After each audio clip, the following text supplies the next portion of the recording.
boo whoop boo whoop boop doop doop boo whoop boo boop boop doop doop boo woo woo. I have to make sure that my stream actually accepts this. Where's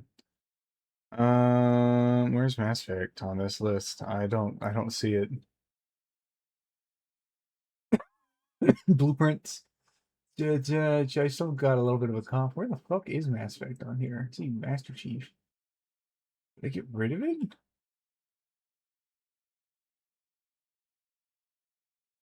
Just take over an old like desk car. The hell's desk car? Monster Chova, Chova. It's gone. Slice, hello. Pookie, hello. I don't see Mass Effect on here anymore. ROTGI. See, I don't know what half of these sources are that I put into my OBS.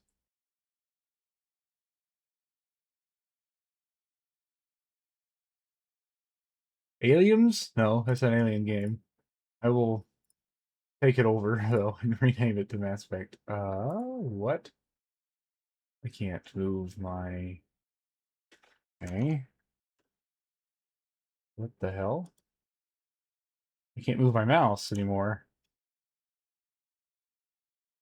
Any further than right here. That's because Mass Effect is freaking the fuck out, is what's happening.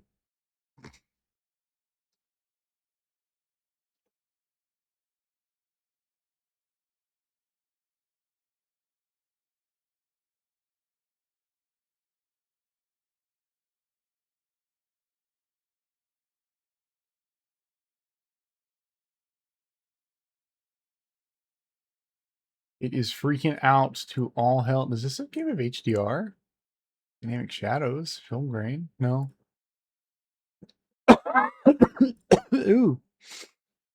Oh, it does, actually.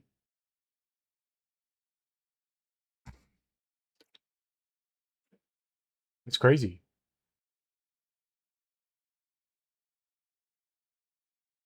Okay, that's not correct, but thank you.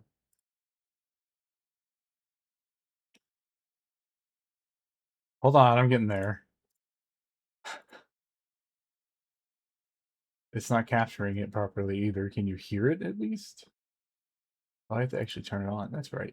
That would help. It would help to actually turn it on. Cinder, hello. Wah, wah, wah, wah, wah. Wah, wah, wah, wah. Let's see. Okay, it's still not.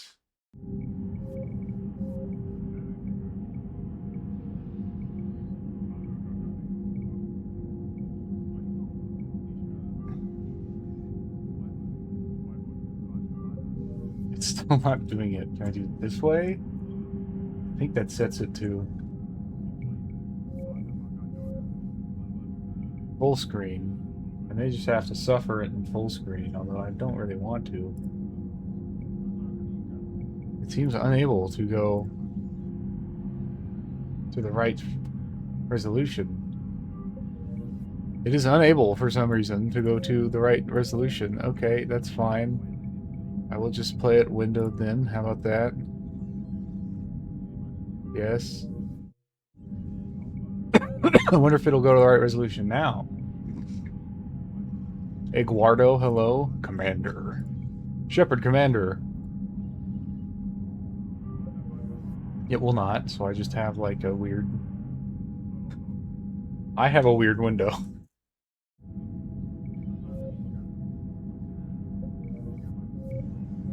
But it does say it is HDR, so there's that. I've got that going for me. The mod controlled game settings.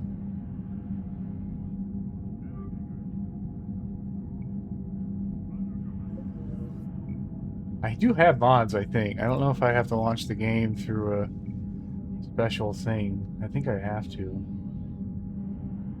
Hold on. Let's see.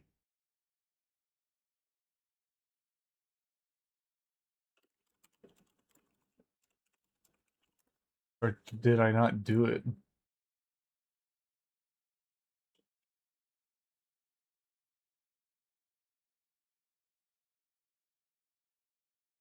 Might be able to get my thing. So let's see. ME3 tweaks. There it is. I did get it. I do remember it.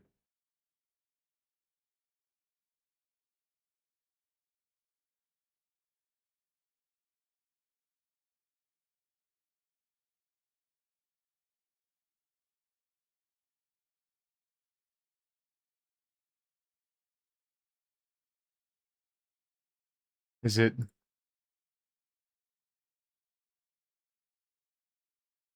Are they installed? I don't know. I don't know how to tell. I honestly don't know.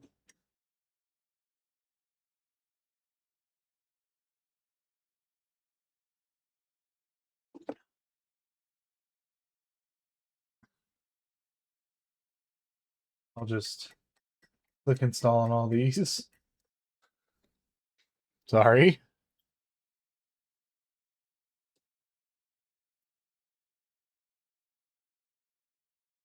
Mod settings. Team assignments on. Security scanner.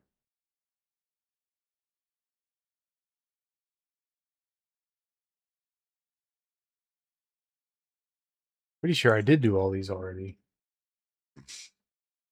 The Skyrim script extender? Yes. I am, in fact, doing some calibrations right now.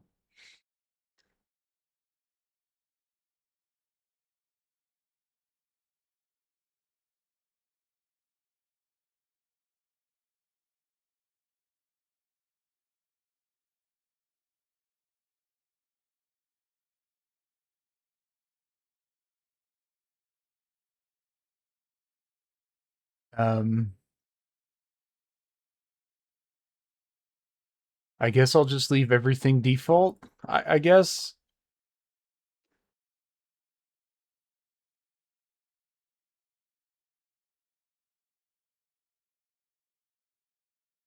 I guess.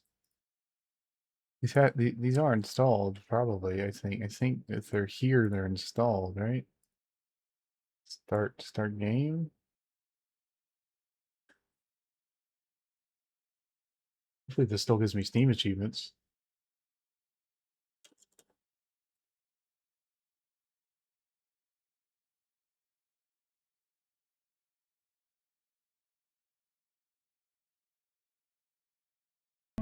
Well, the game's back. It's still not in the right resolution.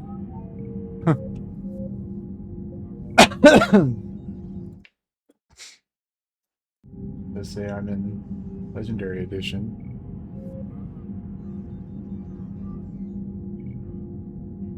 I don't know why I can't go above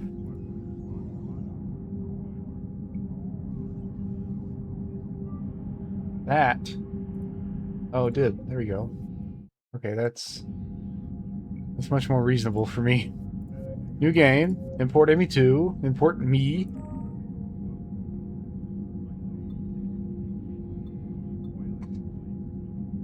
Romance Tally. Romance Liara. Survive the suicide mission with 12 squad mates.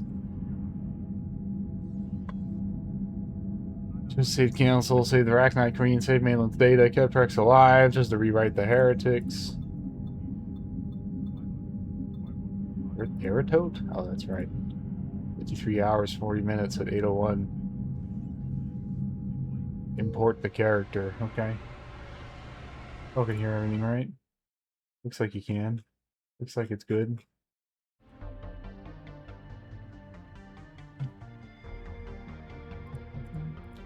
Do you want to do character creation again?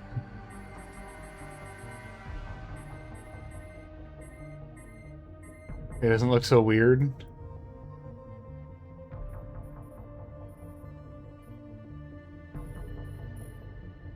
Like a zombie shepherd.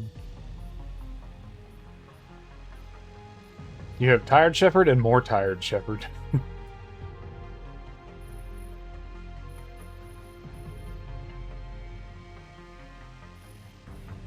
He already looks weird.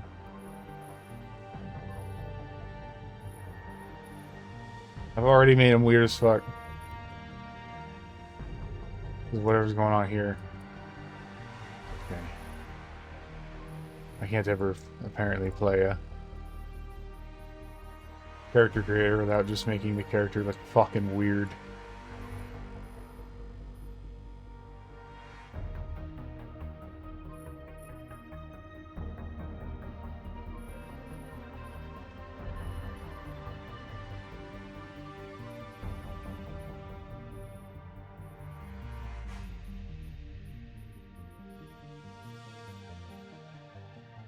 Is it like blue or purple? What do you think? Like blue or purple to y'all? I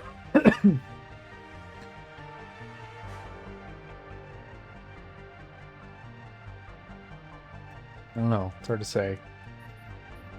It might be like a more appropriate blue that I'm looking for. I guess that the ice blue, jaw, chin height. He had too much chin.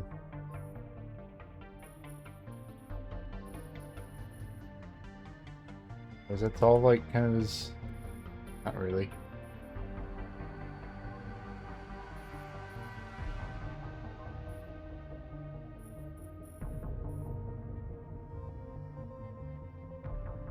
Really, it's just that one angle, huh? It makes him look a little weird.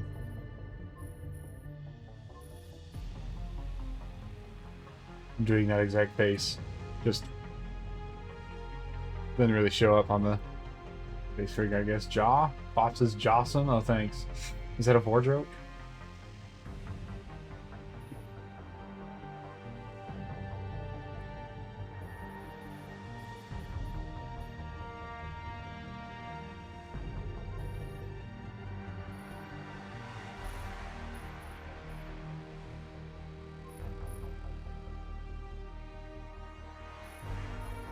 Just give him this fucking gigantic fucking nose.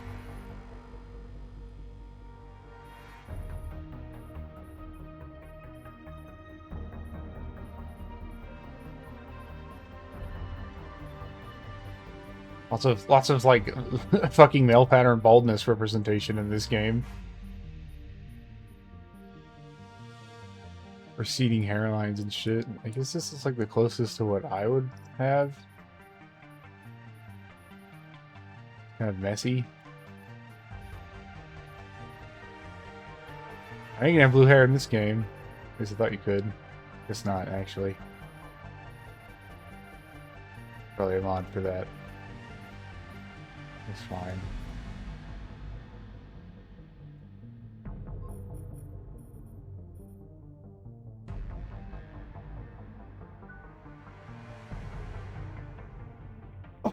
What do I play this game?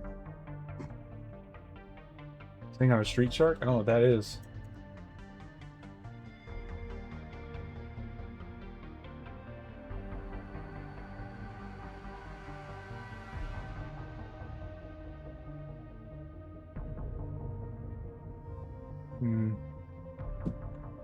Nice hot tea.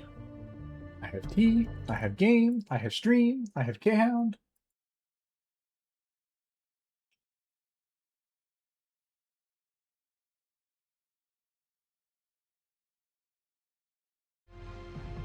I kind of want to play an adept.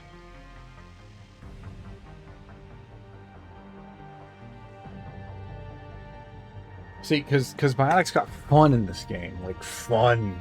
They got even better in Andromeda.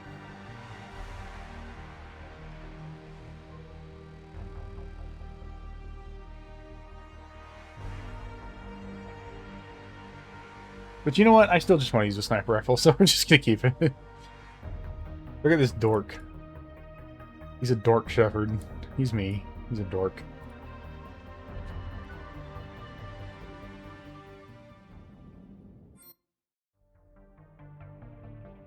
Settings for the Legendary Edition 3 Community Patch. Group Elgos turns the advisement.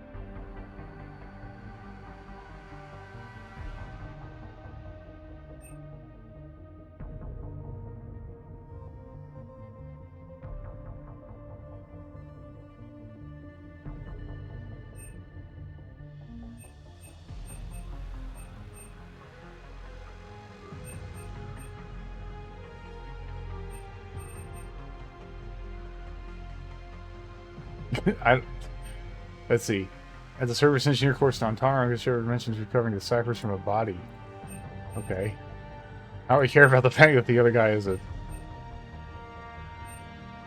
Decide the fate of Ronald Taylor? Aspect 2 does not set plot data for Ronald Taylor. These options will allow you to set the correct plot data so Jacob asks about what happened to his father. Played the unofficial legendary dude. Don't care. Places the random alliance soldier that rescued Shepard during the prologue.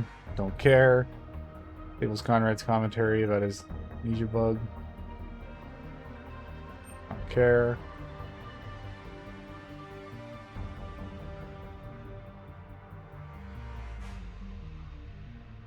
I don't care. I don't care. Kasumi Crucible dialogue. I don't care. Joker Council hangup. Don't care.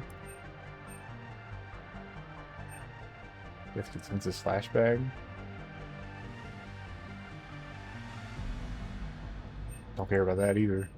Expanded universe settings. Ooh. I have read this.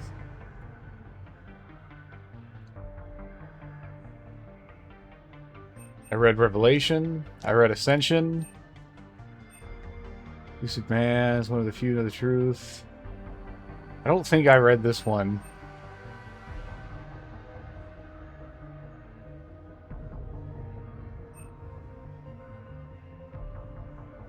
I don't think I've read any of the... I haven't. Mass Effect Galaxy not played. I have played Andromeda. I've not played the other ones.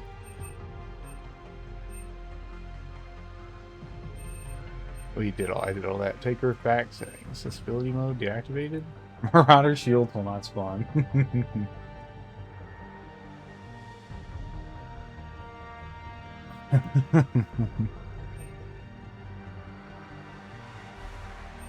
I don't care about that. I don't care about that either.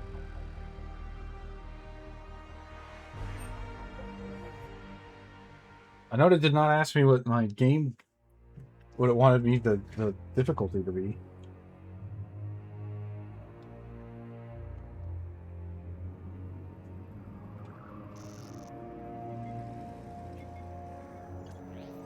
How bad is it? Bad. We just lost contact with two of our And there's no space subtitles. outposts. There's something massive on long-range scanners. Is this what Shepard warned us about? I'd stake my life on it. Hold on. I How need to- long do we have? No, I can't skip this apparently. Not long. I sent word. The fleet's immobilizing. God help us all. God help us all.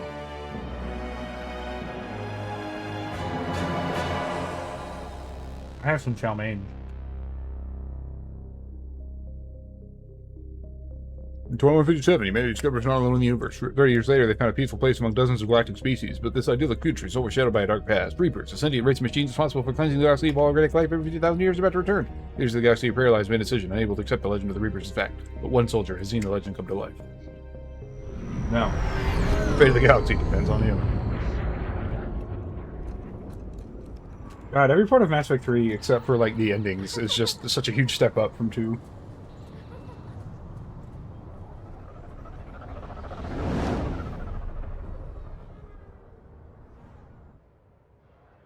I was within 60 feet of Keith David back in like, what the fuck was that? November? October? They were filming at my university. Commander, You're not supposed to call me that anymore, James. not supposed to salute you either. We gotta go. The Defense Committee wants to see you. I can't skip any of this Sounds either. important.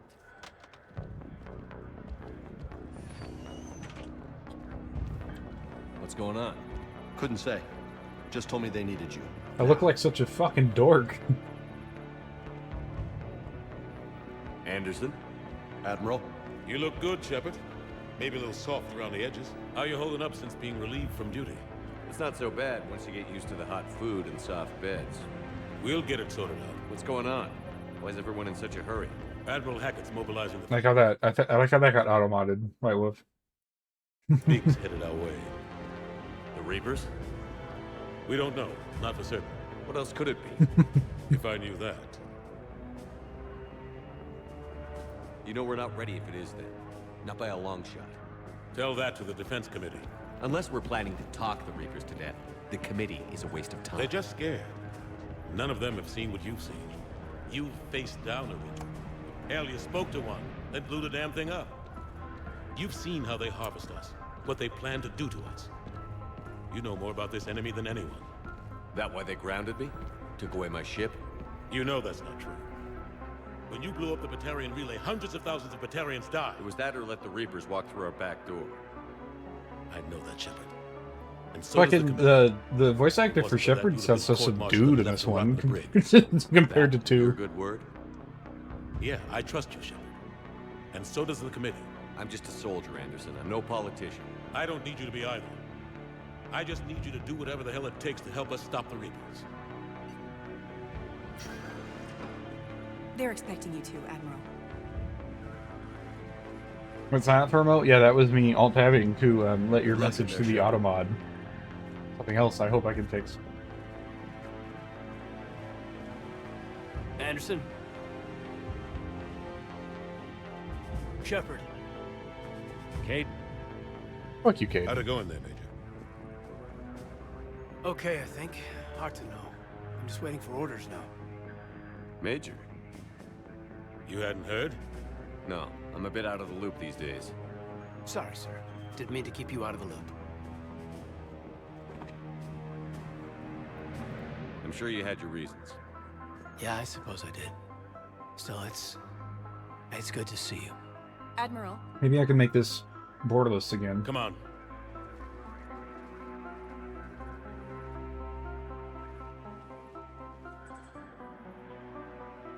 I'm hoping you can hear You know people the talk commander. this time. I used to.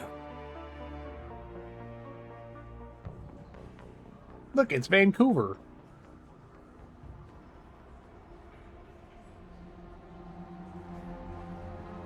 Apparently, like it's such a good replica of Vancouver. People thought Admiral like Anderson. it was the actual city. It was weird. What's the situation? We were hoping you would tell us. The reports coming in are unlike anything we've seen. Whole colonies have gone dark. We've lost contact with everything beyond the Soul Relay. Whatever this is, it's incomprehensibly powerful. You brought me here to confirm what you already know. The Reapers are here. Oh, this gargantuan desk doesn't it like save their lives in a minute? Then, how do we stop them? Someone just wanted a giant desk Stop. flying over their heads. This isn't about strategy or tactics. This is about survival. The Reapers are more advanced than we are. More powerful, more intelligent. They don't fear us. And they'll never take pity on us. But there must be some way. If we're gonna have any chance at surviving this, we have to stand together. That's it? That's our plan? Admiral, we've lost contact with Luna Base. The moon? It couldn't be that close already. How they get past our defenses? Sir, UK headquarters has a visual. Like how UK gets fucked first. Fuck the British.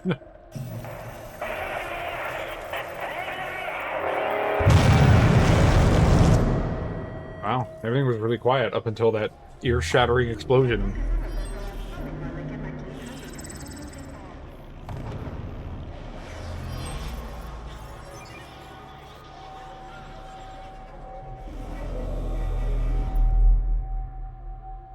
Why haven't we heard from Admiral Hackett? What do we do?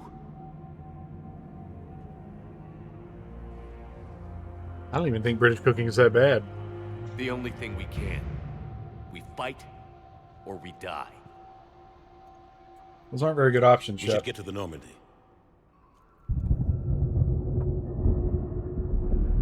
Most of these people are going to fight and then die. Oh my god.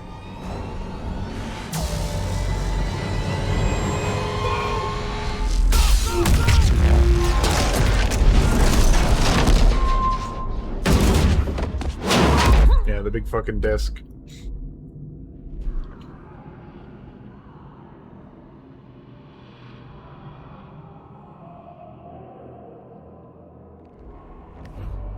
I just don't know if I'm getting my HDR-ness.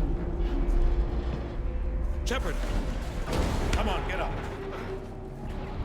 with this Here, in take this. windowed mode. We've got to get moving. I have a gun. This is Admiral Anderson. Report in anyone. Major Alanko, is that you? I think the council is the first death, right? The first casualty, right? They died before the deaths did. You'll have to contact me. We'll meet you at the landing zone. Anderson out.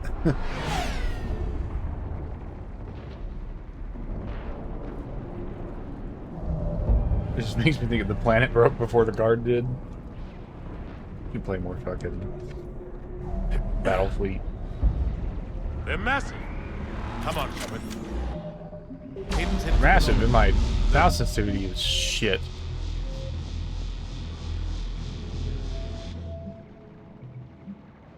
Well, it's definitely on, because it is a huge difference when it's off. Me. Alright, let's try that. Borderless?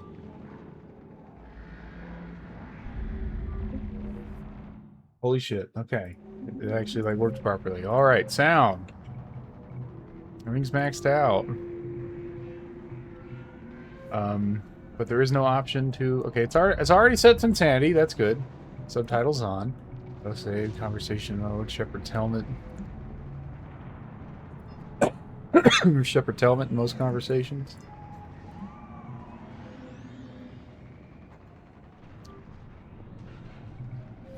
But there is no option to prevent it from going quiet when I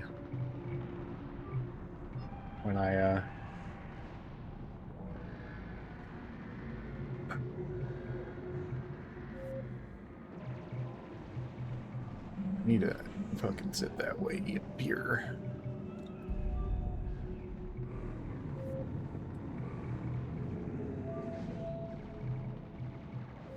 The game doesn't have audio when it's not in focus, whatever the hell you want to call it. Dynamic shadows, film grain. If VSync is on, it is. Mod settings menu. Me! I have 11 points. I'm level 30 already.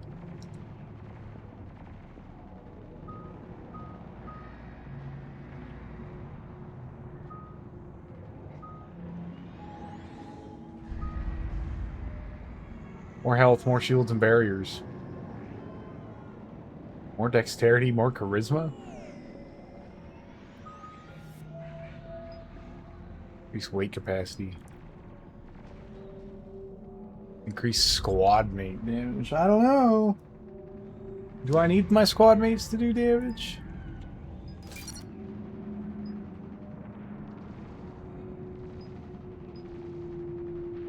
Increase sniper rifle and headshot damage. Well, if any of my power is to level 6, that was my first achievement. It was fucking that. I got that before I even got the fucking, like, start the game achievement.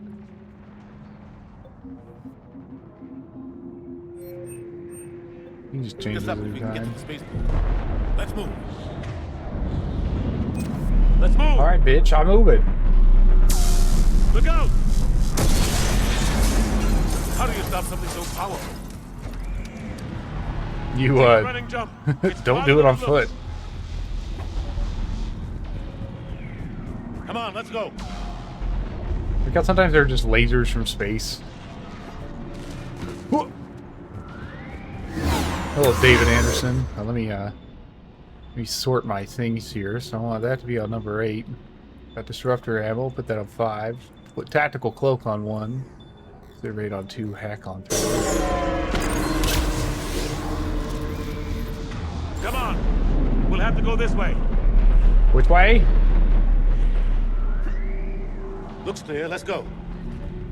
Major, you read me. I'm patching in Shepard. I wonder if I have the better nightmares. Is it part of expanded universe? Take him I don't out. remember. Shoot him. I am shooting them. I'm shooting them in the ass. It was set to insanity. Yes, it was.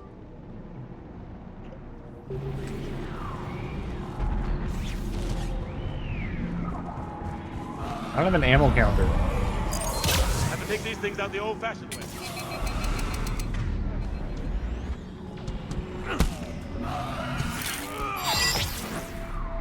grab you. I can just do that.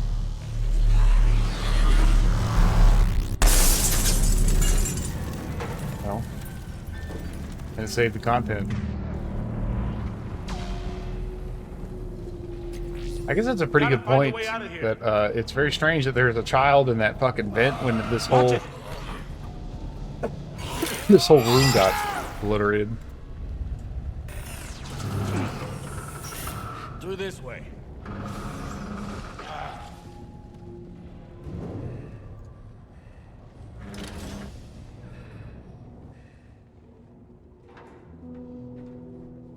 Hey, Fucking weird. It's okay. Everyone's dying. Yes, we are all dying all the time. This is not unique to this situation. Come here.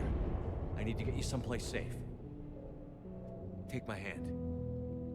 You can't help me. Shepard! In here.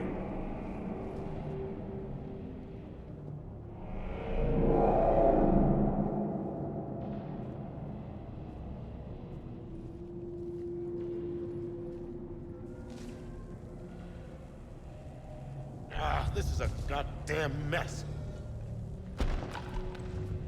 Every minute these machines are here, thousands of innocent people die. I won't be responsible. It's hard enough fighting a war, but it's worse knowing no matter how hard you try, you can't save them all. Exactly. It's so fast. I thought we'd have more time.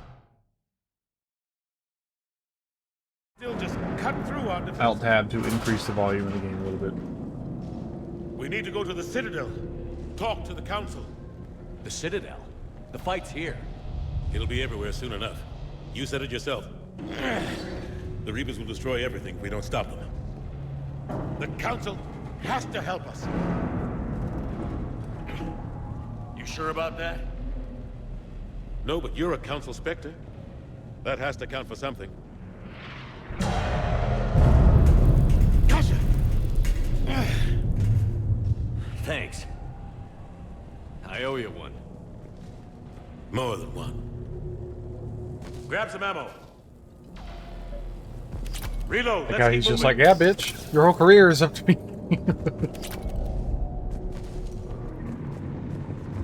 Your existence as commander is owed to Major me. Lango, we're inside of the spaceport. ETA 3 minutes.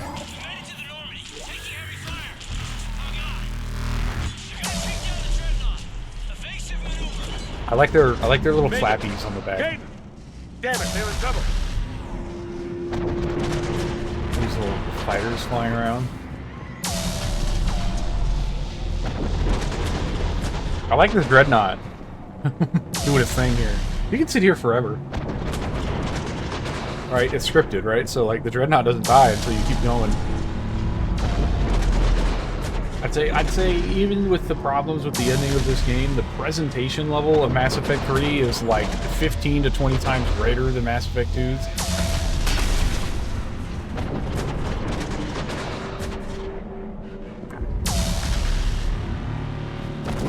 It'll explode until you get up here.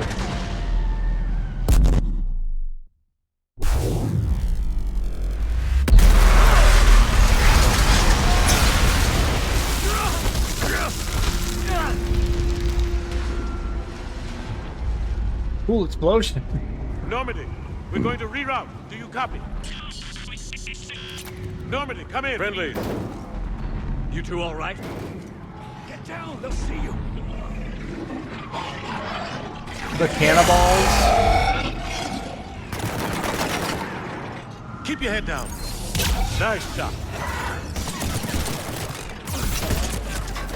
Ow. Shit hurts. I don't give a fuck. God damn, it takes forever for fucking shields to recharge. Holy shit. Maybe they don't. There we go.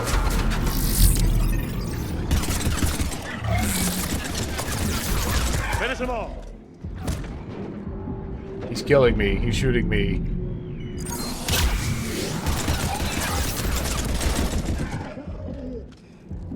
It hurt. It hurt a lot. What happened here?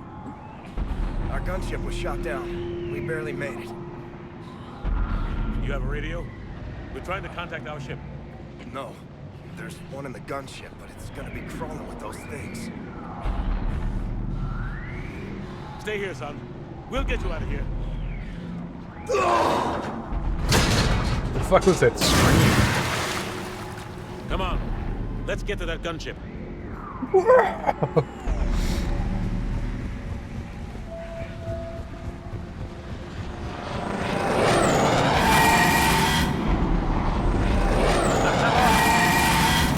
That was the wrong way to go.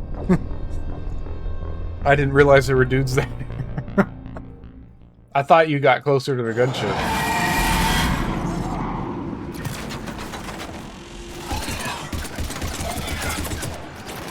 Pistol, useless fucking weapon.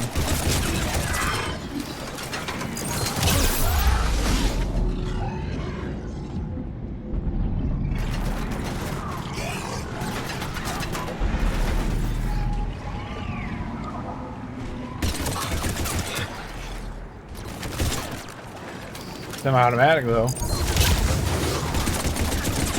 See, unlike in Mass Effect 2, where hitting them with an incinerator would make them stagger, it doesn't appear to work as well in this game.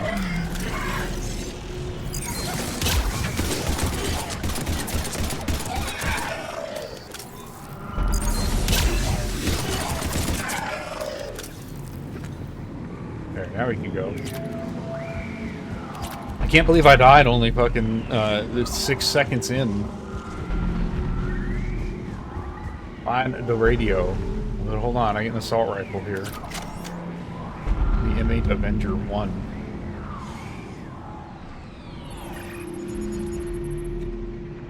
Normandy, this is Anderson. Do you read? Admiral, what's your location? By a downed gunship in the harbor. I'm activating its distress beacon. Send support. We've got wounded down here. Major! Damn it! I lost the signal. Let's hope that beacon does its job. Those Reapers are pretty good at jamming, huh? What the hell is he pointing? Oh, okay. In this section of the game, you just go until you run out of ammo. But I can do this forever.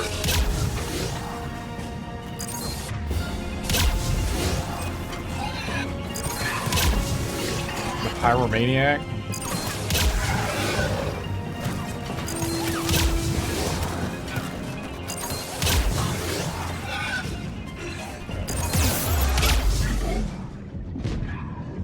It hurts as us. I think if you kill enough of them... What the hell was that meteor? Did you see that?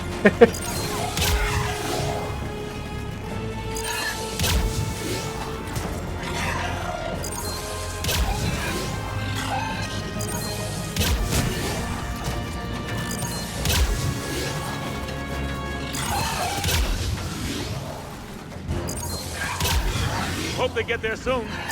You and me both! I want my fucking sniper rifle, okay? You might think this is stupid, and you would be correct. Ah, but there's a tech explosion. You like to see those. Concussive shot can detonate tech explosions, who knew?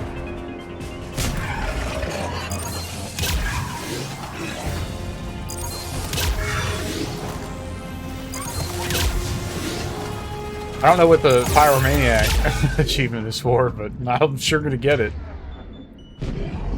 Damn. Didn't techtonate.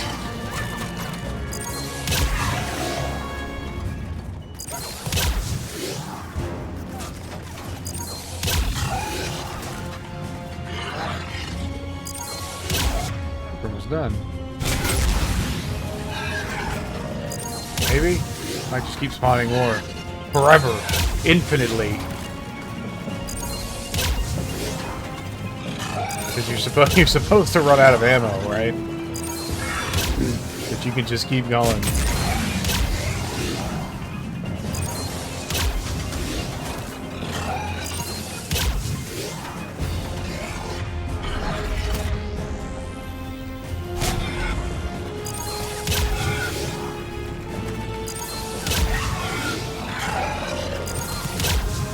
Or there might be a time limit. I forget how it is.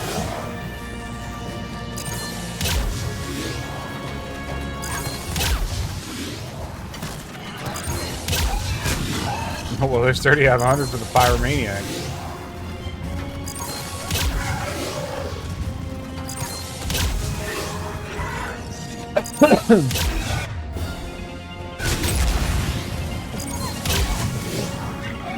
See, that's the part that Mass Effect 3 added that made it way more fun than Mass Effect 2 was you have all sorts of different kinds of weapons that could detonate.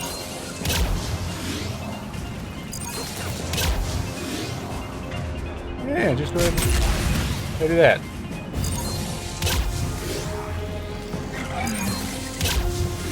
I think that might be the last one. That is the last one.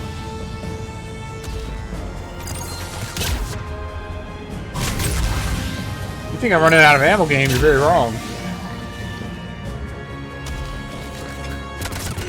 Yeah, just get on with it.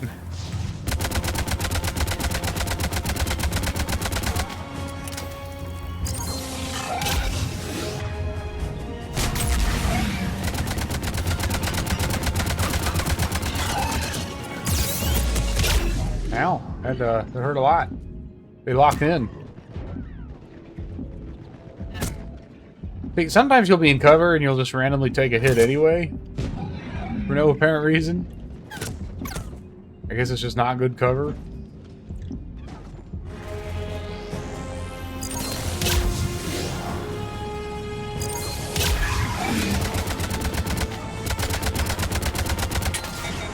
Running out of ammo.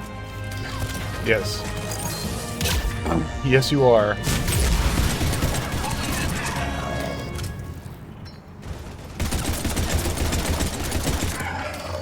There's more of them. Are there?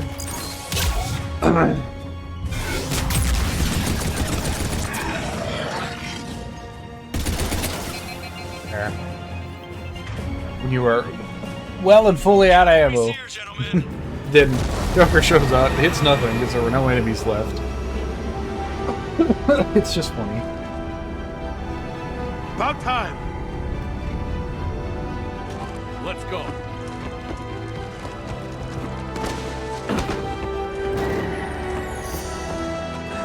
That you can cheese it like that.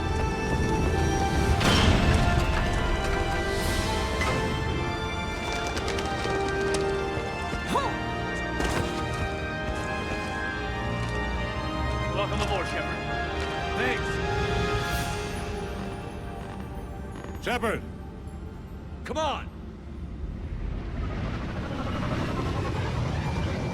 I'm not going. You saw those men back there. There's a million more like them, and they need a leader. We're in this fight together, Anderson. It's a fight we can't win.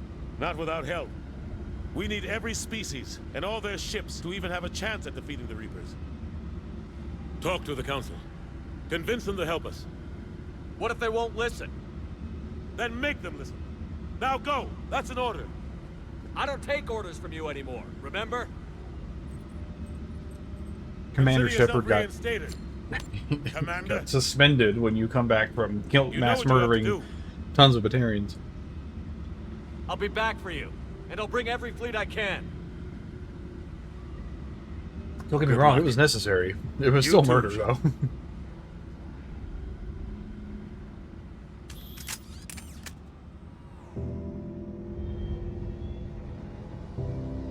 I get to watch that little kid die.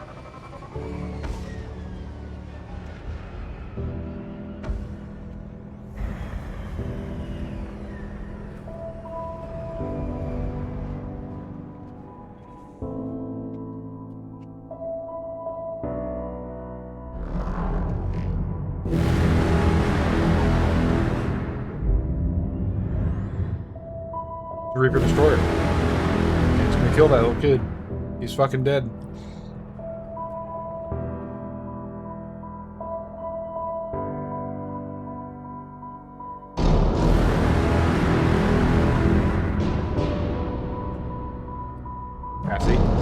fucking dead.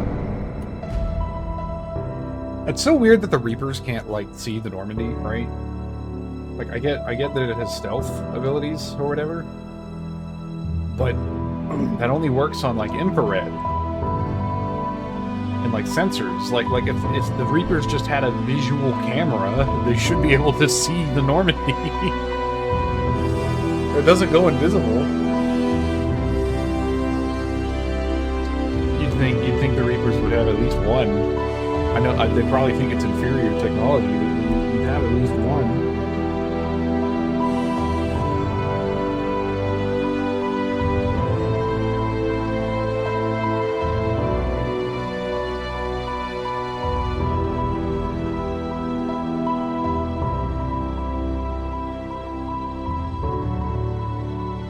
One of the coolest shots to ever come out of a sci-fi game is just that. Kepler syndrome, whatever it's called. Mass victory, stupid bitches.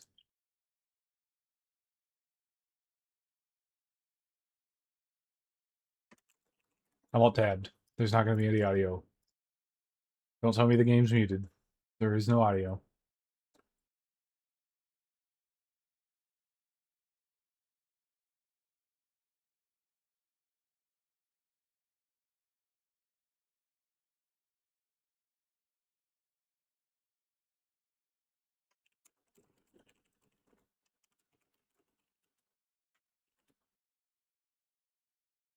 To get rid of some of these messages.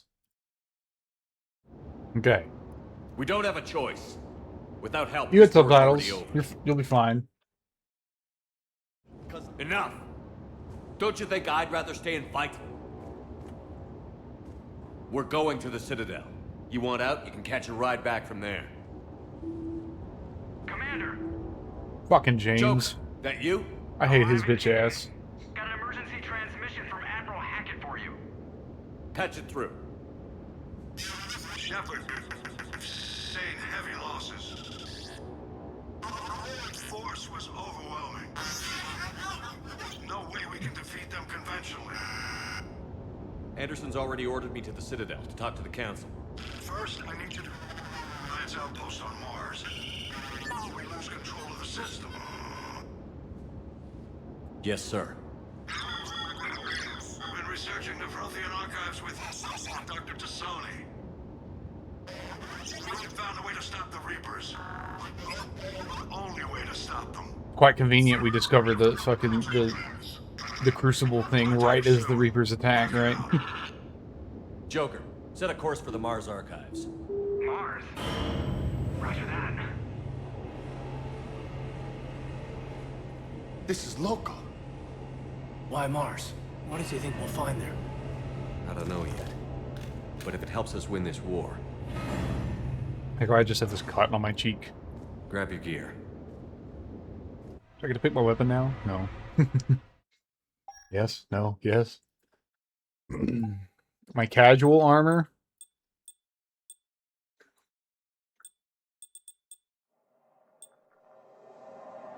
Look fat. The uniform makes me look fat, man. That's funny. Like the sweater.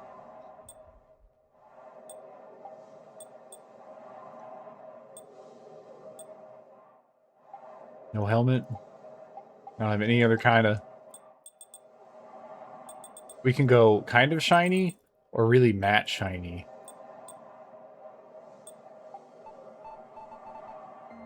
Ah, so you get the good blue in this game. But I think I actually want that one white.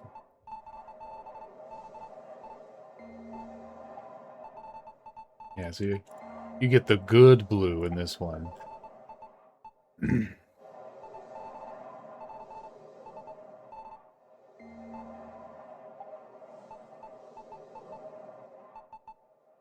Mass Effect 2 just had that shitty off blue. I only have the Mantis. Okay, great.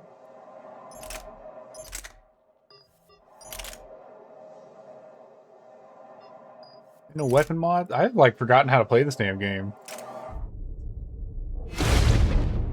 It's been a long, long time.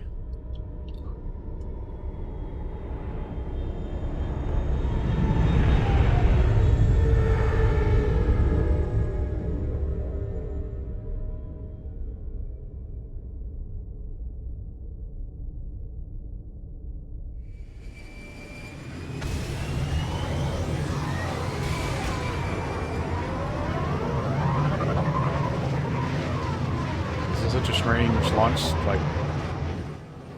I've been trying to reach Mars on secure channels. Let's see. No one's answering. Any sign of Reaper activity? Negative. Edie?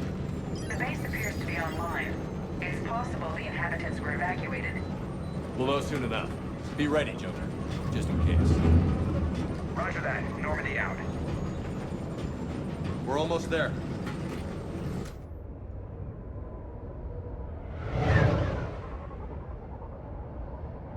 I wish Mars actually had aliens on it. That would be nice. Instead of just being a fucking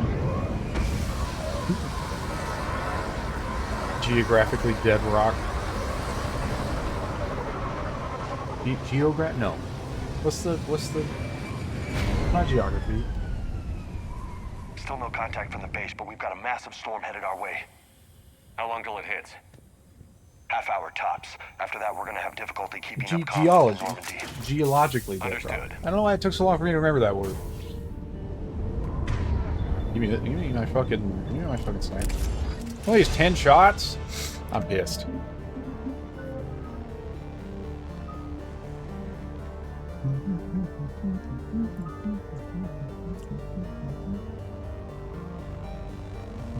Sticky grenade?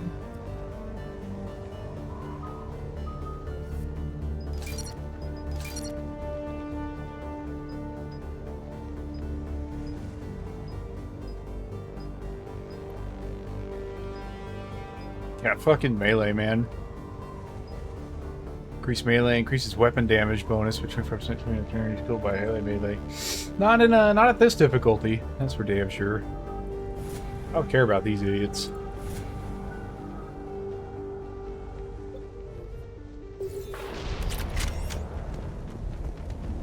I've unlocked the M92 Mantis. Man, that's a huge storm. Looks a lot bigger in person. Pretty average for Mars, actually. I'm glad you're so optimistic. Yeah, we've got Reapers invading Earth. The station here is offline. A little dust storm seems like the least of our worries. Fair enough. See, James is just an idiot. Like, that's all you can say. He's just a fucking idiot. What's that? His alliance. Sergeant Reeves. Didn't put up a fight before he died. Something's not right here. Keep a low profile till we know what's going on. Roger that. How would he know that he didn't put up a fight?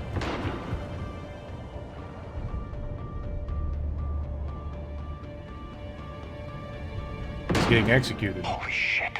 They're executing them. Fucking dickholes. They know we're here now.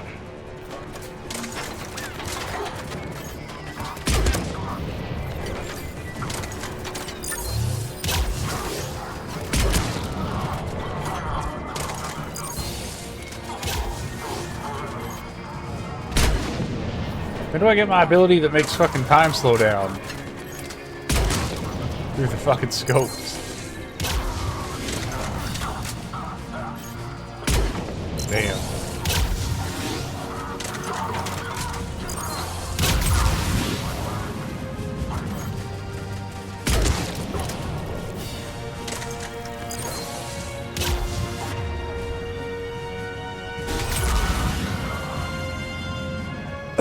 We can set off a few tech explosions. Those guys were Cerberus, weren't they? Sure looked like it. Cerberus, what are they doing here on Mars? Good question. You don't know. I'm not with them anymore, Caden, if that's what you're asking. It wasn't, but you have to admit, it's a bit, convenient. Is it though? Like they're this massive paramilitary organization. Them showing up is not weird. Them showing up and murdering people, that's definitely a problem.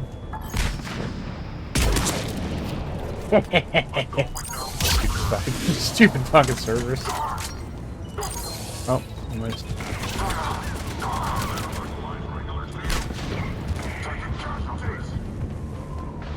Where'd he go? I guess I do have a use for melee. Doesn't look like they came here in force. Yeah, just a few vehicles. Must have had help from the inside. That's a fucking lie. What they just said. There are so many fucking Cerberus to kill. That entire statement was a goddamn lie. Come here, Phil. Shepard, I need a straight answer. About what? Do you know anything about why Cerberus is here? What makes you think I know what they're up to? You work for them, for God's sakes. How am I not That was like supposed 6 to months think ago. that? I think that's canonically 6 months ago. We joined forces to take down the Collectors. That's it. There's more to it. They rebuilt you from the ground up. They gave you a ship. Resources. Let me be clear. I've had no contact with Cerberus since I destroyed the Collector base. And I have no idea why they're here now or what they want. Commander Shepard's been under constant surveillance since coming back to Earth. No way they've communicated since. Sorry, Shepard. It's just that Fucking Caden. Also a dumbass in this game. I shouldn't have to explain myself to you, Caden.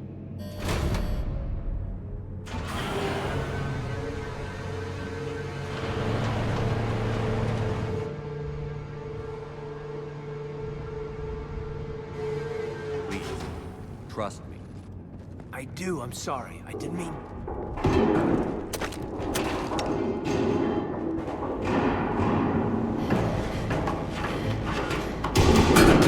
What a strange way to introduce Liara too, right?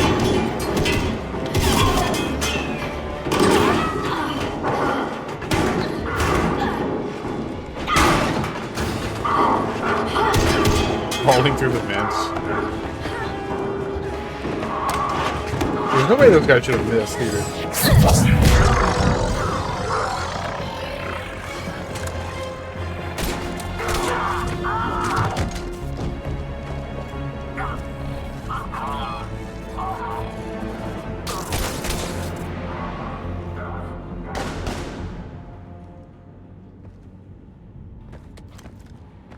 Easy there, Lieutenant. She's with us. Wait, look at this dumbass. He doesn't know shit. Shepard, thank the goddess you're alive. You too, Liara. I was so worried when the reports came in. I'm sorry about Earth. Yeah. It was hard to leave like that. Caden, I'm sorry. But why'd you come here? Hackett ordered us to come. Said you'd know what was going on. I do. Hallelujah. Some answers, finally. Maybe. You wouldn't understand them I anyway, discovered James. plans for a Prothean device. One that could wipe out the Reapers. Here on Mars? In the Prothean archives, yes. We've known about the archives for decades. Why now? Process of elimination, mixed with a little desperation. When you destroyed the Alpha Relay, you bought us some time. But then you were under investigation. I knew I had to do something. Hackett knew it too. He contacted me, asking if I would use my resources as a shadow broker to find a way to stop the Reapers. My search led me here. Hackett got me access to the archives and kept me updated on your status. I meant to come see you, but... I missed you too, Liara. I would have liked that. But under the circumstances, I think I can forgive you. You're too kind. In any case, my work paid off. The archives are full of data, an overwhelming amount. I think I found what we need. I guess I'll believe it when I see it. Where do we find this weapon? It's not a weapon, not yet. It's plans for a device, a blueprint. And they don't even know what it does yet. It's more than we had a minute ago. How do we get it? The archives are just across that tramway. Assuming Cerberus hasn't locked it down. Oh, they've locked it down. Yeah, they seem hell-bent on catching you. They want what I'm here for. What we're all here for. But why? The Protheans came close to defeating the Reapers. They had plans to destroy them, but ran out of time. And anything powerful enough to destroy the Reapers. Just might be something Cerberus would be interested in. So it's a race to the archives.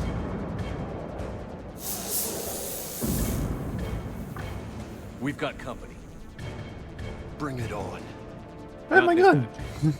Usually you don't have your gun. Get back to the show. I think it's that mod. Cerberus beats us to the archives. I need you covering the exits. But... Can you imagine if it was a Black Widow? I was standing there one-handing a Black Widow.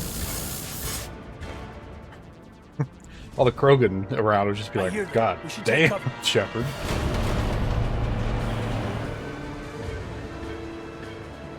Looks like they found us. Not a problem for someone with biotics.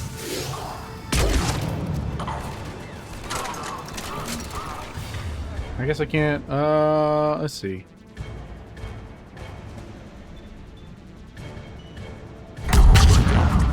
Oh yeah, it worked. You can't hide forever.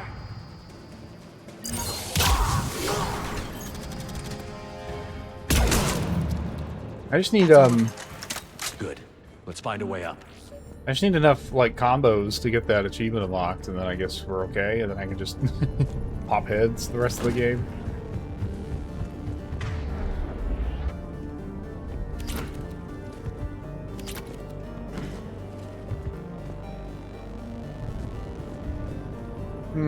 Is there a puzzle here?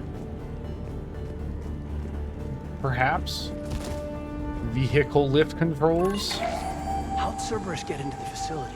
Not sure. One minute we were getting reports of the Reaper invasion. The next, there was chaos. Didn't even realize it was Cerberus at first. Could they be working with the Reapers? Doubtful. But I suppose anything's possible. Sorta, kinda, maybe-ish, kind of-ish. Yeah, see, because I think you can lift that. You can go here, and then you do, and then like you jump across. I think the elevator breaks when you try to ride it up. That's right. That's why you have to do this weird shit.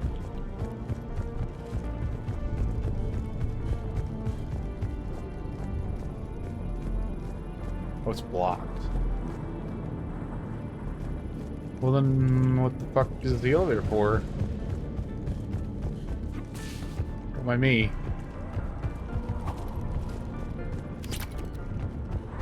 I am just incapable of leaving paths unexplored. It is They've broken. sabotaged the elevator. There's gotta be another way up.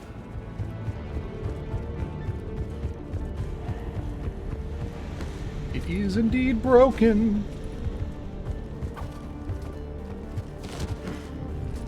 Fucking Shepard looked good in this armor. Maybe it's just a high resolution. Shepard, take cover.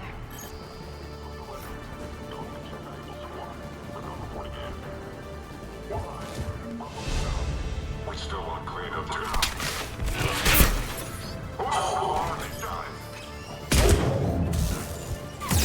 I'm about to die.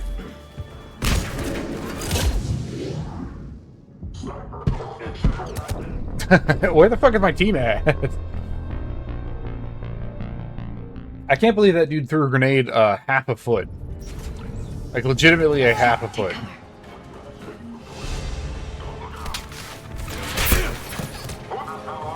And then this guy was just like, I'll just... Oh. Did they not get killed by the takedown anymore? Maybe?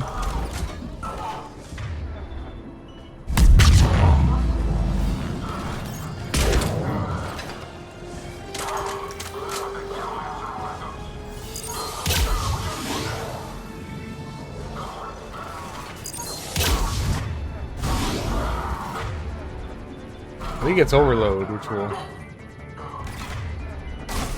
Oh, well.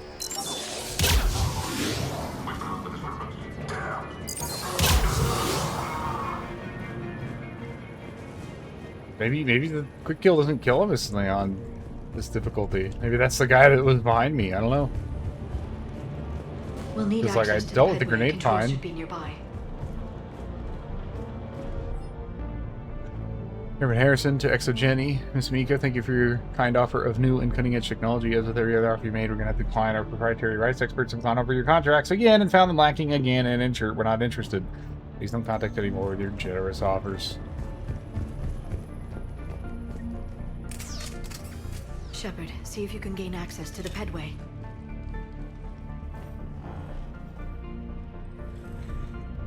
I can't seem to unlock the live feeds, but... Did you see that? Who's that woman in the vid? That's Dr. Eva Corey. She got here about a week ago. Eva Corey? Pedway's been locked out. Alright, looks like there's construction nearby. We can get out on the roof. We can find a way around from there. Great. Let's move.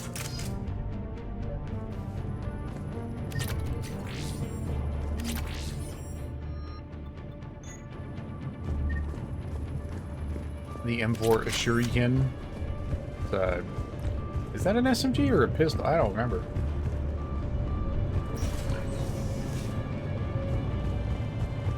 I think it's a machine pistol. I think it's its technical classification. That storm's getting close. Oh boy. What I've always wanted. What the hell? Looks like the Alliance is still putting up a fight. That tram heads to the archives.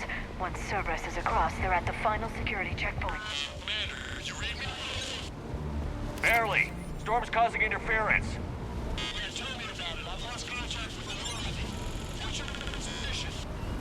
I didn't read that.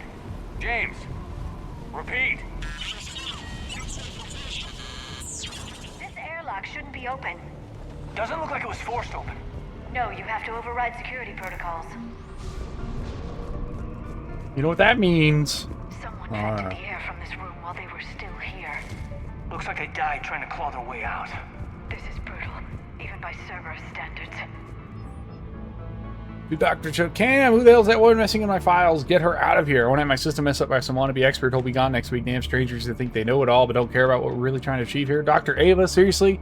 Don't you remember what happened last time? Dr. EVA? Dr. Evangelion?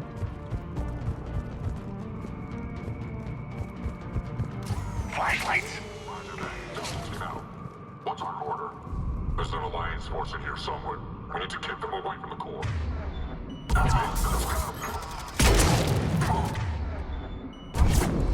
Ah, he missed.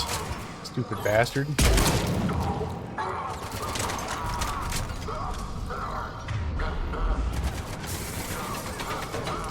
They get stuck. Like, they get totally fucking bugged out. It's kind of funny. Yeah, read that guy. Yeah.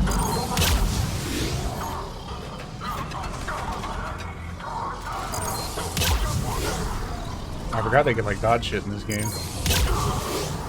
Not all the shit, but some of the shit.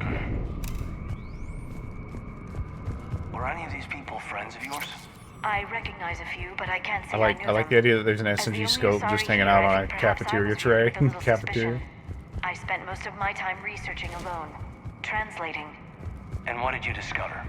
Bits and pieces, really. Clues. It took them centuries to conquer the Protheans. In that time, the few Prothean survivors searched desperately for a way to stop the Reapers.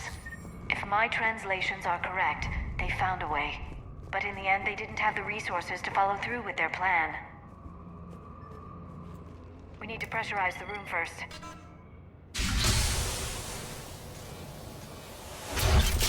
There we go. We have access to the labs. They'll take us right to the tram station. Hey, there's a recording of what happened here. How do you know that? How do you know that just from looking at the flashing? Come in. We're seeing some odd activity down here. Our security protocols just kicked in. Everything's locked down. Doctor, I'll get you a report as soon as...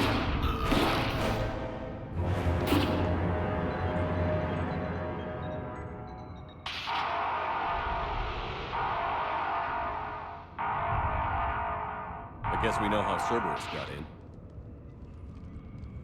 I should have realized it I know. when I met her. She's a brutal bitch. I was just so focused on finding a way to stop the Reapers. Stopping the Reapers is the only thing we should be focused on. It's not your fault. But what if we're wrong? What if there's no way to stop them?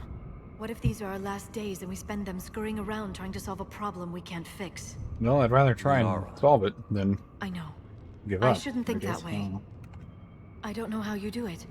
You've always stayed focused even in the worst situations. When there's so much at stake, I think about my friends, loved ones. You can romance her again in this game, right? Yeah. But also Tally, too. Me too. We'll stop them, Liara. Together. I believe you. Or I believe that you believe. Maybe that's enough. You could sort of, kind of romance her in Mass Effect 2, but it doesn't, like, count doors because open. she's not actually a We can squad get to the member. labs It's and tram weird. station through there. Good. Let's move. In the Shadow Broker DLC. I forgot all about like the attachment system. How did I forget so much about this game?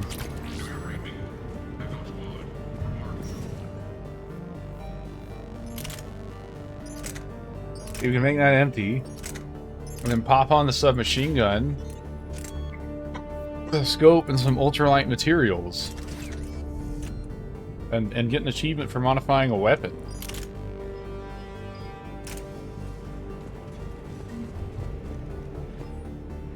Michael Sullivan, hey stupid head. I'm gonna ask what you're doing since I hear you guys are propagating germs in the shape of a cold down there in storage. Look, I know your Prothean doodads are fasting it all. You guys have got to stop burning the midnight oil and keep regular sleeping hours. Honestly, anyway, ordered your latest findings at HQ on Earth, and so is he pressurizing the area once again. He's dead. Where's the body?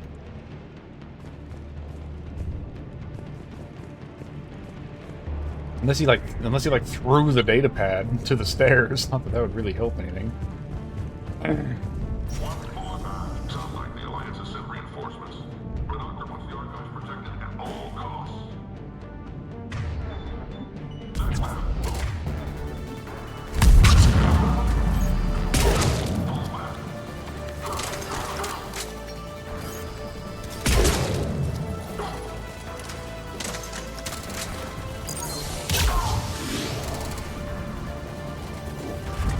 Guardian, huh?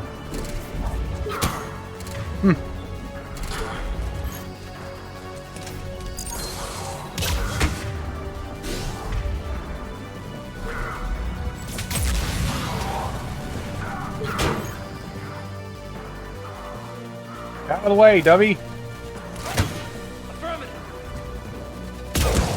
There. Do that instead. There's an achievement for that, I guess. We'll be doing that a lot, so...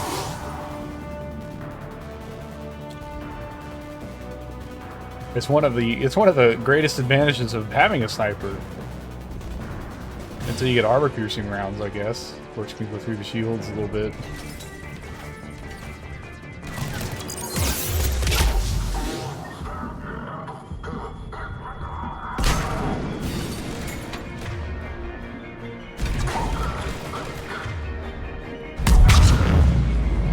Wait, does that not count for the achievement when I tell them to do it? I guess maybe not.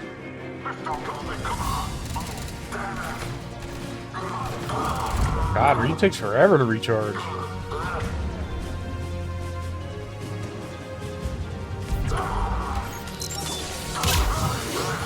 Well, that doesn't.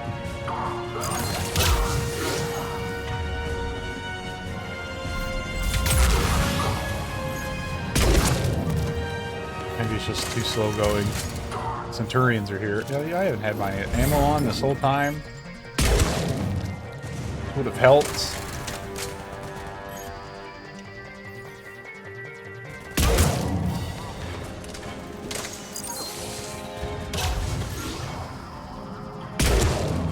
They're trying to fall back and I'm just killing them. Sucks to be these guys.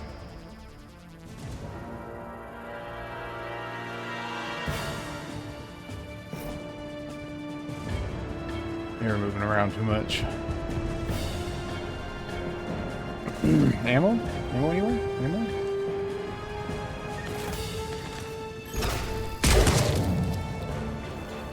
Yeah, it won't take long.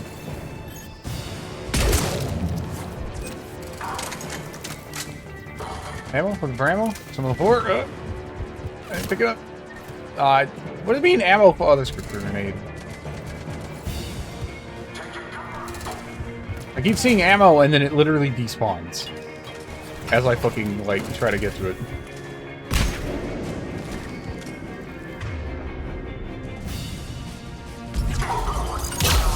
Well, shit. Luckily my recharge speed is insane, so...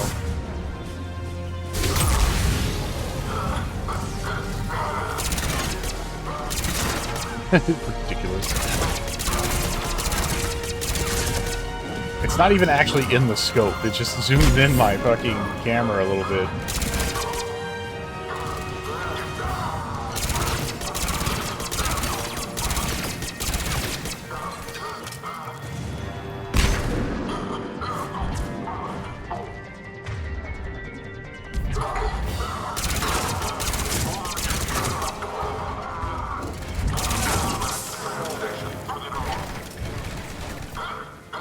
Can't see shit.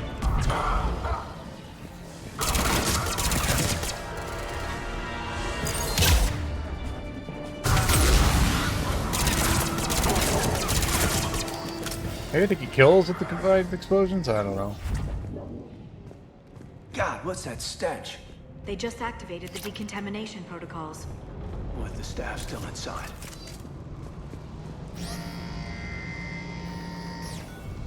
I don't think there's a way to get both.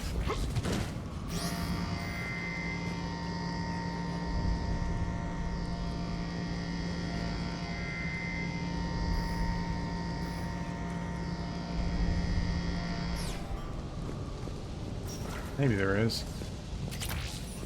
This is where they studied the various relics unearthed here.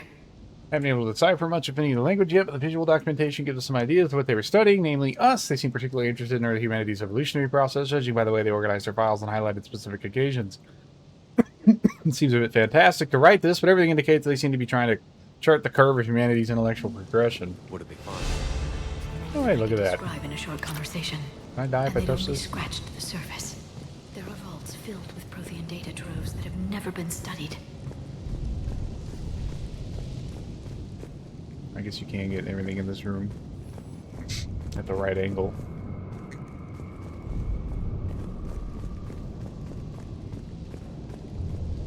Doesn't look like there's anything over there. And we leveled up. 9 points. Tee-hee.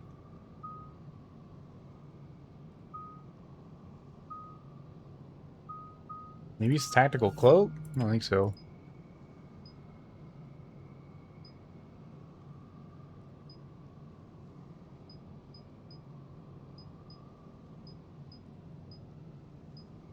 Weird that I did that on its own. Is there any tactical operational mastery?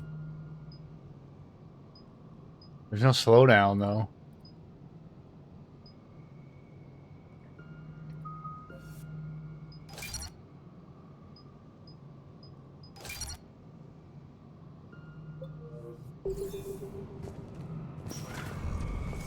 That's the tram line. Maybe it takes us right to the archives. might be a mod. No doubt Cerberus has it locked down. Hopefully we can override it at the security station. It's just through here. I'm thinking it might be a little mod that you can slap on the sniper to do the little time slow thing. Because it was in 2. Don't know why that wouldn't happen in 3, but it was in 2. That's a shotgun.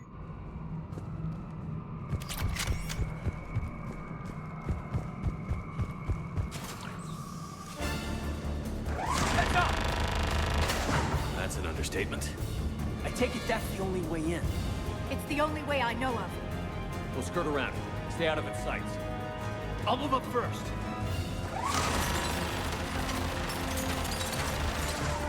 Don't let it target you. Could just murder the guy. Oh, I guess they're behind glass. Stay in cover, Shepard.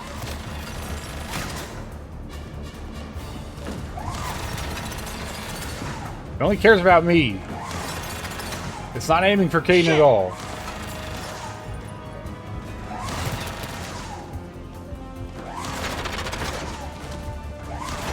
This part's easy. We just fucking roll. Watch it. Clear. The turret can't fire on us from here.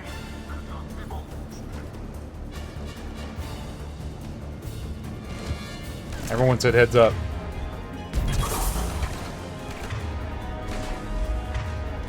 Can you read that bitch? No. Oh, he's gonna do it anyway.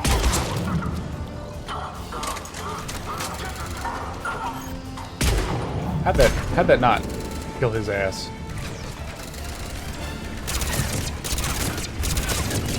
Wait.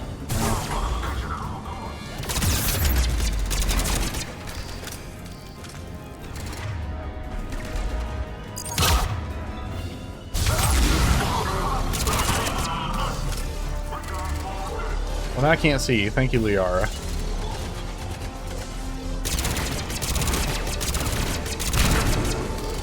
Best thing they ever did in this game was make it so that you automatically move your squad mates out of the way. For various random bullshit. He's about to die. He's fine.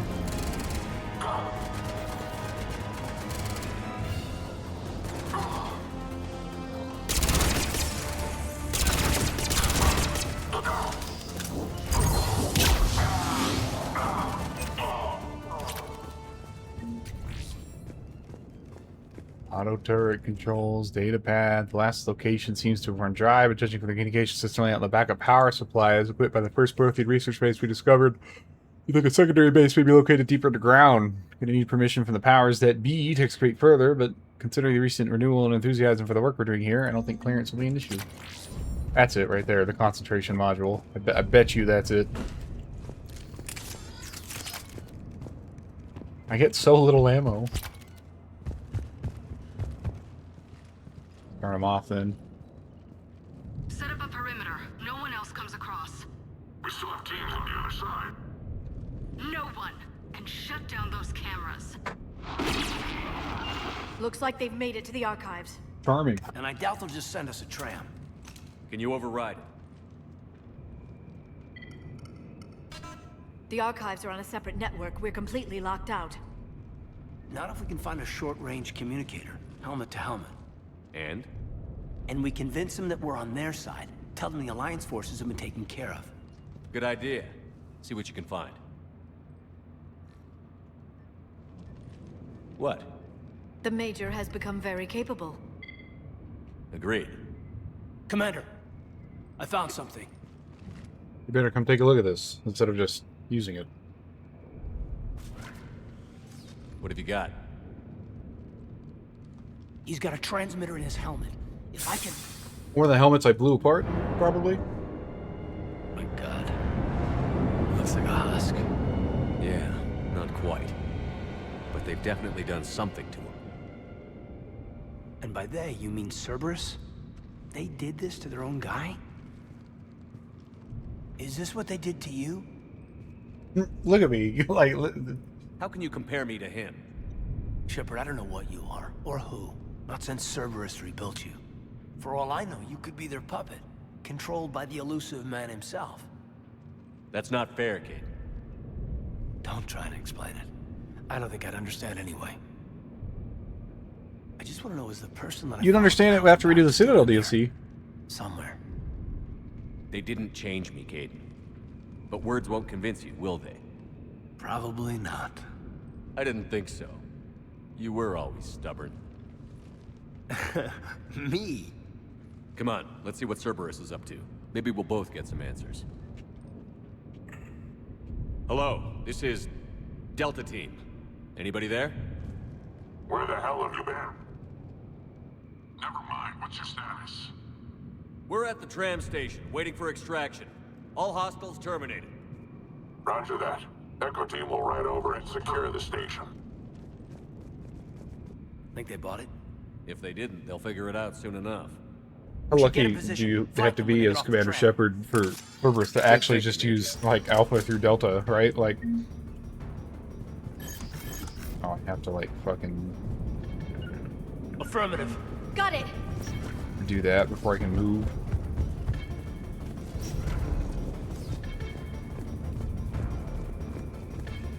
Where the hell are they even going?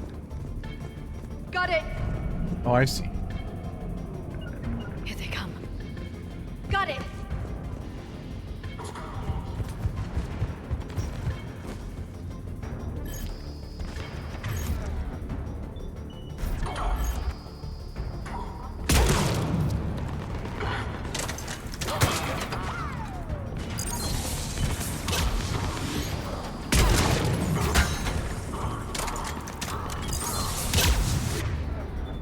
Damn it, his shit's on cooldown.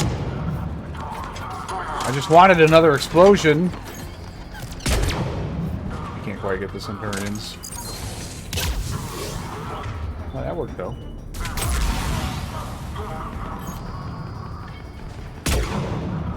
Damn, he's not looking at me. I need him to look at me. Witness me! Yeah, that dude could, he knew.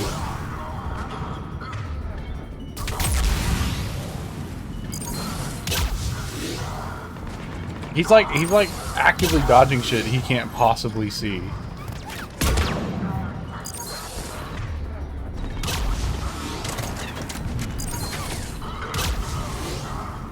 At least the Centurion was looking at me when he dodged that one, right?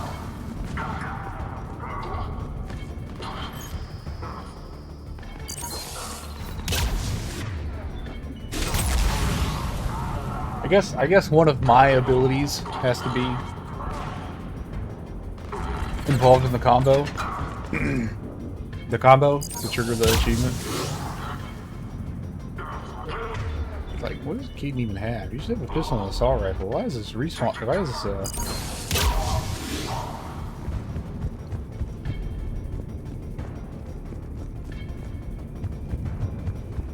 his power cooldown time so high? That's what I wanted to say.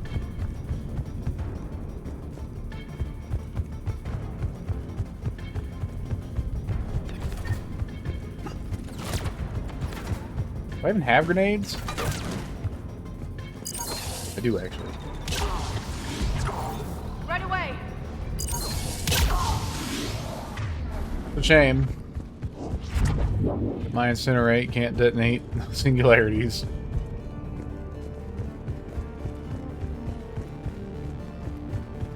We'd be all over this shit if it could. Cable car control.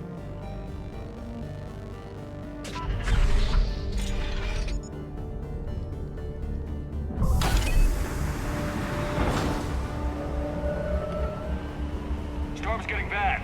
We better wrap this up quickly. The archives are right on the other side. That and a squad of angry Cerberus troops.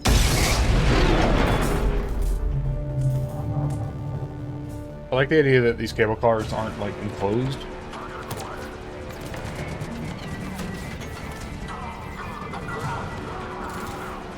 Oh, those poor dudes.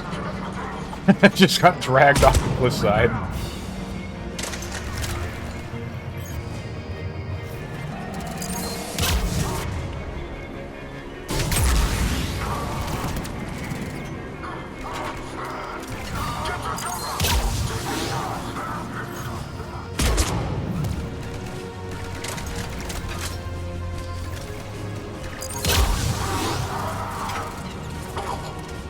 Don't kill him just yet. There you go. No. Have to do it faster than that, I guess.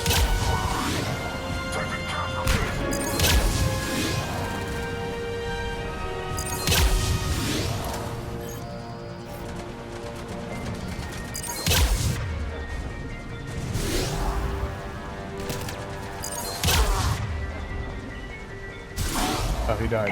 Okay. They really didn't want us getting in here. So why'd they send another tram? Assertions about the value of the data stored here.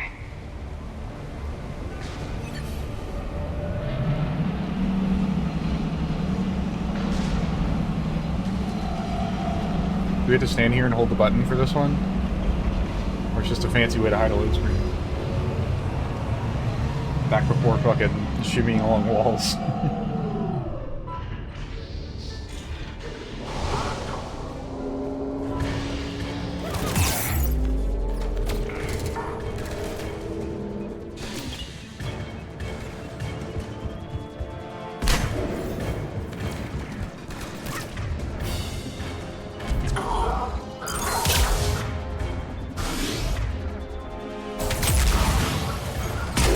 I may not be able to detonate the singularity, but I can detonate my own incinerate.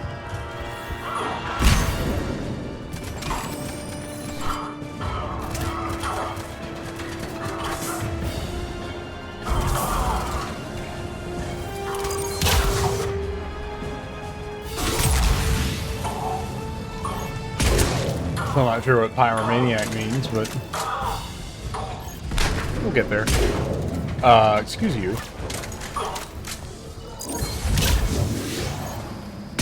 There we go.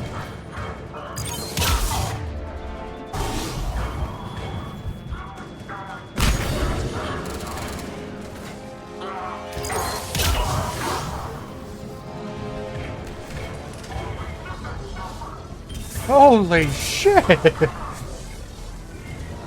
There's one guy that knows.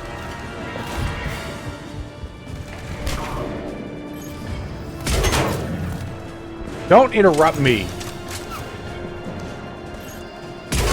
Fuck. I just suck, actually. Why isn't this working all of a sudden? There you go. Oh, yeah. I mean, I was gonna do that.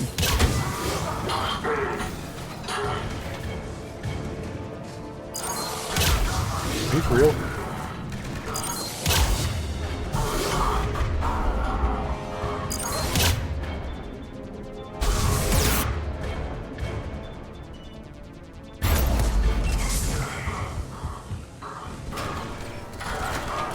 I don't think it worked. What I was trying to do there.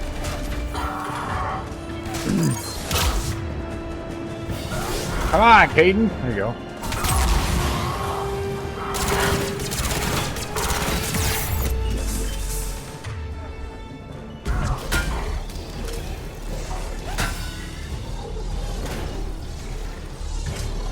I'm okay with that.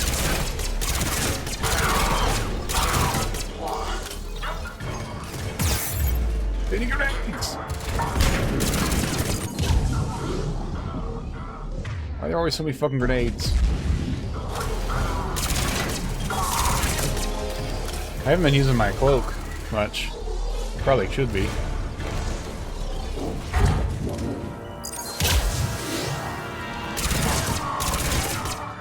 It's down there.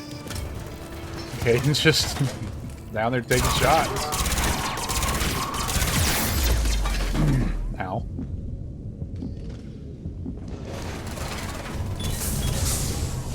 Okay, well I can't see a fucking thing.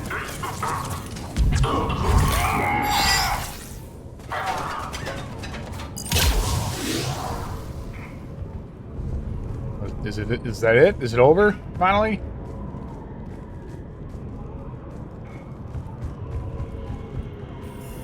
The door will not open. Out of ammo again.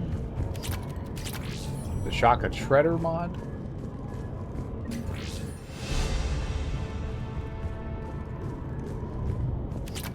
The Vindicator assault rifle.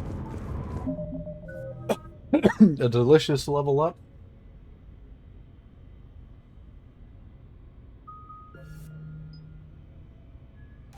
Increases shield recharge delay, which I need.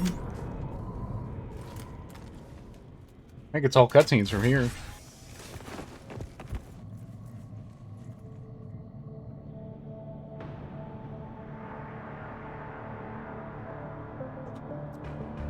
Jane.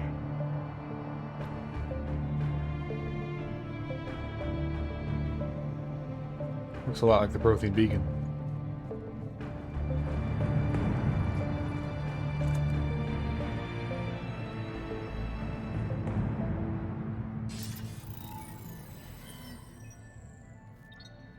I like how there's just one of these quantum communicator pads just ready for him to go.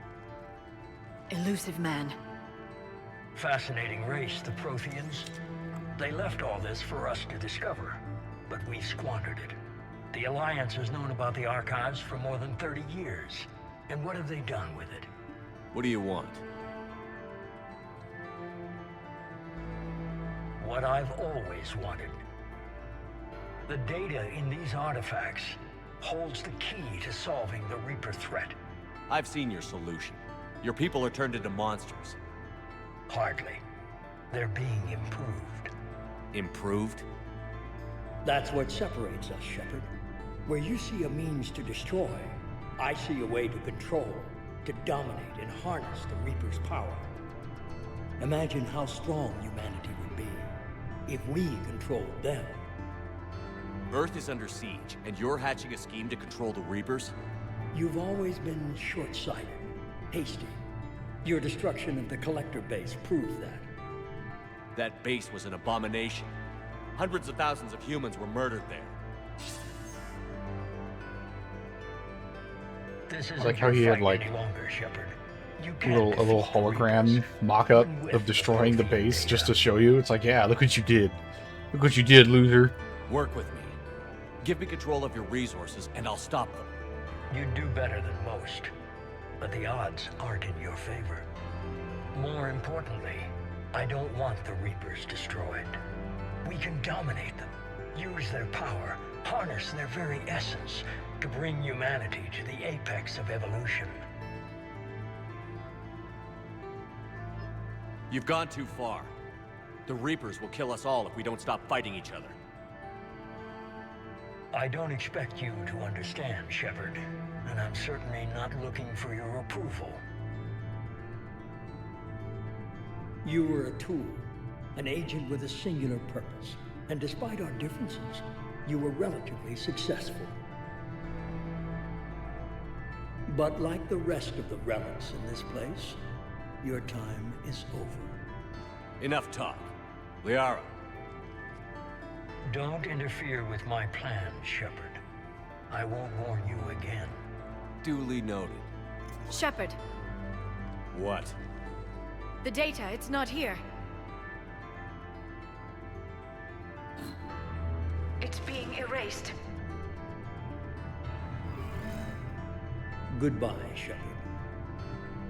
Damn it. How's he doing it? It's local. Someone's uploading the information.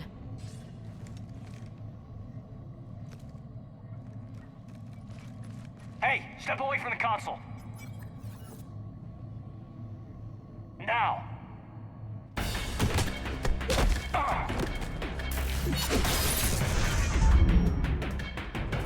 She's got the data. She's faster than she looks. Stay close. We can't lose her.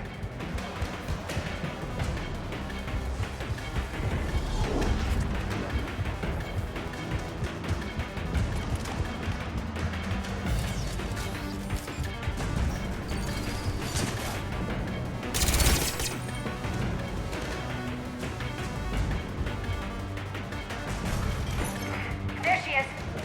Stay on her. She's getting away.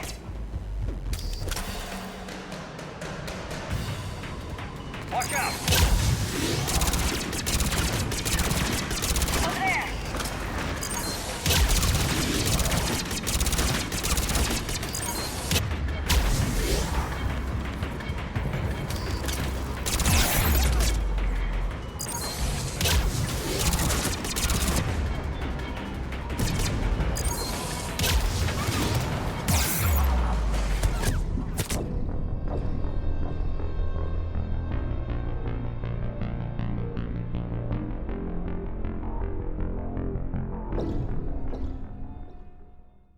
Stay close.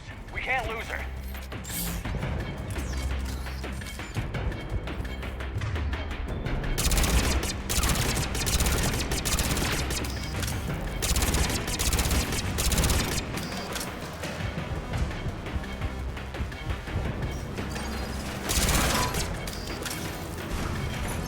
There she is. Stay on her. She's getting away. Watch out.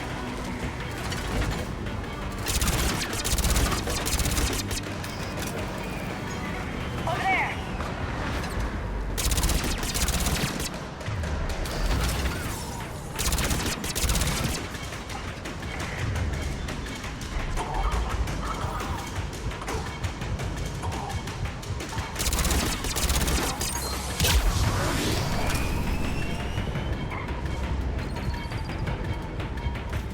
Down there.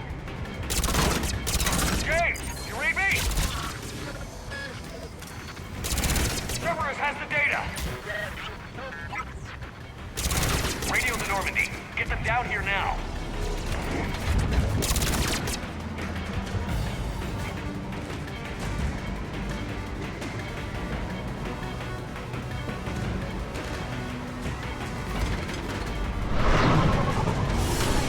She's getting away.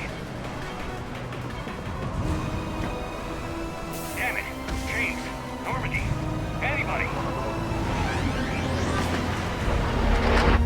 I got this one.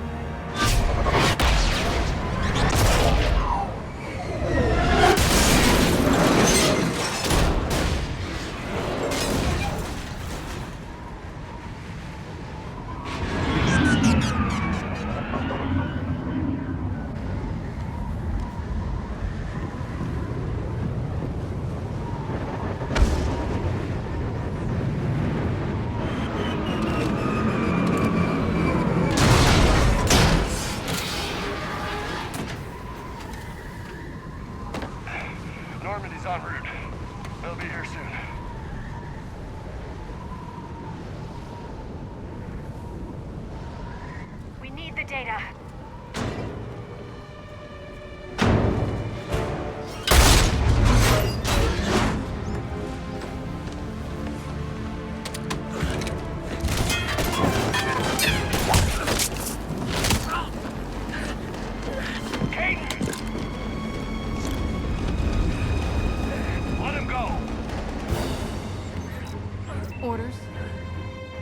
dispose of him.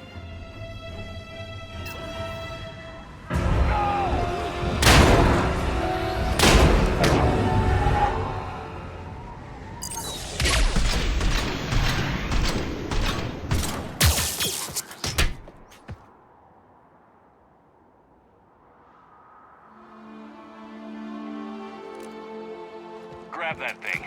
Bring it with us. Shepard, we got Reaper signatures in orbit. Caden. Caden.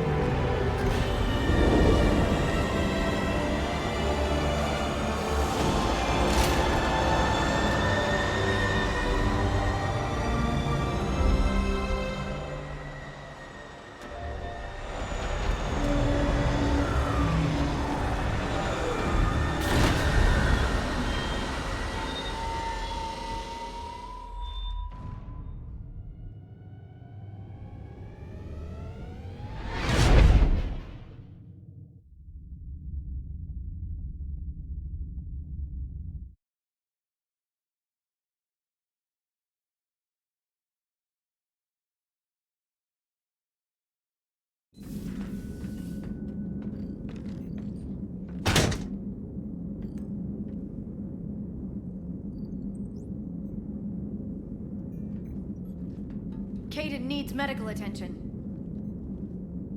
We have to leave the Sol system. I know. The Citadel is our best chance. We can find help there. Get us to the Citadel, Joker. Roger that. Hold on, Caden. See what you and Edie can learn from that thing. Commander, I'm receiving a signal over the secondary QEC. I believe it's Admiral Hackett. Patch me through. I'll forward it to the comm room.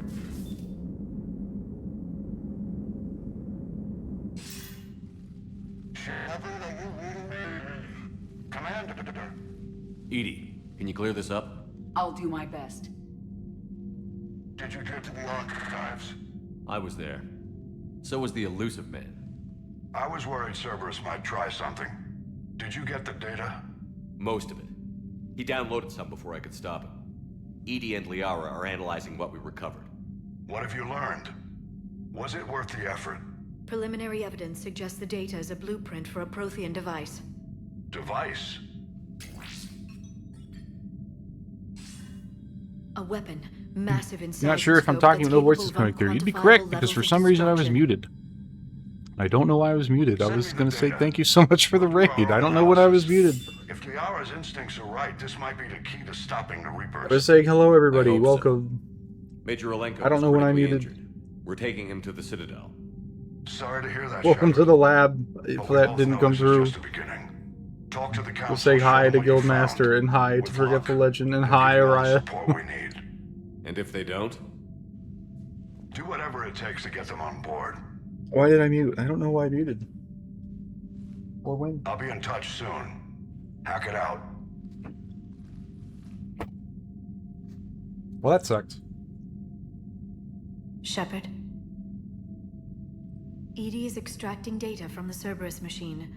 We'll have details to present to the council by the time we reach the Citadel. I love tabletop. And Major Olenko? What system are you playing? I've done what I can for him, but we need to get him to a medical facility soon. The Admiral's right. It's going to get worse, isn't it? Unless we stop the Reapers. Yeah. That's okay. That's just being a tabletop player in general is all this voices in weapon my could be head. the answer if we can build it. I get the sense you don't quite believe it, though. You didn't see what they did to Earth. How is one weapon supposed to stop them? What are our options? You know we can't win this conventionally. Shepard. Any modified version of Pokemon. Oh, interesting. Isn't it worth trying at least? I'm doing a D&D game and a and Pathfinder 2 game at the same time. Make sure I we're don't ready mean to like present I'm just our findings playing to them the council. both. I mean like I'm sure literally the council will see the need they to overlap help. by an hour, so It'll I be a play hell them of a both short at the war if same they time. don't.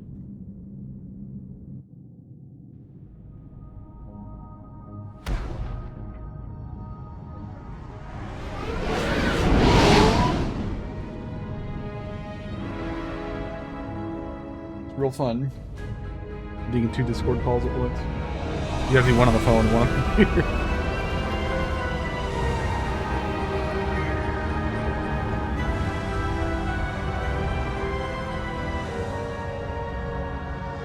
Very Mass Effect 1. A bit of maybe one nostalgia there, yep.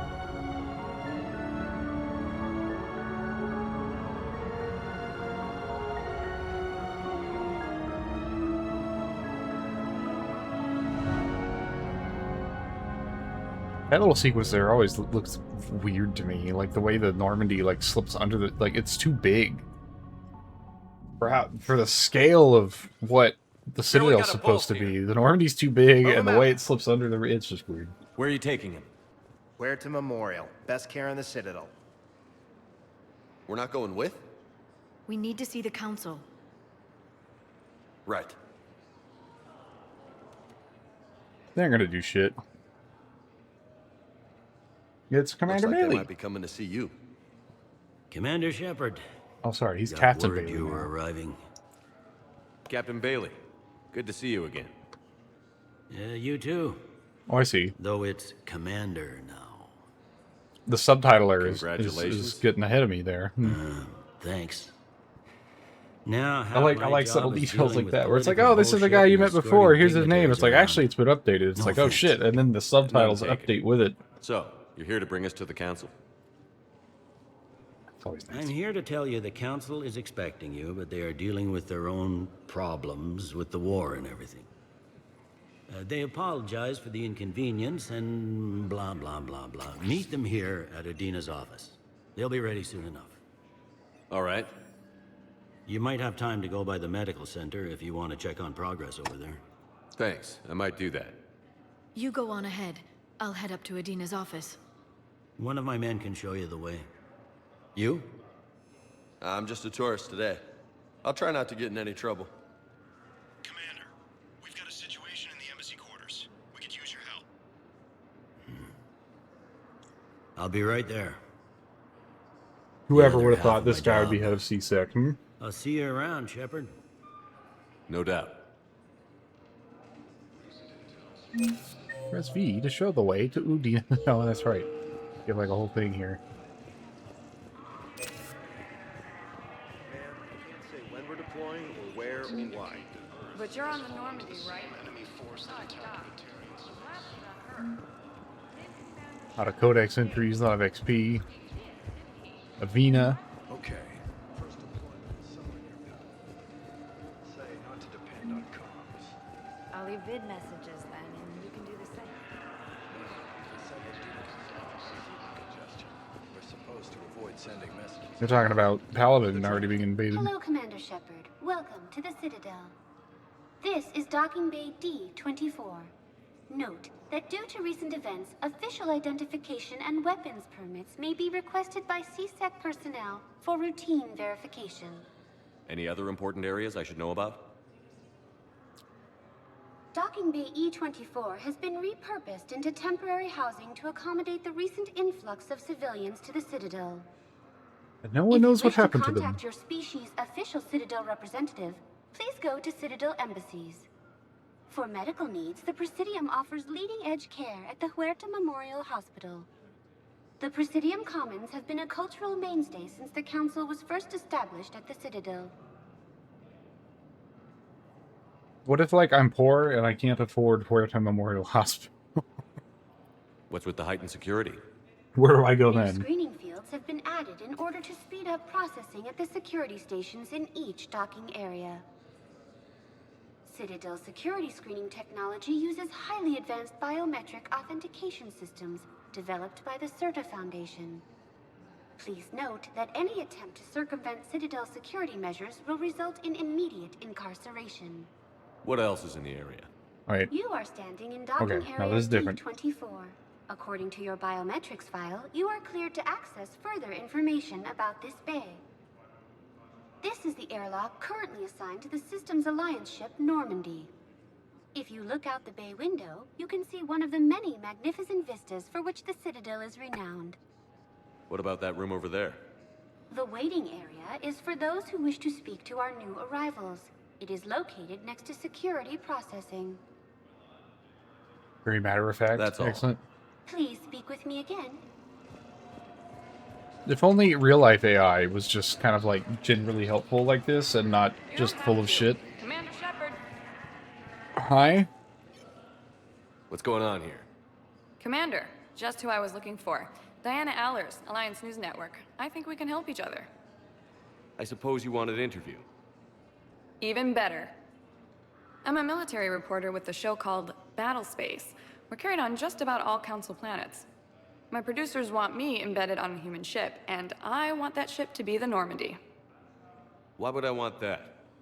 Wars can be won or lost in the editing room, and this war needs to be won. I mean, that I've got only Alliance applies security if you're like clearance fighting your and operate neighbor. without a crew.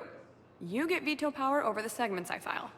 Can you handle an And arrangement like and that? not an Or like do I keep looking? eldritch terror from beyond the edge of the galaxy trying to exterminate all life. You can't edit your way around that war.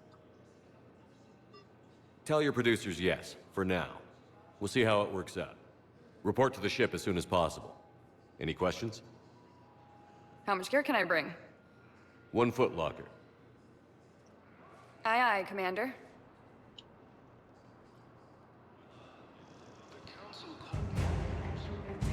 I've gained a war asset, apparently.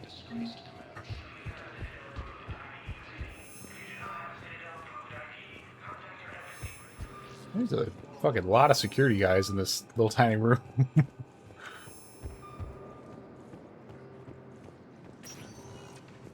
Welcome, Commander Shepard. Please select one moment, please. We'll go to the hospital first. I don't know why. Just will. Now arriving at Huerta Memorial Hospital. Hi, Avina, again. Hello, Commander Shepard. Welcome to Huerta Memorial Hospital. The human specialist medical officer in charge is Dr. Michel. Also, please note that specialists for all known Citadel species are on call. Please ensure that you observe proper decontamination protocols at all times while in this area. God. Running a hospital with multiple species must suck so bad. It's hard enough to do it with humans. Well, I'm alt tab real quick. I've got some kind of alert here. What is this? Oh.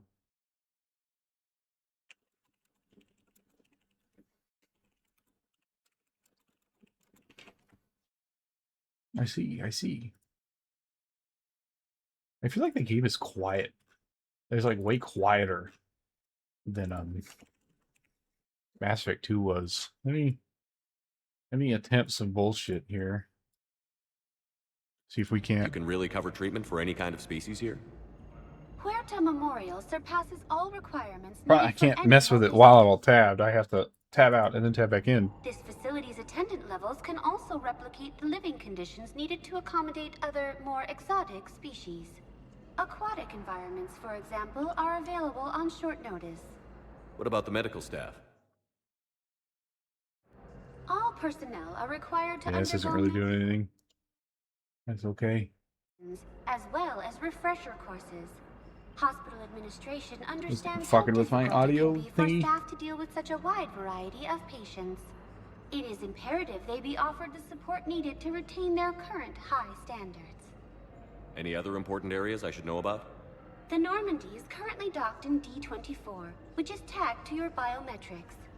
Docking Bay E-24 has been repurposed into temporary So this one's housing to just, it's accommodate kind of the just the recent same influx of information civilians to the Citadel. everywhere. If you wish to contact your species' official Citadel representative, please go to Citadel embassies.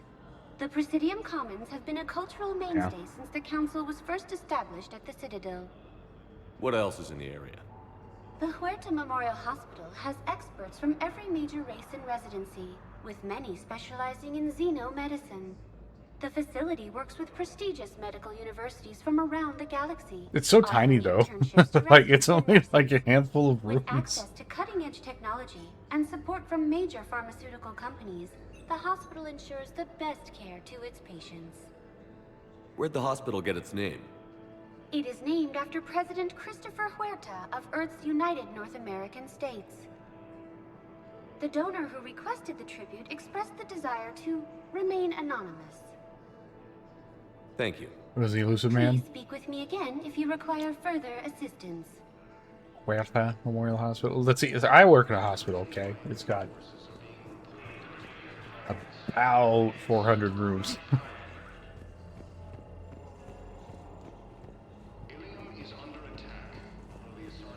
So, the nurse tells I me have never seen this many doctors in talk to another in Asari. the actual hospital. Yes. Can I have a gun? I'm sorry, no. Maybe I could be transferred to another hospital then. Someplace unsecured. I could have a gun then, right? And no humans. And wherever you transfer me, it shouldn't have humans. The humans are our allies. You don't trust them? No, it's not that. How are my eyes? What color are they right now? Maybe you could tell me what happened.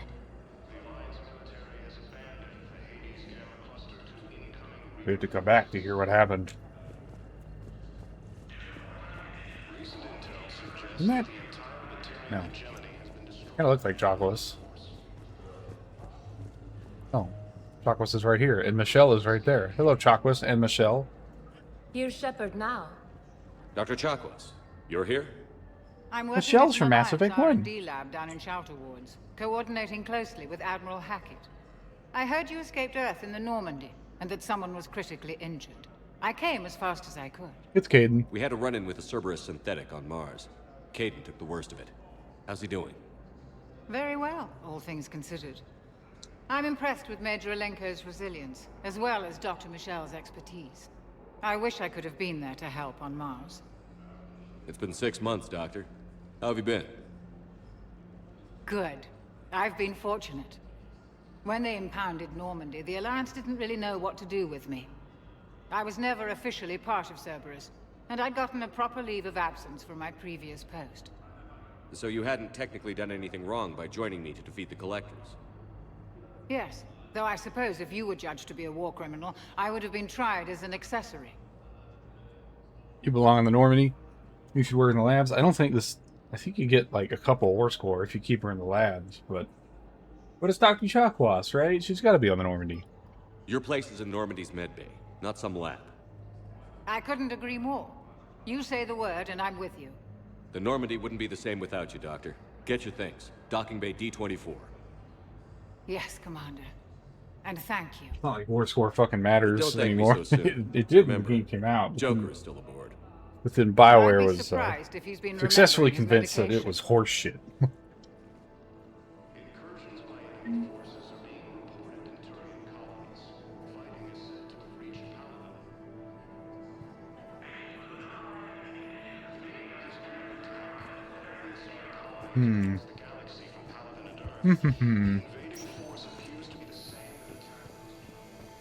A security scanned, I guess, or perhaps decontaminated. I don't remember if there's anything to pick up.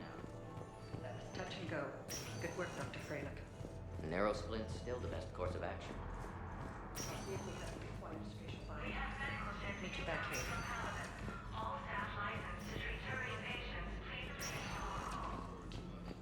I think at some point there's like an upgrade you can pick up. Hi, Doctor. Didn't expect to see you again so soon. Well, we need to prescribe you another round of antibiotics. For when I ship out? I have some bad news. Your squad applied the Metagel correctly, but infection had already set in by the time they found you. I'm sorry. I'm afraid we have to remove your leg below the knee. What? But... What kind of fucking infection? I don't understand it. It doesn't even hurt. It would if we took you off the painkillers, Lieutenant. Poor dude. No leg.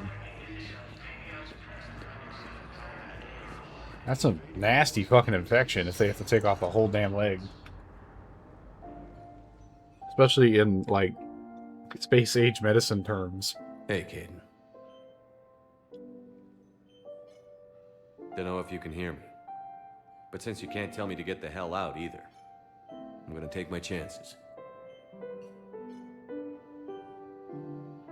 Don't die, Caden. I fucking hate Caden, but... You've got to fight.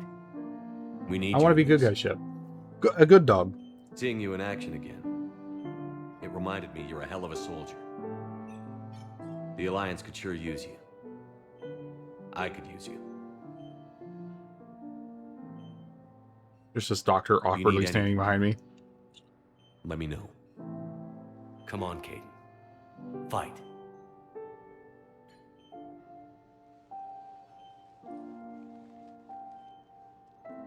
And that's an order.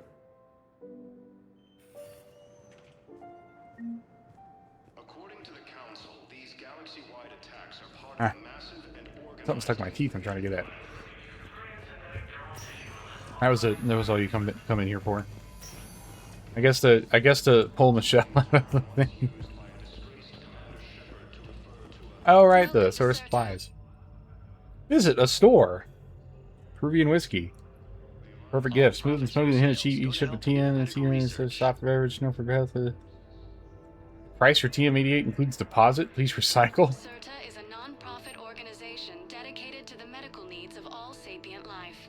And his gel capacity. See, things in this game don't cost an arm and a leg, so you might as well buy it. Visit a shop on the Citadel. One moment, please.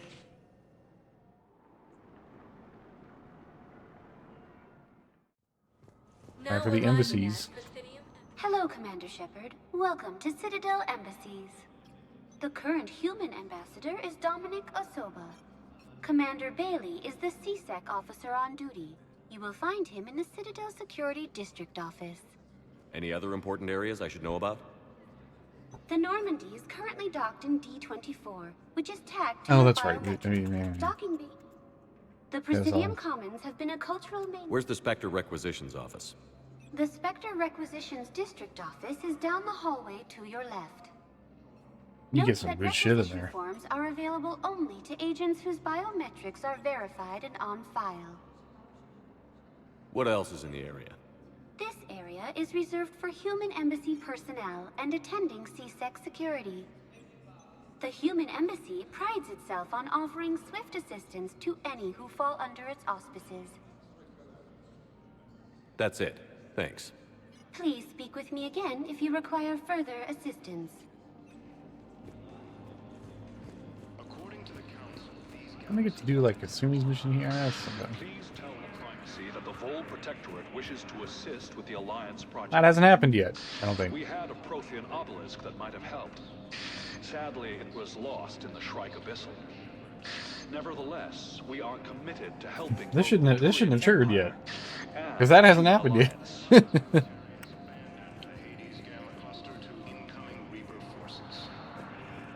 That's fine. I'll get it.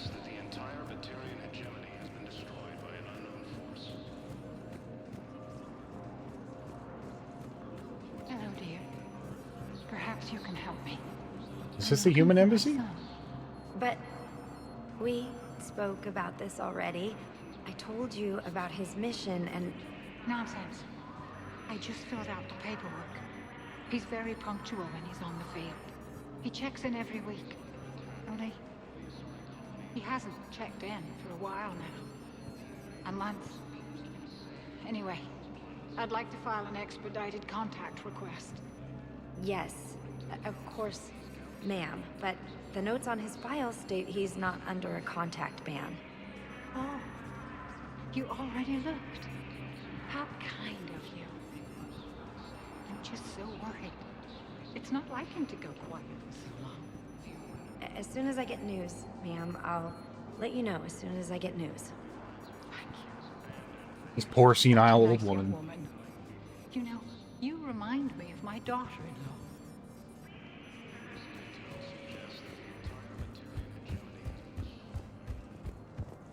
I don't worry about that for my mom.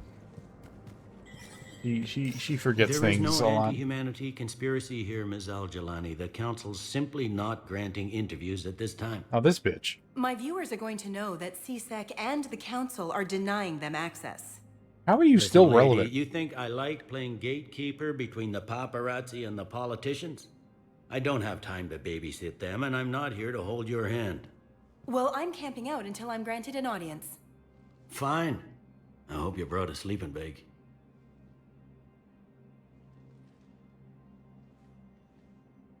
Oh yeah, she Commander turns around. Shepard? Commander Humanity has questions. Damn press. To see you're keeping the peace. Yeah, I feel like a glorified doorman. Most people would see it as a move up. Wedged in here with all the stuffed shirts? I'd rather be back down on the streets. I appreciate the higher pay grade, but I'm not a political creature. If you didn't want to be upped, why'd you accept? You don't say no to Counselor Udina. Well, maybe you would, but I gotta live here. I know yeah. squeaky wheel gets the oil, but I didn't lobby for promotion like some other officers. I'm not even sure why he picked me. I never know with politicians.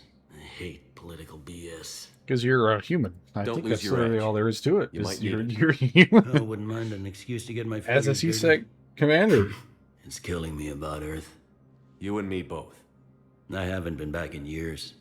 Now I may never. If this ain't the end of days, it's pretty damn close. I'm up to my neck in trouble, but if there's anything you need, I'll do my damnedest to help.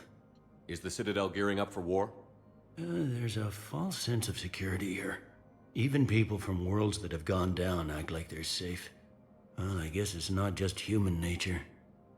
We all lie to ourselves to deal with horror. Anything important going on around here? You kidding? With the Reapers running roughshod through the galaxy, it seemed like the Council is in constant session. God, imagine. We got more ambassadors and dignitaries here than ever before. Leaders of government that cases. actually try to But govern that's just through the tip of the emergencies. iceberg, really. As an Thought American, I things were simply relatively cannot. quiet here. Well, compared to where you're coming from, sure.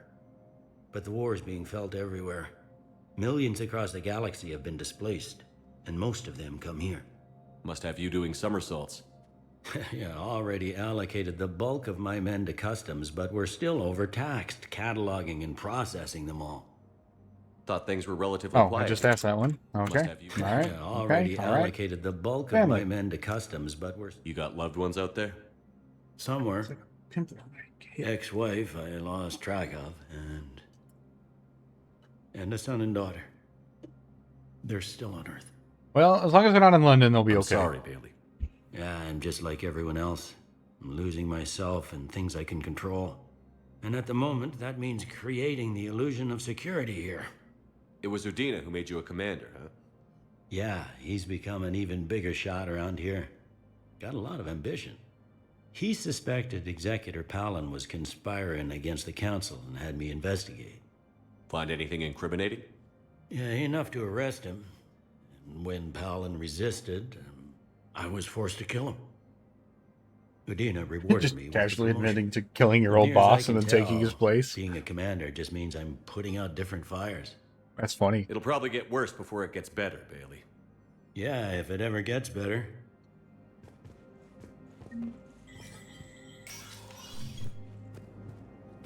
Yeah, I shot my old boss, so now it's now it's my job. Was that Terran Empire in Star Trek? Isn't that how they do things? If you want to be captain of the ship, you just kill the old captain. That's right, it's a fucking firing range. No. No. Unneeded. Unless there's an achievement. Spectre Terminal. Welcome. Welcome to Spectre Information Processing Center. External secure information across the board. Authorization to computer operation through requisitions. Restricted operatives currently in active duty with special tax reconnaissance. The operation requiring payment can be executed at the terminal or by support secure and untraceable financial transactions. Yeah, you get all sorts of good shit out of this.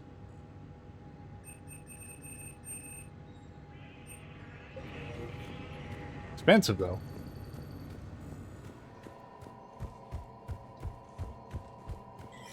I forgot that these pants like make Shepard's butt like wiggle. Commander, Councilor Udina said you'd be coming. If you'll follow me, the council is already in session. Okay. We've got our own problems, Counselor. Earth is not in this alone. But Earth was the first Council world hit. By our reports, it faces the brunt of the attack. By your reports. I miss it when fucking The reports Anderson's are up there. accurate. Earth was attacked by the Reapers. Ah yes, Reapers. And it's just the beginning. We need your help. Everything you can spare. Each of us faces a similar situation. Even now, the Reapers are pressing on our borders. If we lend you our strength to help Earth, our own worlds will fall. They're gonna fall anyway. We must fight this enemy together. And so we should just follow you to Earth?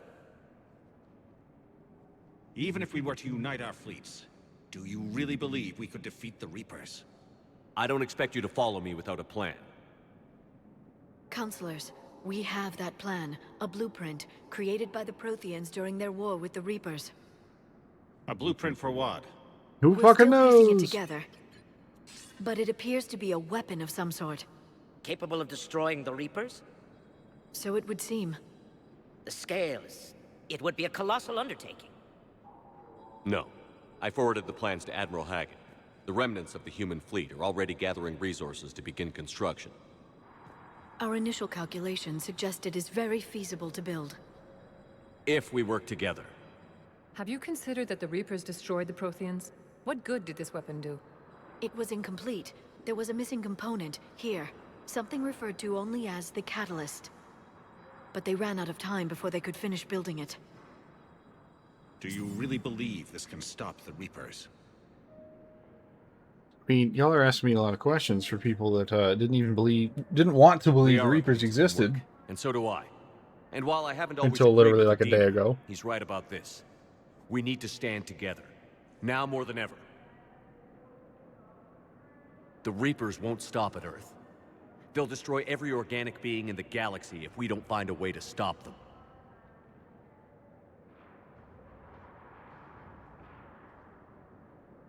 The cruel and unfortunate truth is that while the Reapers focus on Earth, we can prepare and regroup.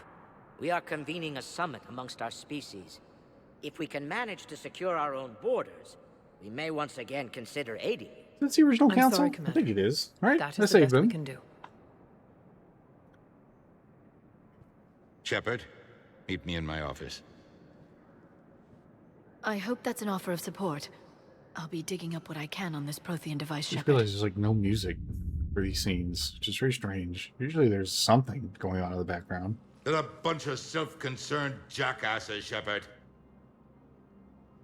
We may have a spot in the council, but humanity will always be considered second-rate. How can they be so blind? They're scared, and they're looking out for themselves. Our people are scared, and we are looking out for them the best we know how. My cheeks look like Udina's cheeks. Counselor? I hate that. Commander, I can't give you what you need, but I can tell you how to get it. I'm listening. Primarch Fedorian called the War Summit, but we lost contact with him when the Reapers hit Palaven.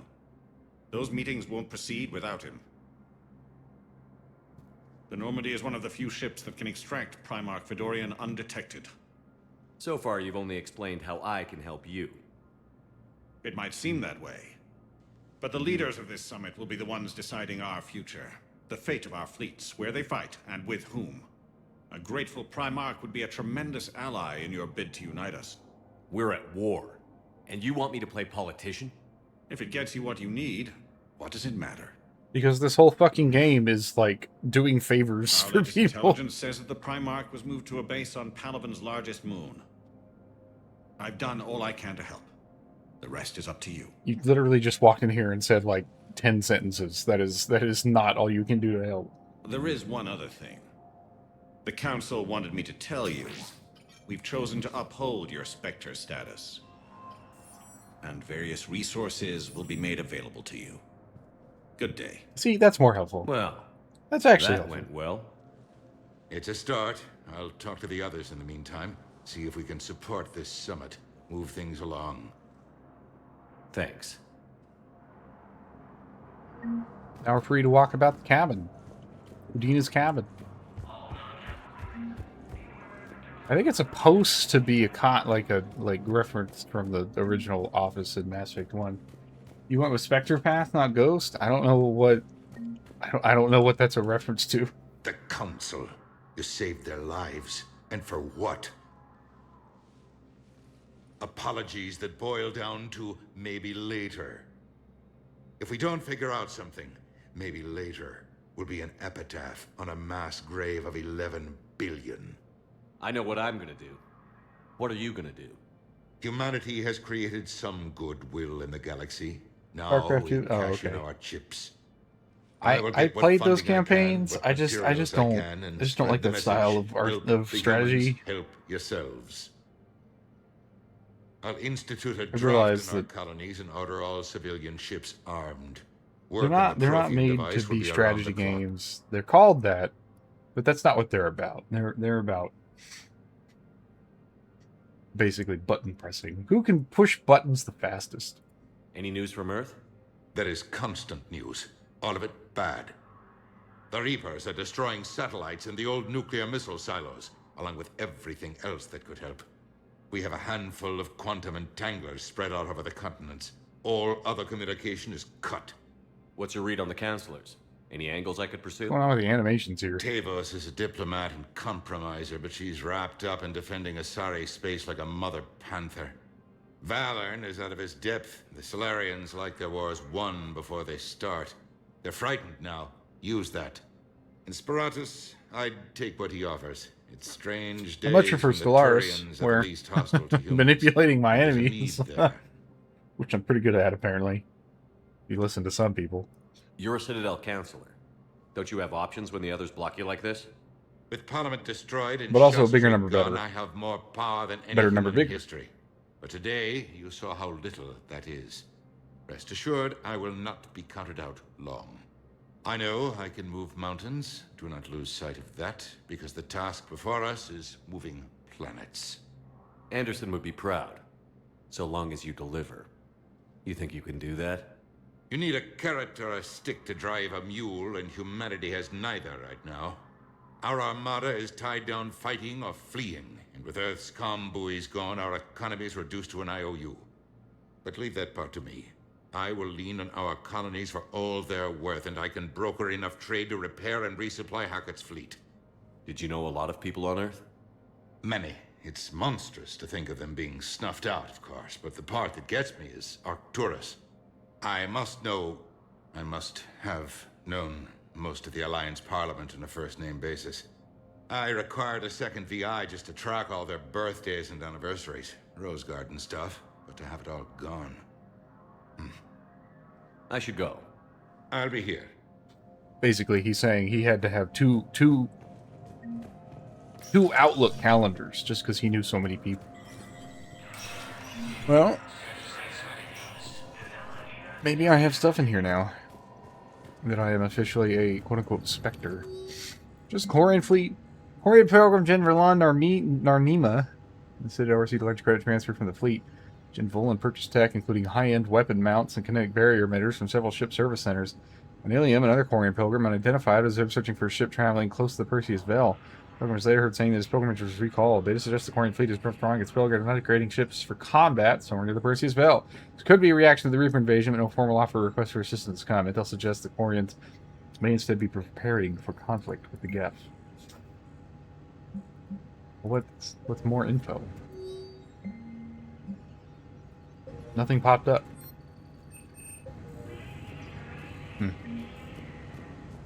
Oh, maybe... I guess it downloaded the codex entry, I guess. Maybe.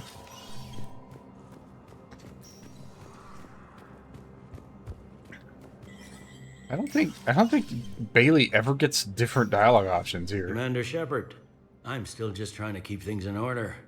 Feels like I'm fighting. Yep. I don't think he ever gets different dialogue. Well, there's probably a couple after the whole Cerberus thing, but pretty sure he remains exactly as he is now. Oh, hello, ma'am. We've had this discussion, young lady. You're to call me Teresa. Well, maybe my son didn't have the chance to marry you because of this damn war. But you're still family in my book. Nothing will ever change that. Of course, See, Teresa. she's senile. I'll come back later during your break if you want. Treat you to lunch. What do you say? I would love that, Teresa. Thank you.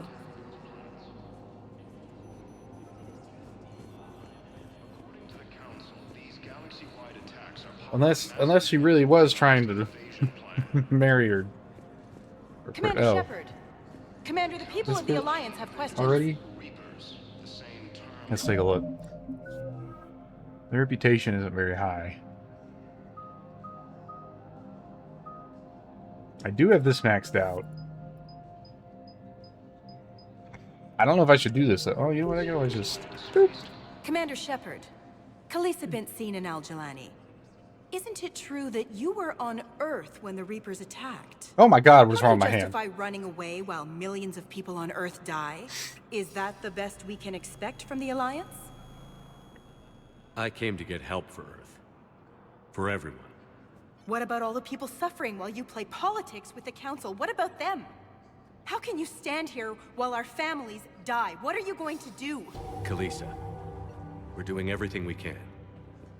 Before they cut the feeds, there were so many dead. I'm gonna stop the Reapers or die trying. But I need I think your I am help. an actual zombie in this game. Keep asking the hard questions. Don't let the Council forget about Earth. I will. Thank you, Commander. That might be the most pleasant interaction we've ever had We with this haven't woman. always seen eye to eye, but I'm glad you're on our side. The Alliance military has abandoned the Hades Gamma Cluster to income. Police have been sent on Al-Jalani. War asset gained. Recent intel suggests Usually punch her here. I'm playing good boy, Shep. I'm playing good dog. Commander Shepard. Please select a destination. One moment, please. Now arriving at Docking Bay D-24. A good dog.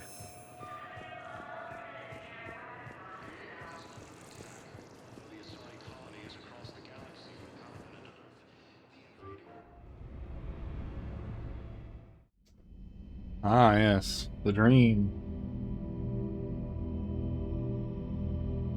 I wonder if it's the upgraded one or not. Find out in a second, I guess. It's not. Well, I think it starts out with a little boy. Because I don't know what all the mods I had to do. But I don't think I got the dream one. I did not get the dream one. There's a mod to make these so much better where it's like, it's all the characters you've met throughout the 3 games, instead of this little fucking kid that you don't even know.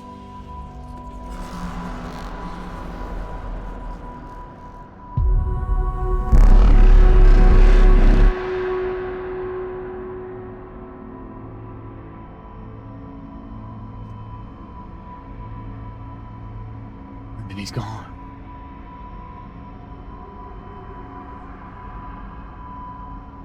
These the same trees they use in the ending? I think they are.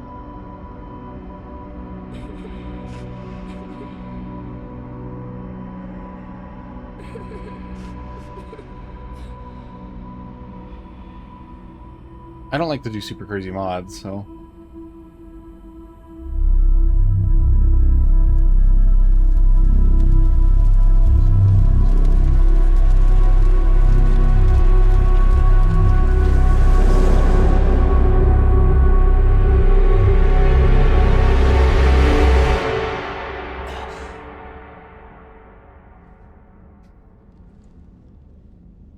Show me my hands again. Yeah, those are a zombie's hands. What the fuck? They're all sorts of fucked up. Liara, can I help you?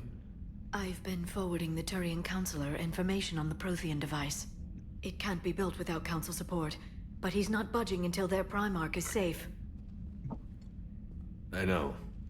Are you all right? I'm going to be right back. I got to be right back. I will be back. With weapons.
Made tea.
Tea with much sugar for energy. Okay. All right.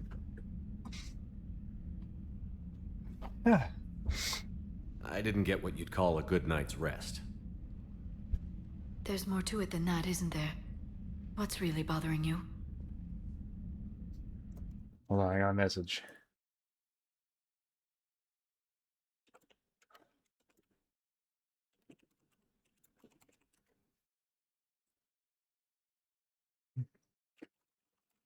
I'm mad at Song for never showing up.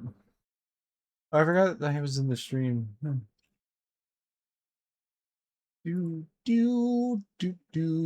I got the fucking soundtrack for Rings of Power stuck in my head.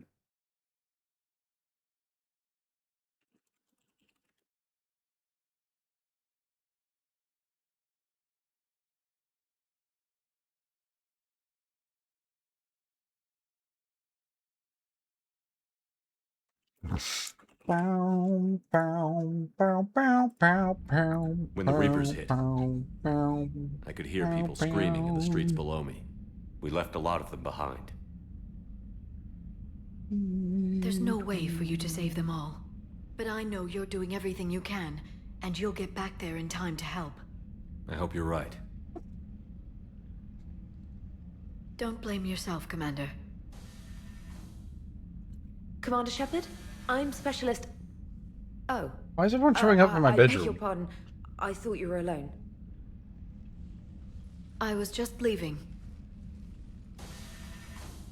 Commander Shepard, I'm Comm Specialist Samantha Traynor with Alliance R&D. I was part of the team retrofitting the Normandy after you turned it over to the Alliance. There weren't many of us aboard when the Reapers hit. Slow down, Specialist Trainer. You're doing fine. Thank you. I worked in a lab. I never thought I'd be serving on a ship. Why don't you tell me about the retrofits? The ship's in line with Alliance regs now, and it has new, top-of-the-line quantum entanglement communicators. I mean, we did have In one fact, before then, but... Admiral Anderson had intended to use the Normandy as his mobile command center. That's no longer an option. Yes, I heard he chose to stay and fight. In any event, I'm honored to serve under you, Commander. For as long as you need me, that is. They only sent me here to oversee the retrofits. Shepard, some of our systems require further testing, and Specialist Trainer has been extremely effective during installation. I would prefer that she remain. Got it, Edie. Wait, since when does a virtual intelligence make requests? Edie's an AI. Fully self-aware. Oh, I knew it. I knew Joker was lying. Jeff requested that I pretend to be a simple VI to protect myself. I apologize for the deception. Thanks, Edie, and I apologize for all those times I talked about how... attractive your voice was. Anyway, Very somber shall I moment give you a that it's tour? just like, oh, I think you'll be she's impressed by the new lesbian. upgrades. In the Great CIC, choice. you'll find the galaxy map where you can set the Normandy's destination. You can also check your messages at your private terminal. The War Room houses a strategic command center for mission-specific intel and war analysis. The shuttle bay contains an armory where you can modify your equipment between missions. Finally, Liara has set up a lot of hardware down in the old XO office on Deck 3. I think she's claimed that room. Yes. And there you are. Still the same ship as before, it just flies Alliance Not- colors now. not quite the same, Speaking but of close which, enough. I believe Admiral Hackett would like to speak to you at the VidCom.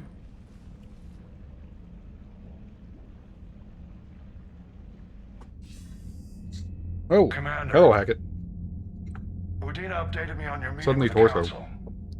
Sounds like they're running scared. We did present them with a lot of unknowns. They're feeling threatened and want immediate solutions, not theories. Theories are all we've got right now. You know, maybe if any of these bitches had listened to 2.5 years to ago. Turian Primarch for a summit meeting with the Asari and Solarians. I'll bypass the council and appeal directly to their leadership. That's good, I like it. This is where we start laying the groundwork for our counterattack. Unfortunately, we don't have a whole lot to back it up right now. Then build alliances. Gather everything and everybody you can for the cause. What about the Prothean device? Find me people who can help build it, and if you can't, I'll take ships, soldiers, supplies, whatever you can get. We need to keep hitting the Reapers across every theater of war they open. Buy us time to figure out the device. And when it's finished? Assuming it ever I is, find it, pool all our resources. The phrase he said, hitting the Reapers across every theater of war they open. Like that sounds like a terrible The plan. stronger you can make that armada, the better the You chances wait of for them to punching hit you and then hit back. What about Earth, sir? We'll just have to hope Anderson and what's left of the Alliance forces can hold out until we've dealt with the enemy. I understand. Good. Then make it happen, Commander. I'll be expecting regular updates on your progress. Hack it out. What happened to his face? Why is he this huge star? What the hell? Major defeat. Earth, Arcturus, and Tatris. I don't know what that means. one of the mods, I think.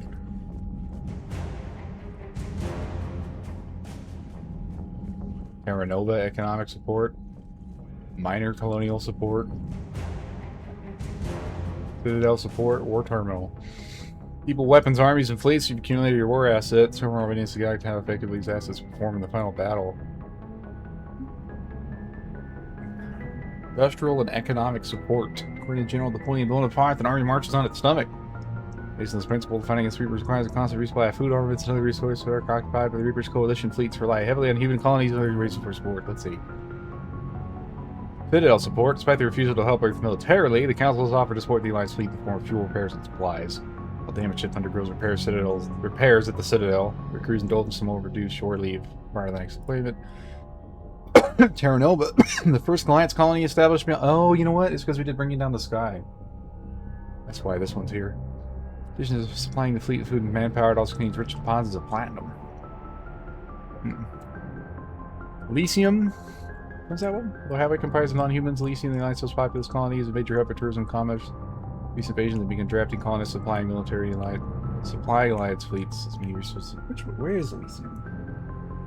I'm trying to think like where these come from. Everything usually has a like, even with these mods, everything has like a logical source. I just don't remember what Elysium is.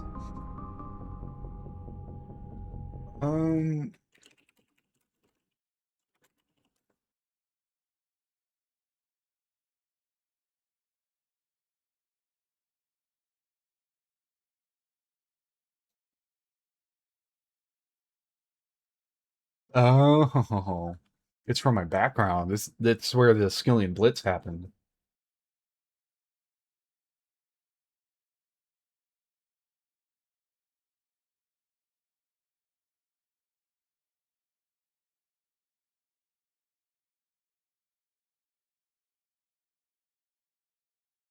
That's what it's from. It's from my war hero background. Minor colonial support. Human colonies across Alliance space and beyond are sending troop supplies and equipment to the Alliance fleet. Colonists have agreed to help in spite of often having to traverse dangerous space and small shuttles to deliver their cargo. As much as they disagree with the system lines in the past, they know what the Reapers not say. I said that might just be like a general one, or maybe it has because of stuff I did in 2. SSV Isaac Newton. Look at that picture. That's a good picture. The Isaac Newton Systems Alliance battle carrier that houses the majority of the Coalition Special Division personnel. It's a tactical mobile command and control center for all Special Forces operations. It also acts as a hospital, training facility, communication hub.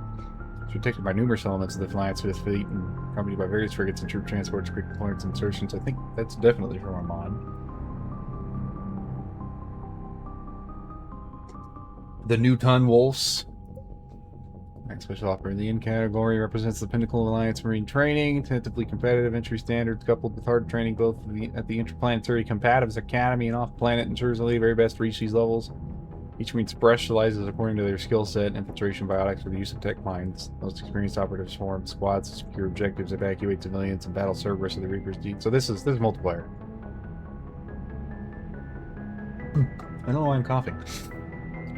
That represents multiplayer shit. Alliance. The SR2 is worth 23 points. I think this goes up as we get upgrades. I'm not sure. The mod makes this way more in depth.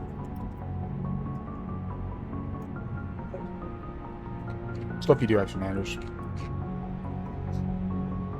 Never rebuilt the ship. The SR2, the Alliance took the new Normandy apart and refitted some of its systems with new technology of its own. As well, the SR2 Normandy is the highest performing frigate in the entire Alliance Navy and possibly the fastest ship in its class. Normandy is commanded by Shepard. Updated. The Thanix cannon. Updated. Solaris armor. These are aspect 2 things. Updated. Cyclonic barrier technology for the shields. First Fleet was stationed near the Charon Relay when Reapers invaded the Sol system. By the time Admiral Hackett issued the order to retreat its size, once the largest in the Alliance Navy had been cut in half.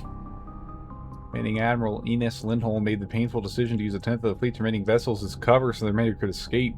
Our gamble paid off as the First Fleet limped out of the relay to rally with Westland importance. Updated. This fleet lost a third of its vessels protecting the Council during the Battle of Citadel 2 years ago. Unfortunately, the Alliance did not have time to rebuild the fleet to its previous strength before Reapers invaded. Womp womp. Third Fleet.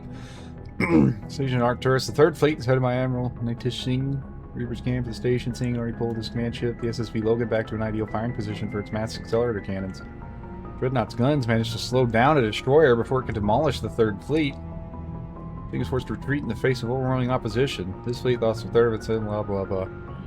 I realize there's no second or fourth fleet. I'm wondering, it's very unlikely, but I'm wondering if that has any decision in Squadron 42 to have that be the second fleet. Because they've said up and down that they love Mass Effect. Who doesn't, really? The fleet became famous across the galaxy after spearheading Alliance forces at the Battle of the Citadel, burning our Turkish station when the Reapers attacked. After a bloody and desperate battle, Admiral Hackett gave the order to retreat, sacrificing the entirety of the Alliance Second Fleet to give the Third and Fifth a chance to escape. Well, there you go. That's where it went.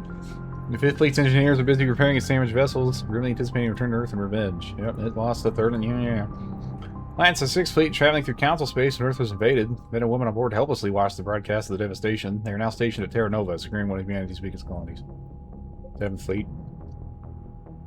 Comprised largely of cruisers and frigates, was previously responsible for patrolling the Skillian Verge and conducting anti-pirate. However, the Reapers bypassed the fleet's location entirely while en route to Earth, given that the Seventh Fleet was stationed over Eden Prime. As a result, their current responsibilities are protect and evacuate remaining colonies. Far from the borders of Citadel space. The 8th Fleet primarily chose the outskirts of the Skillian Verge and the terminus systems as best suited policing pirates and smugglers. I like how there's a picture of the end of the game as its picture. Random larynx over. Is it not working? Or did nothing happen? Aid me! I'll just restart the bot, because I had to...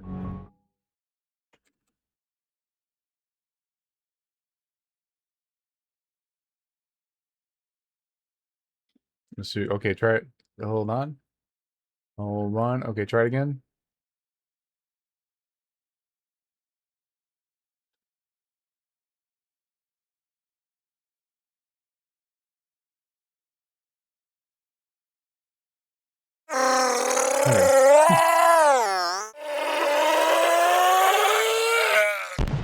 I think it's because I had to redo my sub.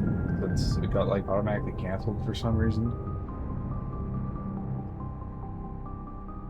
Of the Wardens of the Verge, they're considered not only the most overstretched, but also the most under-resourced fleet.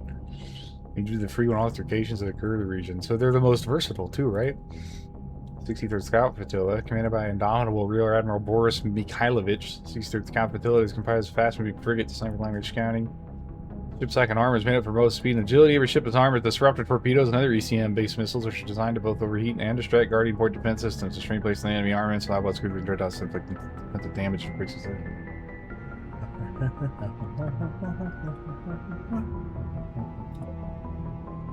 The old saying, every Marine is a rifleman, still holds true to the Alliance. Every Marine enlistee, from clerk to sniper, goes through a period of infantry training. As a result, the 103rd Marine Division is their largest collection of Special Forces soldiers. Officers from notable battles, such as killing Blitz at First Contact, run harsh training exercises in a variety of environments, insisting the Marines be prepared to storm any beach on any planet. This training has been useful in the Reaper Wars, the 103rd will be fighting in an Arctic desert one week, crawling through jungles the next. Lots of war strength for that one. The Mechanized Division is the Alliance Marines primary mechanized unit. It utilizes variations of the Mako and MO8 stock of aging M29 Grizzlies and is supported by Mantis gunships and the M44 Hammerhead. Artillery Battalion, heavily modified M80s and M29s with the latest Thanix missiles and ground-to-air weapons. This is all stuff from the end of the game. It's the shit that's just been made up. The division specializes in creating planetary invasion operations, especially beach edge and landing zones. Mako and Hammerhead is designed to maximize the speed of attack by deploying atmospherically from frigates into reasonably small but flat landing zones. Much of the division's mechanized capacity has been destroyed during the attack on Earth and Arcturus, and all the vehicles now being reclaimed from the colonies. If Earth is to be retaken, this unit will be vital, so the Alliance is keeping it in reserve. That's literally just the thing from the end of the game. And then we have 1 point for Diana Allers. Alliance News Network reporter Diana Allers. And 2 points for Kalish Minsanalajani, Washington News reporter.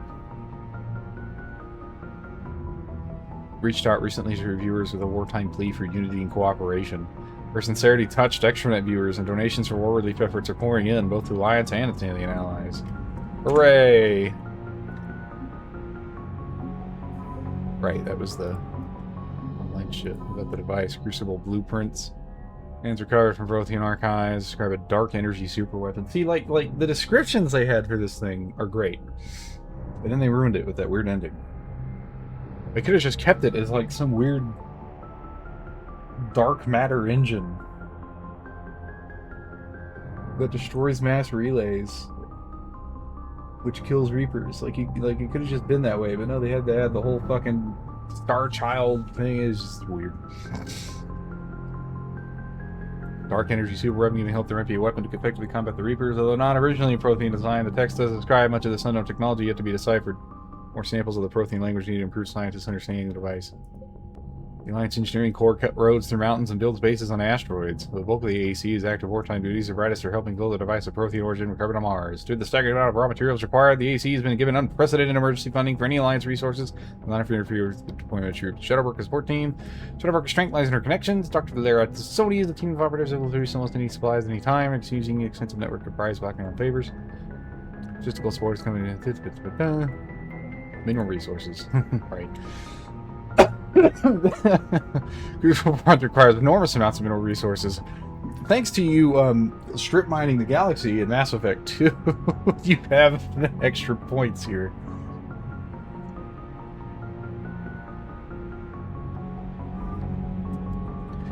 Wonder why it doesn't... No. Elysium Colonial Aid. Maintenance shaft? Oh, it goes directly down to the armory, I think. I can't believe the council won't help. Come on, Sarah. If Vestia was lost and Earth hasn't been touched yet, you can be damn sure we'd be guarding our own borders. Yeah. Commander, the Alliance has found a new Cerberus lab on Sanctum. Admiral Hackett would like you to investigate. Commander, come to check on your new recruit. Why am I coughing? Just wanted to see how you were doing. Still trying to get my bearings. When I was working on the Normandy's upgrades, I left at the end of the day. I didn't even have a toothbrush or a change of clothing until I made some emergency purchases on the Citadel. Next time you need something, just ask. We're all in this together. Oh, it's no trouble, Commander. I'm sure you have larger concerns. We can put in a requisition order. My toothbrush is a Cision Pro Mark IV. It uses tiny Mass Effect fields to break up plaque and massage the gums. It costs 6,000 credits. Okay, yeah. You're on your own with that. In any event, I appreciate you giving me the And then chance to and then stay. it becomes the most Was important there tool anything else? in the galaxy for a brief time. How'd you end up in the military anyway? My family didn't have money for university. When the Alliance saw my aptitude scores, they offered me a full scholarship. I served my required years after graduation and decided to stay. I really like the challenges of the lab. Although, I'm sure I'll grow to love frontline service as well. I'm surprised you're worrying about a toothbrush. We've got bigger problems right now. Oh, Shepard, Oh, it's the little believe things that me. matter. Seeing the Reapers on Earth was terrifying. But I won't help anybody by bursting into tears here in the CIC, will I? Being here on the Normandy helps. If anyone in the galaxy can stop the Reapers, it's you. It's and me. if flagging your messages and Good boy, managing Shep. strategic intel helps you in any way, then it's worth it. You worked in Alliance R&D? Yes, you'd think quantum entanglement would make communication easy, but imagine incorporating multiple incoming sources and then networking them with extrapolations of time-lag data to construct a coherent situation GUI. It's an exciting challenge. She's a for nerd. me, anyway. He's a communications nerd, specifically. That's a special kind of nerd. Like this.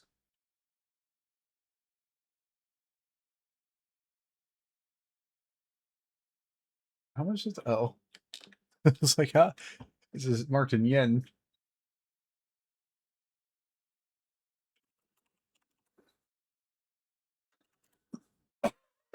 The tea is helping. Where are you from originally? A colony in the Terminus systems, actually.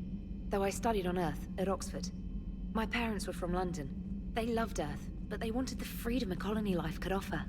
If they stayed in London, I imagine they'd be dead right now. A lot of people back on Earth are still alive, and counting on us. Quite true, Commander.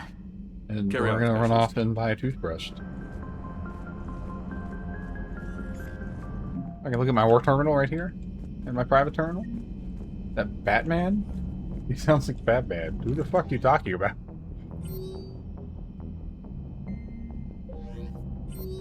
Oh my god, there's so many. Okay, hold on. Normandy Manifest?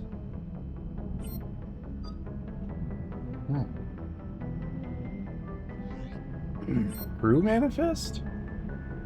Senior officers have executive control of the ship. They provide its core command structure, and under normal circumstances, each is in charge of a single arm. Captain Commander Shepard. So this is mod stuff. I was like, wait, but you talking about my guy?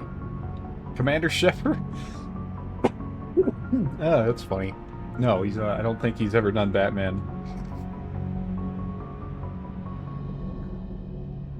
N6 status, Infiltrator. Ordered N7. Ordered the Spectre. Ordered the Star of Terra for extraordinary bravery in defense of Elysium. That's where the Elysium came from. Participant Orphan Raids. Participant Battle of Citadel. Missing in action. Killed in action. Reinstated.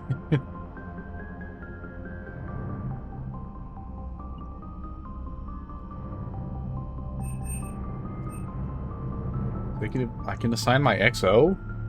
Executive officer is second in command of the ship. He actually manages the day-to-day, coordinates all organizational issues, reporting only necessary items to the commanding officer. High degree of trust is required between CO and XO for the ship to run smoothly. Well, obviously it has to be Garrus, right? Looks like I have to pick one of these bastards. Oh, I can pick Joker?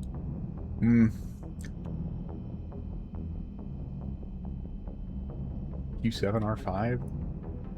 This is Systems Alliance. Graduate with honors, a director's pilot. Disciplined? Theft of government... Right, because we did steal the... we did steal the Normandy at the end of Mass Effect 1. Article 92.1, disciplining direct orders. Disciplining actions rescinded, authorized Captain D. Anderson. He would have been a counselor at that point. Pilot Normandy SR1.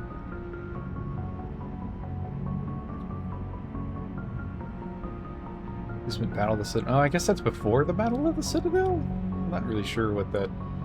Oh, you stole it from... Right, you stole it at the start of the game.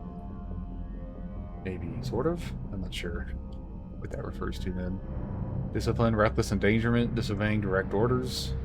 Reassigned SSB Titan, disciplined in absentia, desertion, aiding the enemy. Voluntarily remanded into custody. Returned to active duty. Disciplinary actions rescinded. Authorized to come back. Commander Shepard. Well, I'm not making him the XO, obviously. Marine officer.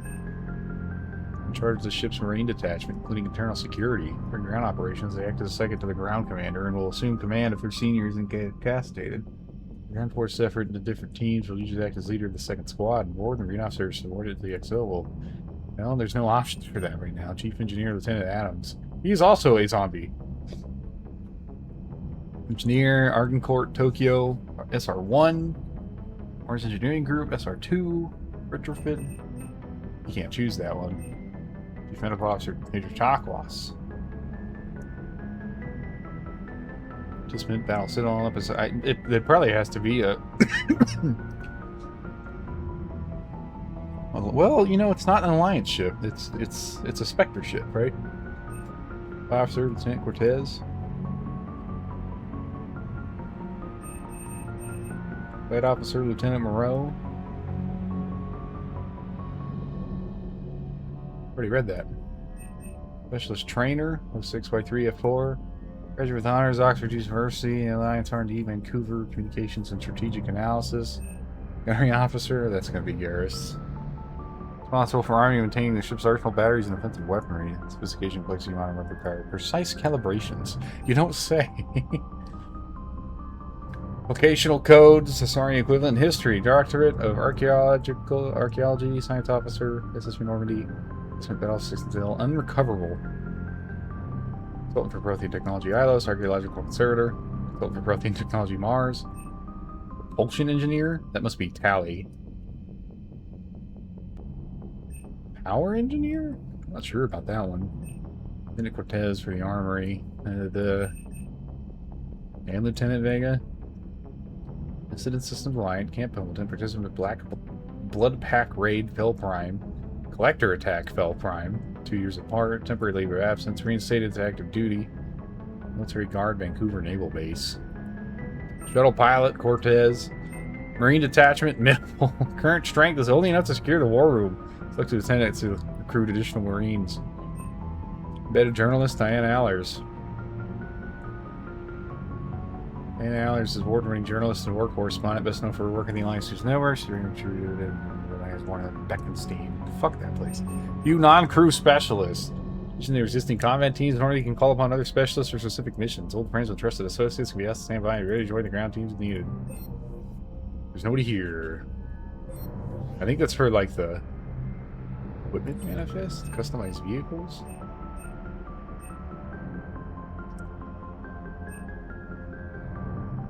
Combat cockroach.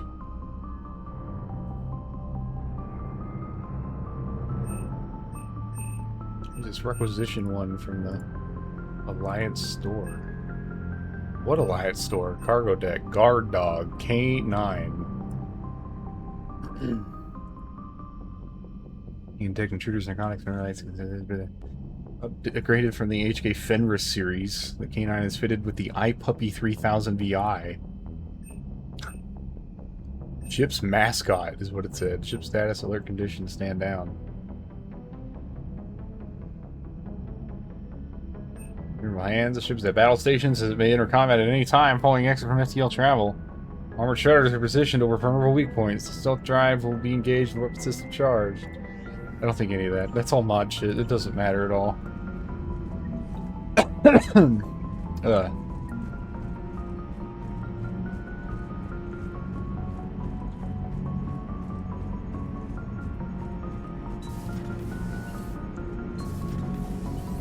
Maybe I should look at some of the best Andromeda mods. Hello, Edie. I assume everything is going well up here? Edie and I are just enjoying the calm before the shitstorm, Commander. How's the ship running, Edie? I always work at optimal capacity. Well, the Normandy's good. Everything's upgraded and better than ever. If we're talking about the crew, you'd probably have to ask. Are these lines just lifted straight from Mass Effect 2? We can't beat the Reapers just with a skeleton crew. I have the capacity to accommodate the slacking of any number of productively suspect humans, Shepard. What happened to the rest of the old crew? Maybe we could recruit them. Lots of Cerberus people think they're doing the right thing. Perhaps you should consider upgrading my hardware. Retrofits are always a pain in the ass. Yes, Shepard. That's all for now. Logging you out, Shepard. I think that's all Mass Effect 2 stuff. Hey, Commander. Oh my I god. had my doubts about the Council. But after years What's of happening with ignoring the your animations? warnings, they're finally willing to step up and tell you they just can't help. They're doing everything they can. Did they at least validate our parking? Well, let me know if you want me to get them on the channel and then hang up on them. You know, for old time's sake. Commander? That was very awkward. It was kind of an awkward set of interactions there.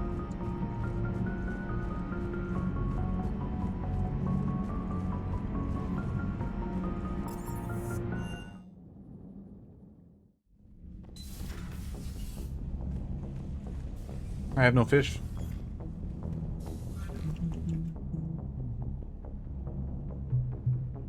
No, I cannot. Any turn after duty, chase an assassin, bring a veteran officer aboard, destroy an Atlas, drop from orbit. I'm not sure what the fuck that's referring to.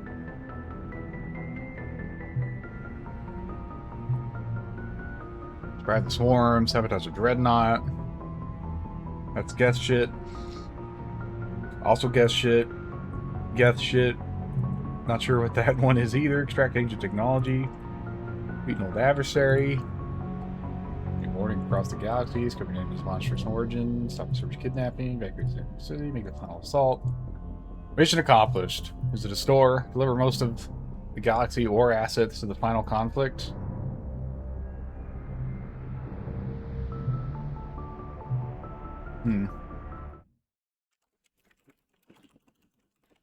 It wouldn't be...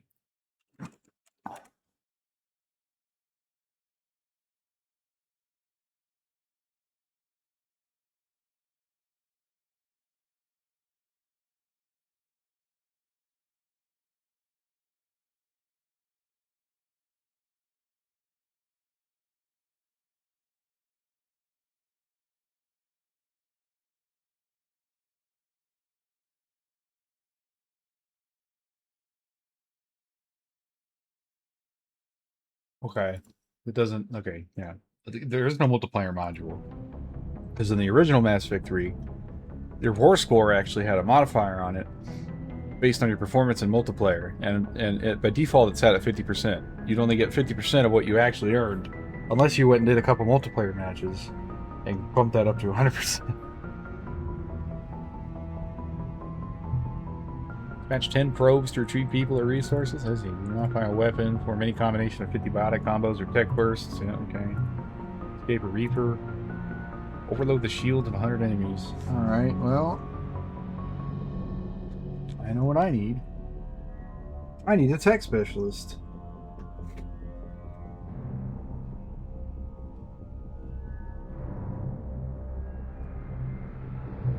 Lift 100 enemies off the ground with powers. I guess singularity doesn't count. Enemies on fire. Pull the group while he's charging you. Yeah, that'll happen. Hijack an Atlas mate. That happens.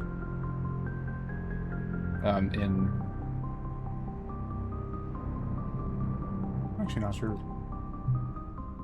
Get a harvester. Into non-customizable your weapon level 10. Cover an ancient secret. That's Leviathans. Your Omega. Out of control scheme. I'm not sure what that's referring to. Well, that's probably the Citadel DLC, actually. Get a group of Spectre-level opponents on normal hardcore insanity.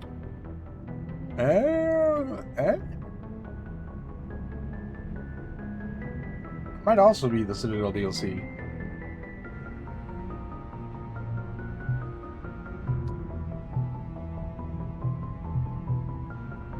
Vows shall rekindle a romantic relationship. Well, is it Tali or Liara?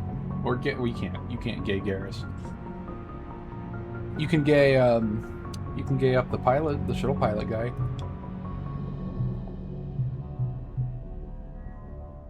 Okay, so there's nothing like crazy. I just need to overload and lift.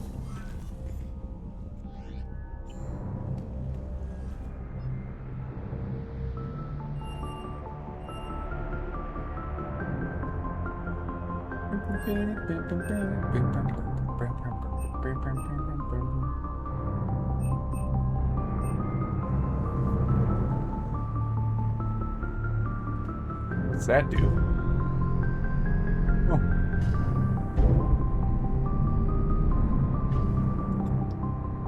There's a button. I like that you can boost the volume. Reintegration theme, Loft mix.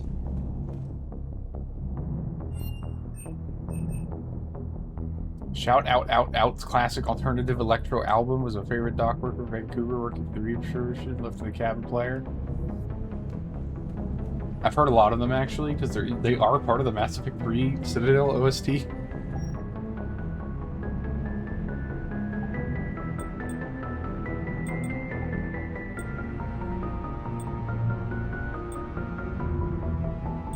Less health, better shield regen. Melee damage? Fuck that.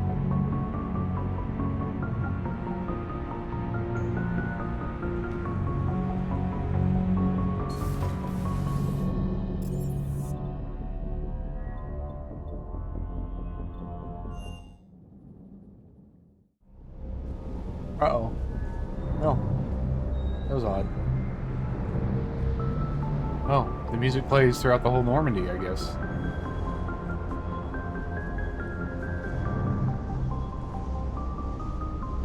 There's a strange display wall. Sniper rifles. The Mantis. Extended barrel. And the concentration mod. Speeds perception by 25%, enhancing aim for brief time. Yes. Yes! I want this predator.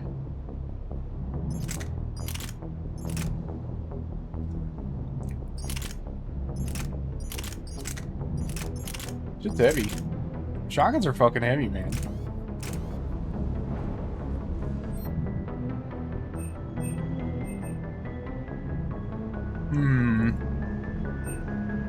I have a bit of money.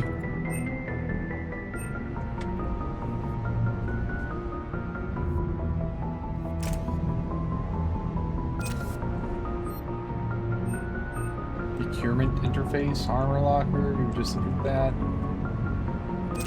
Lieutenant Cortez, hello? Lieutenant Steve Cortez, shuttle pilot. Got news about our supply chains, Commander. Nice to meet you, Lieutenant. What's going on? Sorry to just jump in, Commander. There's so much to be done, I get caught up in the tasks at hand. He's always like that. You need to chill out, Esteban. So you do care, Mr. Vega? Or is that the Cerveza talking again? So what's happening with our supply chains, Lieutenant? Alliance procurement chains I are like the dog. chaos, but I like Citadel's the dog economy just is wandering still around in the background. I can network to Citadel retailers. You can view inventory and make purchases right from this console. When I network to a new store, I'll let you know. It does cost more to coordinate delivery to the Normandy, so it's cheaper to buy supplies when you're there. So you're my shuttle pilot, but you're setting up procurement chains? I wasn't assigned as Normandy's pilot. Not much need for one on a dry dock ship. I was overseeing the retrofit of the cargo hold. I'm quite familiar with the operation and maintenance of the UT-47 Kodiak and the M44. We got quite lucky that there were all these like very highly it made sense for me specialized to take people over that as were in shuttle charge pilot of the when I left Earth. retrofit that just happened to Especially given do Mr. all sorts Vega's of love of mid-air collisions. interesting things. To save the day, pendejo. I'm also responsible for logistics, making sure the armory and shuttle are properly stocked and maintained. How long have you been with the Alliance? About 10 years. I enlisted in First Fleet serving on the SSV Hawking, flying F-61 Tridents mostly. I love the Trident. It practically dances in low atmo. I spent as much time tinkering on my bird as flying her. Got a bit of a reputation. So, you can fly fighters and fix them. Yeah, and I got a knack for procurement too. They were grooming me for CAG, but my skill set made me more valuable commanding a flight deck. They assigned me to the Normandy retrofit team Commander about of the 5 Air months ago Group. to oversee all cargo bay modifications. Thank you, Battlestar Galactica. You know, it's funny that if you read through the whole codex, which I have done, humans are apparently the only race that ever came up with the idea of a carrier. It was sent to the tech All the other labs for a races are like, "What the retrofit. fuck is that? It's To a ship afford just mobility that with such a has small that just has eco-core, fighters in it." And then design humans are like, sacrificed "Yes," and the other races are like, "Oh Lab my engineers are god, trying to improve that. what does that After even Reaper mean?" invasion, those labs are probably just a pile of rubble. The Kodiak seems a bit different. Good eyes, Commander.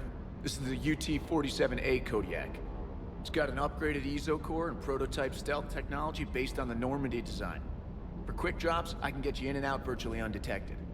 She flies like a brick, so that's why you need a good pilot. You were stationed on Earth. Do you have family there? I'm an only child. Lost my parents years ago. I had a husband back when I was stationed at Ferris Fields. The collectors took out the whole colony. I'd rather not talk about it. Do you maintain this armory? I share that duty with our illustrious Mr. Vega. Though I believe the only weapon he really cares to maintain is himself. You know you love the show, Esteban. I hate him. First retrofit we did was I will always remind you that I hate James so fucking much. Now you get off the elevator, pick your gear, and head right into the shuttle. Just like the original Normandy. Welcome back to the Alliance, Commander. Keep up the hard work, but don't kill yourself. Yes, Commander.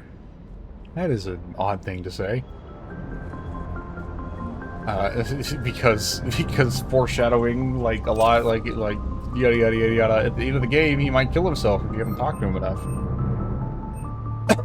Wool backpack?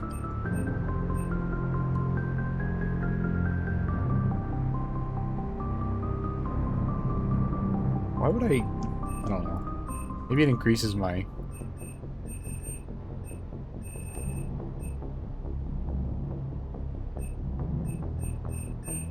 Maybe it increases the war score of the Normandy to have to, like, buy these things.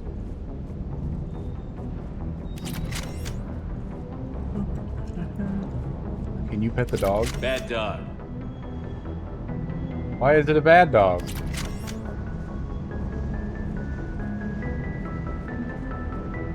What the fuck, Shepard? Why'd you just call him a bad dog? What'd he do?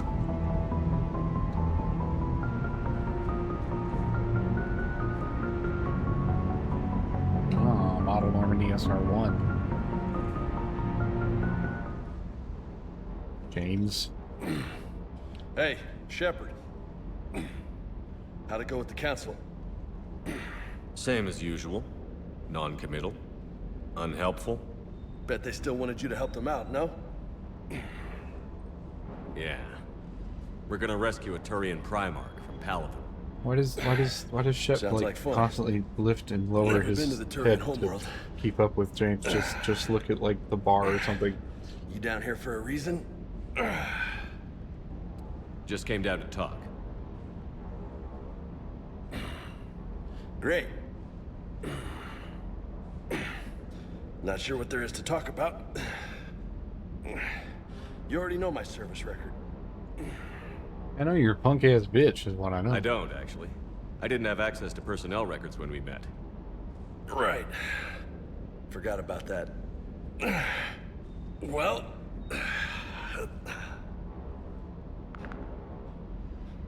Think you can dance and talk at the same time? I think I can handle it. I'm cybernetically reconstructed, James. Don't Maybe I push should your punch luck, him. Vega. With age comes wisdom. And rank. There's my fucking zombie hands again. They look so You gross. sound like my old CO. Oh yeah?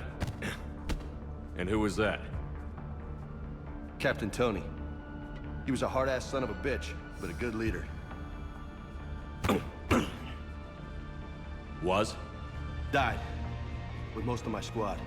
Protecting a civilian colony from a collector attack. And the colony? It was either them, or the intel we had on the collectors. Intel we could have used to destroy them. I chose the intel. Sorry. That's a tough call.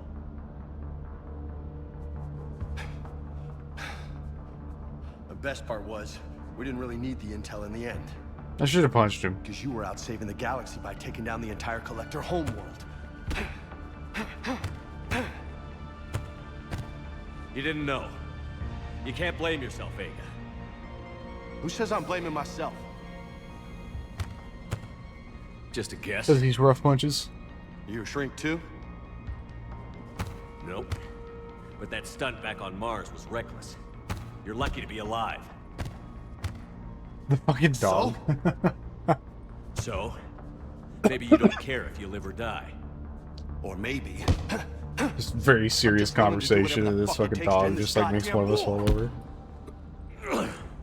I missed it. Good to hear I it. was talking about the dog and I missed it. But you sacrifice yourself, or my ship, needlessly?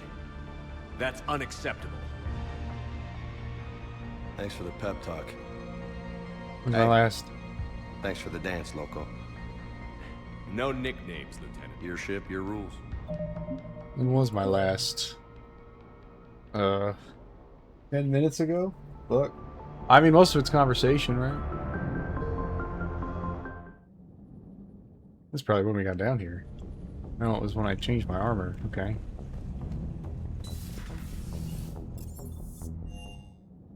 I don't want to miss it. Commander. Right. Okay, so... Commander Shepard. It was when I went down there. But I do have to reset up my weapons, which is fine. That's fine. Everything's fine.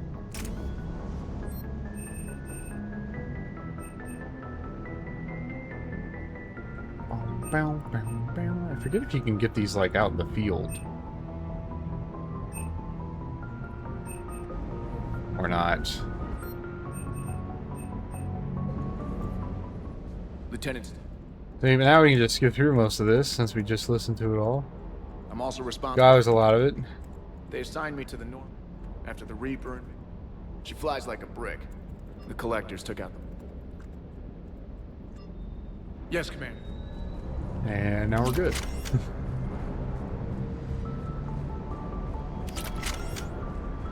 This time I'm not going to call it a bad dog. Or maybe I will. Down.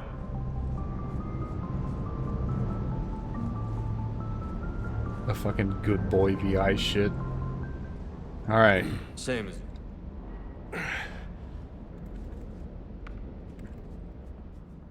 Captain Tony. He was a hard-ass son of a bitch, but a good leader. I chose the... Sorry. That's a tough call. Then we can just skip through again. Who says I'm blaming Go to the myself? next one. I'm just willing to do whatever the fuck it takes to end this goddamn... Yeah, see there, we can put him down. You are. But if you're half as good as I think you are, we need you alive. Thanks for the pep talk. Anytime. Hey, thanks for the dance, Loco. Loco, huh? I can think of worse things to call you. Long as you remember who's in charge, you can call me whatever you want. Oh, I won't forget. Such a bitch ass. I fucking hate this dude. Hey again. You mentioned a mission you had against... Pretty much what I said. Things went foobar, and I was one of the few to make it out. If you want the rest of the story, you're gonna have to get me really drunk, or... Or what? That's about it. Sorry, Commander. Just not interested in talking about that. We can get you Next really topic. drunk. On the You Citadel. had a hard time leaving Earth. You still want to head back? Hell yeah. But I get it now. It's not where I'd be most useful. Not yet, anyway. We'll get back there. I know. And I'll do whatever it takes to get us there, Commander. Maybe no more shuttle crashes. No promises now that I've gotten the taste for it. Besides, I like to keep Esteban on his toes. You got family back on Earth? See, he doesn't care either, an bitch. uncle, retired military. Got a few cousins I haven't It's heard not from cute. in a while. You and your uncle close? Yep. He was the reason I joined the Marines, and Ugh. it was about the only good thing in my life after Tired my of the mom sesame chicken. No dad? died. He's there. Too much. Somewhere. Eat the But rice. I'm not sure I'd call him That's family. it. Not anymore. I would Nice like to white find out rice. how my uncle's doing, though. Assuming I don't get it fucking everywhere.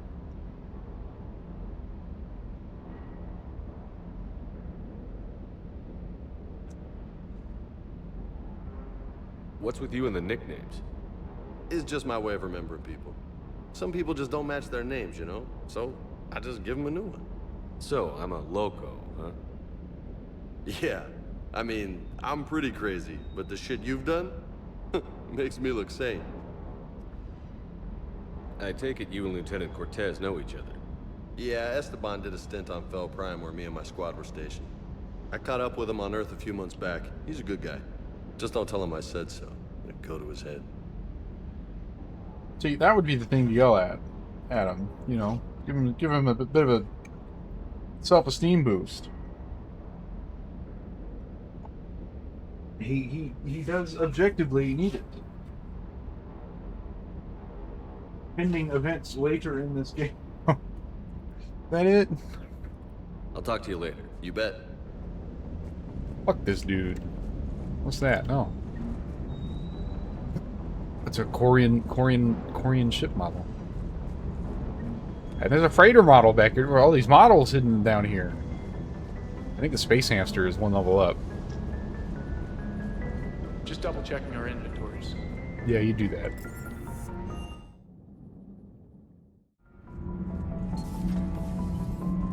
Oh, the side cargo bays aren't available anymore, I guess.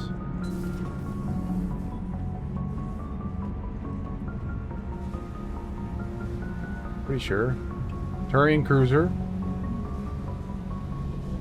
Sovereign. Shadow broker. Okay, there's no. Oh. Interesting.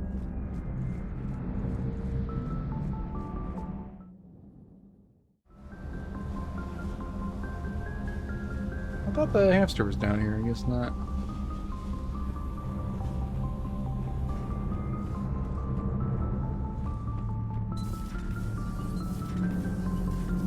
Hey, hey.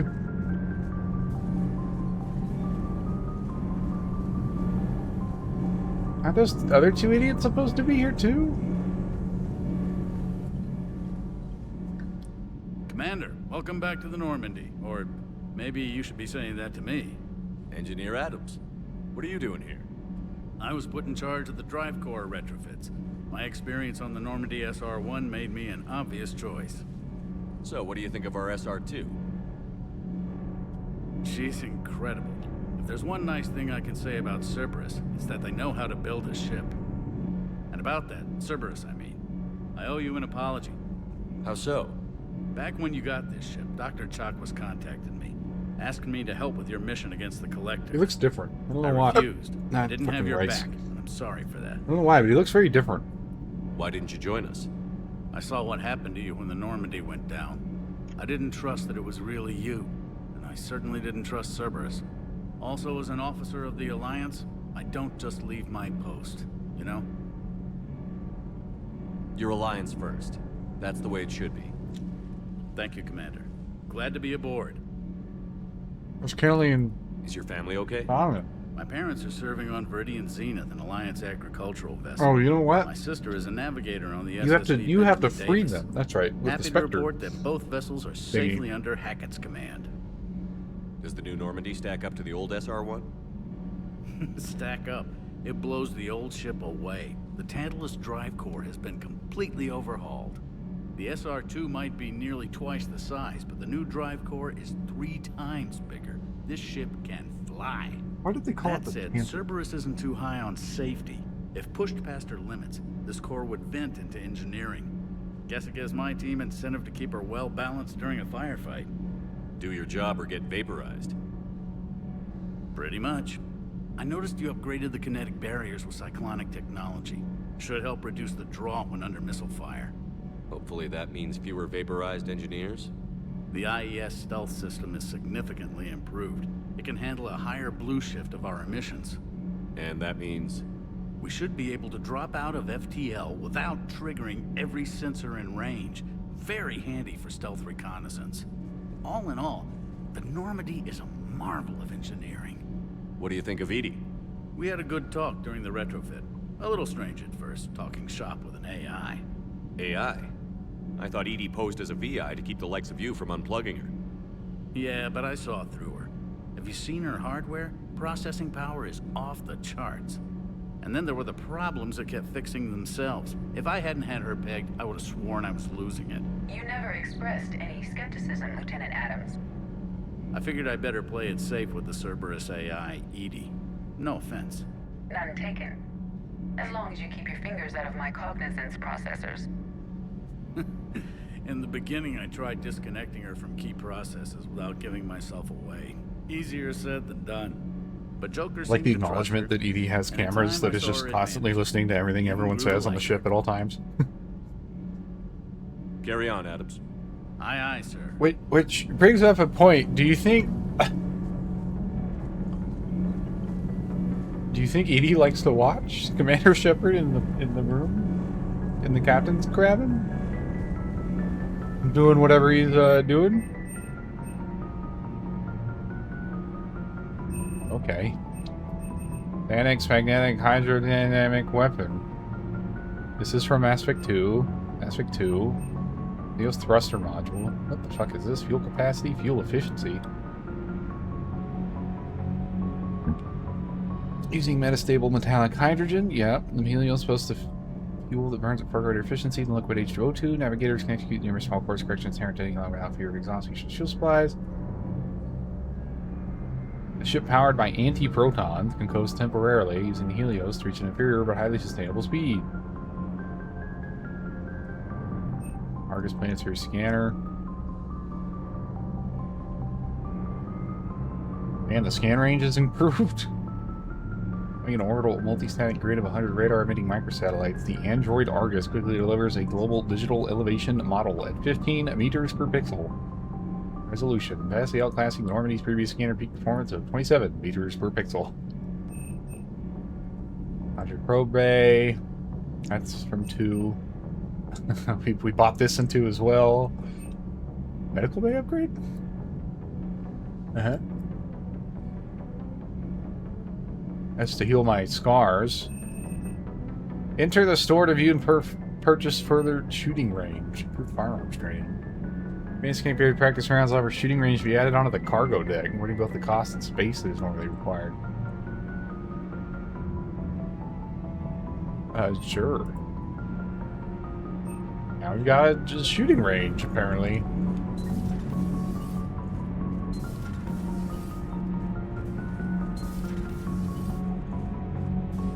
Diana Allers, she has really cleaned up the room that Zaid formerly had. How's your new assignment working out, Allers? Fairly normal, except for the unshackled AI, Matriarch Benezia's daughter, and the communicator that can reach Earth. The first two, I can deal with. That last one gets my attention. So what are you asking for, exactly? Anything from Earth is the lead story right now. That's not opinion, it's fact. Maybe I can pass on a few non-classified progress updates. Seriously? You just doubled my ratings. I don't need FaceTime, just a data upload. Tell people what's really happening on Earth. We need long recruiting lines on every planet after you air a story. I can do this, Commander. Remind me to tell you about the time I made an Elcor cry. That would be an interesting story to hear. Commander. Do I get war support for that at some point? Every time I eat rice, I start to hiccup. It's a problem. What's going on life support? Destiny Ascension model. Fucking hell. God damn it. Kasumi's missing too? Oh, but there's a poker table. All of what, TNG? How is that Alliance regulation? Edie doesn't yell at me for being in the wrong bathroom. Oh, no, that's the correct bathroom. Hold on, hold on. Oh, it's just locked.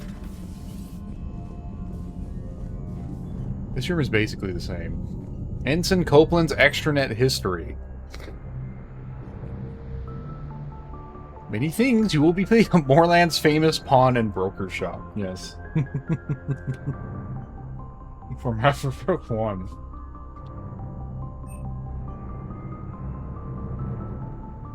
Is that fucking Kai Lang's stupid ass visor?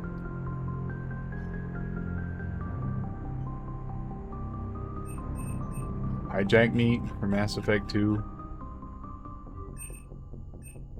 You can like purchase Multiple Deception. It's a military history novel written by human author William C. Dietz, and for being littered with factual errors. Undeveloped writing and plot inconsistencies. Critic reviews range from deeply flawed to claiming it boldly lives up to its name.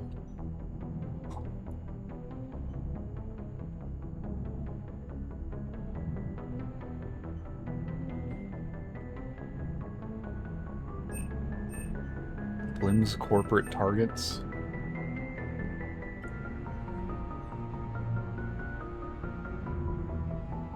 What corporation has the dragon? It's cool looking.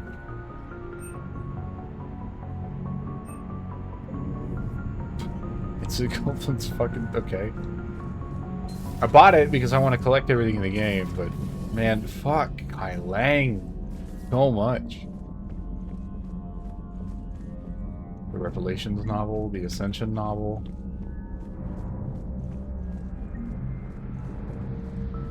All this random bullshit that's been added by mods.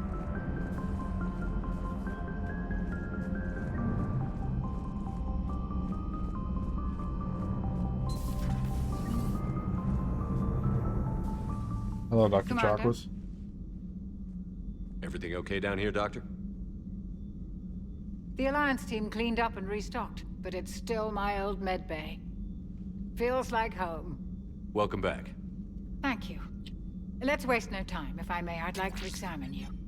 She still got her Cerberus outfit. No, but we should keep an eye on all those cybernetic implants Cerberus grafted into you. Expensive stuff bringing me back. And worth every penny. Let's just make sure everything is okay. Guess a checkup never hurts. Just no scalpel this time, Doc. Alas, to my great disappointment, it is nothing invasive. I'm just going to run some diagnostics on your implants, and it'll take a few readings. Good. Your implants are showing little sign of rejection. Just keep up that positive outlook of yours, Commander, and your scars shouldn't return. That's it. You're the picture of health. How's our inventory of meds? The medbay was fully stocked before you left Earth. We should be good for a long time, even given the amount of fire you take each day. Do you ever regret working for Cerberus? We didn't work for them. We used them. If I were to feel anything, it would be guilt. We took their money, took their best people, took their best ship. We used them to defeat the Collectors, and now we are using their resources against them. She does have a pretty good way of looking at it. One bit. You've never mentioned any of your family. Why are you still wearing their None outform to speak then? of, really. I'm the last of a prestigious line of medical professionals. The Alliance is my spouse, and you're all my children. I'm blessed with many close friends. But with each Alliance vessel taken, I lose one or two.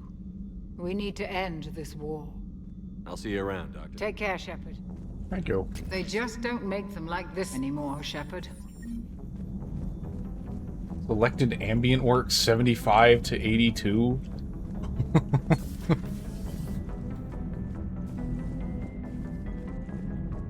Sure.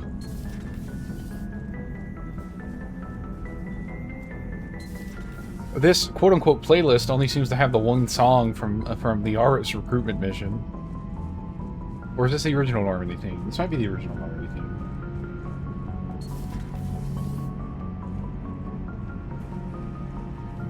Oh yeah, you can actually like get down in here in the gun in this game, huh? It was blocked off at 2.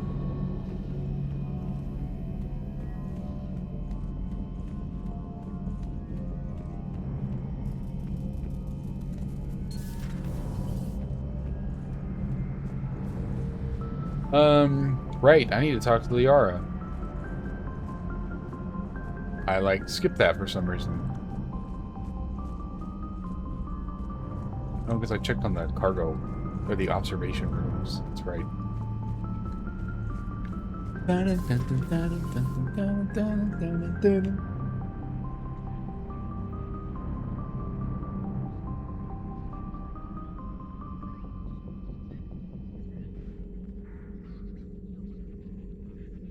Looks good in here.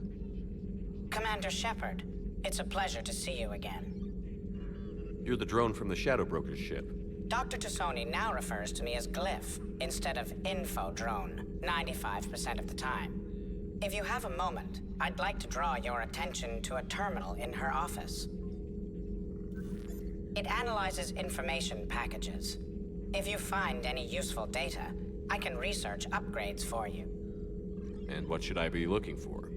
I'll inform you if you found relevant data.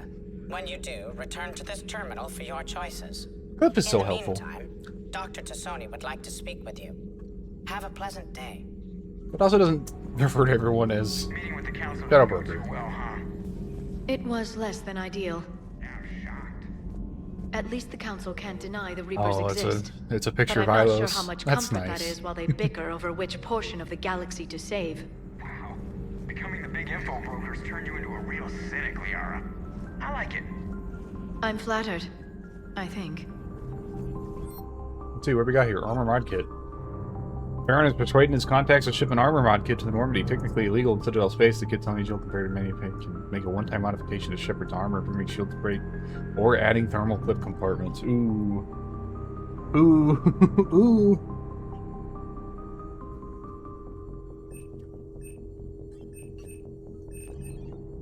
What's 5%?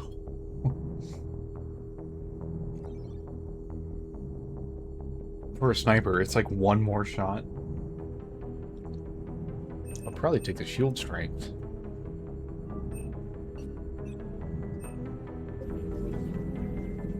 This terminal contains non-essential correspondence from your allied forces. Dr. Tassoni has granted you access. Thank you, Glyph.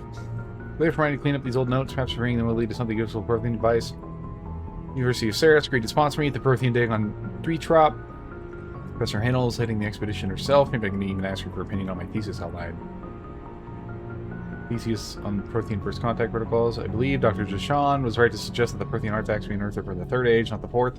What an embarrassing mistake. At least he seemed to approve of the rest of the paper. Passionate paper on a comparison of Prothean technology and modern circuit logic.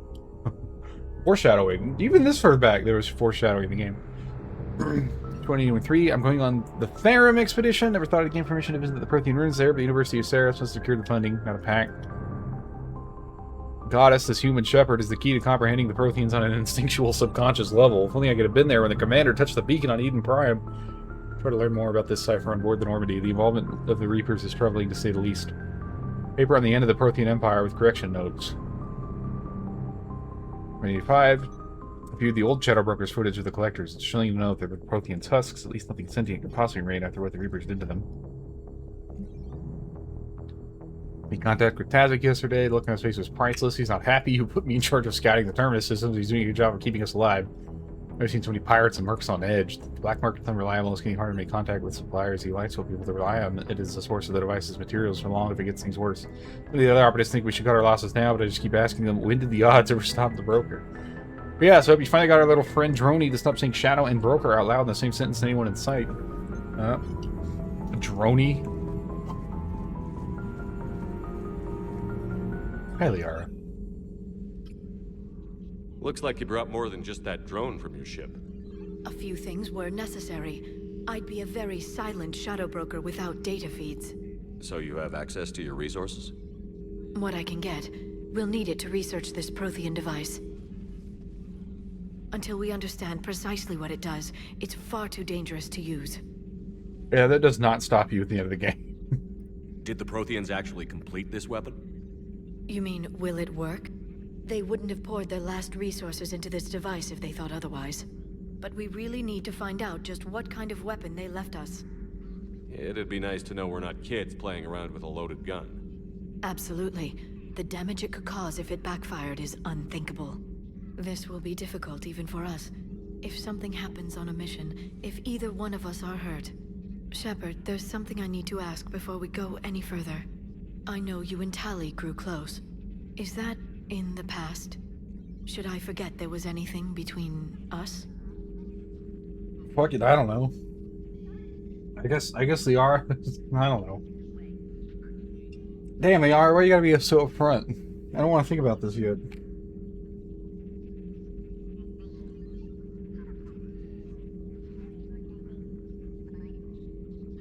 I think I do like Liara better than Tali.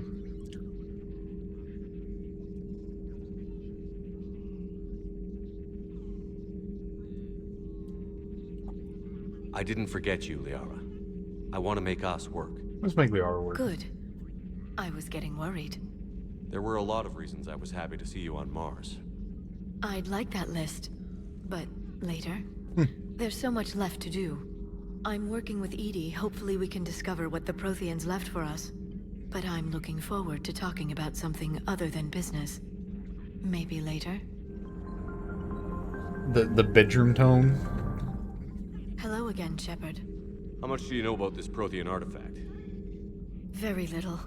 We're fortunate enough Data survived to piece together the blueprints. Decoding them will require as many specialists as we can find. It's that high-tech? I'd have killed for a glimpse of it during graduate school. You brought your little helper with you? Its name is Glyph. It helped sort through all the data that led me to the archive on Mars. It was a pleasure to be of assistance, Doctor. Glyph's interfaced with the data feeds. Its analytical software should come in handy. What's been happening with you as the broker, Liara?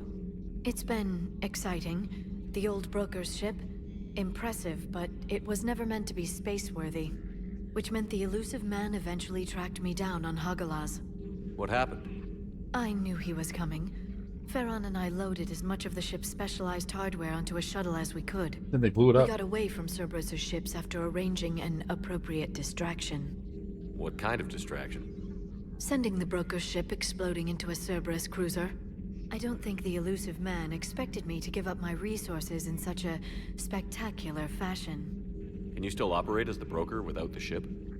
Well, I couldn't let the elusive man have it. I saved what was crucial. My network of agents is intact, although the Reapers have taken a toll on their numbers. It's taking a while to re-establish contact. So where is Farron if you two escaped? He convinced me he was recovered enough to work, and I do need more agents. Like how they just cut his character entirely. During his last call to you, Doctor. True. Given what he survived, I should probably worry less. What have you been up to since we last saw each other? Since you helped me defeat the Shadow Broker, I started looking for defenses against the Reapers. The Protheans were the only ones with substantial information on them. The older civilizations barely had records. I knew the elusive man was hunting for the same thing when our agents began crossing paths. Like on Mars? I thought I'd covered my tracks, but he had surveillance there all along. We'll talk later, Liara. Wait. Is that the what's new part? Hello, Shepard. Or something else? Well, it's too late, I guess. I can't talk to her again. Thank you, Glyph. I wish I had a Glyph.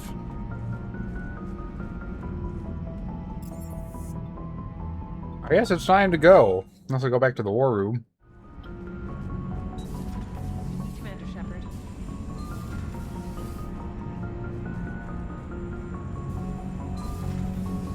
I have 2 Marines and nothing else. Commander. Trainer. Wait, no. Trainer was the other one. Is she Trainer? Oh, God.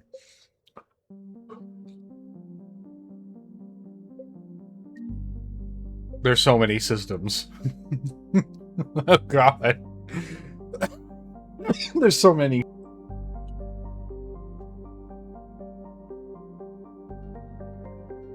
Where do I even start?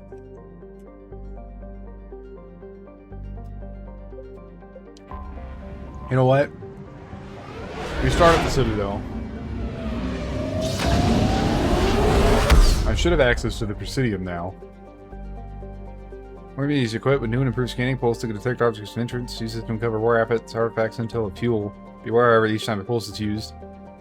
Quicker enter system you're in. Flee and wait to complete their mission before returning. I don't think they can be in this system, right? Seems unlikely. 5th Fleet, huh? Looks like its own thing?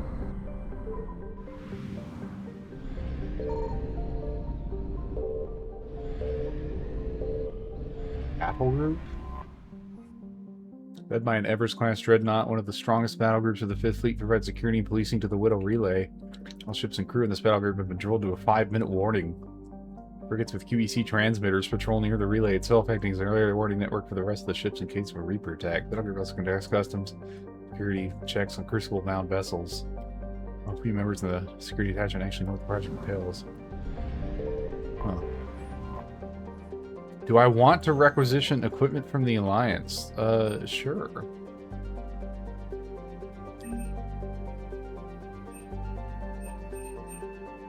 It's cheaper here, I guess, a little bit.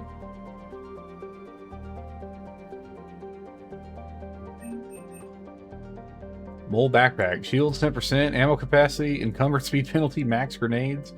Alliance Molly. The Molly. Okay, so this is where the Alliance requisitions are. Boltzmann.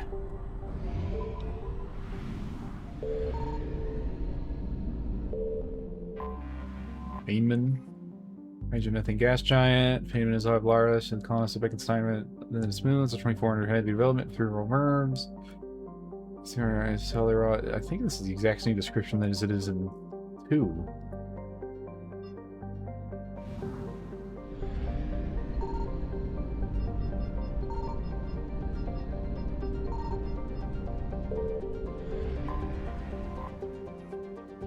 To me, the first phase was so tiny this, so the mission of Brigad's times has become. Yes, it's the exact same description as Mass Effect 2. Oh boy. Refugee flotilla? Flotilla of human ships hovers near Beckenstein, waiting just outside the range of surface defenses, while many of the ships are small, fast escort ships whose owners escaped Earth during the Reaper landings. Others are transports and passenger lighters, which name between Arcturus. Beckenstein's authorities want nothing to do with the refugees and are broadcasting a message warning the raiding ships of their planetary defenses will shoot on sight should any of the refugees attempt to land. A few private individuals shuttle humanitarian relief up from the surface, but supplies are limited. Oh god. It's awful. The Beckenstein is like the rich person's planet. Well, if these aren't just gonna have the descriptions from Mass Effect 2, I don't know that I want to read them all.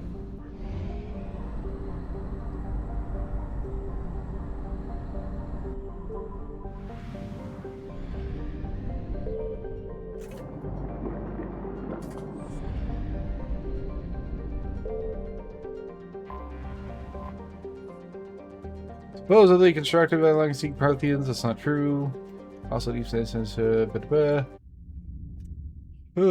transferring your docking clearance to an Alliance official. Figures. Finally back in action, the Alliance already wants us tagged and collared. Just our way of welcoming you back, Flight Lieutenant. Yes ma'am, requesting docking permission? Docking permission granted. Would you like private transport arranged? Oh, I guess I can't go to the Presidium yet. It's weird. It's strange. I need to get to the hospital. Yes, Commander. That's odd.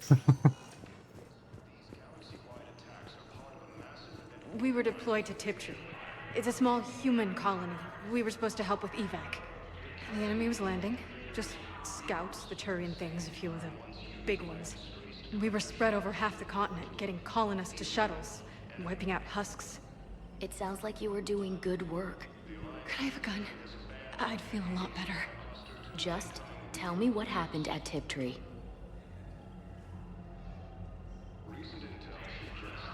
It's really unfortunate because Joker's sister lives on Tiptree. Where? My eye? It's not like my eye. Fuck me. Michelle, hello. Commander Shepard, good to see you. Dr. Michelle, it's been a long time. You've come a long way from that small clinic down in the wards. Because of you, I don't know where I'd be if you hadn't dealt with Fist and his thugs. Now I'm head physician in a Presidium clinic. You gave me this chance. I assume you're here about Major Alenko. How is Caden doing? The head trauma was severe, but we reduced the swelling quickly. These types of injury can go either way. He hasn't regained consciousness yet, but his vitals are strong, so I'm optimistic. You can go see him if you like. He's just down the hall.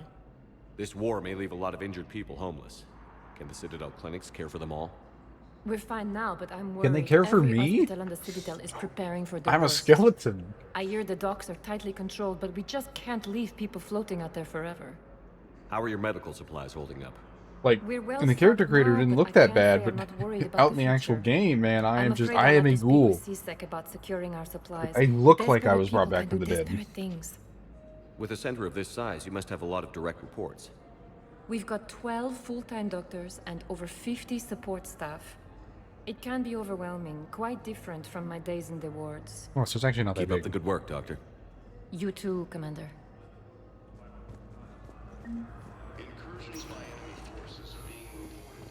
I guess they don't pretend like it's big is the key thing, right? Like, they don't like, oh, we've got, you know, fucking 1,000 people here. It's like, no.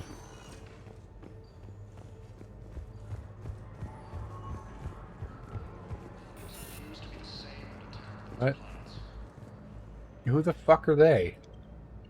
I guess doctors? Why do they need 3 doctors? Yes, but clone tissue replacement takes months. You'll need a prosthetic. Oh no. I highly recommend talking to a resident psychiatrist before the operation. One out in the hallway? Making some poor sorry commando relive her fucking trauma of her best, like, of her friend turning into a husk right before, and yeah, that's bad. That's pretty bad. This game gets pretty dark about midway through. I guess it was pointless coming here. One moment, please. Now arriving at I thought I would have access to the Presidium. I mean, the ward, but I guess not. Oh, that is the Presidium, isn't it? I guess we need to fucking do. Stupid bitch ass Garrus thing.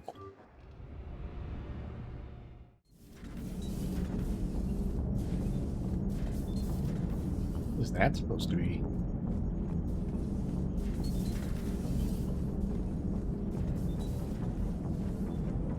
Commander?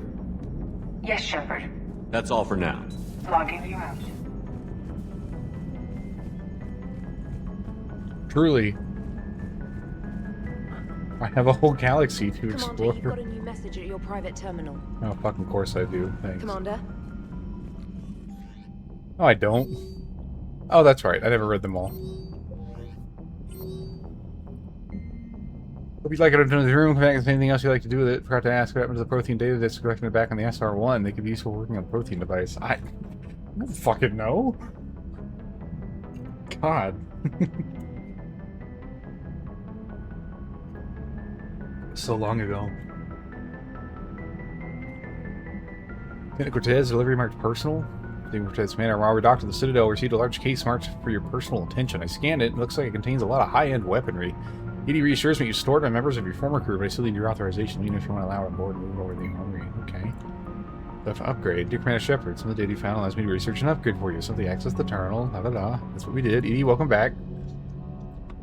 However, in dry dock, Joker suggested that a small welcoming gift should be appropriate to have on hand should you be reinstated as commanding officer, as the ship does not have the capacity to accommodate the dancers he suggested. I chose something from the official Systems Alliance catalog. Soldiers who have held an N7 designation for 5 years or more entitled to a commemorative hooded jacket for wear in off-duty hours. We'll find it, yes, which I do have. Andrea, K9, subject, my dog. He's a contractor working on Normandy's haptic interface when it was in dry dock. The VI Edie emailed me to let me know I left my dog mech on board. I'm all the way out in Terra Nova now and would hate for you to go a million clicks out of your way to drop off my dog. Please just take care of her. She likes exploring, sniffing chemical trails, and 750-volt outlets. Thank you, sorry for the trouble. Marine Special Forces. Shepard, we're getting reinforcements. The recruits are calling N7 Special Ops. They're soldiers, mercenaries, and other operatives, and they've been surprisingly effective against the Reapers with Alliance support. Not technically N7, but I'm willing to let the nickname slide as long as it remains unofficial. They've fought through some of the toughest battles. I'm not going to begrudge them. It's the multiplayer ship. Full Galaxy War. I've ordered the ops to the front lines and rendezvous with our forces. They'll write invaluable support. I'm trying to see. The Systems Alliance revised order of battle from Stephen Hackett. Effective immediately. All personnel are subject to report to their respective commands. First Fleet. All First Fleet. Admiral Enid's and home. There is no longer a Second Fleet. All Third Fleet. Nitesh Singh. All Fifth Fleet. Stephen Hackett. Admiral, Rear Admiral Giancarlo Angelini, Warren Deswell, Spectre Operations. Wait, I'm in charge? Normandy Spectre Operations. Nor Spec Ops. As per Spectre Code and Alliance regulations, the Normandy is authorized to operate under its own command. Interesting. Earth Resistance Command. Comsol Res. David Anderson's redacted. 5th Fleet Command assumes overall control of the following operations. The 63rd Scout Flotilla. See, I like these little things that the mod said. It's just kind of like details. All 63rd Flotilla additionally assumes responsibility for the naval exploration and special operations brigade. We read about these. Jason von Graff. Alliance Intelligence Service. Secret. Alliance Fleet Auxiliary. Alliance Research and Development. Dr. Charles Neven. Marine Infantry and Mechanized Divisions are being reorganized under the command of the 130th and 763rd, respectively, reporting to Com 5th Fleet for attachment deployment orders. Sincerely. Warning, addendum for eyes of Cobalt 9 security fleet personnel only. Addendum, employing also under the Direct Fleet Special Project Division Alpha, Task Force Aurora, and Task Force Hercules.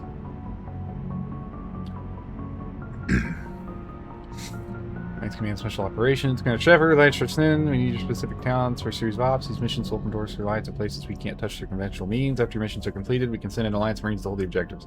Send mission dossiers to your operations team. Let's need to brief you when you're inbound. Okay. Read statement. Commander Shepard is there formally acknowledges your reinstatement in the Alliance Navy per Admiral David Anderson's recent verbal communication. Under Emergency War Powers Regulation 903.5, your hero authorized to assume command of Normandy SR2. Directed to begin interdiction operations against any and all enemies posing a threat to Earth, its colonies, and its allies.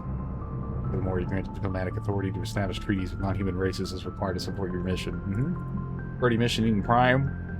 Commander, Cerberus attacked Eden Prime and is now occupying the colony. Alliance forces are stretched too thin right now to attempt to liberate the colony. We've been doing what we can to covertly aid the local resistance. In the process, we learned that Cerberus has uncovered a major Prothean artifact. We don't know what it is, but it appears to be the reason for the attack on the colony. We need you to infiltrate the colony. It's Javik.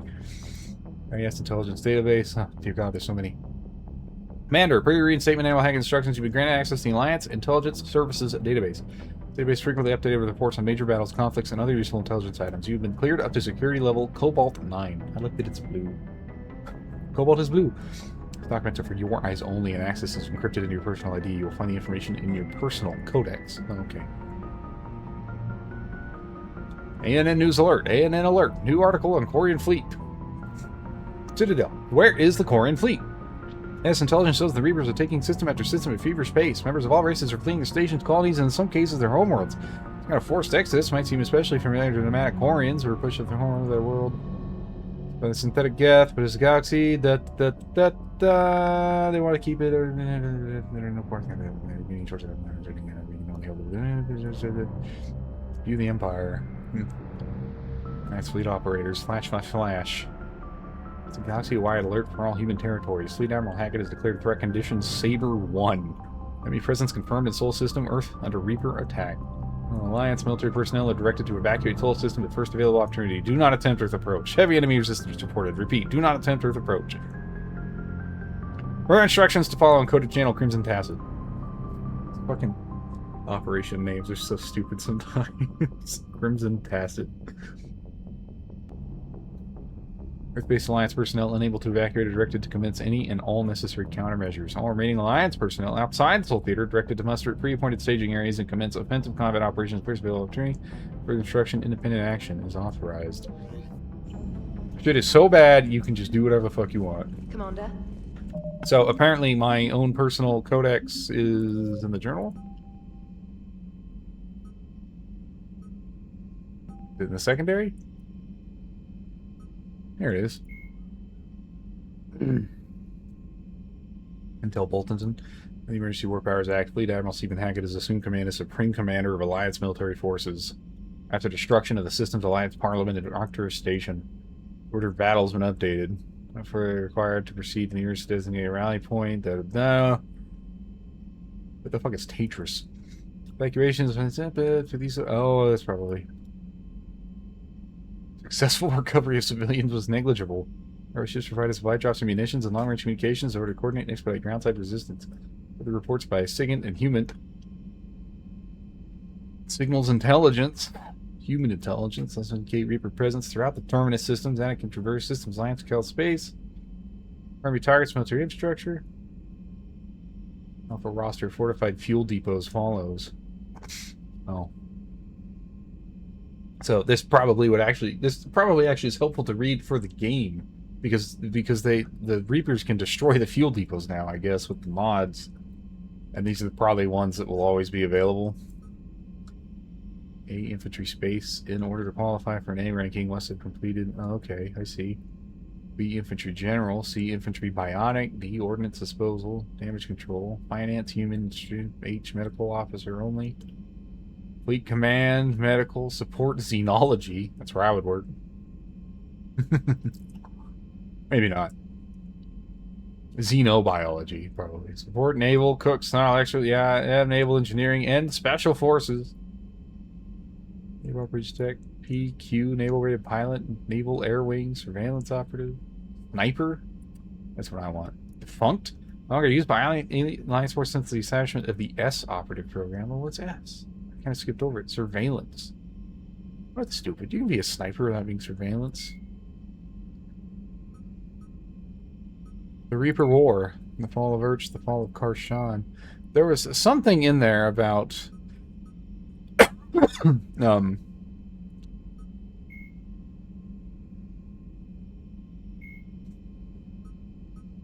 major battle. Maybe that was under the Reapers? The Reaper called Harbinger is... I forgot that there's fucking voiceover for the major ones. The Asari were the first. The Asari were the first. Indians, United Citadel, and Council Government, Citadel Space, Mandian Systems Alliance, Plants Locations.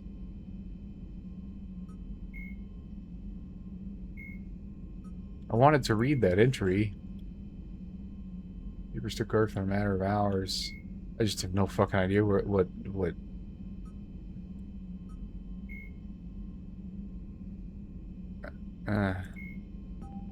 it would fall under. Maybe the mission summary? No.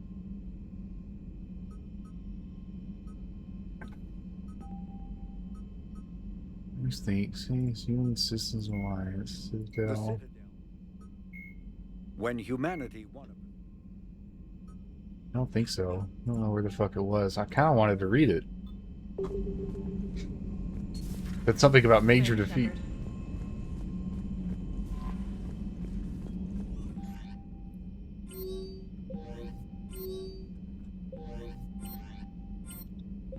Nothing has changed there. Okay, alright. Let's go like to an actual system. Let's start. We should probably just go straight to Palaven.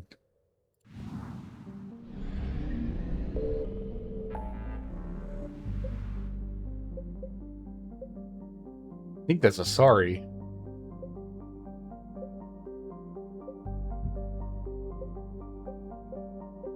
My god, there's so many.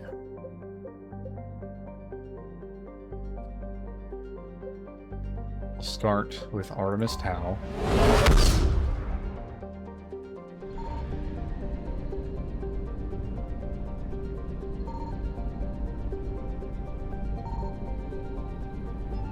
I'm assuming any system that I don't get pinged back is probably from one of the other games.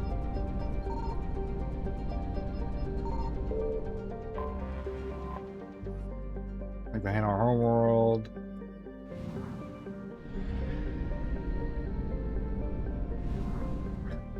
It's just like there's so much, right? Like, wait. Isn't this where it... Okay, this is for Mass Effect 1. There's Theron. That's where you pick up Liara. Yeah.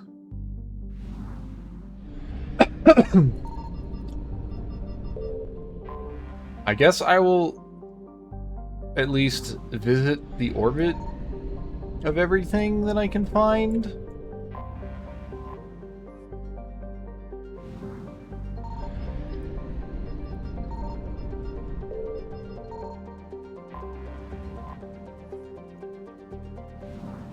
Need to go back to Beckenstein and do that too.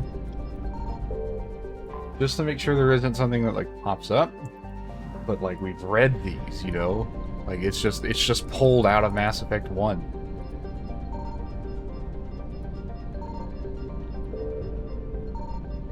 I do this one?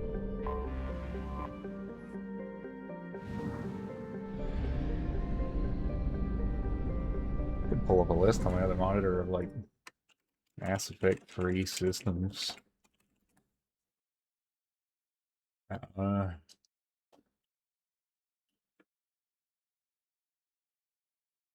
Okay, well I guess as I go to a cluster I will just Control F it. I guess. See if it's on there. Yeah, but so far there's nothing.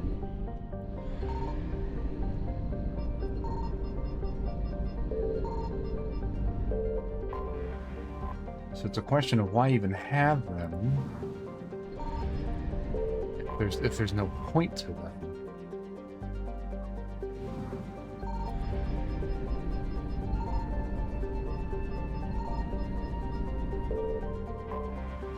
Maybe I'll reinstall a mod just to get rid of all the fluff. Because, like, yeah, sure, great. I have the whole galaxy available to, like, wander around in, but if there's nothing here, it's just kind of distract me.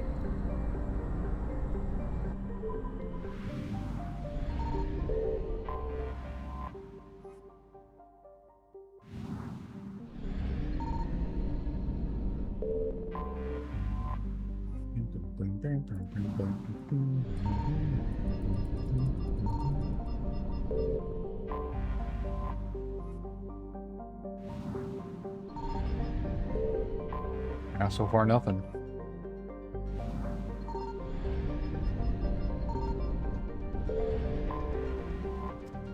Get tired to do this. Yeah, it's unfortunate. Like for me, it's like it's also because it doesn't even track if I visited it or not. You know, it doesn't pop up a percentage. If it did, I'd just be like, okay, whatever, I'll visit, and then that's fine. But I'll constantly be like, oh, what did and didn't see? How do I fucking say that sentence?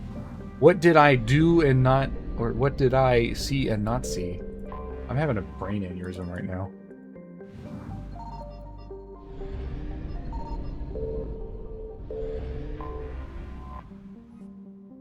My brain has been fucking melted by Legion Remix. There's also no,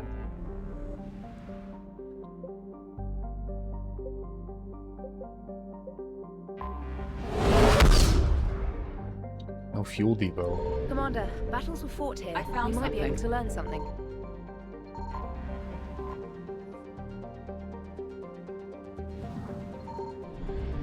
Okay. So my scan pulse actually has a really high range to it. Reverses hydrogen helium gas giant for an ancient Batarian monarch whose empire spanned continents. He had such a penchant for mating that 0.6% of modern Batarians claim to trace their lineage to him. It's not that many. Well, maybe. Depends on how many there are, I guess. Planet's means are named after many recognized wives. The largest bureau concealed protein ruins that helped the Batarians develop FTL travel. It's a Batarian point of pride that, since the ruins were damaged by earthquakes, they had less information to go on than other spacefaring species. Reaper destroyed all obvious military outposts of Versus orbit. The Batarians' notorious secrecy, however, may have allowed concealed subterranean facilities on Versus moons to survive.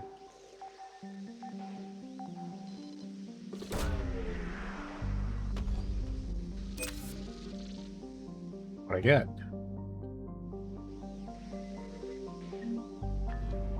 Weapon upgrade kit. Interesting. It is very much not hard to escape Reapers. 50% assets recovered. Investigate. Wreckage of a fuel depot. Oh Lord, they're coming. Oh Lord, they're coming, and then we just leave. Evasion successful. And then you get an achievement for it.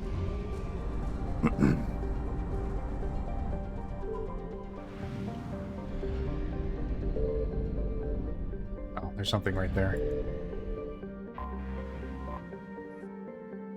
A-Deck is a brutally hot and wet garden world covered with molds and lichen analogs. It has many viruses, bacteria, lethal to Batarian physiology. Sounds great. The hegemony colonized A-Deck early in expansion, but few of the colonists wanted to stay. The result was a domination by a class of landed slave owners. Small cadre are well-paid engineers and skilled laborers kept the planet's mechs and infrastructure functioning. Planet's estimates put the planet's Batarian population just over 6 million, but that number has likely fallen since Reapers arrived.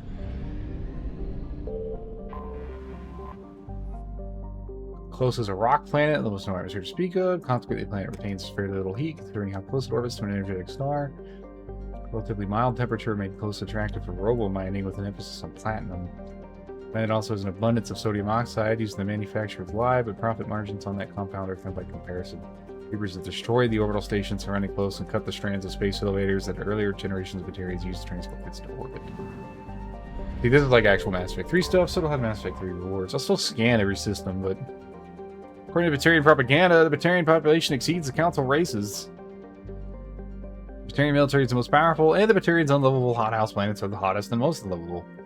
It's proof of the last point, it's Ezka, which closely orbits the scorching yellow white star Untril. Ezka's nitrogen-heavy atmosphere might have once have held oxygen, but if so, burned off long ago. Even robo-miners don't care for Ezka, although some modern mining equipment can withstand the heat. The machinery still gets stuck in the soup of molten light metals on the planet's surface. Reaper presence near Ezka seems light. Scans reveal wreckage orbiting the planet, likely destroyed by a hegemony. He destroyed hegemony surveillance modes. Yes. Like Uza. It's a methane-rich gas giant. The wreckage around the Helium-3 infrastructure is unusual. Looks as if fleeing Batarians tried to sever the collection equipment and take it with them when they were attacked. No Reaper ships, functional or otherwise, were immediately detectable, suggesting the Batarians may have actually turned on each other. That tracks. Signal confirmed. I don't like that. I got 100 units of fuel.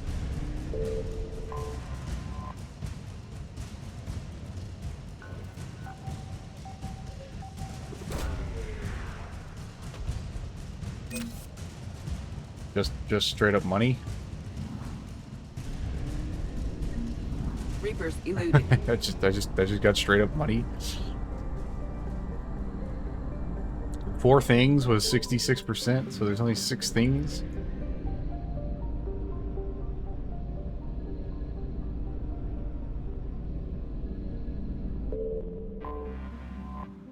Erzbat was a wealthy Batarian colony rich in farmland, minerals, and manufacturing infrastructure. Little recent information about it has escaped the section of space, but Reachevka planet paints a dire picture. Indoctrinated Batarian officials are offering rewards for every living body brought to the labor camps, slave or not. With the state apparatus at their disposal, Reaper units are coordinating house-to-house hunts for resistance members and paying those who turn them in. Government propaganda dismisses the smell of the processing ships as a natural byproduct of Reaper energy consumption.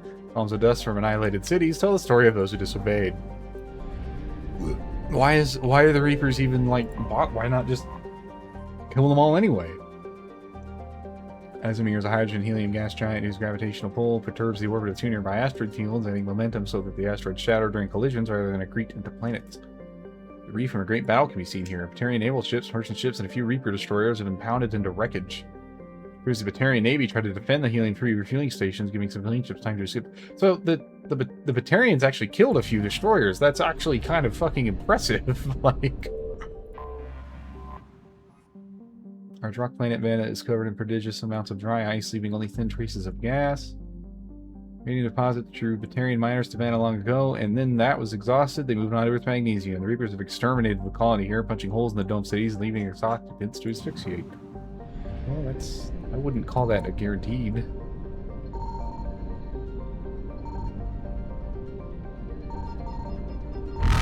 going deep.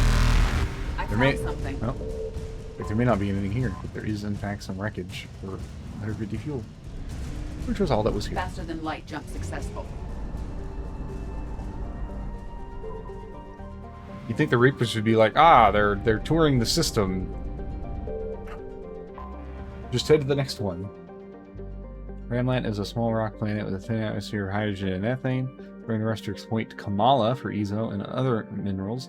Ramlant supported a small but steadily growing population. Since the system was bereft of a significant asteroid belt, Ramlant became the go-to location for second-tier miners looking for work. Its tin and gold industry was mindlessly profitable before the Reaper attack. Today is a wasteland scarred with the craters of kinetic feedback. See, that's what I meant. Like, that's what the Reapers should be doing. So why is that one planet getting, like, occupied? Well, it's relatively small, but the Ezo-rich garden world recently colonized with Batarians. In an unusually open gesture, the Batarians allowed immigration of free citizens of other species, as long as they came from independent colony planets, such as those in the Traverse and Terminus, and retained non-citizen status during their stay. These strictures were small obstacles compared to the economic core of Ezo, and soon the planet boasted spaceports and refineries that considerably enriched the hegemony. And it enjoyed relative peace and prosperity, with major lifestyle inconvenience being fresh water shortages due to a dry climate. Reaper invasion has turned flawless cities from affluent oasis into a living nightmare. Alliance intelligence suggested earlier in the Reaper invasion, a high percentage of the planet's population was captured and converted to husk creatures for future offensives. The processing camps still run night and day, and the troop transports fly legions of cannibals out every hour. For this reason, the Alliance command has put Kama squarely in its sight for military strikes.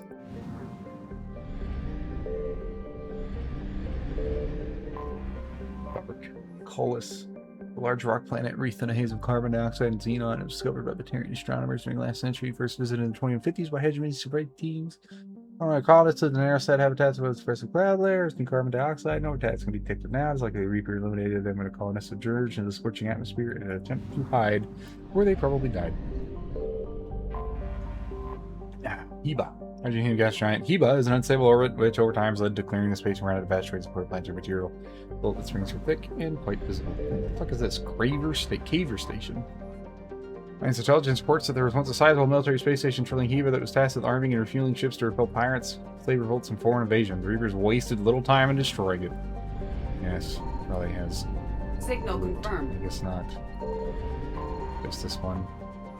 Just 300 units of fuel. No more assets.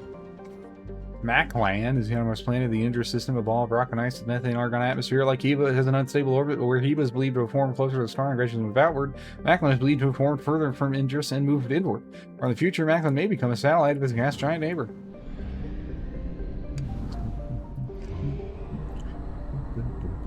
I may just get rid of the Bandit Galaxy map. Oh, they're still mad at me here. Okay, alright, okay. Well, Evasion successful. I wanted to read more. Speculates is a relatively large rock and ice planet known for its deposits magnetically active Periclase, which interferes with some starship scads. Two theories of pulp adventure climate, secret fortresses are concealed under the ice.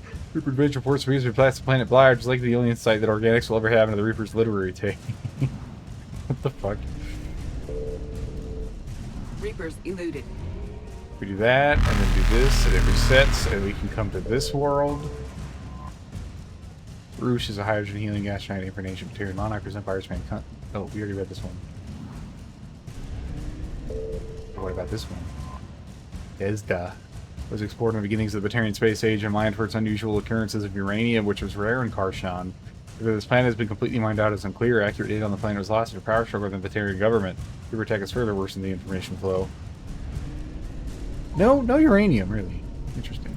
Faster than light jump successful. I want uranium to be in Karshan. Karshan, the Batarian homeworld, is wrapped less in mystery than in outright lies. Batarian propaganda claims the world has 15 billion inhabitants and an economy that rivals the Asari.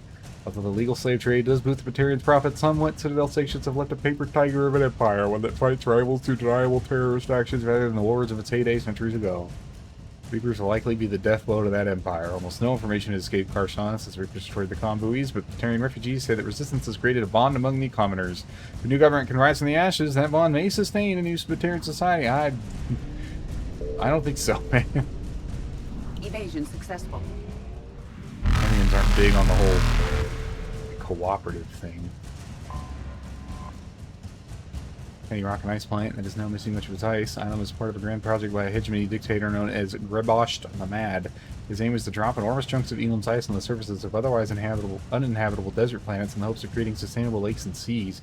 Wiser heads than he pointed out that diverting a comet was more plausible, but Grebosht executed those who disagreed with him. Grebosht's career was surprisingly long, given his loose grip on reality, mostly because his projects employed large numbers of Batarians. Today, Island lies abandoned. Hegemony spy drones still orbit the planet, but it's doubtful anyone in Karshan is paying attention to what data they send back. Is there another one? This one? Do we read that one? We read that one. Reapers eluded. Speculates? Those would be a large rock and ice planet known for its positive magnetically active Periclase and yes. Yes, we did. We will leave it. We're done. Faster than light jump successful. No.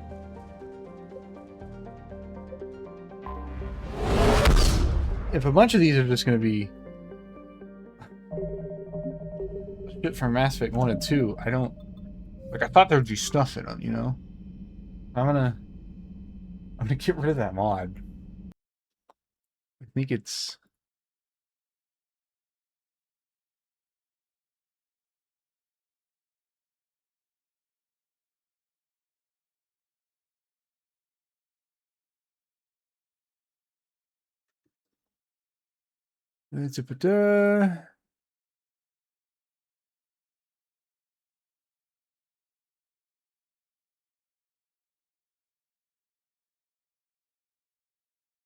Let's see.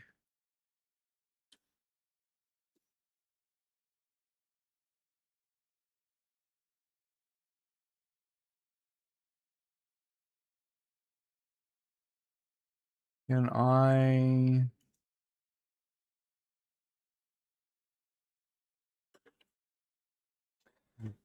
Let's see.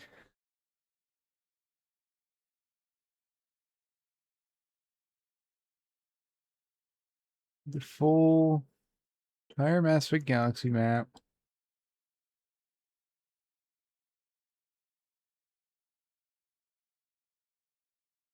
I guess since I'm out here, visitors plus core quality of life, revolving. Okay, hold on. While I'm out here.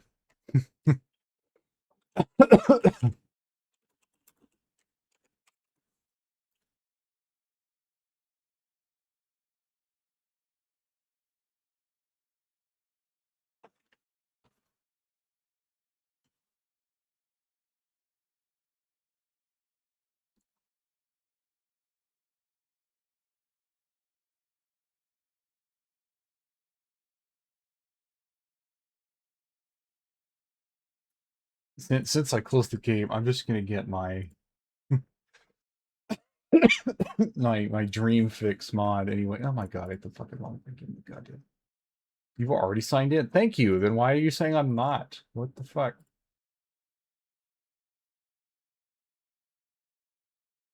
Welcome back. Yes. What is happening right now?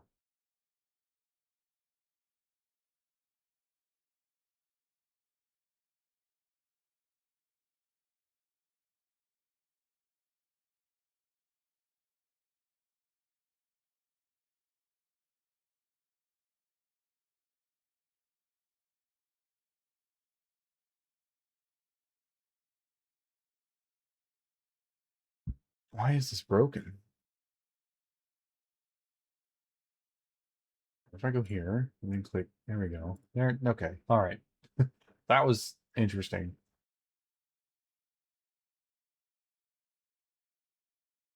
It was like, you need to log in to download this, and then I click log in, and it's like, you were already logged in. And so it was like, what?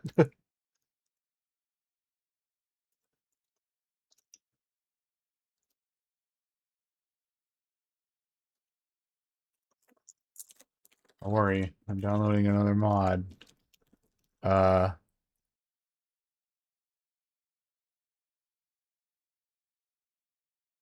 See what's installed.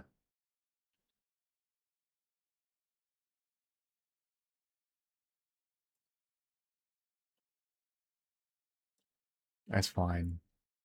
That's fine. All this is fine. This is fine. Everything's fine.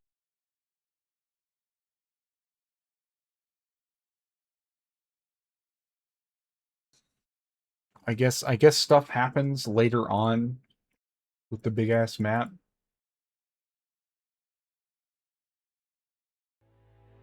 So, you know, we'll just continue.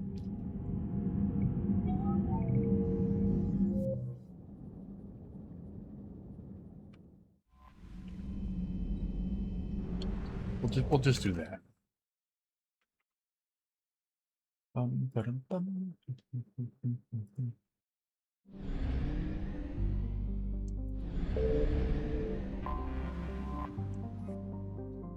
energy's atmosphere is composed of methane and argon, while planet's frozen surface is largely potassium, positive calcium. I guess I will just read every planet. Okay, I'll just read every planet in the game.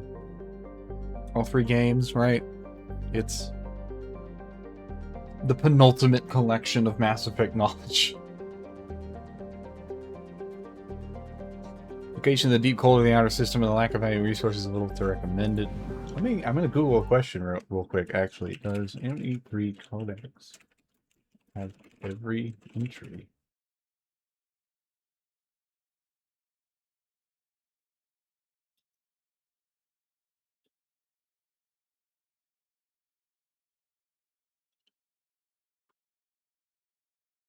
Hmm.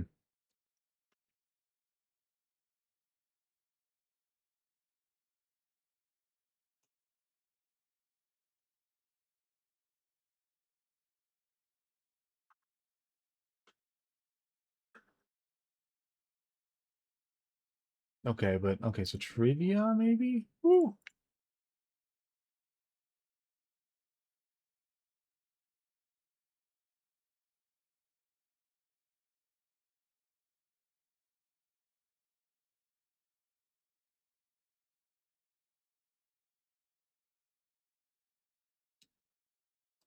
Codex entries related to cut DLC are no longer attainable. Their tutorials, secondary entries, is also no longer okay. That's fine.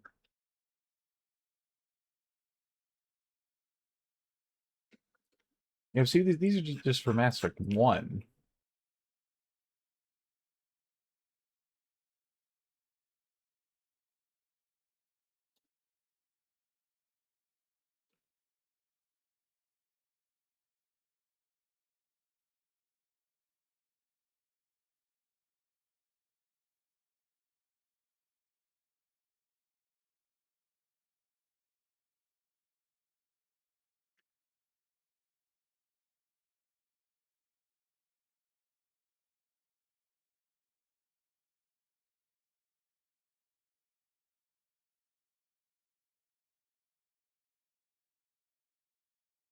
I don't know why, our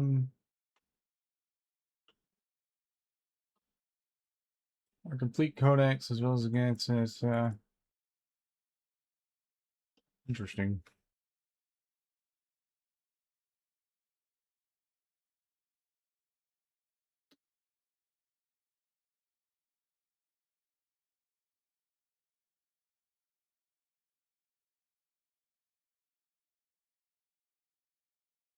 I guess they're all slightly different.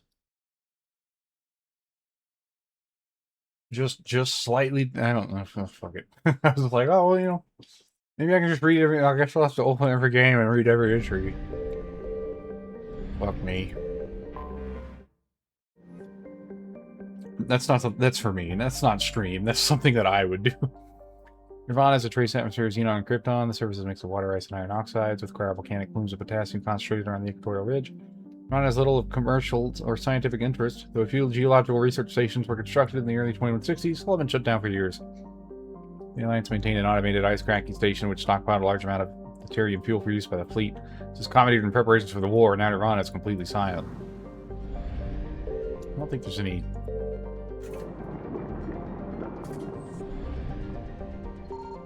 One scan's always okay. Zions, hydrogen helium gas giant even larger than Jupiter. Despite its deep gravity, well, and lethal radiation, it supports a small helium-free mining industry. The reason is simple. It's the only gas giant in the Utopia system. It is the only local source of fuel for even power stations and spaceports. Zion has 112 natural satellites ranging from orbiting asteroids to the moon of Asphodel, which is large enough to retain a thick atmosphere.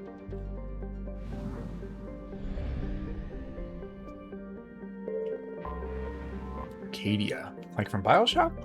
Usually large terrestrial world, Arcadia is a dense atmosphere composed of nitrogen and helium. The scorching hot surface is mainly composed of alkaline basalts, but metal deposits are plentiful. Although several spectacular examples of columnar basalt formation offer scenic beauty, Arcadia is also environment has recruited commercial development. What about this one? Oh, that was that ice one. I think. Exodus cluster. Asgard. It is so far away. Why is it so far away?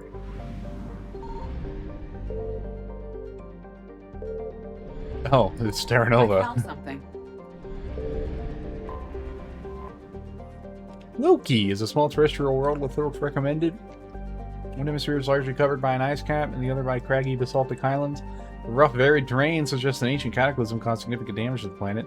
continually reinforced by its unusually elliptical orbit, which reaches 6.5 AU at perigee and 7.1 AU at apogee. Thank you, Kerbal Space Program, for teaching me what those mean. Penetrating scan of Loki's ice cap reveal a network of crisscrossing subterranean tunnels. Because some of the tunnels are surprisingly irregular in shape and size, early expeditions looked for signs of excavation. It was concluded they form by natural processes. That sounds like it was Rachni to me. And they left. Loki's thin atmosphere is mostly composed of krypton and xenon. When it approaches perigee, frozen sulfur trioxides and dioxides can evaporate in the clouds in the hemisphere facing Asgard. That's a lot of information. This is just the cinematic for Mass Effect 1.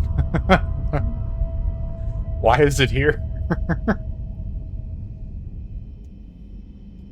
Asteroid X-57 was brought into geosynchronous orbit of Terra Nova from 38, initially to be mined out and used as an orbital station. Operation to move the asteroid was attacked by Batarian terrorists, attempt to crash the asteroid in the colony. Commander Shepard's actions ensured the planet was saved, although the threat of future Batarian attack caused a sharp decline in the population, resulting in construction of the facility being suspended indefinitely. What did I even get for that? Money? Codex entry, maybe?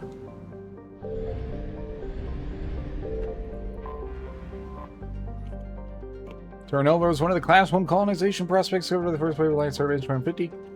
For the human extrasolar colony and the first to be on the Sharon mass relay. It's supposed to the highest population of any formerly endorsed Alliance colony, but in recent years, threats of a Batarian attack caused many to emigrate. The name Exodus Cluster became all too apt.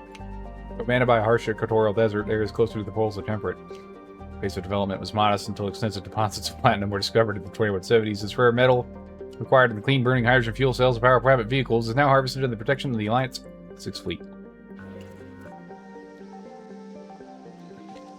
What a strange cutscene to play.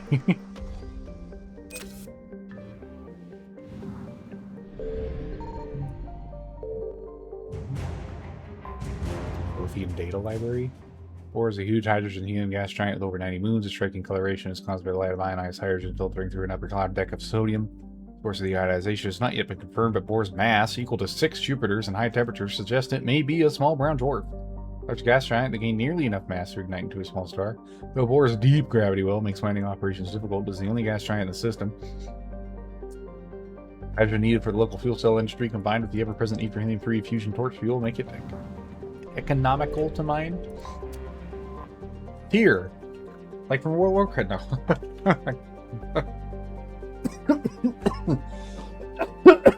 God, I made such a bad joke. I'm dying. Oh, I know it's an Norse thing. Tyr is compositionally similar to Earth, however, it lies over 4 AU from Asgard and possesses an atmosphere primarily composed of nitrogen and methane. Eventually a target for terraforming, the proximity of the shirt sleeves habitable Terra Nova relegated Tyr to a support role. Nearly 100 corporations, human and alien, have constructed extensive teleoperated mining, refining, and manufacturing facilities across the face of Tyr. Combined with the platinum loads of Terra Nova, the resources they produce are driving development of the local hydrogen fuel cell industries. Fortunately, the Asgard system has experienced a downturn in fortunes following the attack of Terra Nova in 2183. Consumer confidence shaken, Tyr now supplies under 3% of the galactic market. Wow, only 3%, huh? So they can add, like, assets in the mods.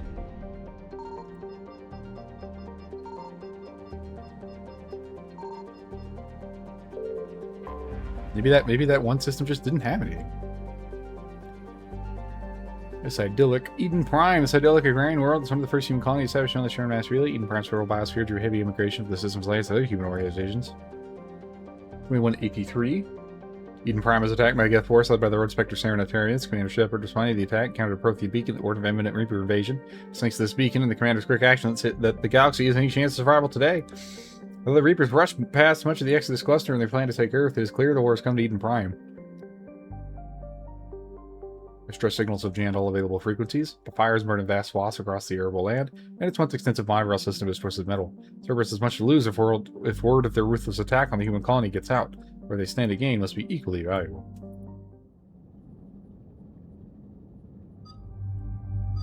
Well, I guess if I have to pick James.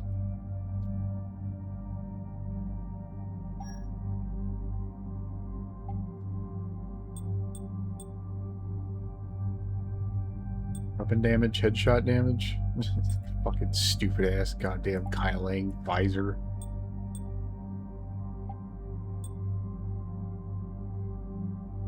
Oh, that's right, the mole back. Shield boost. See, I'd rather have shields.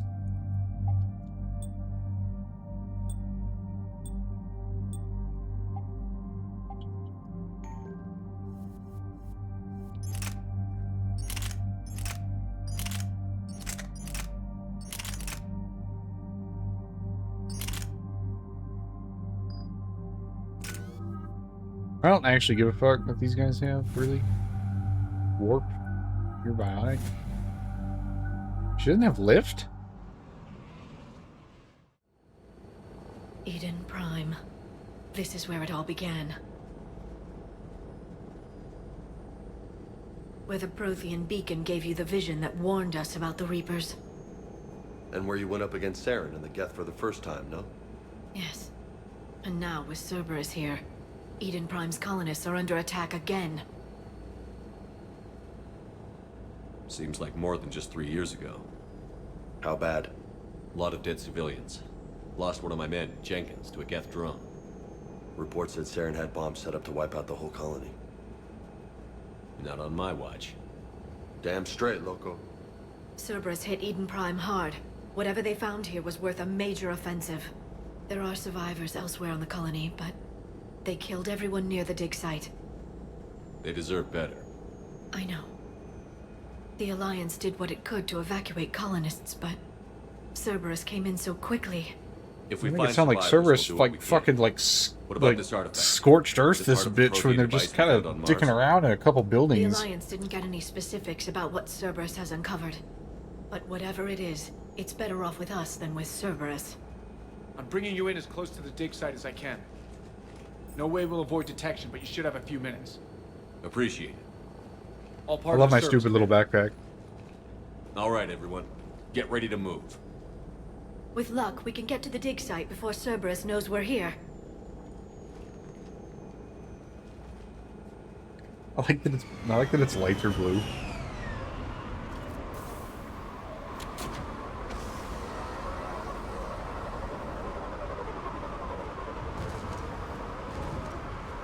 No sign of survivors. Come on, we need to find the dig site. Oh, look, a gas bag. That is disturbing. Damn, this gig just gets weirder all the time. It's nothing. Don't worry about it. Let's keep moving.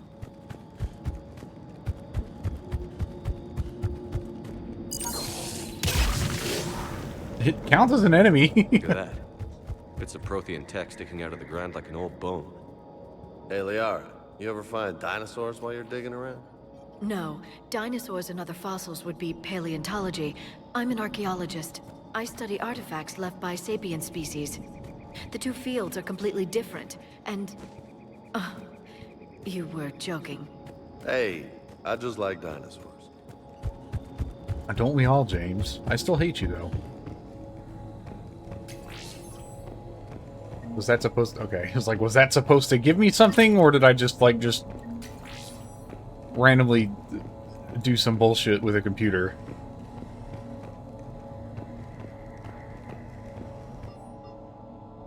Processing update. Taking more able-bodied men and women from pacified neighborhoods. The colonists have generally accepted the story that they have gone to perform tedious but safe manual labor in a Cerberus research camp on the other side of the planet. When we increase food rations as payment for the work, most of the complaints died out. Contain the story as long as possible. We don't have the manpower to fight the entire colony, and if these families knew they were never going to see their sons and daughters again, there's no way they'd cooperate. Shepard, this Cerberus data could help the colonists still alive on other parts of Eden Prime. How? I can get this intel to Eden Prime's resistance. Maybe it will help them fight back against Cerberus.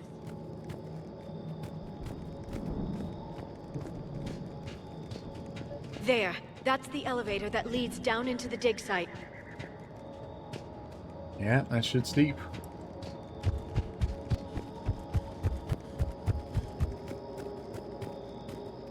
What skills do we have here? Linear ammo, frag grenade, carnage, fortification. Neither of these idiots can help me get any achievements, I don't think. I think the frag grenade might set off tech explosions, maybe.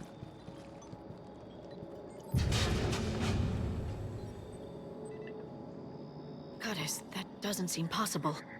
It's not a Prothean artifact, it's... a Prothean.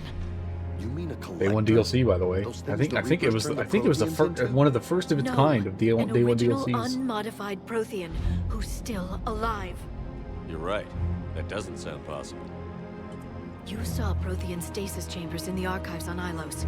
The only reason those failed was a lack of power. Cerberus found this in an underground bunker. It still has power. He's been in stasis for the past 50,000 years, waiting for us. Think of what we could learn. What can you tell me about the Protheans? The people, not the technology.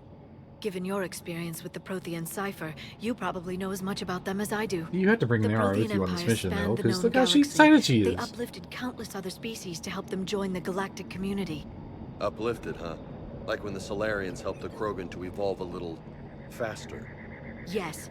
Judging by the dig sites like the Prothean Archive on Mars or here on Eden Prime, the Protheans wanted other species to learn. It's clear It's that just they so prized wrong, though. knowledge, growth, and cooperation with the rest of the galaxy. The way you describe them, they sound a lot like the Asari. I'm certain I'm coloring their culture with my own perceptions. Whatever the Protheans were, finding one alive represents an incredible opportunity. Good thing we brought our Prothean expert. I hope I can help. If this single Prothean was sent into stasis, he could be the foremost scientist of his time, or perhaps the wisest counselor. No, he's just a soldier. Cerberus damaged the life pod when they excavated it. The life signs are unstable. He's just some fucking grunt. No, breaking open the pod would kill him. We have to find the command signal that ends the stasis mode. We also need to figure out how to physically open the pod without doing more damage. Cerberus took over the labs nearby to research what they found at the dig site. That's likely our best bet.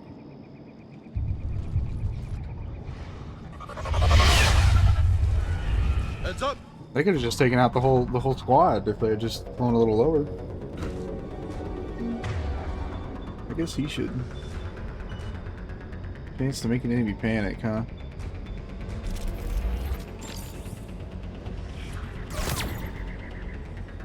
We're fighting like Nemesis? Fucking yeah.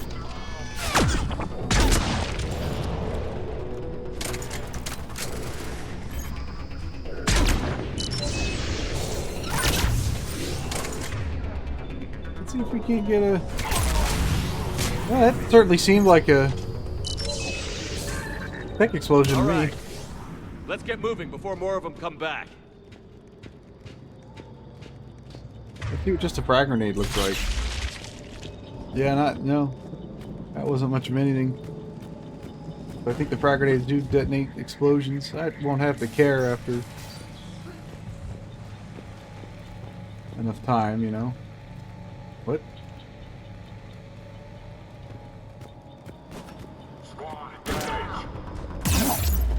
No. Alright, so now I can't see shit.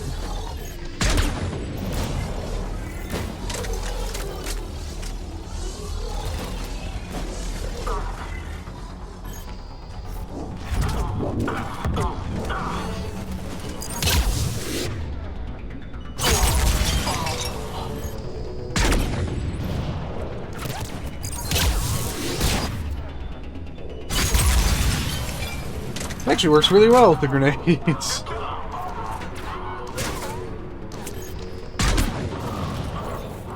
Really well.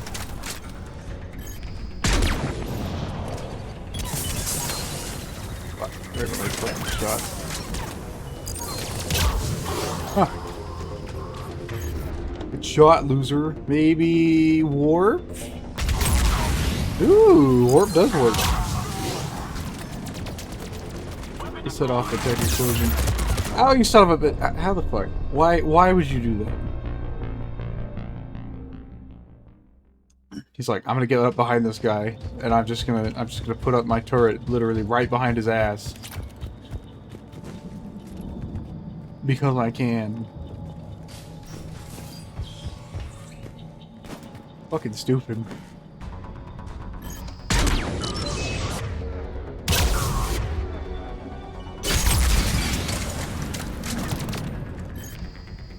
Where's the other engineer right there?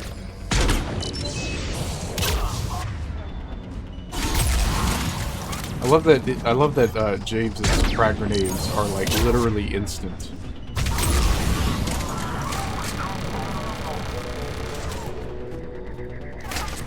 You're killing me.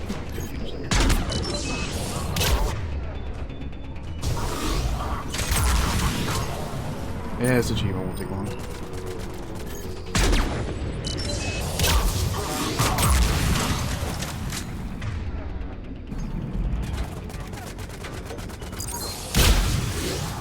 I have no idea. What the fuck is he shooting at? Oh, there's another engineer in there.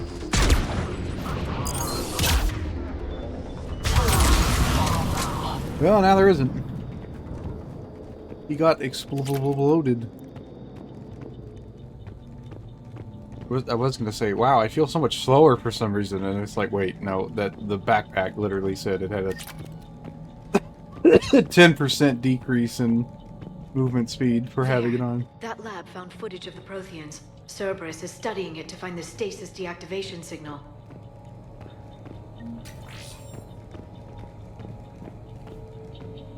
It's okay, we can leave it for the moment.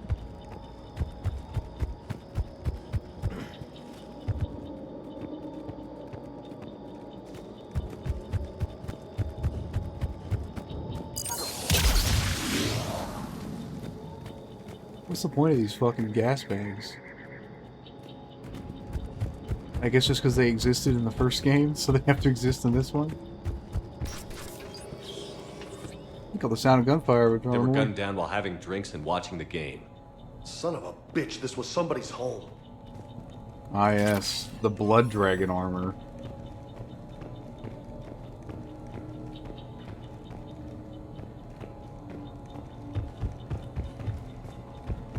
Because there's always a fight before an objective and always a fight after an objective. And they both suck.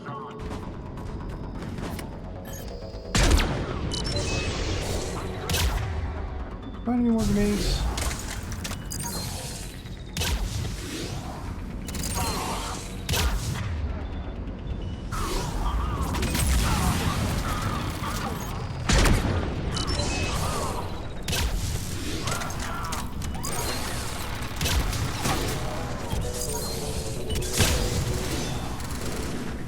Those turrets will fuck your life up.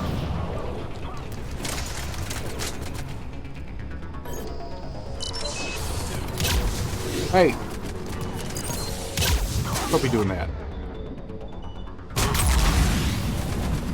I think something detonated it. I don't know what. Something. I wonder if it's incendiary ammo detonates it as well. Doesn't seem like it though. Great, move your ass! Okay. There just wasn't any room there. I like how my teammates will take grenades just like up the butthole 2 or 3 times before they're even hurt. I can't even survive one that I have actively attempted to move away footage from. of the Protheans. Cerberus is studying it to find the stasis deactivation signal. I guess I might as well just do it, right?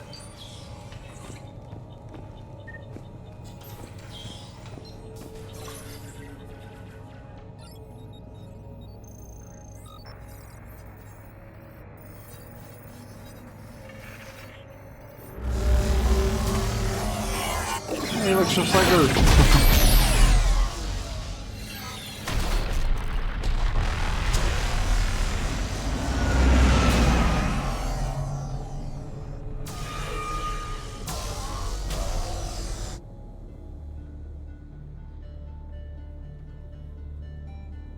Yavik? I never thought our empire would fall. It won't. We will sleep here until the Reapers return to dark space. Then we will rise, 1,000,000 strong. For the Empire. For the Empire. Get to your stasis pod.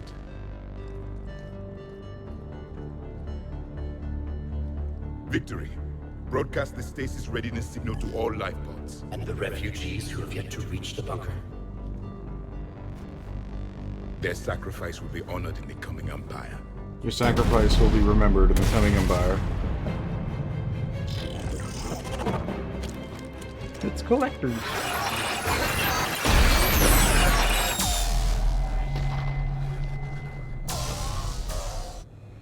I've got the signal. You understood that? You didn't? No. All I saw was static. Cerberus was trying to make sense of it without success. The Prothean cipher you received on Pharaohs, it lets you see the images as a Prothean would, and understand their language. Whatever it does, I saw the video. And the signal they used. Perfect. Then we just need to figure out how to physically open the pod. Why was that animation so fast? 500 XP, but then you come out here and there's like... I guess there isn't actually. The other one there is, I think. Maybe that's because you're finished. They were gunned down while having drinks and watching the game. Son of a bitch, this was somebody's home.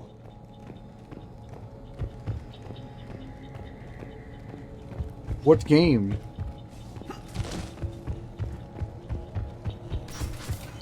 Fucking God, what did they call that? I missed somehow.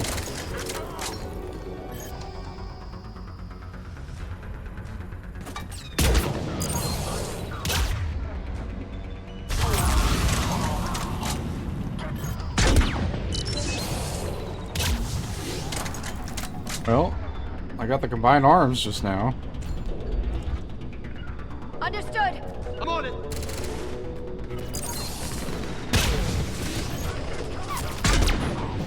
Don't need to worry about that shit anymore.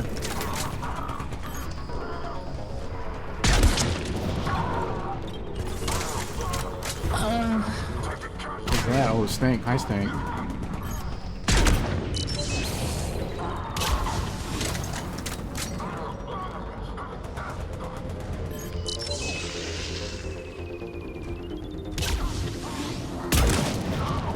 If he's just gonna dodge it, I'm just gonna get him with the...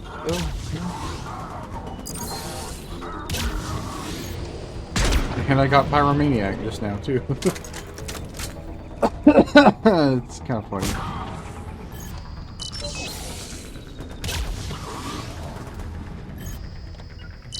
Yeah, get his ass. We're all get his ass. Liaras, don't be such a wuss. The shooties? I can't give him too many shooties. I don't carry a lot of ammo.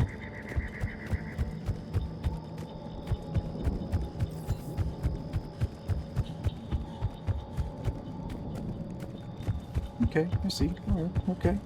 I can go up this ladder. Interesting. Anything up here? No, actually. There's, like, nothing up here. I guess it's just a way to take cover for that fight. Roger that. Understood. There. That lab found footage of the Protheans. Cerberus is studying it to figure out how to physically open the pod. How do you know that? Like, how could you possibly know that?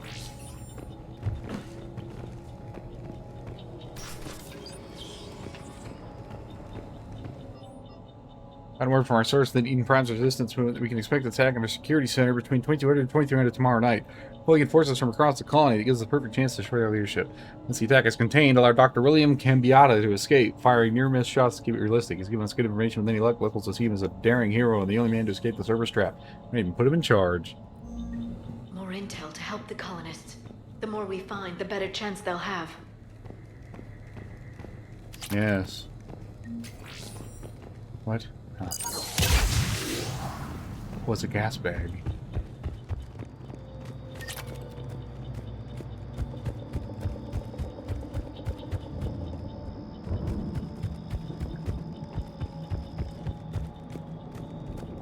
This is out in that main area? Yeah.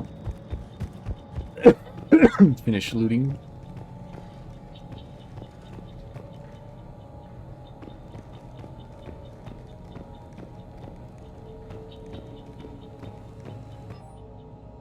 Future deployment update. Local resistance is heavy in the south and west sections of the colony. We pulled most of our troops from the north neighborhoods to assist. All remaining troops in the north neighborhood continue standard patrol activities to maintain the illusion of a large presence in the area. Locals knew we were understaffed. They could do some serious damage. Well, they do now. This intel will give Eden Prime's resistance movement a real chance to push Cerberus out of their colony. This handsome Highthorn. Am I handsome? I feel like this avatar is more cute than handsome. I do want a handsome one. I need Stank's help with that.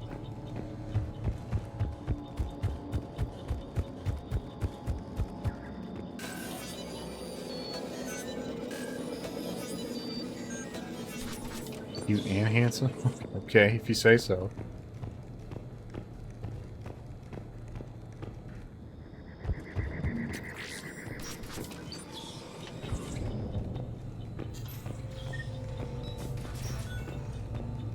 All right.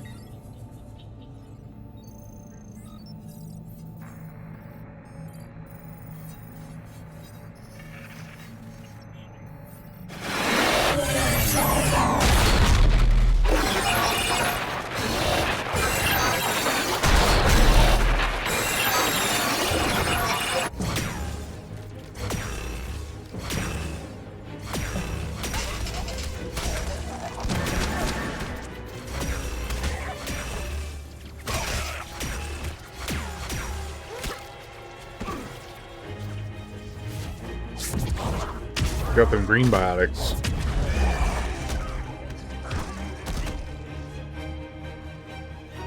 Victory! Feel the butcher! Acknowledged.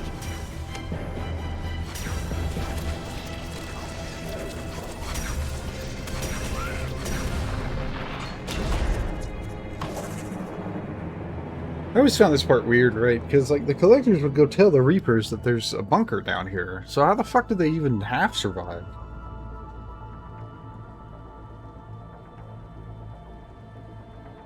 How many have we lost?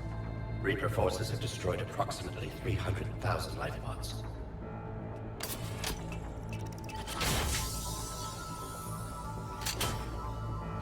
Third of our people.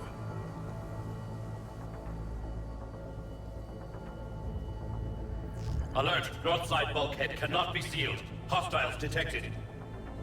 Then all forces to the north.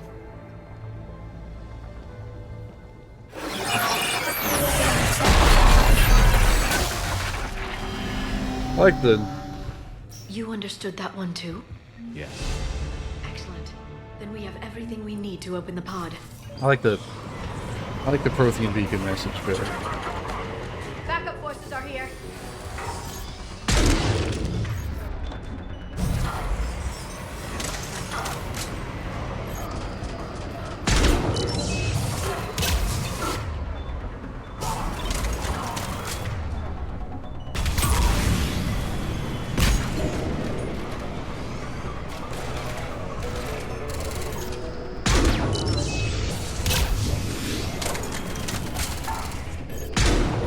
How'd that not hit the turret?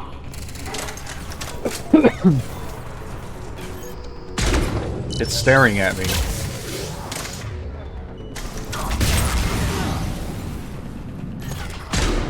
Oh my god. Fucking goddamn it. I thought Carnage was a cooldown. I thought Carnage was like a buff.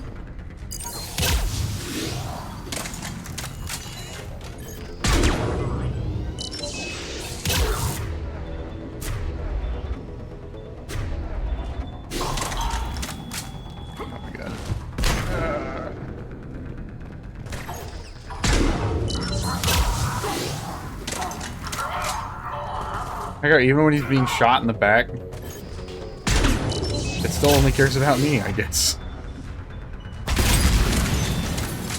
Oh god? I think so.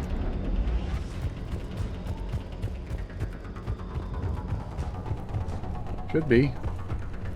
Well, I'm still in combat with somebody. Oh, fuck me. Okay. Probably that. I'm on it. Yeah.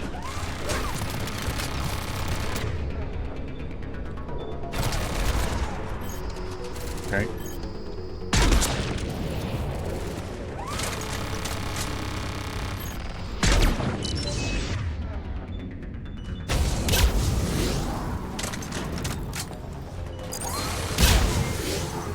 Yeah, see, my teammates can just fucking just absorb death. I hear another one? Up there?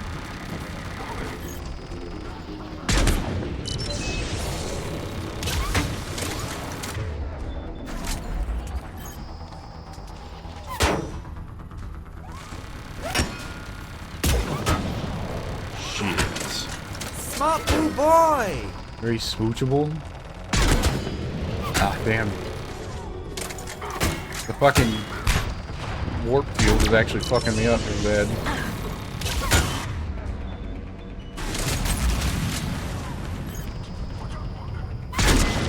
There we go. That's what I wanted. You'd smooch, get on then. You just say you would and then don't.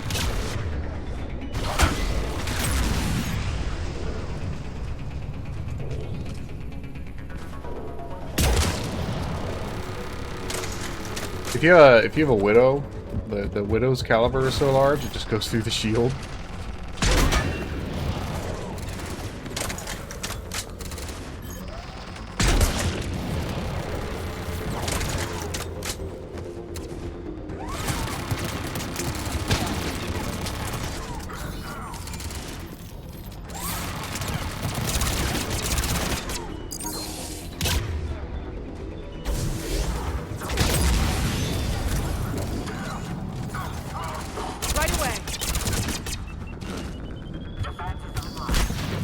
There's someone over here?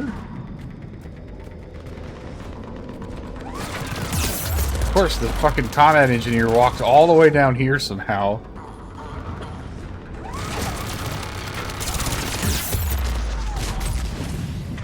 You get any more grenades? No, you didn't, you stupid, useless bastard. Wait.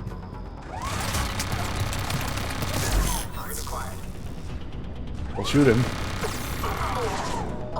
Thank you.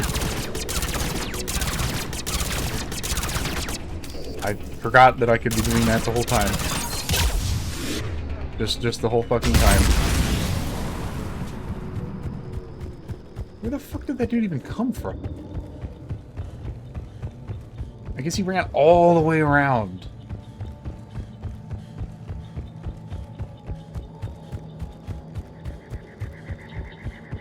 All quiet now. Where the fuck are my They've allies? retracted the bridge. We have to find another way across. Find another way to the pod.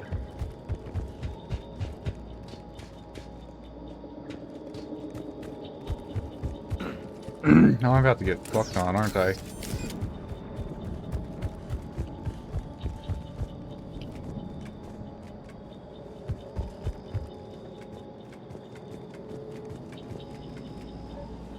Do I want my smooch yet? I think you know.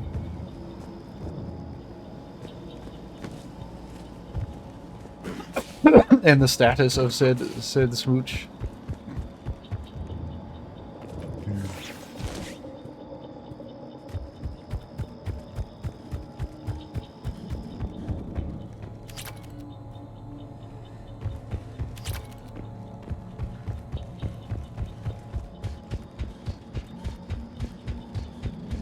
In the smooch zone? Sure. I'm transmitting the signal. Perfect. It'll take a few moments for the life pod to process it. Lots of bogies inbound, Commander. We'll have to hold this position. Well, the two of you took all the good cover, so...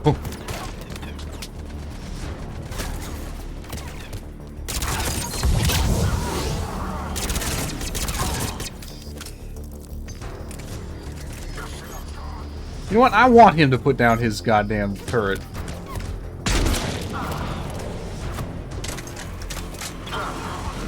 Not want him to throw a grenade. I need you to, like, get the fuck out of the way, Liara. You can survive all sorts of hell, and I cannot.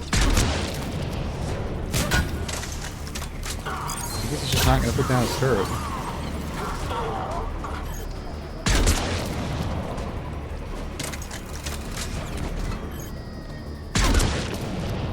No. The smell slot achievement was got. This is a strange fucking spot.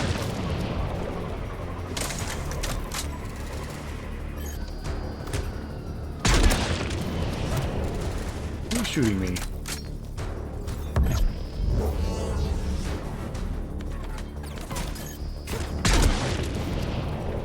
Not that guy. Not anymore.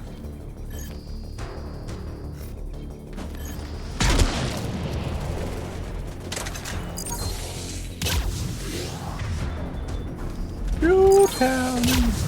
Shoot him!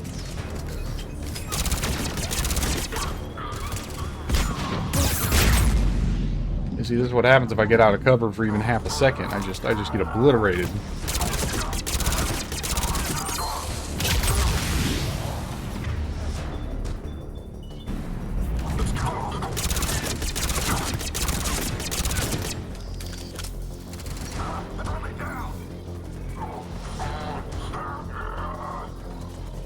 Did he or did he not get sucked in by the warp? I guess not.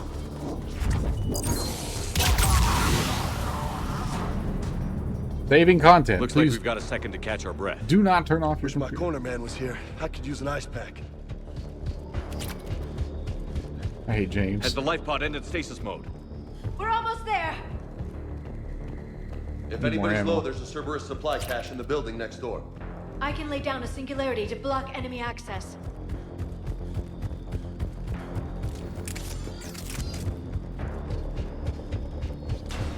Heavy mech, don't let it get close. He instantly died.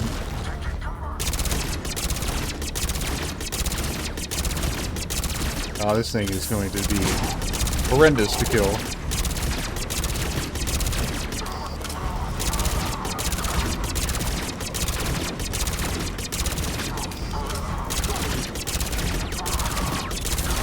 Wait.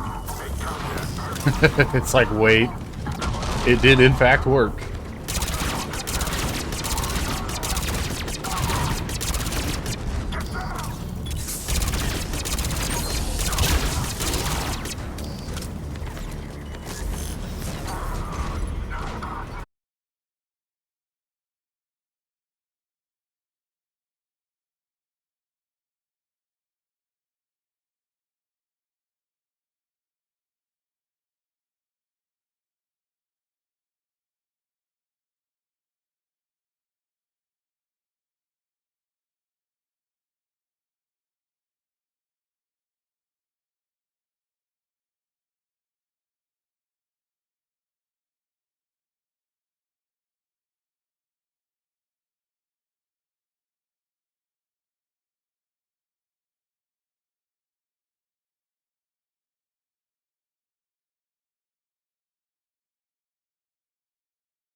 He says connection successful, and then it just drops a bunch of frames.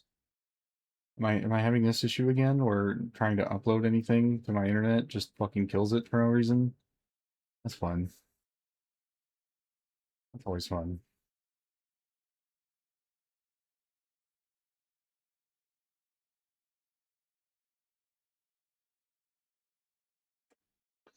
Is Telegram's connected? He's back? Am I back? It looks like I am back, actually. Just a weird internet hiccup. Hopefully not a consistent internet problem. A return. Maybe. Looks like I returned. You may want to refresh to get rid of all those.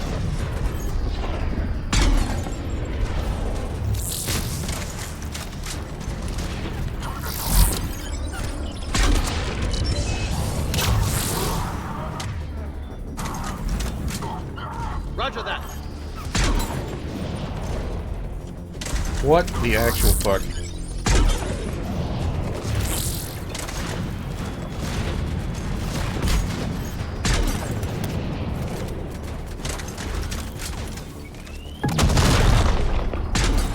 This is what I mean, like, fucking James could just...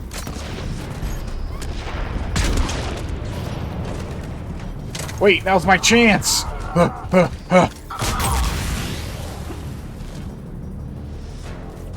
There. You can open the life pod now. Does this count for the achievement? It does. I I am the Senate. I am the Senate. That was what was happening in a Stellaris game I was playing. I was the Senate. Sure thing. I mostly just wanted the achievement to hijack a mech. Now I can just destroy them.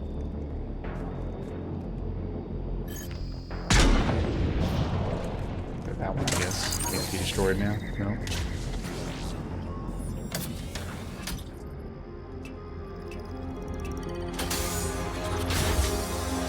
There, you've got it. Goddess. A living, breathing Prothean. He's kind of got a scar on his cheek, too. It may take him some time to fully regain consciousness. Or not.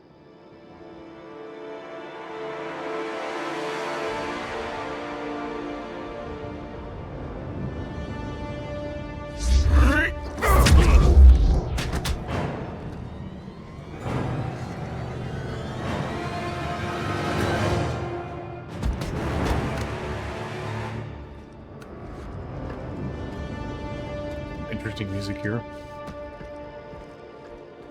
Be careful, he's confused.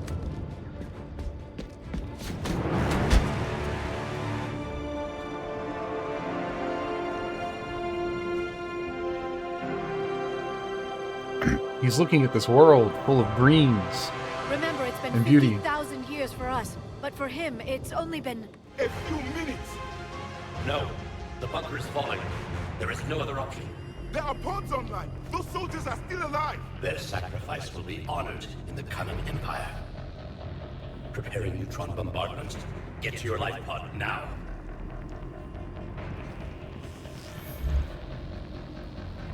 Neutrons are really nasty, but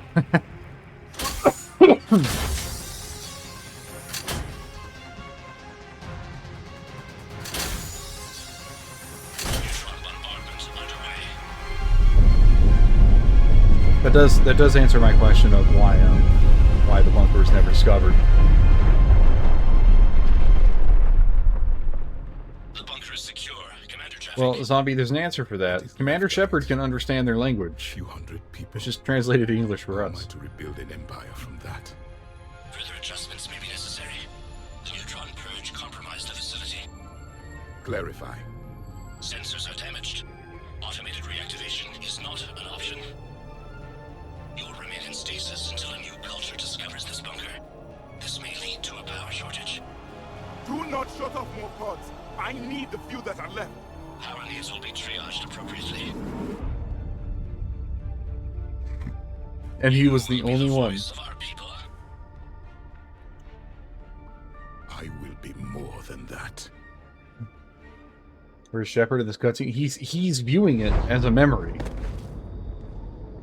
How many others? Just you. You can understand me? Yes. Now that I've read your physiology, your nervous system, enough to understand your language. The game provides the So answers. you were reading me while I was seeing... Our last moments. Our failure. Your people did everything they could. They never gave up. And I could use some of that commitment now. Shepard, whatever you did got Cerberus interested. Asari. Human. I'm surrounded by primitives. It's not safe. Normally I have Garrus with me and he'll be like, you join us? Dorian. You fight the Reapers? Yes. Then we will see.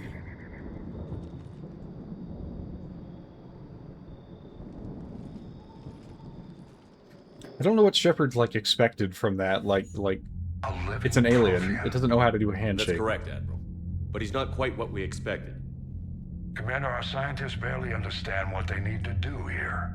If the Prothean can help us construct this device, we need his cooperation. Understood, Admiral. We're losing colonies faster than we can evacuate. We've never seen a force like the Reapers. He has, Admiral. Can he help us? I intend to find out. Good. Cerberus slipped up and gave us a new weapon. Don't let it go to waste. Hack it out. Although I'm not sure what like reading reading your nervous system would necessarily equate to understanding a language. Down in the port cargo hold. It's about our new guest. There's a lot of I'm on my nuance to way. language that isn't necessarily present just in physiology. Some of it you could assume, I suppose. What's the problem? I've tried to make the room more accommodating, but they're not letting me talk to him. Apologies, Doctor. Contact protocol with a new species. Assume hostility. We had to dust off the regulations.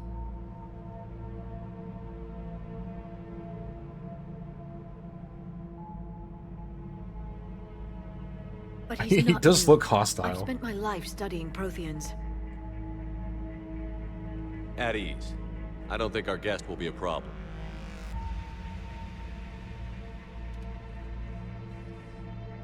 Will he? That depends on you.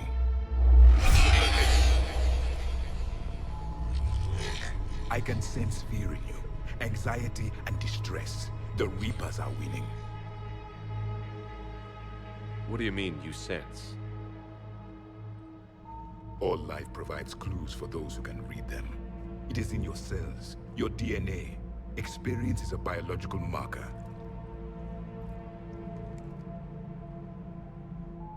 Then what exactly did I experience back on Eden Prime?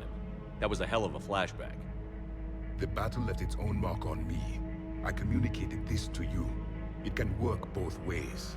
Oh, the beacons Like work. your beacons. Yes. Which...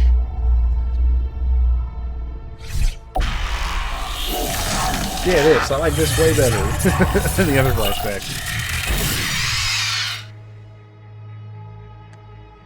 You found one. You saw it all. Our destruction, our warnings. Why weren't they heeded? Why didn't you prepare for the Reapers, human?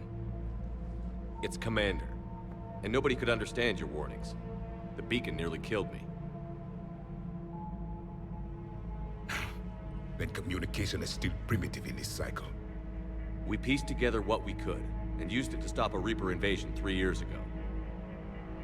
Then the extinction was delayed. My first question would be, what the fuck's a year? Now we have your plans for the device. We're going to build it. Device? The weapon your people were working on. I'd hoped you could tell us how to finish it.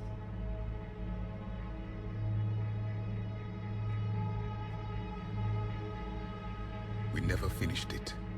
It was too late. Then I take it you don't know anything about the catalyst? No. I was a soldier, not a scientist. Skilled in one art, killing. What was your mission? Among my people, there were avatars of many traits. Bravery, strength, cunning. A single exemplar for each. Which are you? Every time I see Shepard's hands, I just acknowledge that I am a vampire. I am a ghoul. I am undead. I don't know what the fuck option it was in the character creator that did it. It's permanent.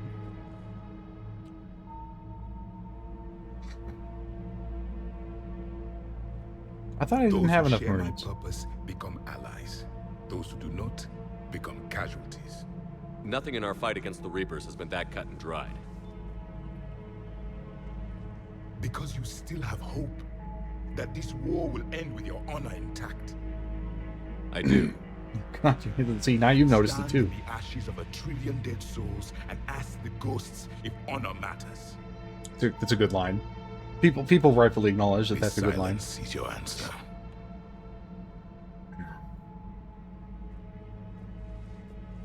We found this at the dig site. I assume it belongs to you. It is a memory shard. Could it help us with the device? No, it contains only pain. But I will help you fight. And the last thing the Reapers hear before they die will be the last voice of the Protheans, sending them to their grave. If you don't mind, I have a few more questions I'd like to ask. Look at those, like, they're ghoul hands, I've man. written They're reports and zombie studies hands. on your species. I've published in several journals that... Amusing. Asari have finally mastered writing. I'm sorry? Never mind. What do you wish to know? We've never seen a species with this sensory ability you have. It was common among my people, imparting experience through touch, the chemistry of life. Complicated ideas could be absorbed in seconds. That sounds very useful. We evolved as hunters. Reading 1,000 details in our environment ensured our survival. I'm beginning to understand the beacons a bit more. Later, we developed technology to harness our ability. Information could be stored in certain objects through touch.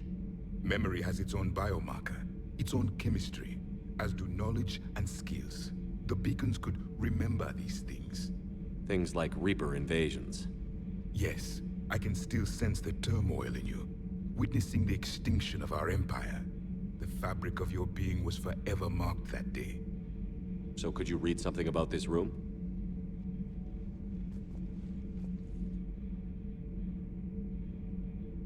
There was liquid, a form of incubation. The DNA of a Krogan who lived here. He was powerful, prone to violence. I'm impressed. His name was Grunt. And if he were my enemy, I would have given him a wide berth. There is great strength in his genes. Liara here would never forgive me if I didn't ask you.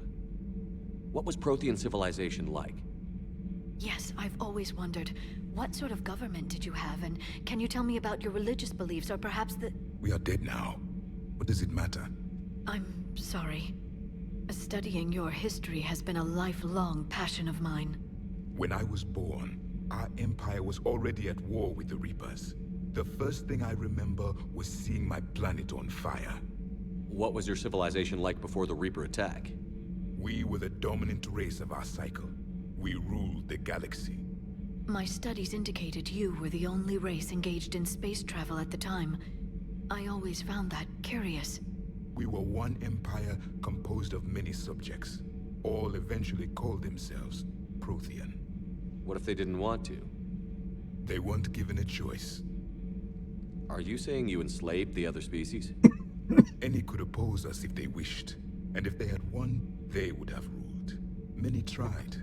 None succeeded. See, he's just describing a Stellaris game. I had no idea Protheans were so... severe. It was by necessity. If they wanted to stop me, they could have tried, and they failed. Intelligence. They rebelled against us. We've had the same problem. They're called Geth. We could not allow the machines to surpass us. It was decided the only way to win was to unite all organic life within our empire. Did it work? For a time. The Metacon War. We were turning the tide. Until the Reapers arrived. Then we understood machines had surpassed us long ago, in ways we could never imagine.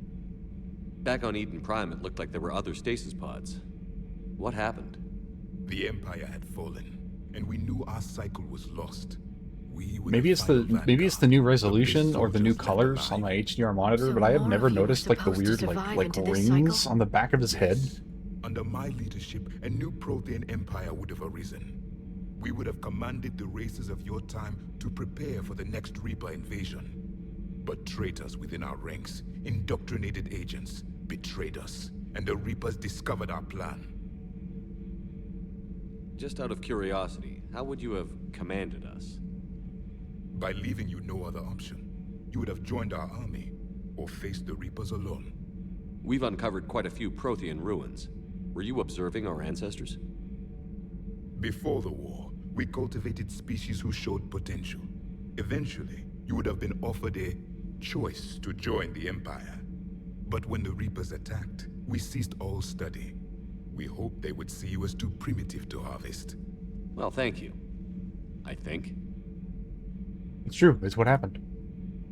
Is there anything more you can tell us about this device your people were trying to build? The Reapers are only interested in, like, consuming advanced They said our life. scientists were constructing a great machine that had the power to defeat the Reapers. Why does the subtitle still just say Prothean?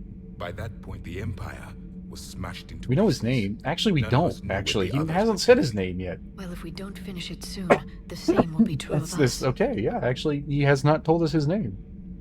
What can you tell us about your own war with the Neat. Many of the details were lost. The conflict lasted for centuries. Those that faced the Reapers in the beginning were long dead when Need I more was tea, born. apparently. There were memory shards, however, passed down from soldier to soldier. They gave us fragments of what happened. Several years ago, we found a Prothean VI that called itself Vigil on the planet Ilos. He was the caretaker of a research project. During my life, Ilos was only a rumor. It was said we had cities there, built on the ruins of a civilization before us, the Inusanon. If our scientists did have a research facility, whatever they were doing was secret. Yes, Vigil said they wiped all traces of themselves from the records so the Reapers couldn't find them. The scientists eventually went into cryogenic stasis. More of my people survived? No, but they did stop the Reapers from taking control of the Citadel in this cycle. It delayed their invasion. I never saw the Citadel. It was captured long before I was born. How did your people wage war against the Reapers? I just want to know how that translates, right? Like, how does he know what the Citadel is? It's a proper noun. City by city. Entire worlds were sacrificed just to slow the Reapers down. Time they spent harvesting a population was time we could regroup. That must have cost you in the long run. Yes. Our own people would be indoctrinated, converted, then turned against us. But there was no choice. Mercy is not a weapon. It is a weakness. Why do you think your own cycle lost the war? What had been our strength, our empire, became a liability. All races conformed to one doctrine, one strategy. The Reapers exploited this. Once they found our weaknesses, we could not adapt. The subservient races became divided and confused. Then, it was only a matter of time. I'm happy to say our cycle is different. Most races cooperate, but they still remain unique. Then it may be your only hope. Several years ago, I picked the wrong one? the scientists... More of no. I never saw I think that's everything. Thank you for talking with me. I never imagined actually meeting a Prothean. This has been amusing. Oh? To discover the most primitive races of my time now rule the galaxy. The Asari, the humans, the Turians. There's also the Solarians. The lizard people evolved. This is one of my favorite lines from him. They're amphibian. They used to eat flies. And like, you know, so they used to eat flies, but like, you can tell with the way that he says it. I am known as Javi. He doesn't just mean like, oh, Though it's I part of their still need diet. time to Like, recover. The shock has it's not lizard worn off brain, yet. right? You sit on a rock and you Must be a hell eat of an flies. experience for you. We're just glad to have you aboard, Tadek. Now that that's over. Slam them on? Interesting. I'm gonna go to the bathroom and get more tea and things and stuff. I'll be back.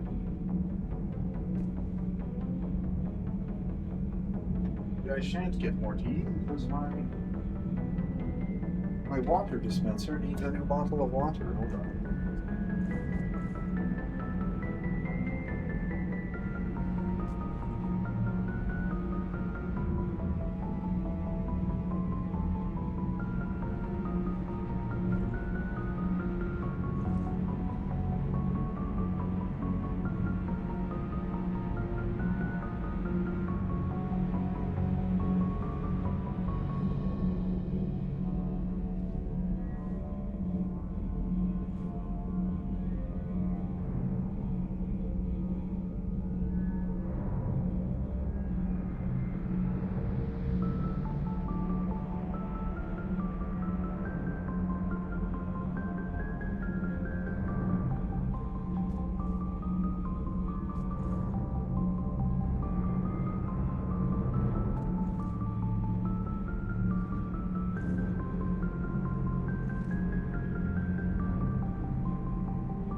it's warm water. It's not hot water. It's time to heat up, I guess. I guess it doesn't keep the heater on. Water bottles empty. Probably just another minute or two. I gotta move 2 full bottles in here and take the empty bottles out.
It wasn't bark yet. I still had to move.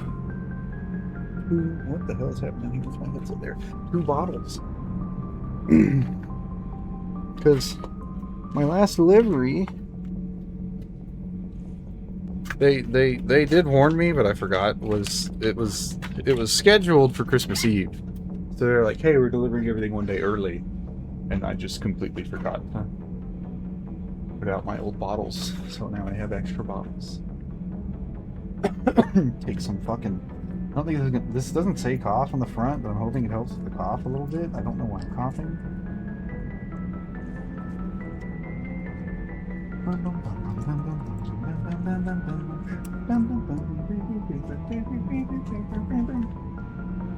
Yeah. We didn't really have...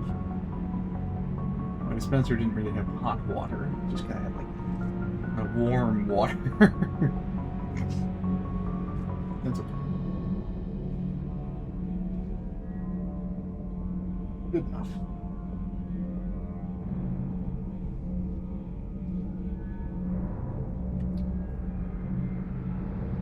The bad it was a smooch? No.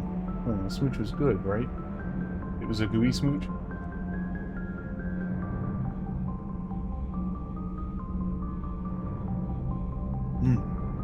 Two big ass fucking things of aspirin.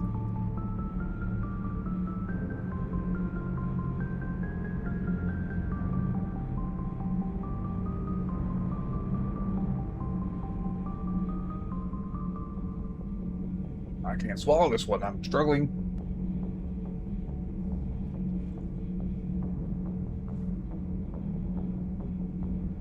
Oh my god. It was too big.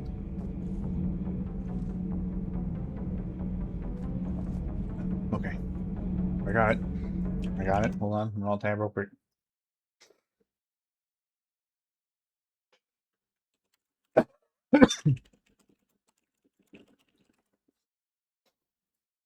Okay. Alright, Yavik. So much has been lost. So much has changed. And yet the Reapers are still here. For me, it was only yesterday. Our empire spanned the galaxy. Now we are only a myth. Our empire spanned the galaxy. Have you seen our newest crew member? You mean the biggest story in 50,000 years that I can in no way talk about? So yeah, I've seen him. Just wondering. I wonder if one of these is...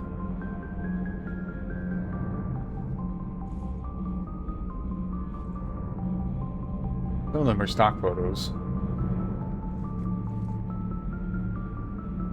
say what if one of these is tallies, but it's not. You know, in the old days, they didn't have automat cameras. Reporters had to cake on the makeup. Do we need to talk, Commander? Not right now, Alex. Let me know when we do. I don't know, like, it's like... it's weird to me, right? Like, what player would be like, oh, this fucking reporter's on my ship, get her the fuck out? Like, if you just hate reporters, I guess? If you just hate journalists? My hamster. It was down here. I found my hamster. Yes, some people do. I know, but like, then why would you let her out in the first place? So like, why is there this option of like, get the fuck off? Stupid hoe. Commander.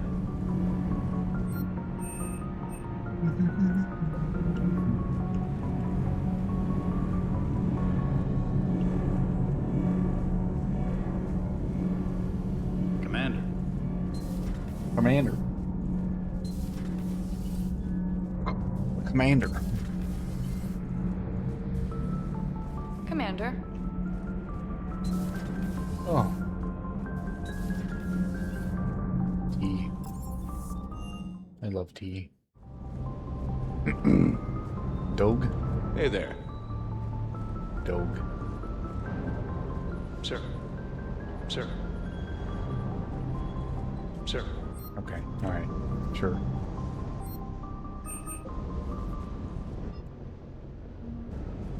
Is that up shooting range?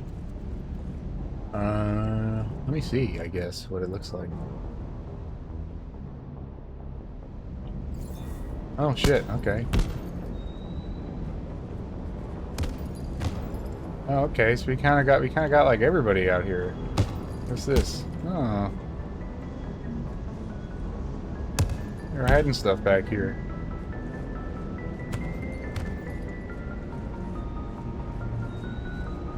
The power of mods. Do you think there's like a fucking... Here.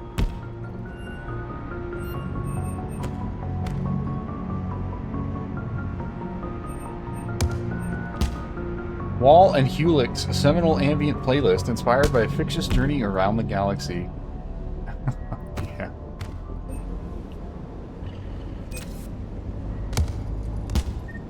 What's this achievement I just got? I don't know what the fuck that's supposed to be.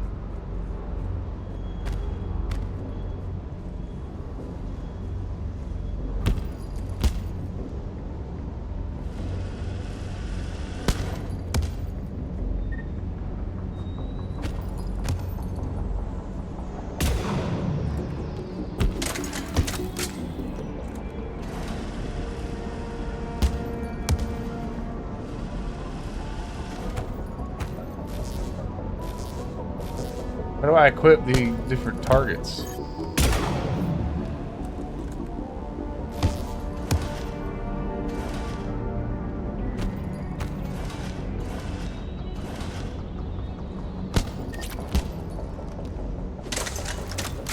Or is it just like random?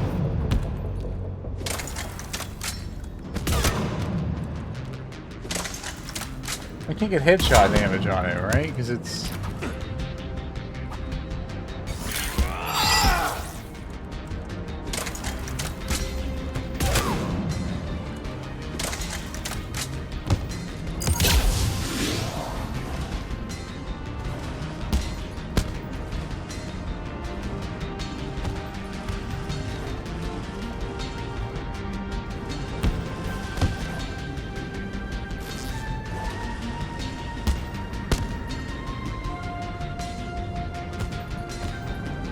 They locked the door on me. I think a Java gets down here.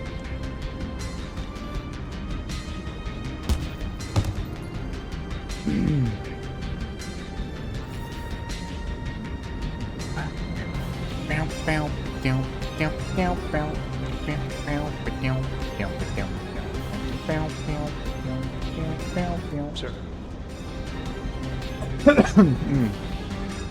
I still can't believe it. Sounds like the Turians got hit pretty hard by the Reapers. So, the Turians want us to go find one of their politicians, huh? Well, maybe we'll get to kick some Reaper ass while rescuing the Primarch. I bet the elusive man's boiling in his brandy right about now. Took that Prothean right out from under him. Boiling in his brandy. Hey.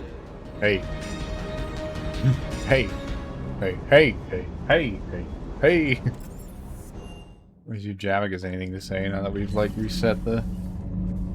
I'm sorry to trouble you again so soon, but surely you must know something about the device. Yeah, Anything would help. It was supposed to be our miracle, but we were fragmented by that point. What's that movie called? Communication had been severed. I put no faith. Spider-Verse? All we could trust were the weapons in our hands. No, we don't even joke I've about already told you, Asari. banging with I'm sorry. James, because he's a fucking loser. I know that. More than you do. Now please, let me be. I'm still recovering. Of course. I apologize. I'm recovering my strength. I require more time for the stasis to wear off. I'm good with this playlist, I think.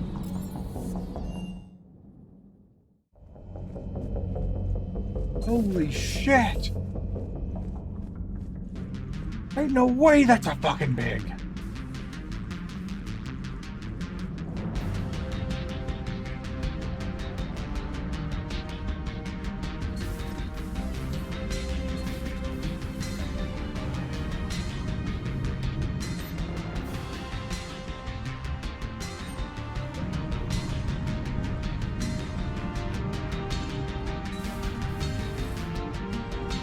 What do I do with pie jack meat? I don't know.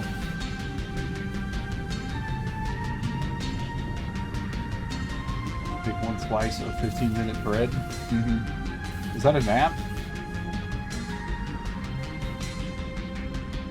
Was I talking about a nap? I can't really do 15-minute like naps anymore. I just can't shut the brain off of it.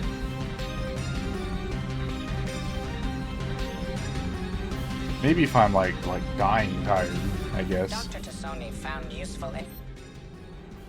This field kit can be used for one-time upgrade to a variety of weapons to increase ammo capacity or potential damage dealt.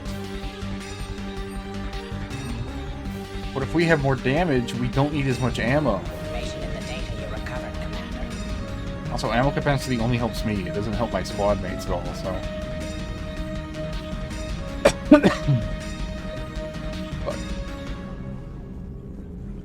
Prothean. A living, breathing Prothean right below me. He's not what I expected. Me neither. He was a little cold when I tried to talk. I understand the shock of waking up again. His species gone. But a Prothean, Shepard. There's so much he could tell us. Well? It's good to see you. It's good to see you. It's good to see you. Prothean notes entry 1. The things this Prothean must have seen if they had the technology to preserve someone for over 50,000 years. No wonder they were capable of building things like the device on Mars. Let's give them time to get his bearings, but God, it's when we get another chance to learn so much about their civilization attached notes on Prothean. Well, he's kind of an asshole. Just a little bit. This is the music for Theron, I think. No crew health issues to report. No crew health.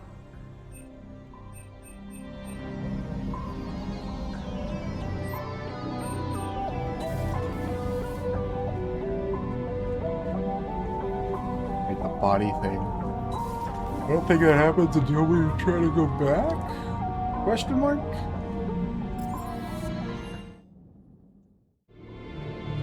The Citadel? My space hamster!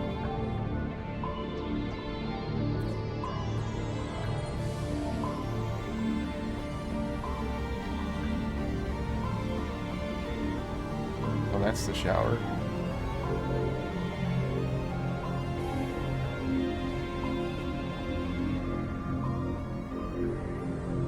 I got a lot of the models up here.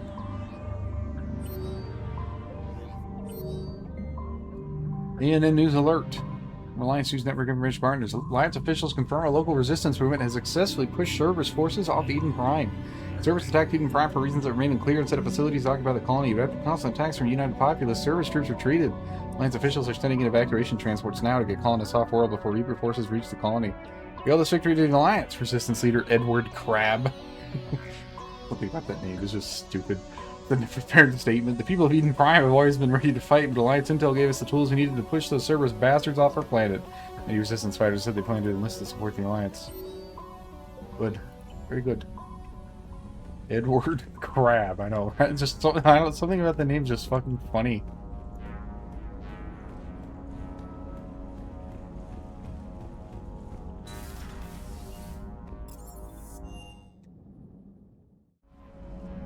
Those poor colonists on Eden Prime. First the Geth attack, now Cerberus. For what it's worth, our new crew member doesn't need a translator himself, but he shared a Prothean language tutorial program. It was apparently designed for servant races being inducted into the Empire. Charming cultural clue. Commander? Commander? Commander? Oh, I actually got a fucking war asset out of that? Fascinating.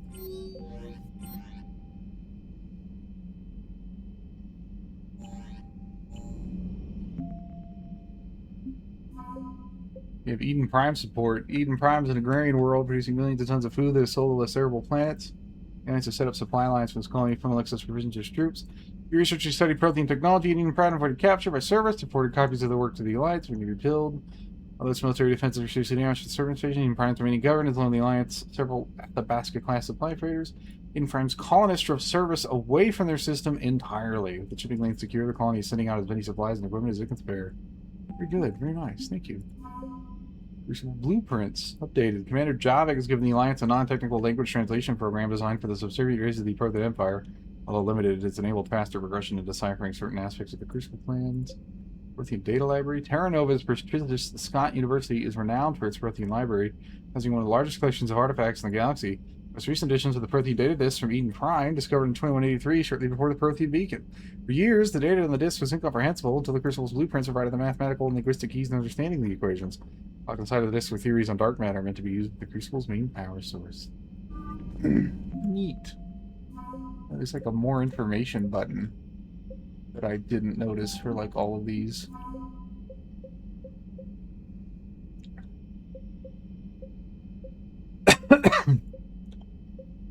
Or codex entries, probably.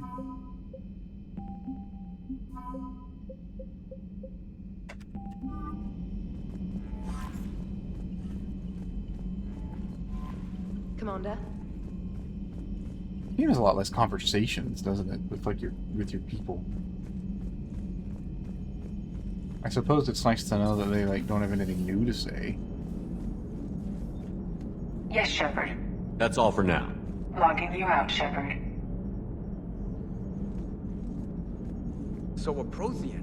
A real live Prothean? Has Liara stopped bouncing yet? I'm guessing there may have been some bouncing. Commander? There was a little bouncing. Just a touch of bouncing. A little bit of bouncing.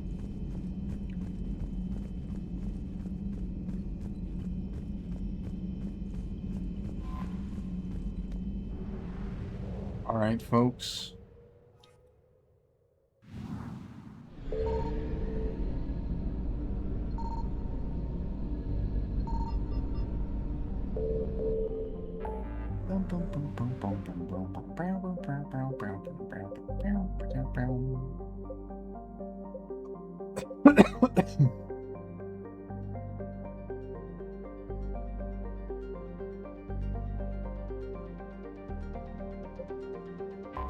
It's in the Petra Nebula.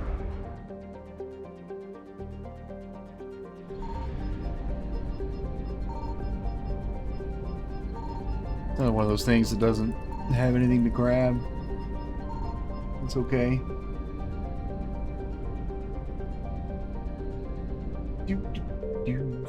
Sidon.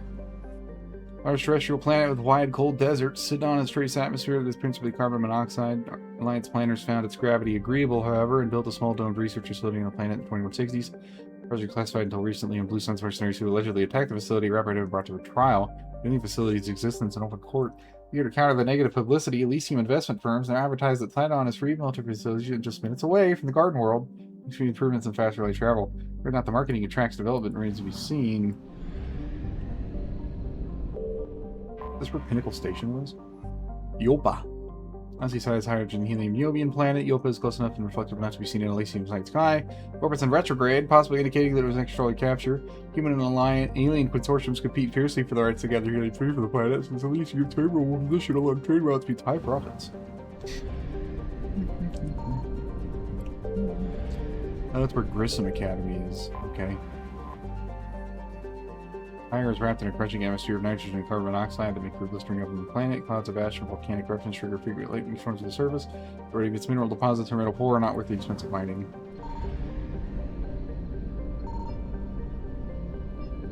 Maybe that means some of them don't have things to get for a little while. Yet Snake, hello, yes.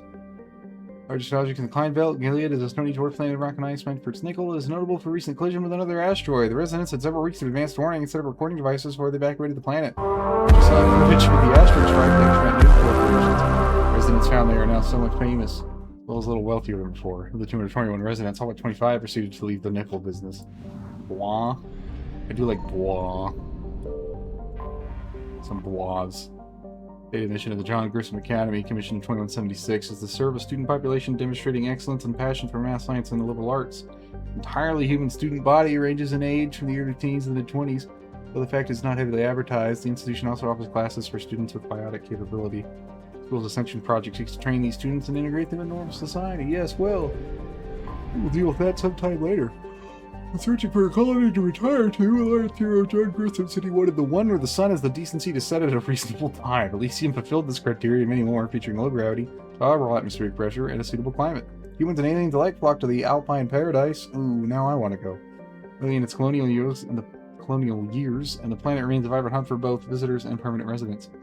Security is a constant concern for Elysium. The planet has suffered several pirate and mercenary attacks, including the Skilly Blitz of 2176. Elysium's airspace is secured by mobile planetary defense cannons. Its armed starship complement is relatively light. That sounds wonderful. I want to live there. Alpine? Paradise?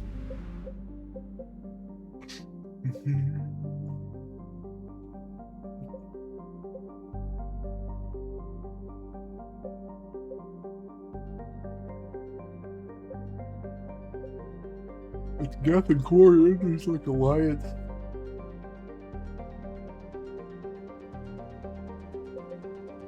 Sounds like lovely Arizona. No, I've been to Arizona. It's hell. So green here, not where you live.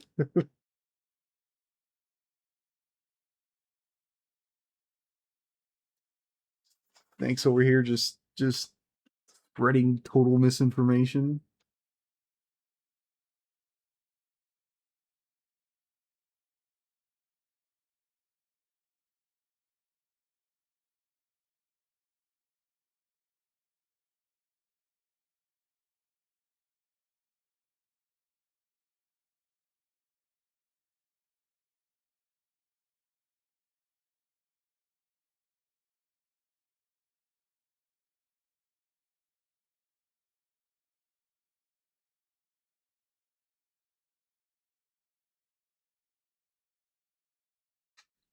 You saw a lawn today? No. No, that that doesn't sound right. I have to go reread all the shit in that other system. Varia. My god, it'll take years to read everything. Maybe I should wait till the end.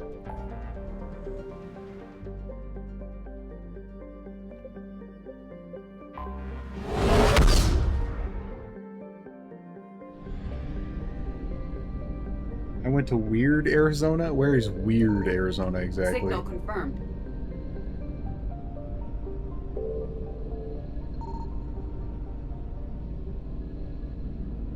Skepsis?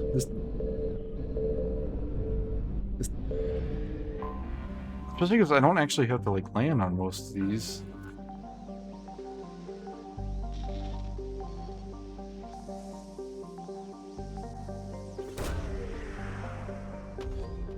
We went. Well, I was in Phoenix for a little bit. It's got a bunch of stuff. Wanted volunteers. Alliance irregulars. Weapons of the Javelin. I found something. Wreckage of a fuel depot destroy enemy forces. Fuel can be salvaged from the debris. Lena. Maybe systems that I can actually get percentages in. I'll keep reading.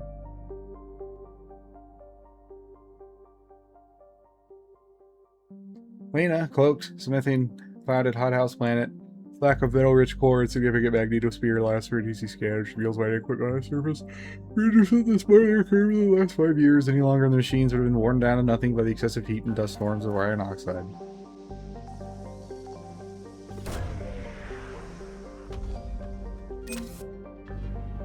Money.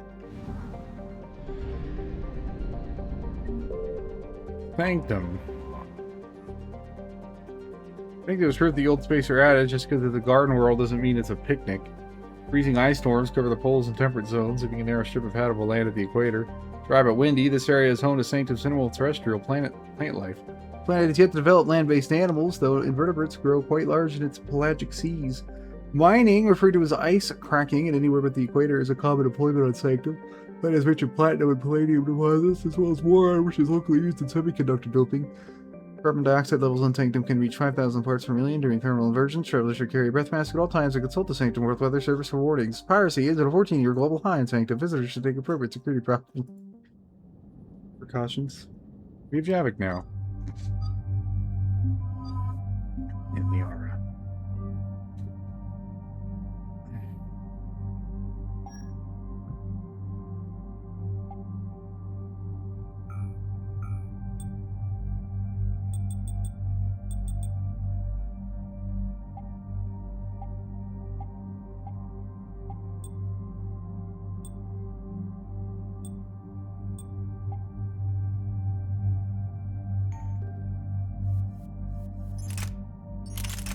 As we get the particle rifle.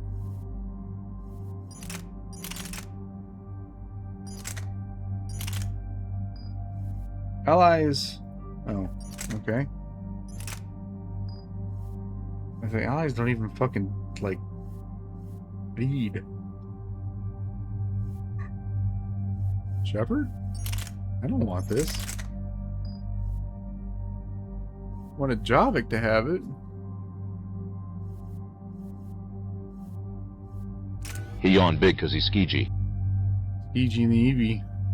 Indeed.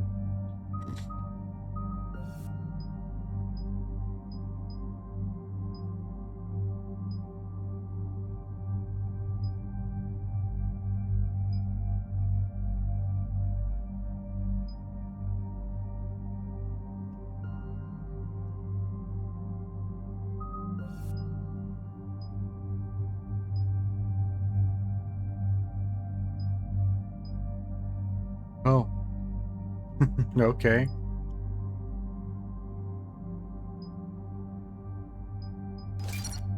Well, I have to take the fucking...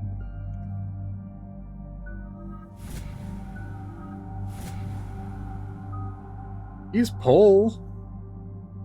I wonder if that works. For that achievement. Or if I have to play as... Commander, I've got a hail from Admiral Hackett. Put him through, Lieutenant. Shepard, we've uncovered a secret Cerberus lab, function unknown. We sent in a recon team, but they were forced to pull out before they got very far. Any other intel? We think they're using the facility to warehouse and study Reaper tech. We've been wondering how Cerberus is connected to the Reapers, and this might give us some answers. I don't know what that is. We're on it. Find out what Cerberus is doing and get me any Reaper tech samples you can, Commander. Hack it out.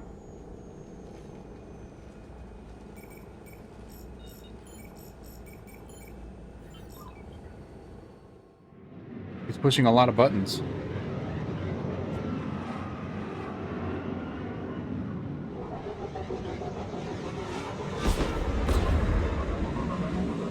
Fuck, I hate this one.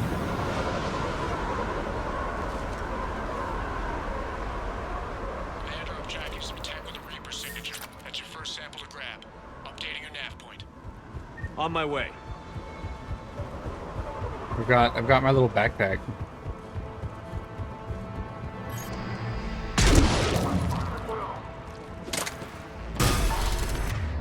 I'm wondering if we pull, if that counts for the achievement.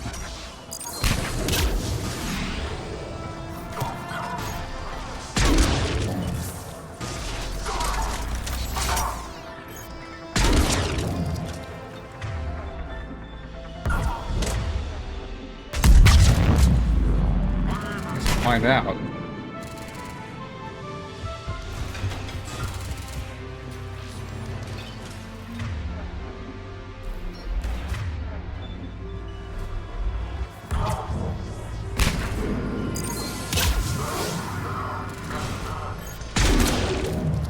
With a couple, I think 2 more poles.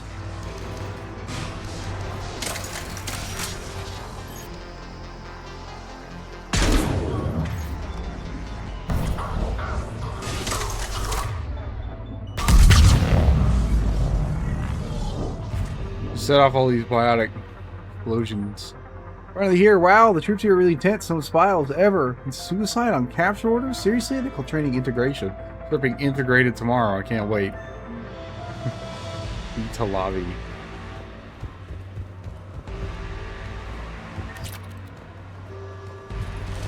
Credits. Thin skin formula.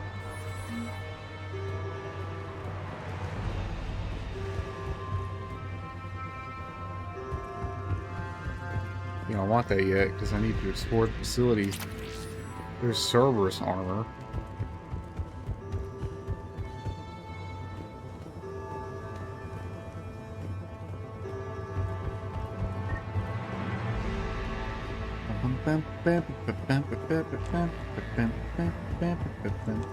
Always like a couple things to nab on these missions. Integration successful. Suicide and capture orders confirmed. Cerberus, my friend. Obey. Protect humanity at any cost. Collector's Blade? Collector SMG? Trophy?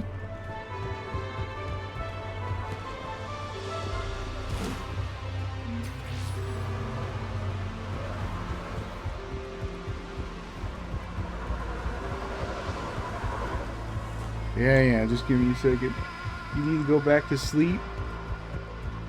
Have a good sleep then, Liam.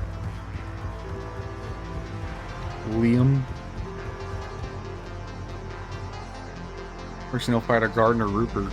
Former member Lazarus Cell. Normandy SR2 Mess Sergeant. Recruited. Former ESA rig worker. Friendly killed during Veteria slavery. Member Terror Farmer local party. Operative Gardner returned to returning to the recall made to army. Personnel aboard Normandy SR2. He arrived with an inert Prothean spear previously recovered from Koplos during Project Firewalker. Gardner reiterated how he was proud of his service with Cerberus and did not agree with the decisions of Operative Lawson and Commander Shepard that resulted in relinquishing the Normandy. Well, fuck that guy then. Further information regarding the location of other operatives is limited, but claimed that killing Chambers remain on the Citadel. In post-interrogation, Mr. Gardner has been integrated. This file is now closed. Damn it. An undignified death. We can expect no better from these enemies. It'll only lead to Metagel. It's one more thing that Cerberus will answer for. Well, there's the Prothean Spear right there. Citadel, alien Metagel formula. That's my spear, you bastard.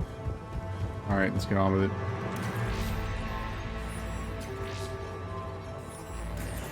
It appears to be Reaper tech, but the signature is new to me. Looks like it's involved with the... Got the sample. Roger that. Meet you at the landing pad. Appears to be related to the human Reaper.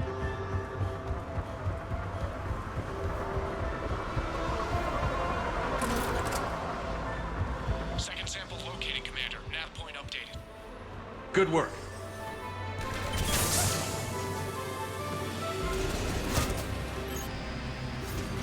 Where the fuck did he go? I can't see shit.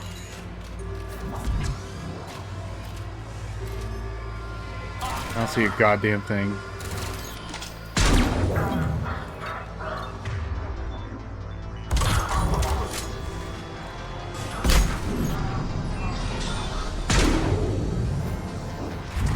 Well, that failed.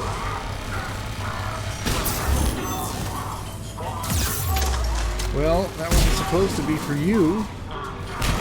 Maybe it got it anyway. Oh, it got it anyway.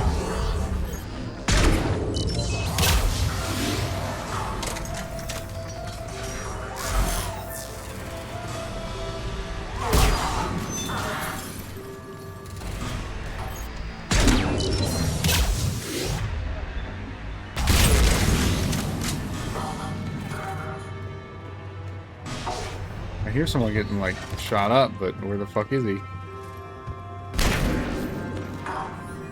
Up there somewhere. There he is.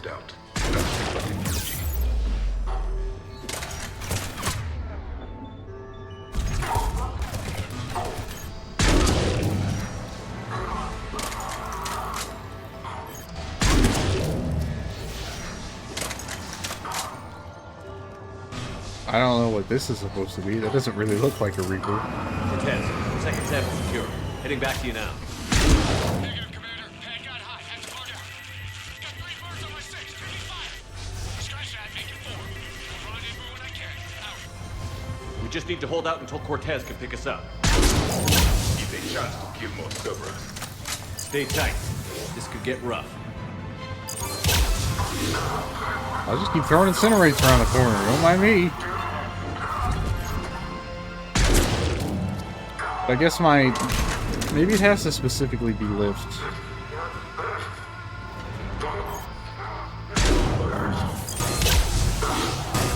Who would have lift? Stay focused. Jack? No, Jack's not. I'm with you. I might have to play an adept. It would be really easy to just, I guess, just pick one like right at the start of the game. Set it to easy.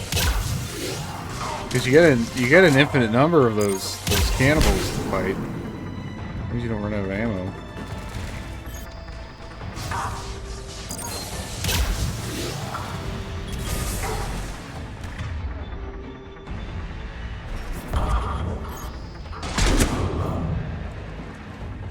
Wait, don't I just get bonus powers?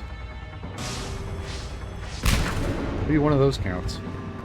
I'll have to look up the name of the achievement.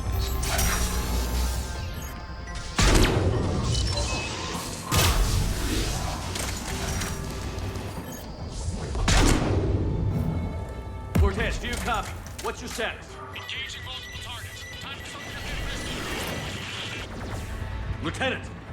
Now we fight our way out. If that's what it takes, that's what we do. Who the fuck is that?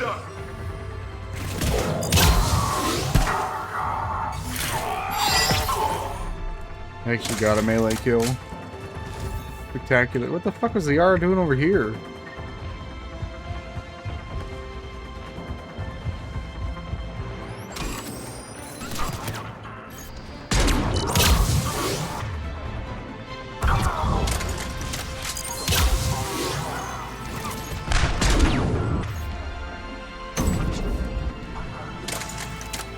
What is that, a fucking biotic grenade? Oh, he's like all fucked up.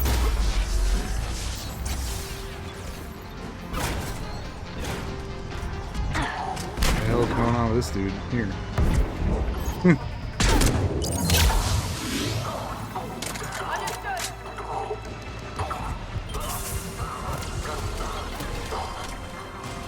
Well, that's just a mistake. Excuse you.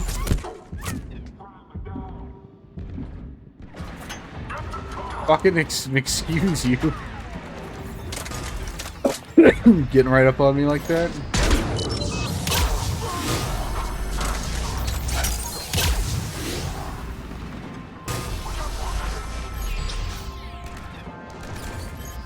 Can't even see that dude.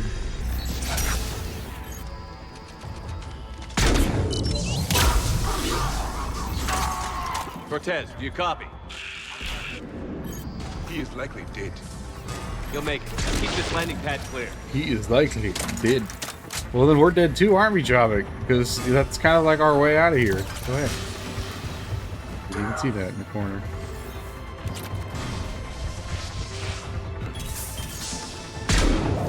Well, now I can't see a damn thing again. Like that gun? Good gun. Javik's gun? The rifle? Wait, let me pick up the credits, please.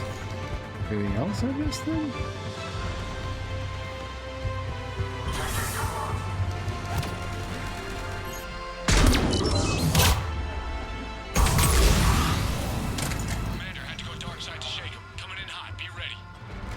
Heading for extraction point now. Yeah. Well, not being able to see anything.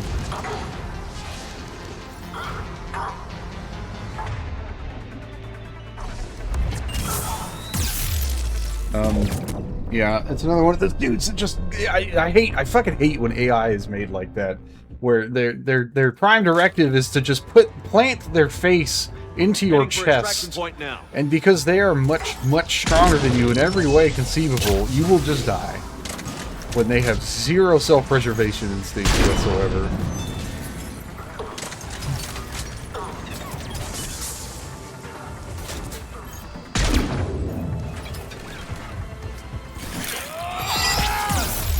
There's nothing I can do about that.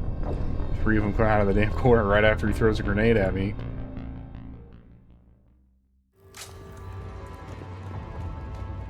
Heading for extraction point now.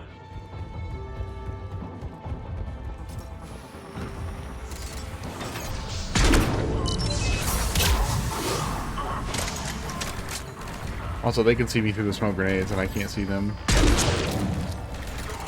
Bit like that.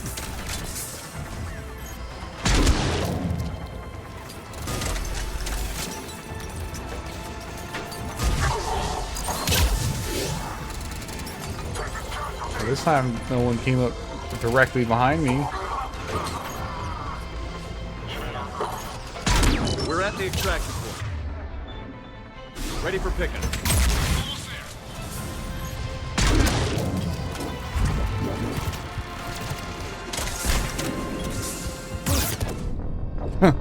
I just got fucking executed.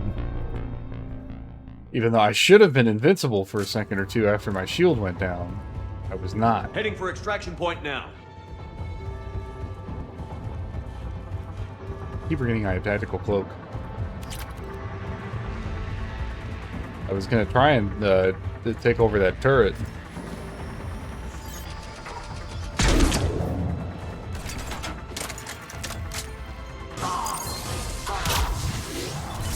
I need you all to actually kill some of these guys, okay? Can't do it all for you.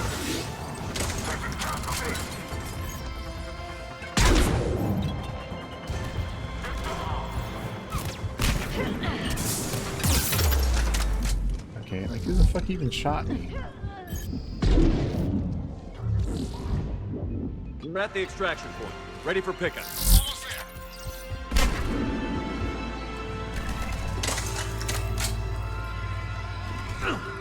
This dude absolutely sees me while I'm in my cloak. Like 100% just knows that I am just standing right there.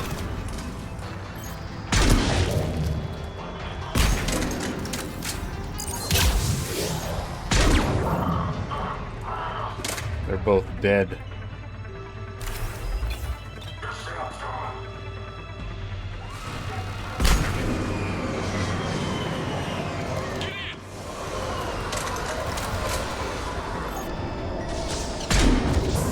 Can't get in. I'm blind as fuck. There's like 18 people back there. I guess I can just do this. They're probably gonna shoot me anyway.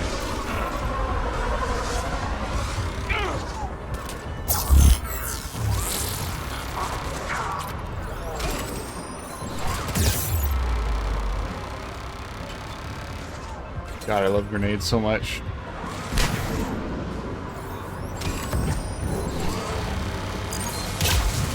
I think this is nice. This is real nice when I get to do that.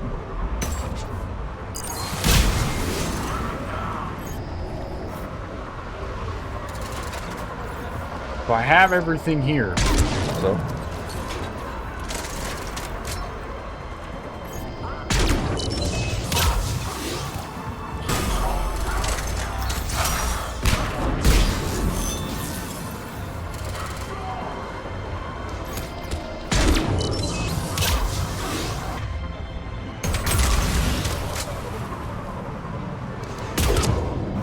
Well, I killed him.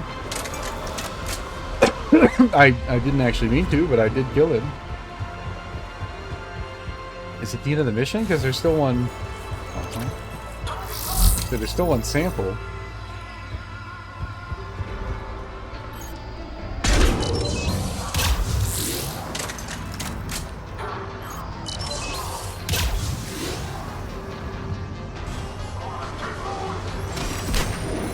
A bunch more just spawned.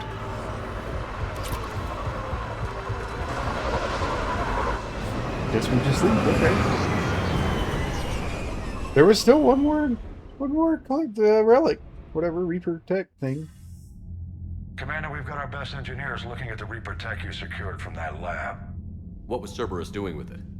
We don't know yet, but whatever Cerberus is up to, it can't be good. Even if we can't determine its purpose, we've disrupted their experiments. I doubt they'll just close up shop. Agreed. We'll keep sending strikes against the facility. Good work, Commander.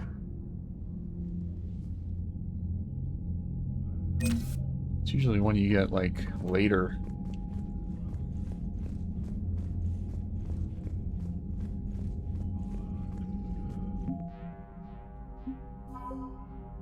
Alliance, the regulars, colonists from across the Alliance system are volunteering and being conscripted to the fight. The Reapers colonists are often poorly armed and armored. The Alliance is doing what it can to improve the training equipment. Recently, Sabbatarian terrorists who attempted to launch a Javelin missile from a Franklin Planetary Defense Station. Volunteers from the planet Watson formed long lines to silence everything. Oh yeah, we did that. The ex-Cerberus, Cerberus research data liberated from Cerberus research labs, reports on the composition and strength of various Reaper units. Alliance scientists are fact-checking the information, but it appears to be genuine, so Alliance military VIs can use it to strategize against the Reaper's ground forces. Indeed. Anything in here? No. I checked the first time, I think.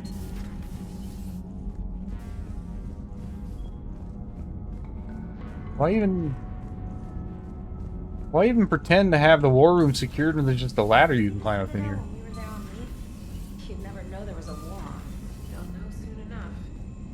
All those refugees have to go somewhere.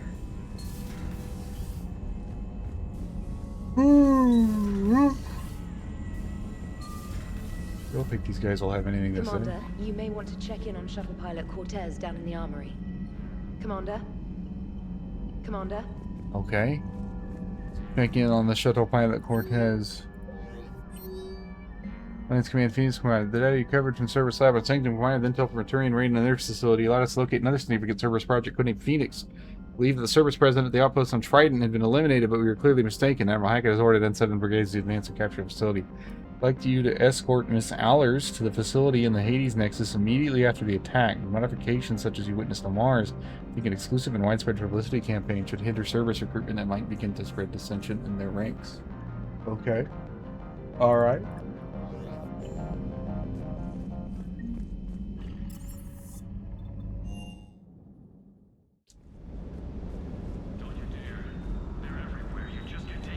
Weapon storage chest? Oh shit. Holy fuck. Okay.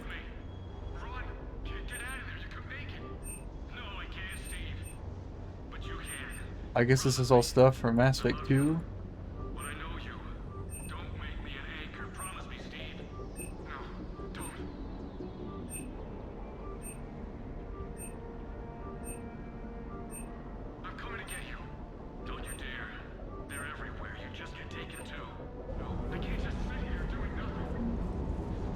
Okay, new time to the pitch path. All sorts of stuff. Hanging in there. Hanging in there. Hanging in there. Hey. Hey, hey. Hey, hey. Hey, hey.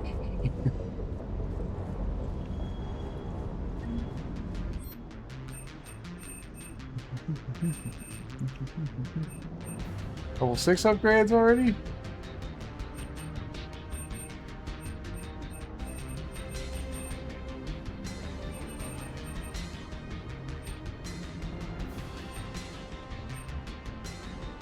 Where's the Widow? Oh, right there. The 98 Widow 6. I love the Widow, but it just has no fucking ammo to it. I'm thinking that the Incisor actually probably would kind of be somewhat decent. With the Disruptor ammo. The Mantis. The Viper. We'll check.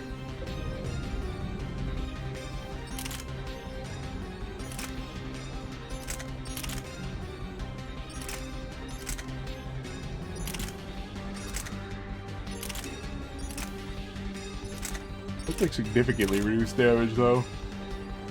Really?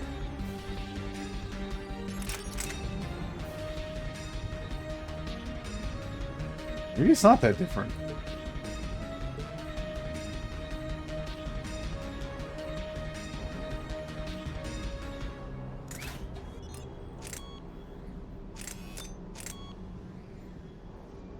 Helps aim through smoke.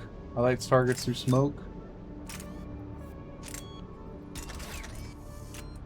Maybe I should try. I could try it in the firing range. I love you, but I know you. Don't make me an anchor. Promise me, Steve. No, don't. He's making him an anchor. Commander. Sorry. Didn't see you there. This is a recording from Ferris Fields. Months ago. I lost a lot of friends that day. I lost my husband. I grieved. Said goodbye, made my peace. You were talking to him when the collectors hit? I was organizing construction at a remote station a few clicks south of the main colony. Robert managed to get outside of the field the collectors put up. Instead of running, he called me. I'm sorry for your loss. He obviously cared a lot about you. He was afraid I wouldn't let go. But for him, I moved on. Or at least I thought I had. Then the invasion hits, there's no time. And the one thing I grab is this. I mean, what's the point of moving on with your life when everything is going to hell?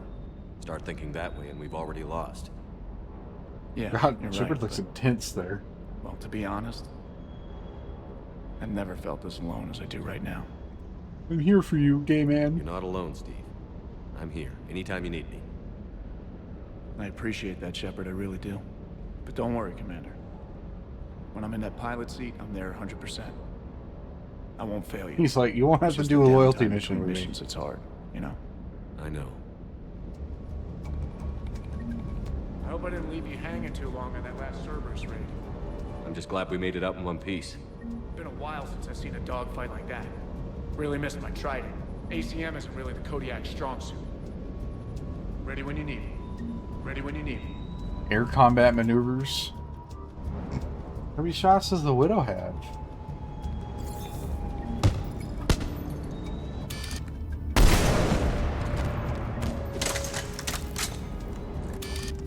Not that much less, to be honest.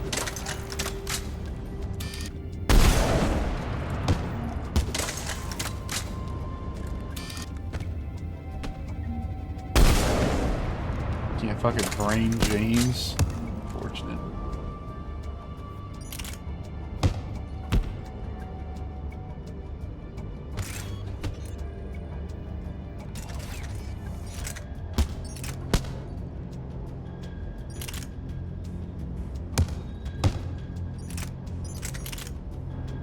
The Widow is very good against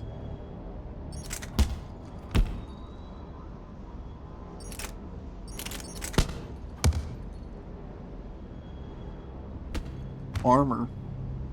Shit, I mean, it doesn't even have much less ammo. But according to this, it has...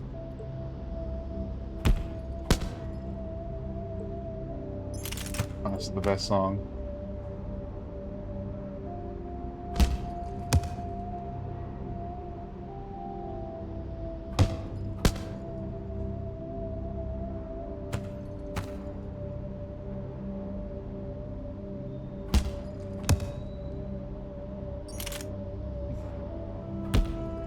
I don't know. It's just because like the damage is almost the same, but this is so much less weight.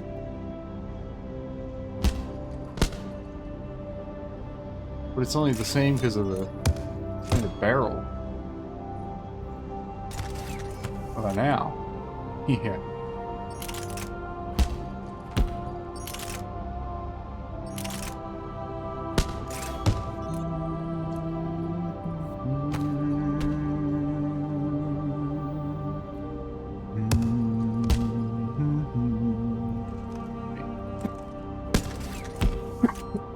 I think I'll keep the Widow.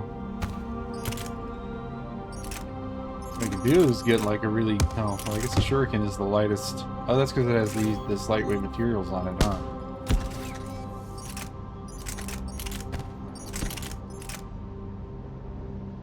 The M12 Locust.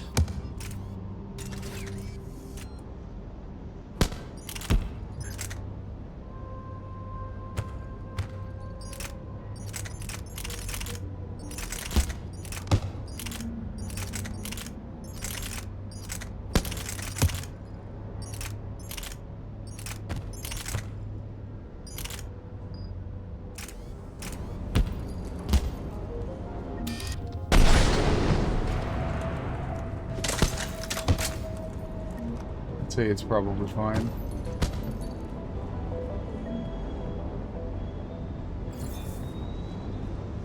What up, weep, weep, weep, weep, weep, weep, weep. Hanging in there.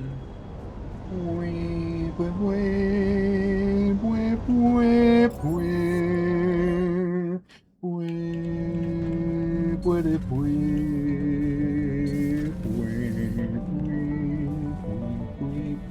I require more time for the stasis to wear off.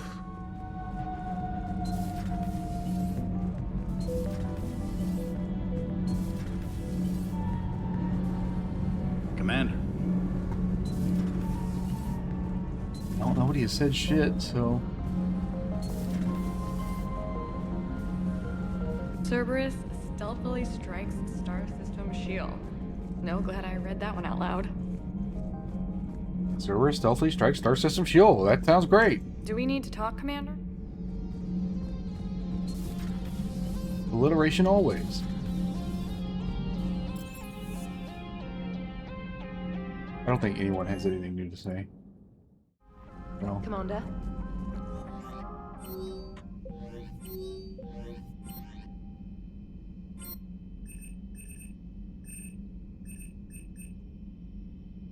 Humanoid-shaped targets. Bullseye. Reapers. Why is one just a straight-up Reaper?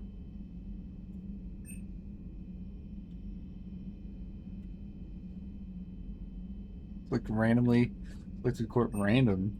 Like your VI randomly select targets. Can you range casual?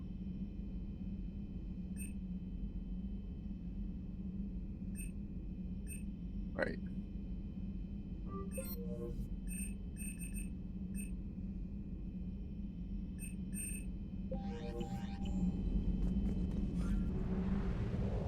Fuck me.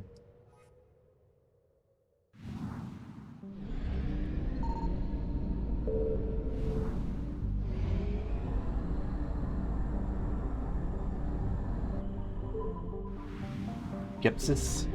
Skexy. What are them? Why am I tagged? Why am I tagged?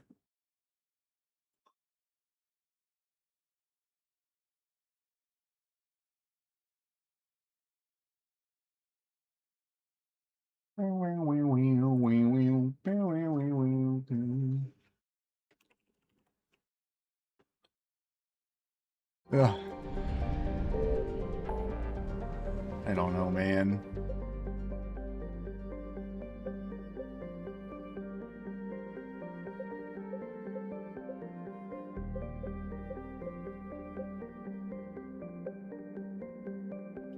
I just don't know how to tell if there's like stuff I can do in the system. I guess like if it has a logo and if it's flashing, like I don't know. the Petra Nebula didn't have shit in it.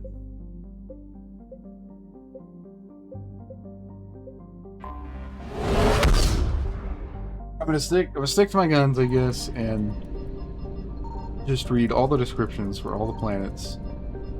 As you can see, it's been so long since Mass Effect 1. Do this the dumbest way possible, apparently.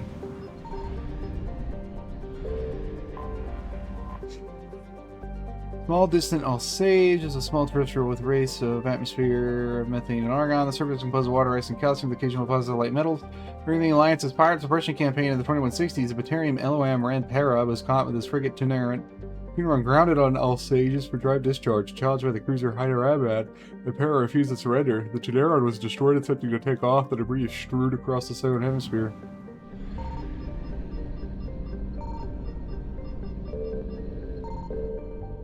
Antamonka.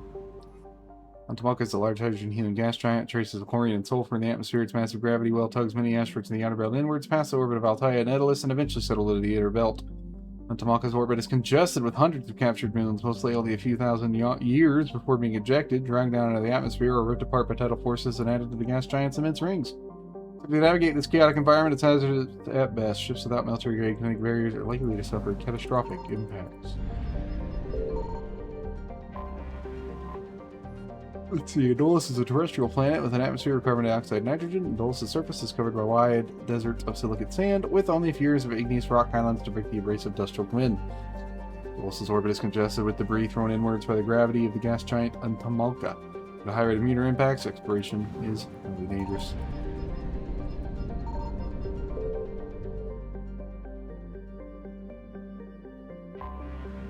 Do you think there are asteroids around? Apaya is an unusually large terrestrial world with a trace atmosphere of methane and ammonia. The surface is frozen and mainly composed of sandstone and other sedimentary rocks with deposits of iron and chlorides. Judging by the sedimentary composition of the crust, it appears that Altair once possessed an atmosphere thick enough to support some form of liquid. But cataclysm stripped the atmosphere and left the planet to freeze is not currently known. I just wish they had added just like just a little bit of fuel or something, just to trigger the percentage thingy. Sherman Ray is a dwarf planet composed of light magnesium silicates with deposits of aluminum. Its surface is covered by wide swaths of ancient dark basaltic lava, possibly indicating worlds created through an impact of some other body in the system. Man Ray's magnetic field is non-existent. This makes it impossible for ships to dump their drive core charge from orbit. That said, Sherman Ray's minuscule gravity allows even cruiser-sized vessels to land safely for direct gravity.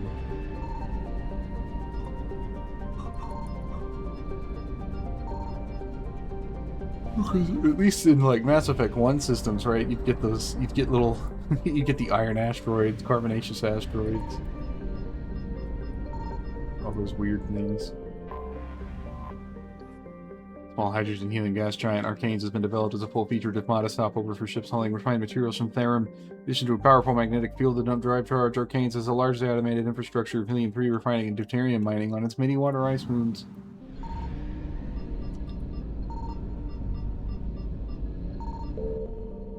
I just don't think they'd add the asteroids. The asteroids don't have any like description. Ice dust is a small terrestrial with a trace atmosphere of carbon dioxide and xenon. The surface is scorching hot and mainly composed of sulfur and various silicates.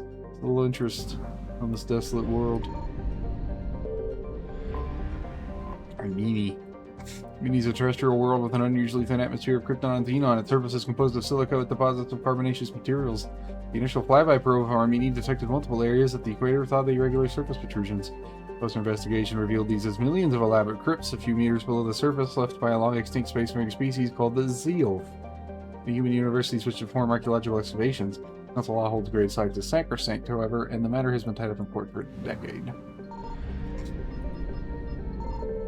Ah, Maestros. Wait, we already read that one. Therum, where we found the Ara for the first time ever. Therum is a distant but rich industrial world claimed by the Human Systems Alliance. Multiple heavy metals have fueled the recent manufacturing boom on Earth. Core samples rich with fossils of simple silicate-based organisms indicate Therum was more habitable in the past than it is at present. Perhaps this explains the many Prothean ruins dotting the surface, most of which have been looted by mining corporations. Big yawn, oh god, okay. Not even that tired, really. Zakros is a terrestrial world with a nitrogen-methane atmosphere containing trace amounts of hydrocarbons. Its rigid surface is mainly composed of water, ice, and hydrocarbon slush. Most of the surface is not solid enough to support the full weight of a landed ship. For approach is necessary to use shuttles to keep the ship's mass effect envelope up. What a pitiful place, then.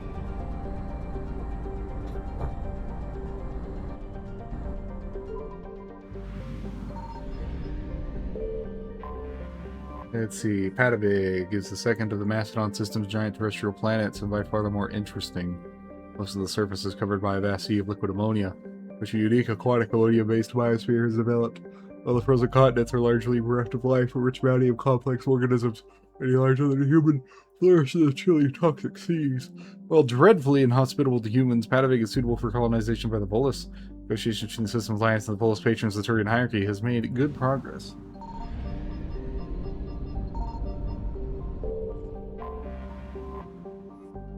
Vargalus is a standard hydrogen helium gas giant with an abundance of airborne hydrocarbons. Fantastic. Great.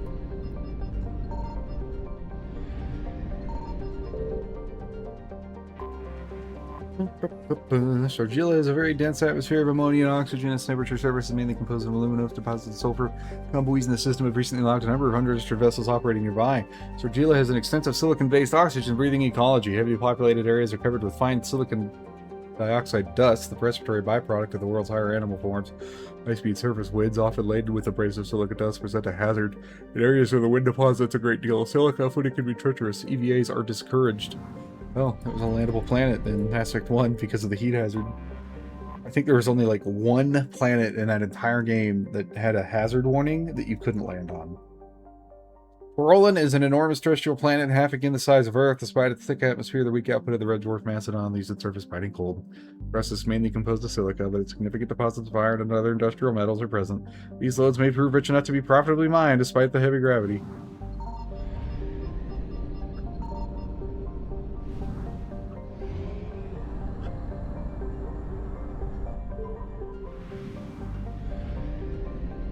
Okay, Pharaohs. Distant Pharos has seen only a cursory examination by an unmanned probe. Its trace atmosphere of nitrogen and argon. Surface is mainly composed of tin with deposits of carbon. Deeper craters have been partially filled by ice, suggesting there may be a significant amount of water locked up beneath its frozen surface. A large, ice-bright crater in the southern hemisphere makes the planet visible from the inner system, leading to the planet's name. Salamis? The geological properties of salamis have been scanned from orbit, but little else is known about it. Due to thick carbon dioxide atmosphere and proximity to the energetic star Athens, the equatorial daytime temperatures have been known to turn the surface molten. The rest is composed of iron with deposits of platinum group metals. Nausicaa. This is the, like, fucking Greek themed? Traces of sodium in the atmosphere give Nausicaa its overall dark gray color, but it's otherwise a typical hydrogen helium gas giant. Opponents of water vapor in the upper atmosphere account for white clouds. Now you're hungry because of salamis? Yeah. Alright. 30. You see one of these size hydrogen helium gas giant traces of sulfur and chlorine. These give it a striking yellow-green tint. As the development continues, the development of the Proteus colony continues. Cersei will likely be developed for helium-3 mining.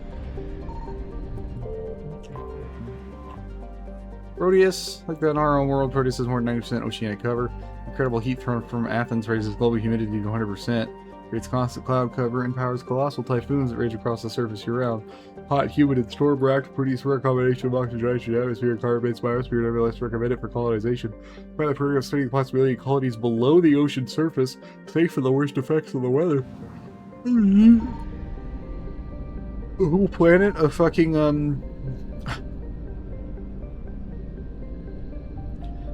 Subnautica bases.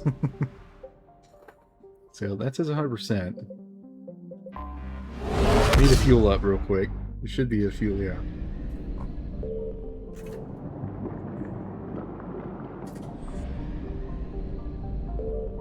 Did I read? I did read these because that's Xanadu. I remember Xanadu.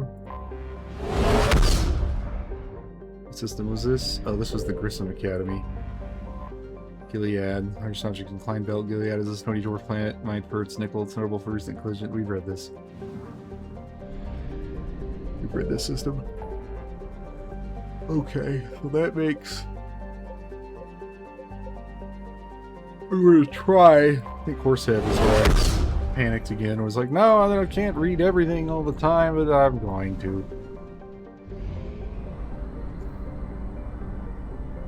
There's Novaria, right? It's in Horsehead.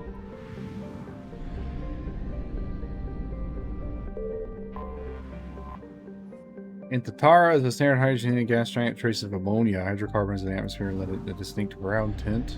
Okay. Trellin is a lifeless rock with a trace atmosphere of nitrogen and xenon. Its surface contains large amounts of iron and magnesium silicates. Through the heavy crater terrain, starships are discouraged from form landing. The Solarian religious cult claims that a certain pattern of overlapping craters in the southern hemisphere resembles their goddess.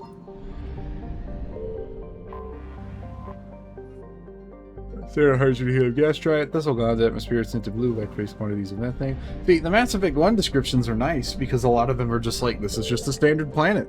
It's just a totally normal place. But then you get to Mass Effect 2, and every single one of them had to be like, oh, back in fucking like 1367, there was a Krogan rebellion thing. It's just like, That one is a thin atmosphere of carbon dioxide and methane. The surface is frozen and mainly composed of cobalt with deposits of copper. That side conditions are hazardous with constant ice storms racking the surface. Warning, level 1 cold hazard. You could land here in Mass Effect 1. That ring. Okay, so we got them all. Surrounded by a thick atmosphere of complex hydrocarbons. The N4 has never been fully mapped. The surface is hot and completely covered by a global ocean of liquid hydrocarbons. Indications of primitive organic life developing deep within the global ocean. Excuse me. I am becoming bloated with knowledge. What is that? Empty fuel depot?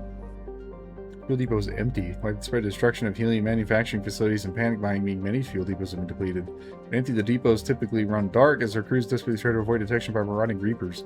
With 0 units of fuel. Amaranthine is a chilly rock world with an atmosphere of carbon dioxide and nitrogen. Its frozen surface consists largely of light titanium and aluminum oxides and deposits of thorium and other heavy metals located in the deep crust.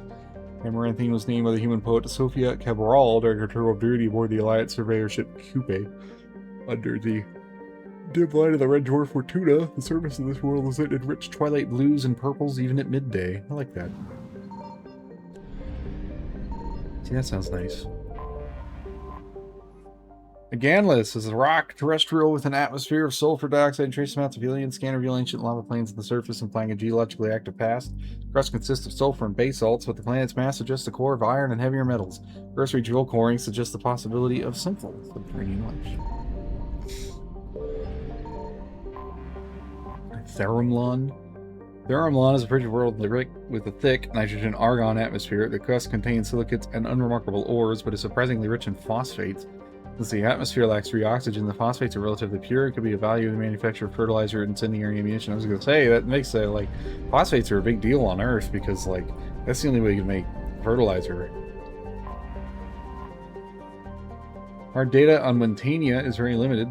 When the system was charted by the Alliance survey of Coop, only a small unmanned flyby probe was spared for the distant world. The small rock and ice planet with a trace atmosphere of krypton and sulfur dioxide. Normandy's more detailed survey suggests the present terrestrial may be a suitable target for mining.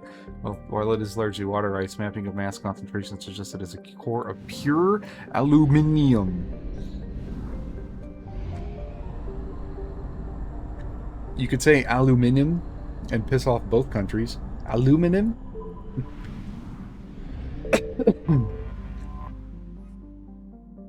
Bale says the thin atmosphere of xenon and krypton. Most other materials freeze and fall as snow. The surface is composed of potassium with deposits of magnesium. When investigating the primitive anaerobic life of Veles, binary helix survey teams discovered a cunningly hidden anchorage belonging to the ancient Krogan warlord Moro. See, this is what I mean by Mass Effect 2 stuff. Many records and artifacts of the Krogan rebellions were recovered and sold at auction. The empty base is now abandoned.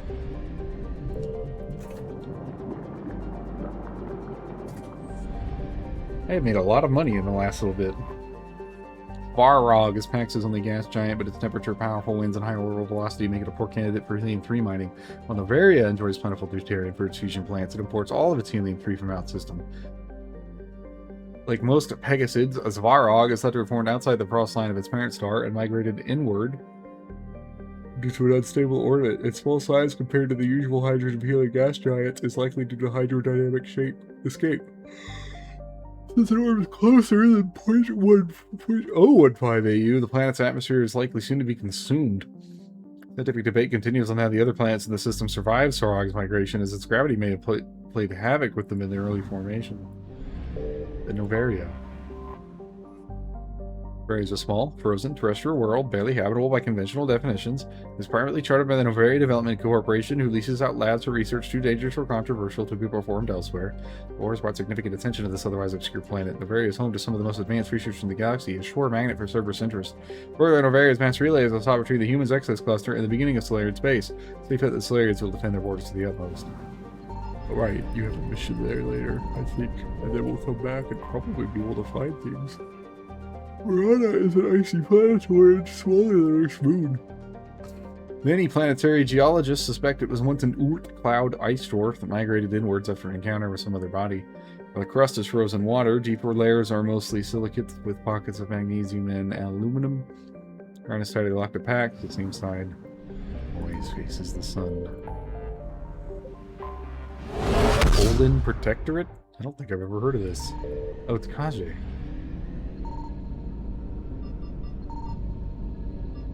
Neat. Nictimus.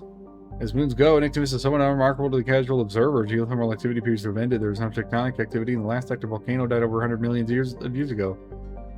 That's a interesting grammar mistake. The most distinguishing feature is the heavily cratered surface, which suggests that Kaje once experienced a heavy bombardment of asteroids in the distant past. Little known by the public, Nictimus is a central backup component in the planetary defense grid for Kaje. If any control grid is compromised, the virtual intelligence systems on Nictimus are designed to wrestle control of the closest weapons platform away from an alien threat or to manufacture replacement orbital weapons if they are lost. Nictimus is predicted by Kaje as unauthorized travel is expressly forbidden. Kaje. Hot and humid, Kaje is shrouded from the energetic light of its star by a permanent blanket of clouds. Over 90% of its surface is covered by a vast ocean, with the remainder consisting of archipelagos created by hotspot volcanism. Known by the Hanar as the Encompassing, this grand ocean hosts a dazzling array of aquatic life and some of the most expansive Prothean ruins in the galaxy. Kaje is not only home to the enigmatic Hanar, but also the descendants of Drell refugees fleeing their desert homeworld. With humidity proving insufferable, the Drell have retreated into climate-controlled dome cities that dot the surface, but overpopulation threatens the stability of this arrangement. Kaje is protected by a powerful defense grid of unknown origin. Unauthorized travel is expressly forbidden. Terrestrial species are advised to wear breathers or envirosuits to cope with potentially dangerous humidity levels. 3.6 billion Hanar and Drell. So they have some kind of super crazy advanced defense system, huh? Suiliru is an enormous but anomalous gas giant with nitrogen atmosphere at a bizarre quirk. Suiliru has roughly the same density as Styrofoam. There are several other planets that have been discovered at the strange strait in Citadel space. What makes the planet unique is not only that it's much larger than the others, it's also the only one that is not classed as a hot Jupiter. Unfortunately, in-depth studies into how this came to be are forbidden by the illuminated primacy, and travel to the planet and its moons are intensely regulated. Details of the exact composition of Suiliru and its natural satellites are classified under local law. But it's known that the Hanar scan most of the helium-3 reserves on the planet. Neat. What's next? The Arcturus Stream?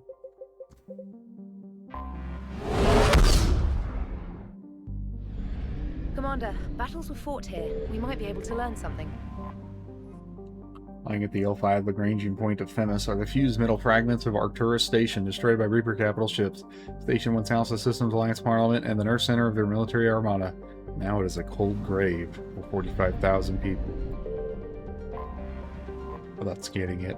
Hydrogen gas giant, Themis is one of Arcturus' stable satellites. It rapidly orbits the massive star.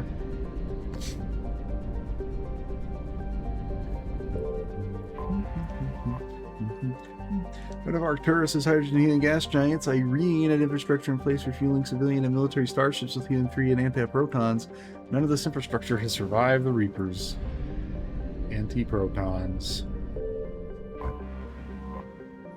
Eunonia is largely made of ice, frozen around a middle port core. Its deposits were of little use to humans building Arcturus Station, who favored materials from the asteroids towed into the system. Eunonia lies neglected in the void. There's no obvious Reaper presence here.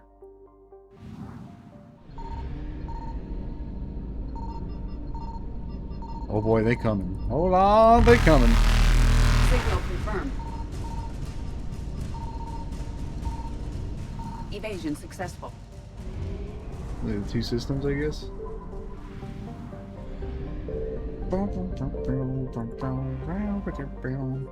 Yukawa is a small rock planet with a thin atmosphere of carbon dioxide. After labor dispute with companies shipping metallic asteroids to the nearby Arcturus system, Yukawa's iron core and blanket of hematite were briefly mined, aid in the construction of Arcturus Station. Yukawa's reputation as the Scab Planet persists to this day, as its other resources are not particularly noticeable. Scab Planet? Fermi is a rock wrapped in a haze of carbon dioxide and oxygen, though its temperatures and concentrations make it difficult to support life. Many moons and debris are in its immediate vicinity, leading researchers to believe that at some point Fermi was impacted by something large, launching fragments of the planet into orbit. The wreckage from a scientific station can be detected here, more evidence of the Reaper's presence in the system. Of course. Benning. Benning, the nearest garden world Arcturus station, is the primary source of its food supply and important staging area for starship maintenance and repair. Occupying the planet would be the key in any attempt to retake the system's relay. Scattered intelligence indicates that during the battles of Arcturus and Earth, the Reaper sent a small force to Benning to destroy its convoys, spaceports, and starships. The population immobilized and communications cut. The main force concentrated on a larger prize, knowing they could return before repairs could be help could be made or help could arrive. Heat sources in Benning space indicate a non-Reaper presence here.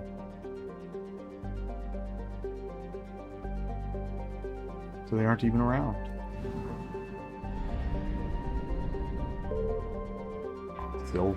Silva Gunna? Named for Matthias Silva, leader of the prospector team that unearthed the Prothean archives on Mars, this ice giant was once home to a large recovery operation for Helium-3. In its heyday, the Helium-3 flowed freely here to fuel merchant ships commuting from Benning to Arcturus. All infrastructure in Silva has been destroyed along with the colony on Olivera, its only moon. I found something.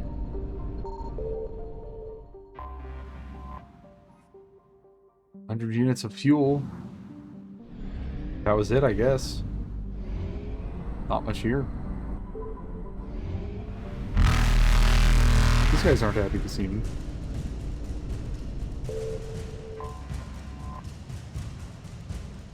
And that was a lot of fuel. Reapers eluded.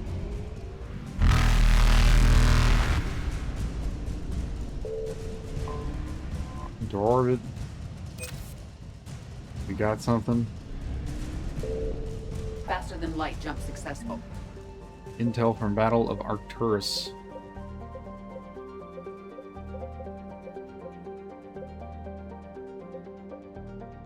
Did we read Artemis Tau? We did. That's where, yeah, okay. The local cluster.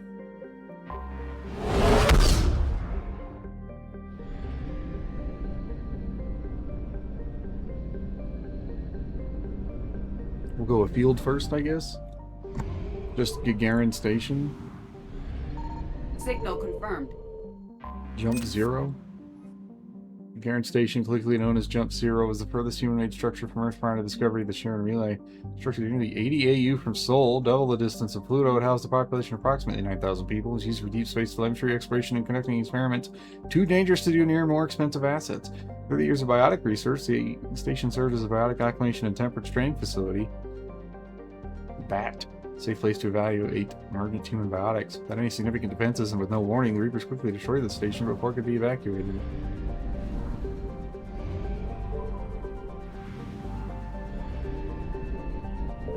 It's Sharon right there. After the development of Mass Effect FTL Drive, a distant Uranus was the target of a land rush to explain its combination of plentiful helium-3 fuel and shallow, for a gas giant, gravity well. Uranus, Eurectum, is the largest producer of helium-3 in Alliance space. Eurectum, oh, it's just Pluto. Pluto is one of Sol's numerous ice dwarf worlds. It's mainly a note for being the gravitational anchor for the mass relay to Arcturus. Pluto and the Sharon Relay, formerly encased in ice and considered a moon, orbit each other. Pluto's orbit was circularized in 2057 as a side effect of the Sharon mass relay recovery operations. First fleet was stationed near the Sharon Relay when the Reapers attacked. With half the fleet obliterated in a few short minutes, Admiral Enos Lindholm made the painful decision to use an additional tenth of the we've read that before. Neptune, god of the sea. But Neptune, like Uranus, is plentiful helium. Its remoteness made it an unpromising target for mining before the development of Mass Effect Drive. Uranus cheaper to exploit. There's never seen extensive development. The permanent human presence is a small research facility on Brighton. I found something. Oh, well, that was fast. Woo! Oh, they did not like that. Oh, there's a lot of them, too. There are so many. Evasion successful.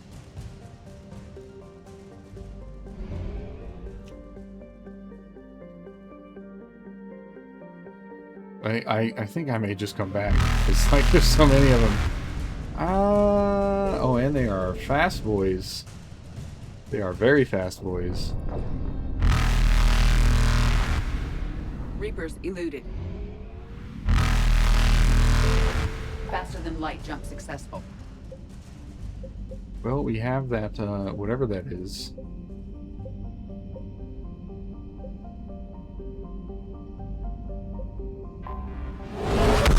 That. I am going to be right back. Make more tea and whatnot. So on and so forth. I will return soon.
This time I have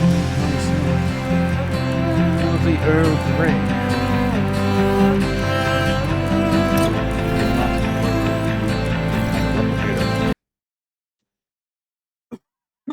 Or a shift computer to make it for me. Oops. Paito. Paito, a carbonation asteroid became notable for element 0 deposits. The deposits indicate it was next to capture, were discovered by the Solarians shortly before they found the mass relay in the Piranha system. Naturally, all element 0 was mined out long ago. The asteroid's named for the clan of Paito il Ginon mal Inest dut Sol Amar, known to humans as Amar Solem.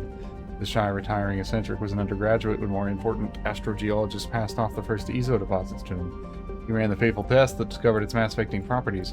For 3 centuries after his death, rival clans fought for credit for the discovery, but the truth won out after a lengthy academic war. So this is the... yeah, this is the Solarian homeworld.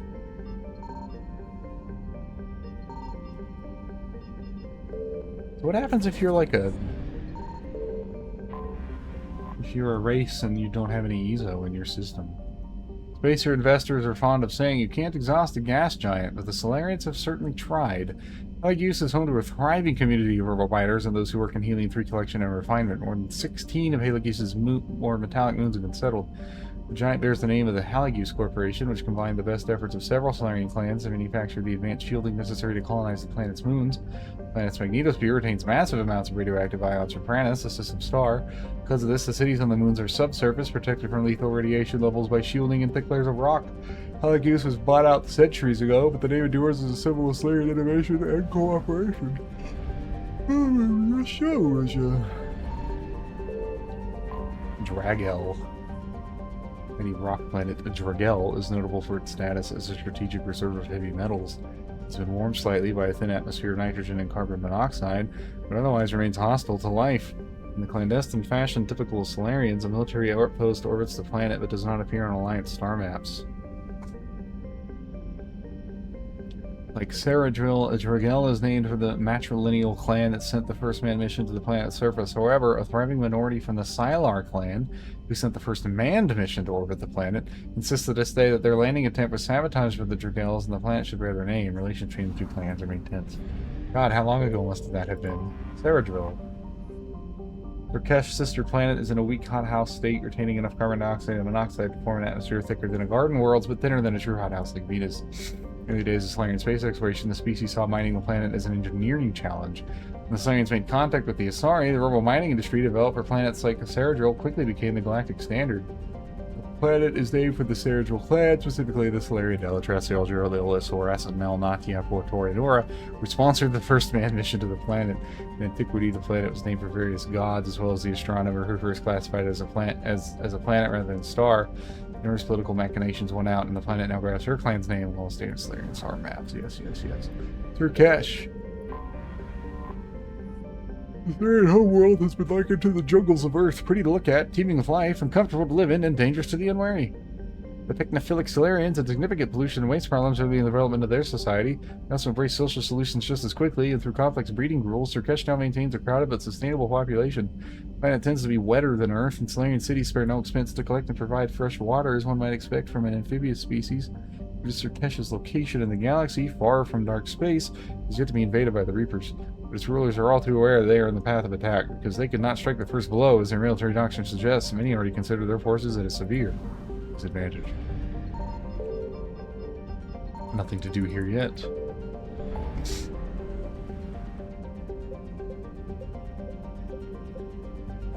Atom cluster. I don't even know what this symbol is. Oh my god, there are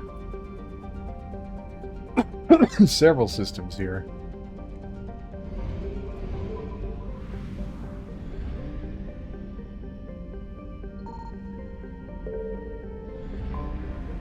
Polo 10, what is believed to be an extrasolar capture that built up its atmosphere over millions of years to become the hothouse it is today. Volus robo miners descended on Polo 10 when element 0 was first discovered there, and in turn, pirates descended on the Volus. Pirates then found out, to their detriment, that wealthy Volus can buy a lot of influence in the Turian hierarchy. Which means the pirates got fucked on by a Turian fleet.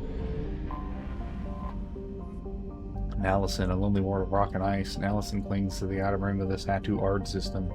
Freezing temperatures and carbon dioxide atmosphere were braved by Ezo smugglers who set up camps in the tunnels, honeycombing the southern hemisphere's mountain ranges. Camps were abandoned when Turian patrols began regular raids on the smugglers' care systems. Nothing in this system. Rylar is a barren terrestrial rock world. Only a small portion of the planet has been explored. Its cursory scans showed little of interest in Rylar compared to the Ezo deposits on the neighboring world of Polo Teb. Perfect. That is where I build my... I just remembered that I have like a lot of Starfield to play. A lot of it. I'm sure there are mods that would vastly improve the thing I want to do. Oh my god, there's actually something here? Kylo's frigid surface is dotted with impact craters left during a legendary meteor shower that happened more than 400,000 years ago. The meteors contain traces of cobalt, but not enough to warrant a full-scale mining expedition. The bullets have largely left Kylo alone.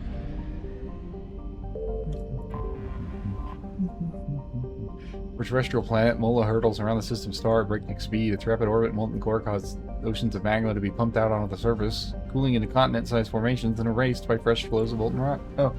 I felt that coming. It's very sure. I'm gonna do it again too. Oh my god, I knocked my glasses off my face with that one. Holy shit. Atos Urn was claimed along with the rest of its system after the Volus learned FTL travel. I think a third one is coming. In the Great Volus exploration push of 300 BCE, the species found only a few planets capable of supporting their colonies. They did, however, discover many planets containing valuable elements. Orbital robo mining platforms strip the planet of these rare resources to trade with their partners on Palaven. Additional orbital platforms have been towed here from Salu Palace to help feed the Turian war machine. Oh my goodness. Even by Volus standards, the pressure on Yantau is crushing. Hold on. I had to make a gross noise. With an atmosphere composed of carbon dioxide, argon, and small traces of oxygen, the surface is devoid of life. However, tiny fossilized sea creatures have been discovered in the deepest crevices of what used to be Yantau's oceans. Did we read Mola? Yes, we did. Now this guy. Kylo.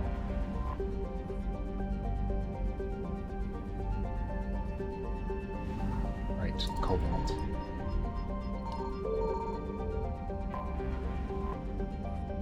So the Pelosi helium-3 collection makes it historically turned a large profit, not because of any great immigration into the Azori system, but because Solar Palace made a good refueling stop between Arun and Satu Ard.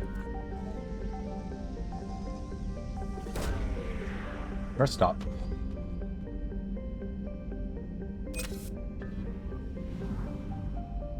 What did we get today? Volus Dreadnought Kwunu. Is there 2 assets in this entire star cluster? Okay, at least for now, I suppose.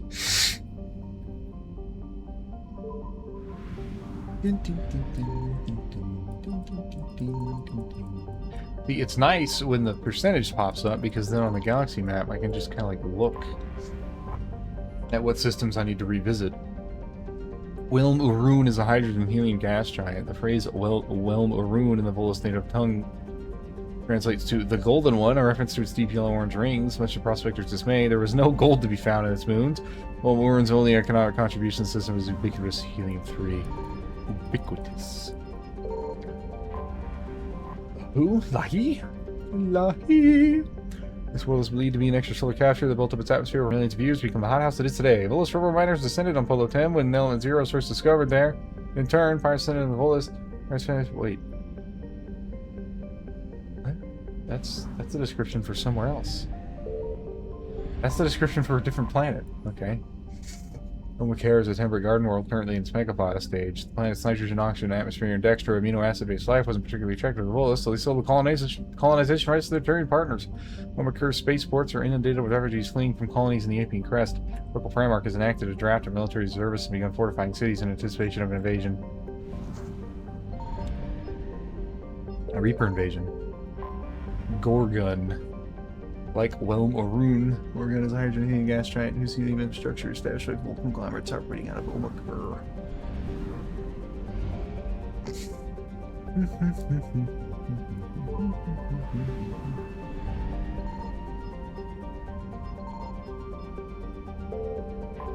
Where's that last asset then?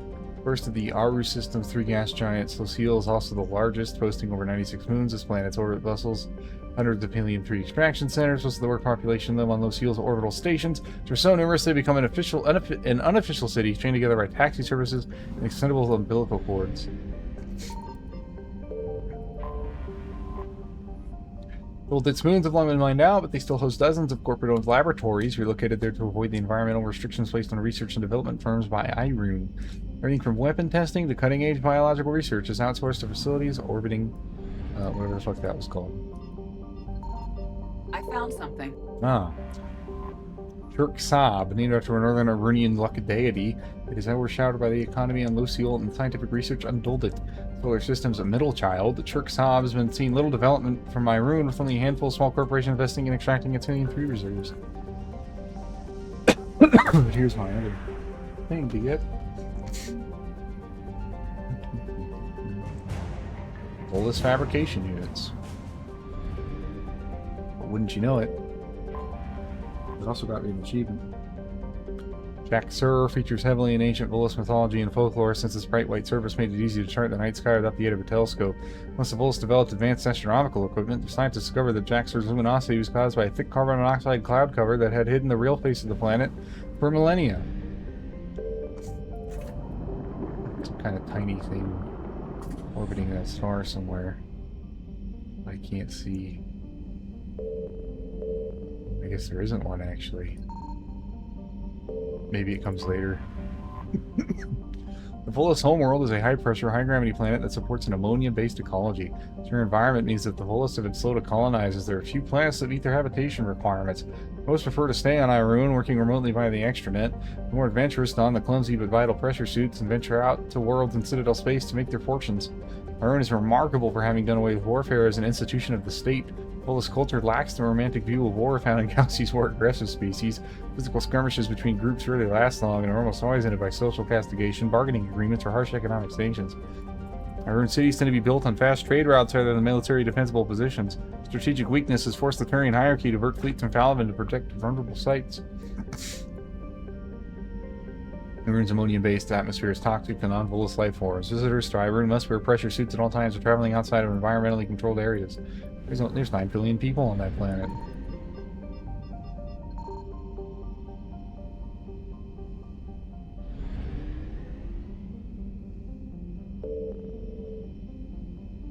But we're done here, yes? I didn't realize that the Volus had, like... Well, I guess that's Turian, actually. I don't think I need to go to the Krogan DMZ yet. We'll get there. We'll get there for sure. We'll Gret there. Greta. Oh my god, that cup is very hot.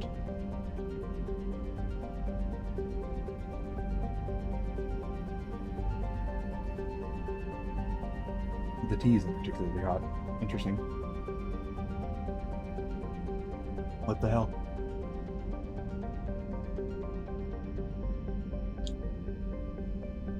My mug is like very, very warm, but the tea inside is not.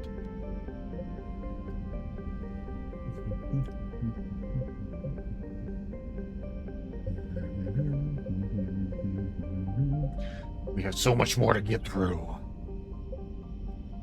I guess I can do that.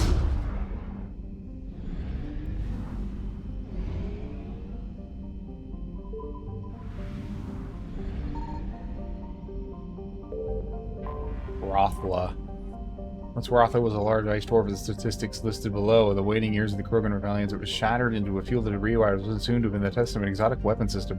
In the wake of the event, the planetoid was reduced to a relatively contained field of thousands of tiny moonlets rotating around one another, colliding and ricocheting. The method used to destroy the planetoid has never been deduced. The Krogan clan who performed the experiment apparently all died in the event. Ships that traveled to the edge of the event's light cone observed a moment of extreme gravitational lensing around Rothla immediately before its breakup, but no other clues. Popular extranet meme put forward by Asari author Delse Orthesa insists the Taurians are covering up the existence of a Krogan superbiotic breed that was genetically engineered within Rothla. CDM forces quarantine around the Rothla field, citing cases of an amateur investigator whose ships came to grief in the debris field. So they somehow formed a micro-singularity that destroyed the planet. Sazdoth is a small ice dwarf of an eccentric orbit. During perigee, portions of its icy surface sublimate into a thin atmosphere of nitrogen and carbon dioxide, which quickly freeze again as it recedes into the outer reaches of the Tyrannic system. This is all Mass Effect 2 information. I like to remember reading it in Mass Effect 2, even. Tellum is a tectonically inert rock with an atmosphere of krypton, xenon, and argon. There are a few valuable loads of light metal scattered across its surface, but these are difficult to find. Most were mined out in the years leading up to the Krogan rebellions. The thing with reading all these now is that when I come back, I don't have to read them again, right? I can just scan. I can scan and go.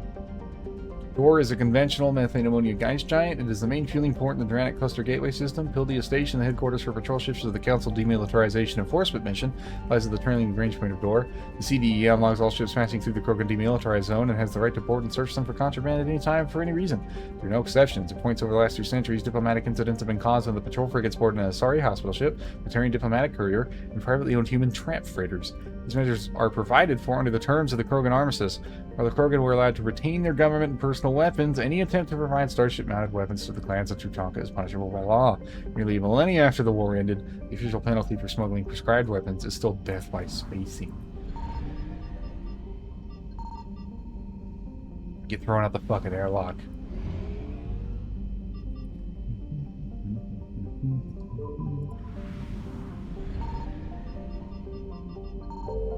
Almost certainly be things to find when we come back.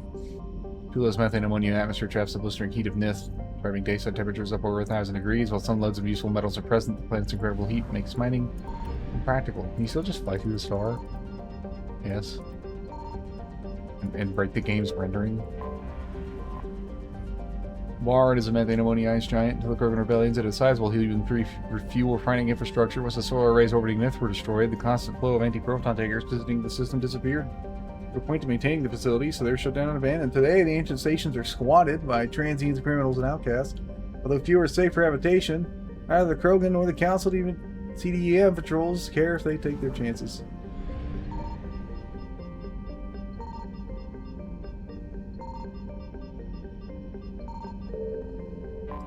Mantoon.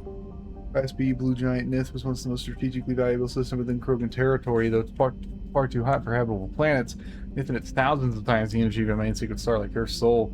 Help from Solarian uplift teams, the Krogans constructed a chain of solar power collector stations in orbit around Nith. These vast arrays beamed power to particle accelerators on the surface of Mantoon, which manufactured anti-proton fuel for warship thrusters. Krogan rebellions, the Spectre agents, managed to get a virus into the computers of the solar power arrays. Every 5th array suddenly applied braking thrusters. The arrays behind them piled up and all were reduced to wreckage. The since dispersed into a relatively stable ring system. Krogan never had the resources to rebuild the solar arrays, depriving them of their fleet's main fuel supply for the remainder of the war. Particle accelerators still exist on Mantoon. They have not been used in thousands of years. We all love particle accelerators. So there was nothing here. Truly nothing here, was there? Unfortunate. Yet. Nothing here yet. Val is a hydrogen helium gas giant named for an ancient Krogan deity that stood watch for enemies of his pantheon. The gas giant's moons are named after some of Val's myriad eyes and ears. The only reason to visit the Val system is scientific curiosity, which the Krogan largely lack. Not fully, but mostly. One of Kanan's hemispheres contains an impact crater 700 kilometers in diameter, dubbed the Ringcat to base it. It was mined for light metals in the interbellum between the Rachni War and the Krogan rebellions. Any obvious resource concentrations have long since been stripped. Kurban is entirely locked to an ancient hothouse, its surface perpetually obscured by clouds of sulfur and carbon dioxides. The first group of Krogan brought into orbit by the Solarian F-15s requested a trip to Kurban. Solarians at first thought the Krogan were confused about the nature of Kurban's environment. The planet is named for a Krogan mythological paradise in which honor-bound warriors feast on the internal organs of their enemies. In fact, Krogan astronomers had correctly deduced the nature of Kurban in the years before the global Holocaust. In the 2 millennia since, Kurban had come to be thought of as an ideal test of one's toughness. Every year, a few Krogan attempt to land on Kurban and exit their ships naked in an attempt to prove their Kroganhood. The planet's surface is littered with the crushed, corroded remains of their ships. Only one, Shath Norda, is known to have returned from the surface alive, albeit with most of his bones crushed and all 4 of his lungs damaged by sulfuric gas. order recovered from his trial to the adulation of his people. Until he died in 1943, he could lie with any fertile female he wished. 1943.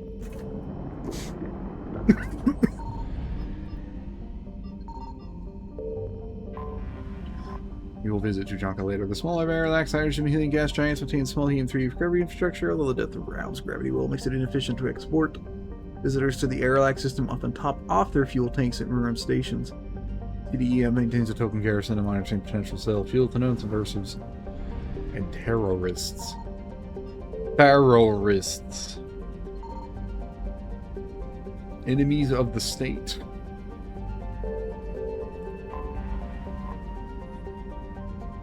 Scarping bombardment craters, radioactive rubble, choking ash, salt flats, and alkaline seas. Tuchanka can barely support life. Thousands of years ago, life grew in fierce abundance under the F-class star Aerolak, a Rate clan word meaning Eye of Wrath. Three analogs grew in thick tunnels, their roots growing out of shallow, silty seas. Life fed upon life in an evolutionary crucible. The world died in nuclear firestorms that the Krogan split the atom. A lethal ice age of nuclear winter killed off much of the remaining plant life. In recent centuries, many Krogan have returned to their homeworld. The reduced albedo has caused local temperatures to rise. In order to maintain livable temperatures, a vast shroud was assembled at the Elwyn Lagrange point. It is maintained by the CDEM, which is based on orbiting battle stations. Visitors to Tuchanka land at their own risk. The CDEM will not attempt to extract civilian citizens threatened by clan warfare. The ecology of Tuchanka is deadly. Nearly every native species engages in self-predatory behavior. Even the remaining vegetation is carnivorous. Travel beyond guarded areas is strongly prohibited or discouraged.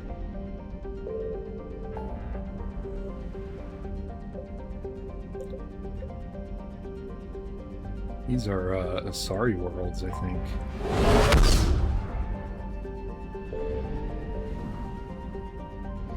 Oh boy, there's a lot of them. There's a lot of reading to do. It's gonna be many hours of reading, since these are all available right at the start.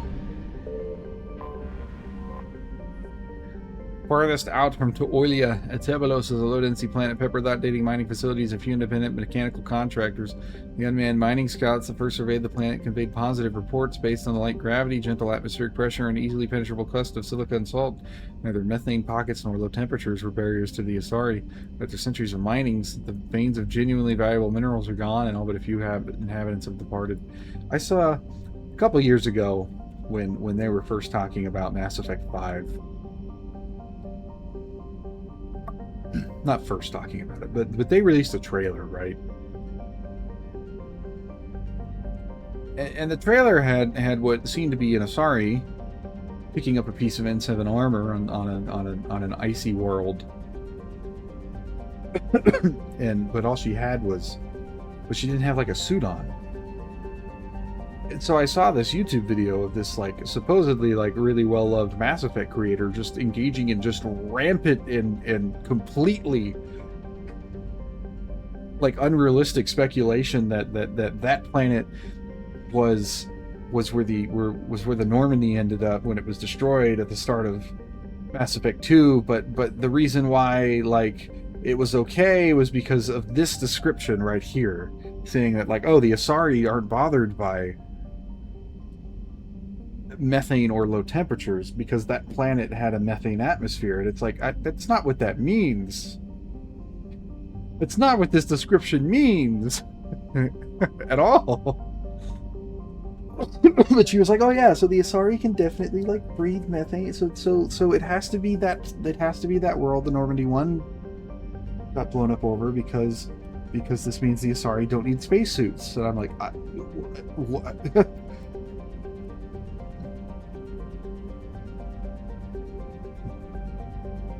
I guess if you just like yell loud enough and cute enough, people like you, even though what you're saying is just totally batshit crazy.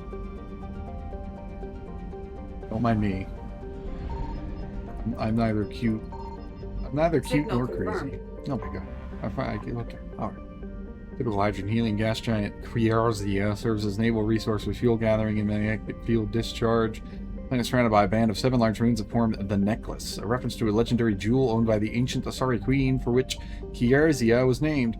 Kriarzia's orbit places it within the system's frost line where gas giants do not usually form. For this reason, the planet is believed to be an extrasolar capture. The alternative, that its orbit is decaying, is a horrifying prospect to the tourism and immigration boards of Nevos, since they would be in the gas giant's eventual path. I mean, Sure, but like, you're talking about events that take tens of thousands of years. You can come up with a solution. I guess I don't have to scan here anymore. First discovered by Asari pioneers in 430 CE, Nevos is a vibrant garden planet and home to a thriving Asari colony. Many beaches and romantic twin moons fuel a bustling tourism economy, while practical and secretive corporate matters are handled in spiraling ecologies built along towering cliffs. Even though it has been colonized for centuries, Nevos feels a frontier away from regulation and oversight. Consequently, a number of influential political lobbies have established sizable presences on the planet. There's the... oh. It's like right next to the entrance. Loxia is a small terrestrial planet tightly locked to Teolia. Due to its low mass and relatively small size, Loxia has an exceptionally fast stellar orbit. The planet's light atmosphere consists mainly of argon and krypton, which occasionally produces long thin bands of luminescence. On the twilight border, Loxia's crust is mainly igneous rock with wide salt flats and occasional deposits of potassium. When they look like this, is this supposed to be the equator? Because like it's not, it's offset. It's not quite right. Oh, I wonder if that's... hello? You can literally hear it. a thing that is not available to me yet. The keyword being yet.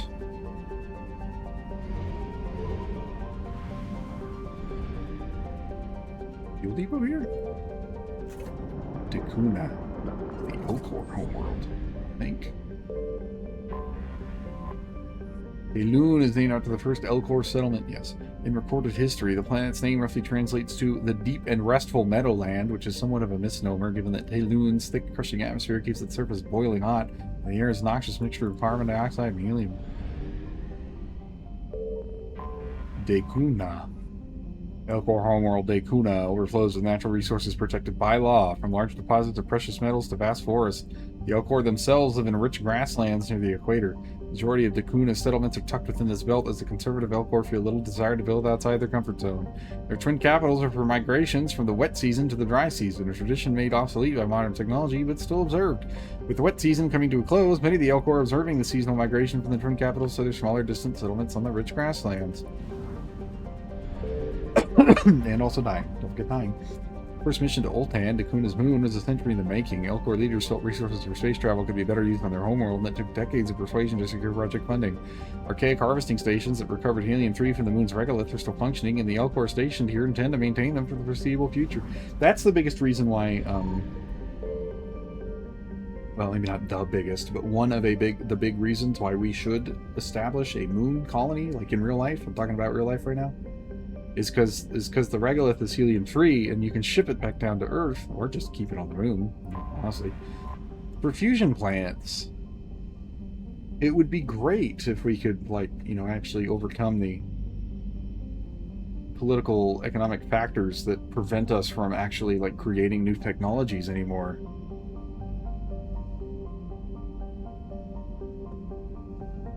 Lendualmun's scorching hot surface is composed of lime with deposits of copper.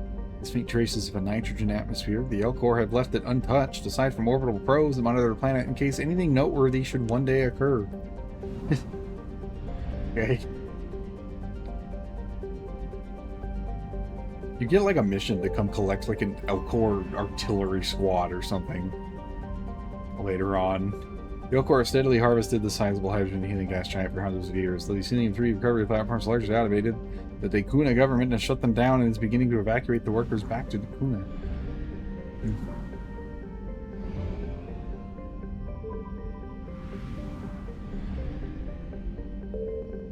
Again, I don't have to read any of these again after we do it the first time, so... Boros is a hydrogen gas giant, tinted orange by swirling bands of ammonia and sulfur. Its 4 moons host small spaceports used to mine the moons in the nearby Halimar asteroid belt. Wildcat miners are rare in this planetary system due to frequent defense patrols operating out of Point Lemera. Tiana serves as a bastion of research for the Asari, boasting multiple observation outposts, glacial drilling stations, and educational institutions. While the planet's average temperature hovers near freezing, the equatorial band contains oceans and many freshwater rivers. Xenobiologists of all stripes often visited the planet as its expansive facilities were a haven for the life sciences. I want that in Star Citizen. I want my base in Star Citizen to be that. I used to have a planet that I had pegged. This is where I'm going to live. This is where I'm going to do all my science shit. Because their original description for the world was it had kind of like a pre-space flight developing intelligent species of like furred creatures. The description was literally just like four-legged furry creatures that communicate with flashes of light that they could elicit in their fur. And then the fuckers changed it to insects. Carapace insects. I'm like, oh, you bastards. Now I can't use this as my home. I was upset. But that was like 9 years ago. Rife with volcanic activity and scorched by the nearby orange star Nahuala. I guess he is an unforgiving and ever-shifting puzzle box of a planet. Sees the solar winds, magnetic bombardment, and a thin gaseous atmosphere, but these features are actually a boon. Powerful magnetic fields and large quantities of airborne volcanic ash make many forms of scanning difficult, allowing the Asari to hide valuable palladium and molybdenum mines. Most of Agesia's inhabitants live in sheltered underground colonies undetectable from orbit. Don't need to scan. I don't know why I'm scanning. No need to scan. Scan. Scan. Only one thing? Looks like a thing. That's a thing. Ilium. Ilium is a minor rock planet and it's not quite clear of the ring of debris at the edge of Loropi's orbit. It is believed to be an extrasolar capture. For several centuries, Ilium supported a succession of mining colonies, first iridium, then titanium, and finally light metals like bauxite and alumina. The planet was made long ago. Bauxite and alumina. Interesting. You mostly have bauxite on Earth. Paphos, the hydrogen helium gas giant with a significant amount of nitrogen, is named for a prominent Asari lawgiver. Treatise on the reluctance of democracies to go to war with other democracies formed a key tenet of Asari political theory that led to Thethia's modern golden age. The planet itself is only notable for orbital stations and fuel transport ships by skimming Deuterium in Unit 3. Democracies tend not to go to war with other democracies? I don't know about that. I guess if it was like a true democracy, and not the representational republic or whatever the fuck it's called.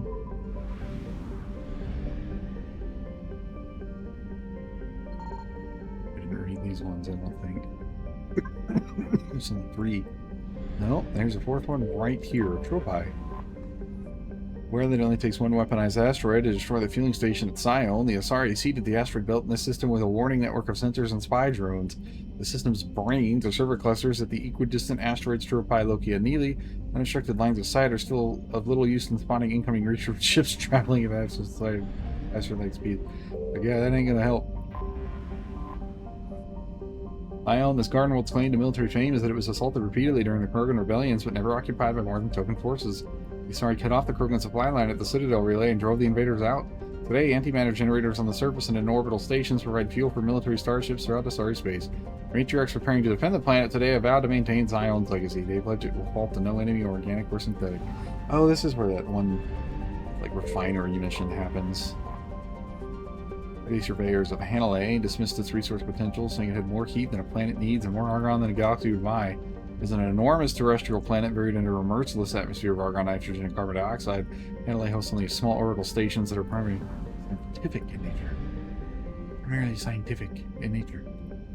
Okay, so are there other asteroids? Is it just the one? It's equidistant. There should be one right there, and then one up here, but there's not. Keto Bolo is a relatively large methane ammonia gas giant. Ice giant, sorry, not gas giant. Although Sion and its orbital stations offer military-grade starship fuel, commercial ships took advantage of the helium-3 refineries here. As Catabola was relatively near the mass relay in the system, the planet is proven to be financially lucrative. Convenience trumps quality every time. No, a lot though. People trump quality a lot. Like DoorDash is literally built on just like convenience, despite it costing you more money.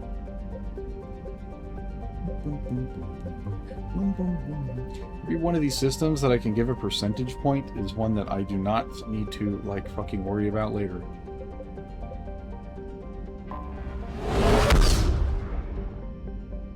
weird that the Elcor live like under the Asari in Asari space. It's kind of weird. It's kind of odd.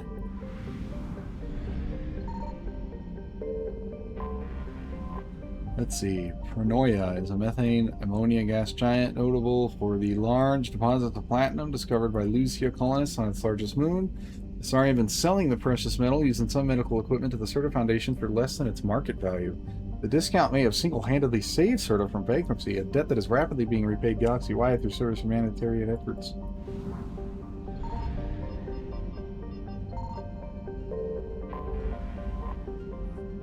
Krogan rebellions began in the Asari colony of Lucia. After centuries of unabated expansion, the Krogan finally forced the Council's hand when they tried to annex this world. Aware that in a generation, Lucia could be a staging base for an invasion of Thessia, the Council came to the colony's defense. They cut the Krogan supply lines off at Thessia's mass relay and inflicted heavy casualties.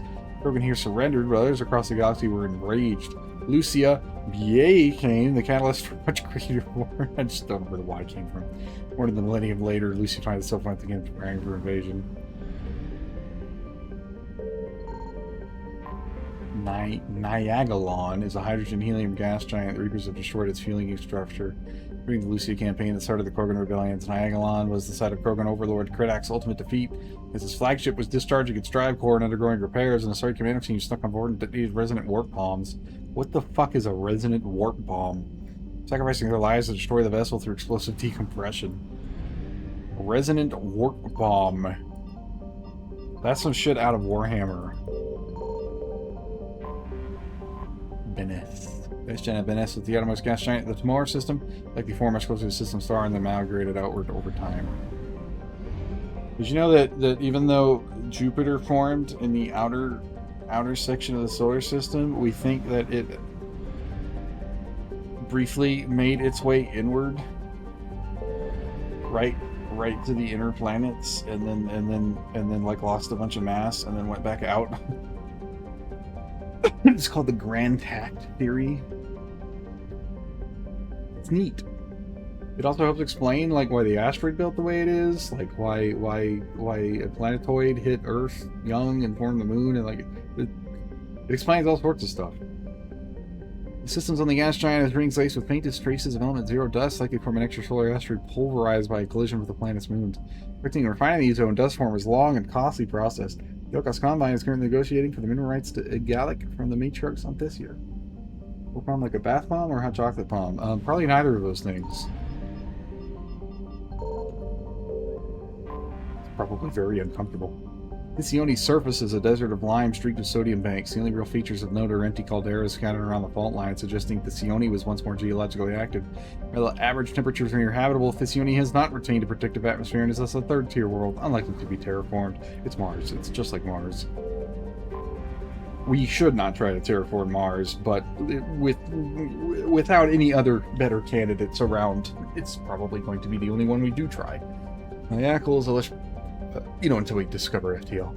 Niacal is a lush planet with an overabundance of photosynthetic life, leading to oxygen concentrations greater than on most garden worlds. It's tolerable for a few hours, but soon oxygen toxicity becomes a real danger. That's why colonies here use breathers and sealable buildings. Niacal's economy centers on agribusiness and biotechnology. Many genetically modified crops have their origin here. Against the advice from the Thessian republics, Niacal's matriarchs have taken the bold step of relocating their soldiers and civilians to the planet's impenetrable jungles. Settlements are being laced with IEDs and stockpiles of breathers, metagel, and weapons are being hidden in preparation. Yeah, these guys sound like they're crazy.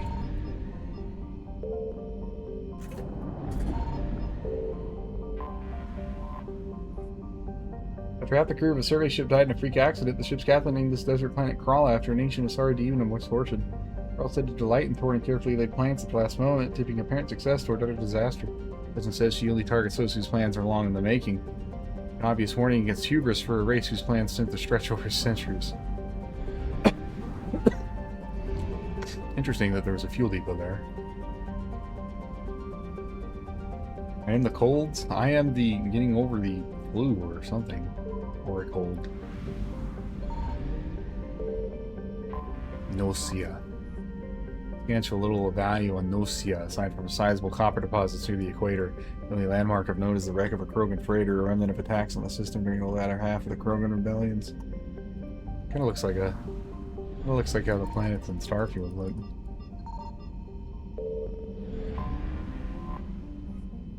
The once rich thorium reserves of Ilmos have long been mined out, mostly by remote Asari drones that operate well enough in the planet's heat and trace atmospheric pressure.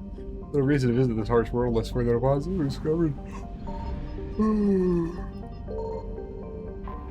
Xylium. The hydrogen-helium gas giant, the Xylium, once provided fuel for ships flying to and from Sonvis. Equipment here is noted for its efficiency. Business flourished in its orbital stations as promised roomy bunks, hydroponic food, and attention from charming Asari hostesses while ships were fueled. Stations are in blasted metal. There's no fuel aid or comfort here. On this, hospitable. Nitrogen, oxygen, atmosphere, temperature, climate, and sprawling wilderness of Sandes made the planet a popular tourist destination. Large traces of untamed forest surrounding the capital drew in millions of sightseers, game hunters, and biologists. The Asari are mindful of how rapid expansion has damaged the ecologies of other planets. Restricted settlements. There's still almost 1 billion people there. Tricolon is a small rock planet that's only a centuries-old Asari venture called the Tiri Super Collider. This massive particle accelerator encircled the entire planet at an orbital distance.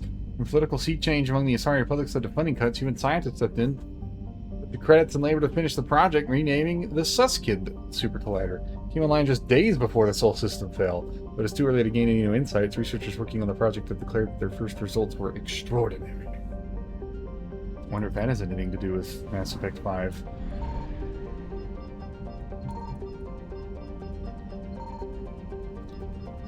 I read this one or did I pass it up? I did read this one.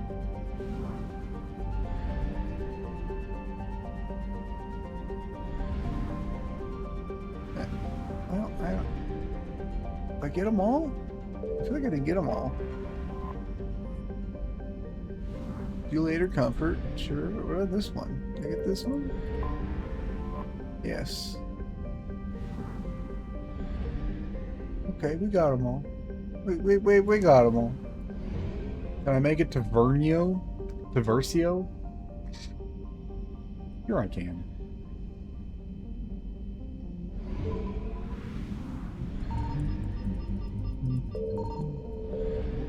Promoves. In 3 years, Promoves will slam into a neighboring planet, Sotera, and suffer an apocalyptic transformation. Sorry, explorers searching for life in Promoves hydrocarbon morass are relieved to find none. Promoves ethane atmosphere is likely to ignite when it mingles with Sotera's oxygen, and both planets will shatter under the forcing of the collision. Neat. Sotera's atmosphere retains a modest amount of oxygen, but it's too hot to support life that relies on liquid water. This is fortunate because projections show that Sotera will collide with Promoves, a planet crossing its orbit, in the next 3 years. What? Only 3 years? God damn. In fact, it's expected to pulverize both worlds while forming new asteroids and moons. The Asari have constructed a research station safe distances to record this rare event.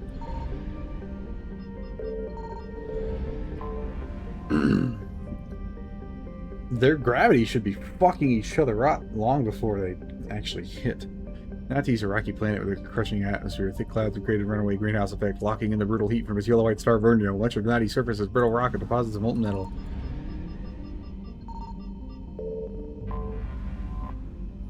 Tritongenith, the Asari set up research stations on the largest moon, the gas giant, in order to observe the eventual collision of Promoves and Sotera. What defines like safe distance in that case? Like, it's still going to take like months for any debris to like get flung out of the system. Ballista is a ring gas giant composed of hydrogen, helium, and trace ammonia. It's 26 moons, but the Asari extracted the most valuable resource deposits from all of them long ago. Facilities have largely been forgotten in the face of greater excitement among the system's inner planets. Well, I read all the planets here. Oh no, I didn't read the ones in the center. Huh? Thessia. I mean, we'll definitely be back. The Thessia.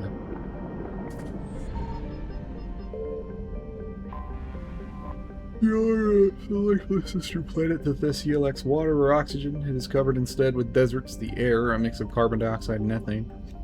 Manageable temperatures and gravity in PRS led to heavy exploitation for mineral wealth in the beginning of the Asari space age. Today, PRS is largely mined out. PRS is named for an ancient Asari goddess of death who is not seen as a malefic figure, but as one who guided Asari spirits on their final journey. From her home in the stars, she could grant Asari who had lost a lover the ability to restore them to life in another body. This legend, heavily modified, formed the basis for a recent, highly profitable human thin stem called Nekia Corridor. Or maybe Nikia corridor. After the crushing haze of hydrogen and methane, Corinth is named for an Asari goddess of war and hunting, the two being similar in the Asarian mindset. The planet is particularly bright in Theseus' morning and evening skies, and is to cast noticeable shadows on moonless nights. Understandably, warriors and hunters operating at night were grateful for Corinth's blessing. The planet was ever heavily exploited for minerals. Early Asari explorers focused on the asteroid belt. By the time robo-mining machines were created that could withstand the intense heat, more lucrative planets were already on the star charts. Several scientific stations. The planet. That's a good planet. Tavura is a hydrogen methane ice giant with a core of frozen ammonia and trace hydrocarbons. The world is named for an ancient Asari goddess of love, sex, travel, and law. Spheres of influence whose overlap initially baffled human xenoanthropologists. Asari reproductive instincts are strongly exogamous and therefore alien contact. Their instinct sent the Asari roaming outside their kinship groups to avoid mating with relatives. The journeys necessitated a system of rules governing guests, fugitives, and alliances. Watched over by the goddess of Tavura. Yeah, that would be kind of complicated, wouldn't it? At Thames, the hydrogen helium gas giant with spectacular rings. Planet's apparent magnitude varies when seen from Thessia based on atmospheric conditions and relative distance.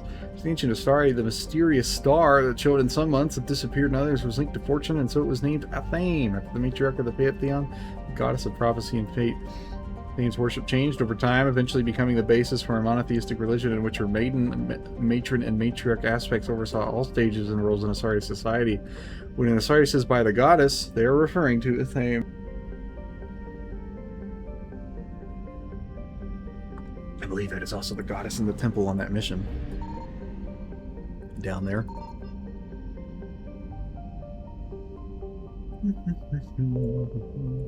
Did we read Corinth? Yes. We did. Not sure if we read that gas giant. The Asari homeworld has been called the crown jewel of the galaxy, the apex of democracy, and the beating heart of galactic love. Republics have remarkably low incidence of war, disease, violent crime, war, famine, riding a stable economy backed by wealthy colonies and Thessia's vast element zero reserves. Traces of Ezo in the water and soil are so common that most life on Thessia has adapted to its presence. Whilst elements of the matriarchy recognize the Reaper threat, the general populace is calm, confident in their superior technology and biotic commandos. Yeah, well, that would make them really stupid. Janiri, named for an ancient Asari goddess of seasons, storms, and agriculture. With the advent of the Yari religion, Janiri's holy day, Janiris, became largely secular, but is still celebrated in worlds with Asari influence. Janiris. Happy Thor's Day.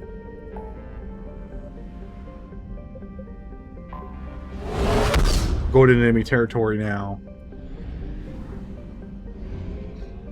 So many systems. There's so many.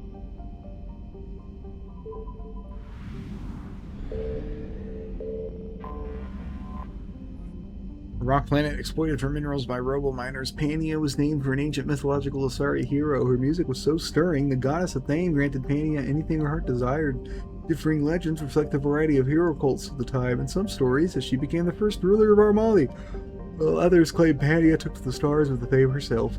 Robo-miners' orbital stations here have been destroyed. A number of life pods can be detected, but most are in the red, indicating that their oxygen ran out long ago. I found something. Hey, they've almost been attacked already. Vast swaths of Ithrone's surface are covered in thick ash spewed into the air by chains of volcanoes around the planet. Beneath this layer of soot, Ithrone is an iron core and significant levels of cobalt in its dust. As with Penia, Lemnia and mining facilities in orbit, remotely controlling machines on the planet's surface to recover Lemnia's highly valued transuranic elements.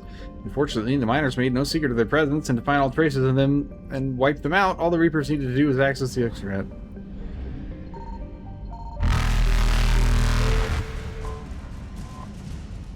Wreckage of a fuel depot.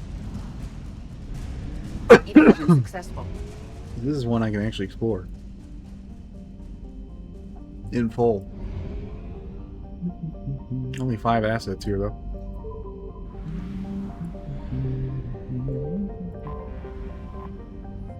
Phileas is a hydrogen methane ice giant drifting out in the frozen depths. Its orbit hosts rings of rock and ice, as well as many moons, all drawn from what would otherwise be a secondary asteroid field similar to Sol's Kuiper Belt.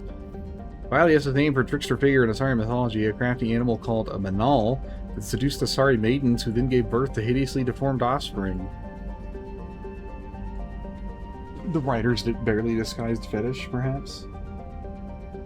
In the tales, Vilius is caught and punished, but they serve as a warning to young Asaris not to initiate a bond with anyone they cannot trust. It's kinda like Kitsune, I get kinda. Lemetis. The certified rock planet with thin atmospheric carbon dioxide and monoxide services water ice as well as occasional liquid water near volcanic areas. The planet is an abundant supply of zeolites, which the Asari use for water purification, as an ingredient and detergent, and as a shielding material for disposal of radioactive waste. The small colony still maintains the mining equipment. Despite centuries of colonization, the Asari developed Lymetis at a modest pace. The planet shows no sign of resource exhaustion. Good for them. Song, good morning. Lessus is an unpopular garden world with characteristics just outside of the comfort zone of its Asari population. Gravity is a little too high, disease is a little too virulent, and the soil inhospitable for growing food. Further information is difficult to come by. The Asari government is uncharacteristically silent about Lessus. Normally, as garden world settled so long ago, it would be highly populated, but the light pollution can be little light pollution can be seen on Lessus' night side. Population unknown. Ah, that's where they do all their clandestine shit. Medokos is a medium-sized gas giant. Though its mass exceeds that of Jupiter, the planet is somewhat denser and thus smaller. Large number of moons, planetesimals, and other detritus orbits Medokos, as its gravitational pull has cleared the neighborhood of material that otherwise might form an asteroid belt. A Reaper's in here. Mentioning gas giants, Justacia is a twin to its more massive neighbor Medokos, in more than one sense. The two are named for semi-mythological pair of twins from Asari antiquity who ruled neighboring city-states and had a lifelong dialogue about the best form of government. What is the best form of government, my brother? Or I guess in this case, my sister. As the legend goes, Justacia died before her vision of a democratic republic could be realized. Her sister Medokos then took up the cause, sacrificing personal power so that all free landowners in her city would have a voice. Free landowners. Although historians doubt that the changes were entirely altruistic, pointing to uprisings that demanded representation, the development was a step towards modern Asari government. That was the same thing.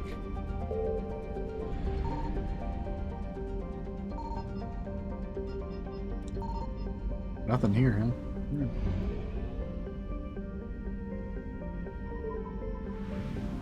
Weird how the Reapers only care about systems that have assets, I guess. Nope. Carcosa was thought to be a naturally occurring hothouse planet until an Asari expedition discovered palatial ruins on its barren surface. Making the seat of an ancient city, the crumbling edifice dates back more than 2.7 million years. In the intact chamber appears to be a throne room overlooking a large depression believed to have once been an enormous lake. It's evidence that the people of Carcosa polluted their planet until it became uninhabitable, triggering a runaway greenhouse effect and spoiling the planet's fresh water supply. Research into the planet's long history will have to wait. Sorry, scientists evacuated when word of the Reaper attack reached the system, leaving behind data drones to explain their findings to anyone who survives. Lurk while you wake up? No.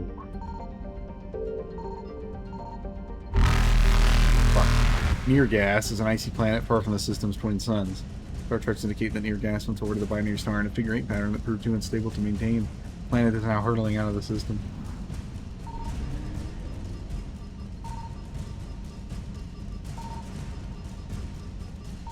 There should be something here, right? It's not. Reapers eluded.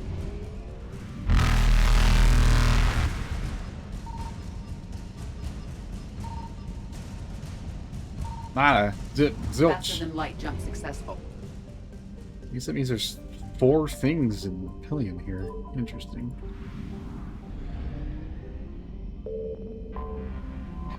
Sthenia. The most temperate planet in the solar system. Sthenia is a terrestrial world with a light atmosphere of nitrogen and argon. Asari from neighboring Atratagos built mining operations around the southern pole after discovering mountains with veins of iridium and osmium. Signal confirmed. Woo! Dense atmosphere of nitrogen carbon monoxide has turned Zosteros into a hothouse of enormous windstorms that blow toxic gases non-stop. It was valuable deposits of cobalt and polonium, which netted it number 3 spot on a list of amazingly poisonous planets on the popular vid show Your Awesome Galaxy.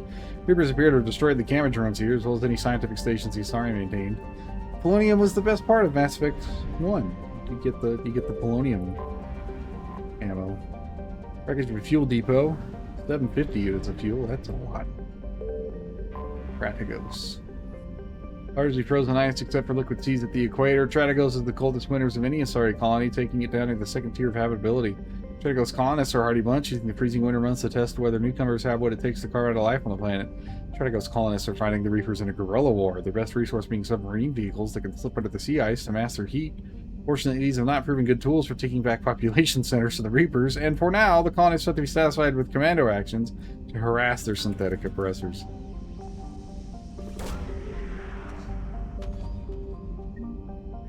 Intact Reaper weapon. Interesting. Wreckage of a shield, well. Not the fucking fuel. Did we read this? We did, right? Yeah, the colonial. Yeah. Because I count 1, 2, 3, 4 weeks. Okay, we're good. Even more fuel.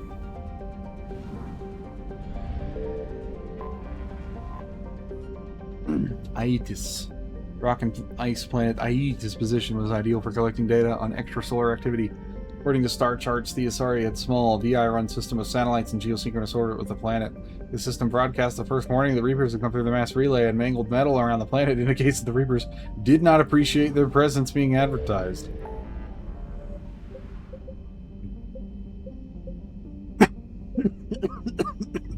I'm dying.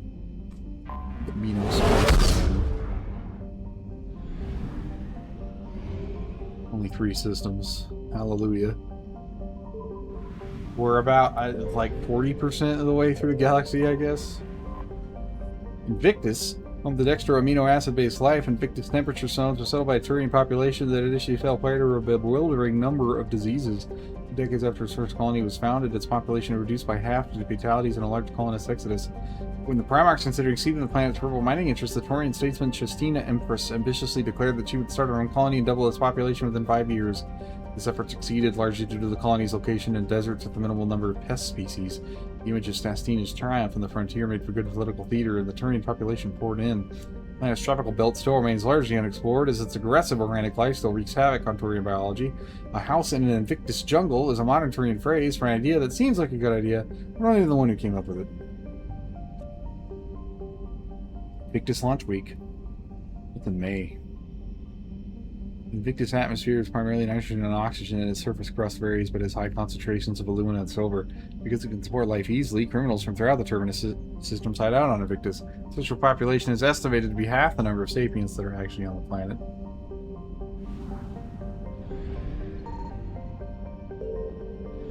Nothing. Temeraris, visible Invictus night sky. Is Temeraris a planet named for a Turian spirit said to have inspired the crew of the first manned moon launch? A boiling hot rock planet, Temeraris is much hotter than its temperate neighbor due to a thick atmosphere, rich in carbon dioxide and helium. The surface is largely composed of boron, surrounded by thick dust clouds. Temeraris is often struck by small meteors, making exploration dangerous.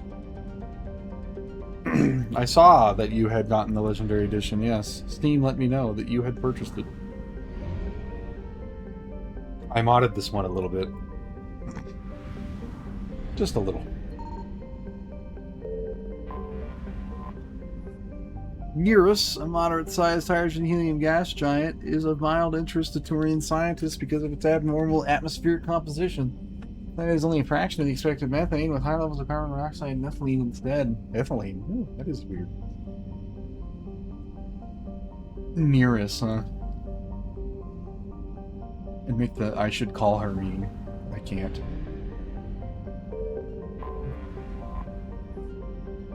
Gelix was given to the Krogan after the Rachni Wars, but bitterly contested at the Krogan rebellions and reconquered by the Turians. With the Turians as caretakers to a Levo amino acid-based world that they could not inhabit themselves, but were unwilling to give up. In cooperation with the Vol Protectorate, the Turians attempted to rent the planet out for colonization. Between the high price and surface load of unexploded ordnance, however, Gelix found few reputable tenants. Its most notable inhabitants were penal colonies. To those who know of it today, Gelix is a symbol of tragic waste, an entire garden world nearly forgotten by the galaxy at large. Eros. It's a Turian word meaning overlook or pleasant view, not to be confused with humanity's mythological Eros. The name refers to the planet's nearly absent atmosphere, allowing visiting probes and rovers a sweeping view of its volcanic mountains. Eros hematite deposits give the world a reddish color. Visible deposits of iron and copper have attracted second-tier Turian and Vol's conglomerates that rubble mine the surface. Robomine my surface. Large terrestrial planet. Antonax has been passed over to the Turians and potential investors alike. When the Turians won the planet from the Krogan, they sought to sell mineral rights that ultimately found no buyers. One survey team dubbed it a stinking world with nothing to recommend it but brimstone and bad steel. And, like Gelix, the planet was soon forgotten. Despite being farther from its parent star than Gelix, Antonax has a thick atmosphere of nitrogen, methane, and ethane greenhouse gases that retain significant heat. There are few valuable minerals on Antonax, the most abundant being sulfur and iron. Sulfur's important.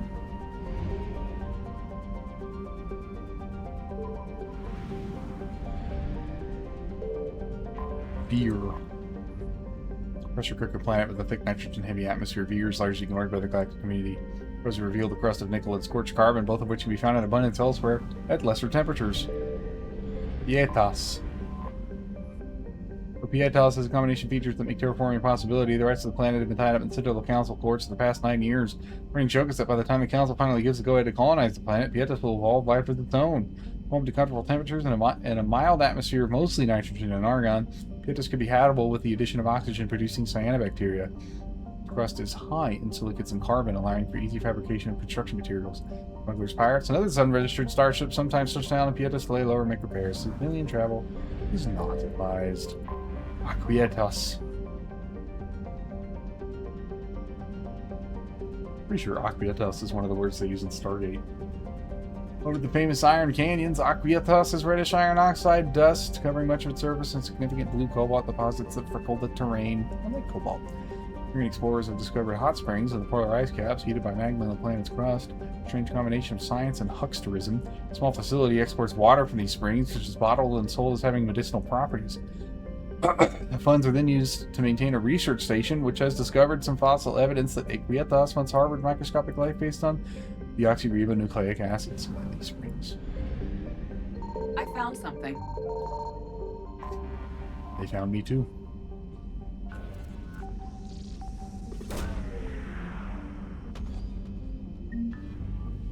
Got some credits, and I got some fuel. 200 units of fuel.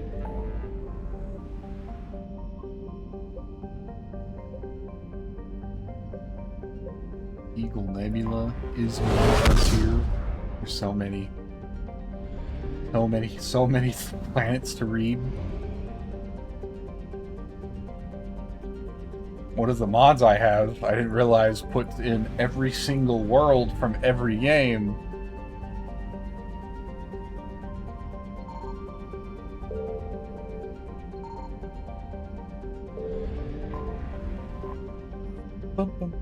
Meliel is a common ammonium methane ash giant with 23 moons and no particularly distinctive features. I like those ones. They're fast. They're nice and easy. Audast. There's an abundance of heavy metals and radioactives. It is heavily exploited by mining concerns based on ilium. 43 years ago, Council Spectre arrived to investigate reports that the businesses were selling platinum and strategic metal to power grips in the terminus systems. The results of our investigation were never released, but no deaths were reported. Her? Cilias cratered surface is ancient. Parts of the highlands have been unchanged for nearly 3 billion years. The layers of overlapping craters stand as testament to the violence of the system's creation. Cilias is tightly locked to Illista and has a trace atmosphere of krypton and xenon, with helium occasionally blowing in via solar winds. Xeon. Xeon is a thin atmosphere of sulfur dioxide and trioxide created by volcanic outgassing.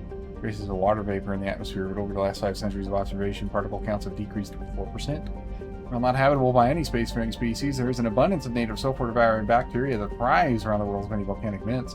Interestingly, these bacterium bear genetic similarities to the native life of Ilium, suggesting either a panspermia spread of microbes via asteroids or accidental contamination of the original environment by careless spacefarers.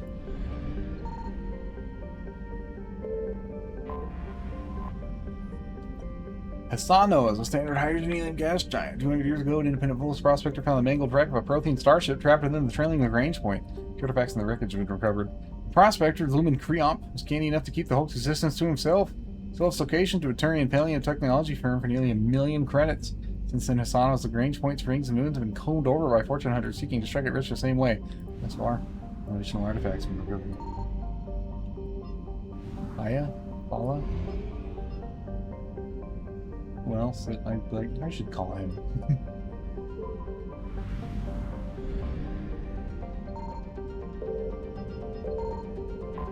Imayan.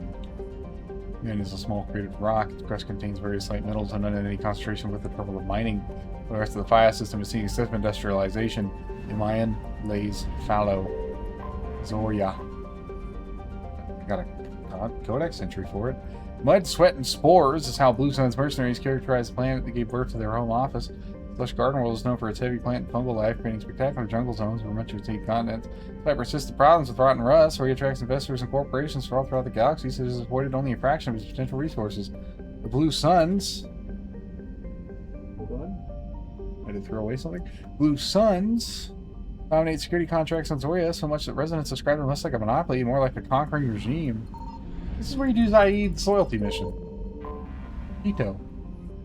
On the ice mines of Viantel make a great deal of profit from ships passing through Fia's mass relay. The real money is made at Hito. In the gas giant, the Fia Gateway system, Hito is heavily developed by rival helium-3 mining concerns. The world has 3 major and 26 minor moons, each of which is claimed by a different company. Those based on moons deeper into the gravity belt tend to specialize on helium-3 extraction and refining, while those on farther moons specializing in refueling services and shipment. Local economies, driven by black marketeering, backroom deals, and cutthroat business. The company attempts to sabotage its rivals' facilities while protecting their own moon. This has led to open corporate warfare 3 times in the last century. All the major mercenary groups have offices in the Hito planetary system, though the Blue Suns enjoy a home team advantage, shipping in cheap logistical supplies from Zoria. Hello, tiny little rock. Viantel. On a dwarf planet, Viantel's large amounts of water have led to heavy development by water cracking industry seeking to turn the planet into hydrogen oxygen fuel for starship thrusters. The surface is blanketed with habitation modules, mining equipment, and cracking stations.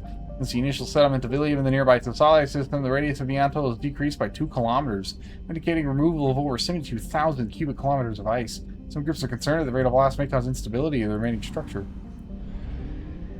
Can you imagine just like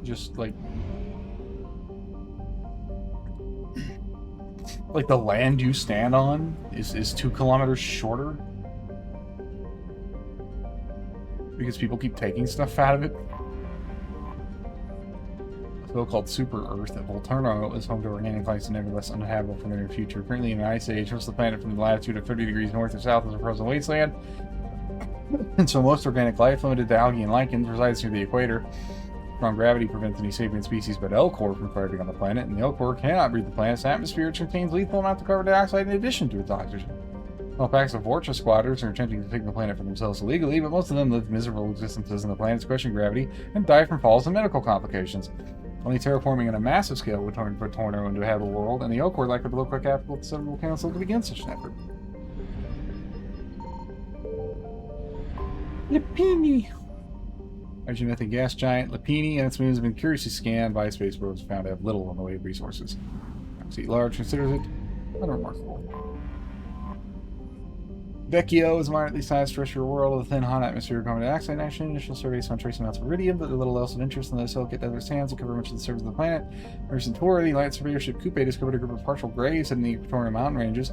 Ancient skeletons and parasites are obviously humanoid but incomplete and poorly preserved, which has made them difficult to identify. Fragments of primitive ceramic grave goods are also found nearby, which raises further questions about who once traveled to this inhospitable planet, since the closest garden world, Volturno, has no intelligent life. The University is planning further archaeological investigations.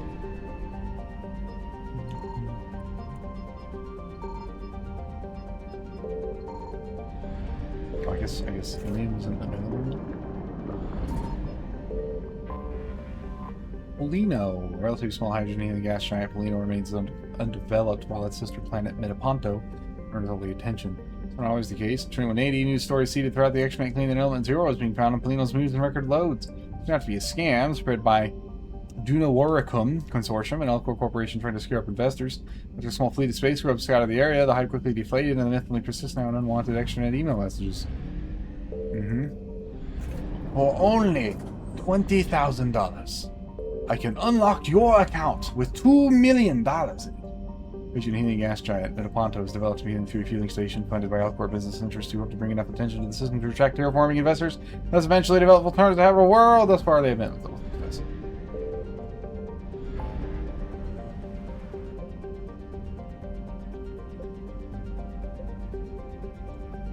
Right, because they do in fact own it. The Eagle Network.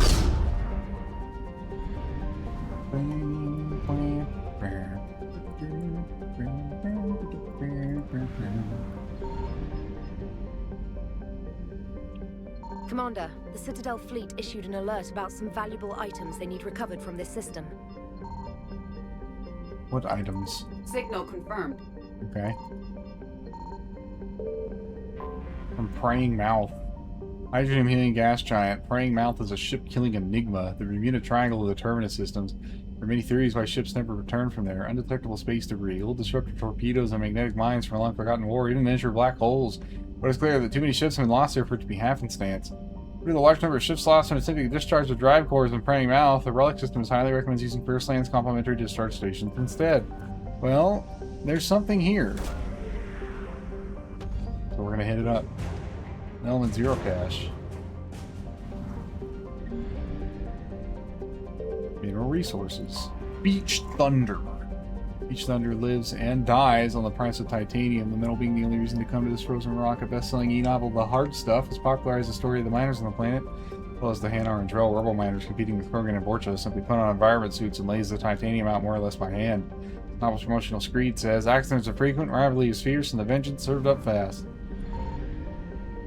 That also makes me think of Starfield. The Mars City in Starfield. With its pathetic ass shit. Fitful Current was so named because it orbits in retrograde, indicating it may have been an extrasolar planet that was captured by the relic system's gravity well. Large for a rock planet, Fitful Current has only traces of hydrogen in its extremely thin atmosphere, and our robo-miners recovered some uranium and thorium deposits from its depths.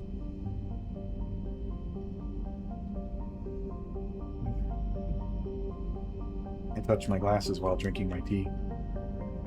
Gotta clean it. Here we go.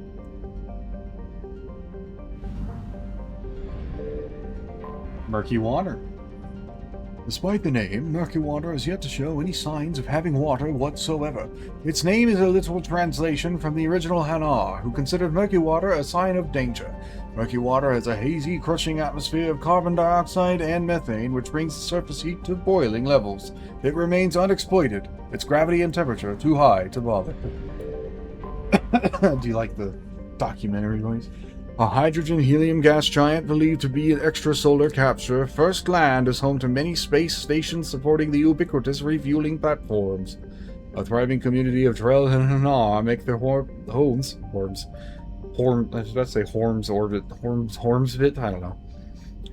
in orbit here, giving the solar system's robo-miners somewhere to go when the 50-hour days and nights are driving them mad. Indeed. Island Wind. A large hydrogen-nitrogen gas giant, Island Wind is named for the sweet-smelling land breezes that come off the archipelagos of Kajay in the evening. As tumultuous as any other Jovian giant, Island Wind has cyclones that span tens of thousands of kilometers. I have to keep myself entertained, because there's so much information here.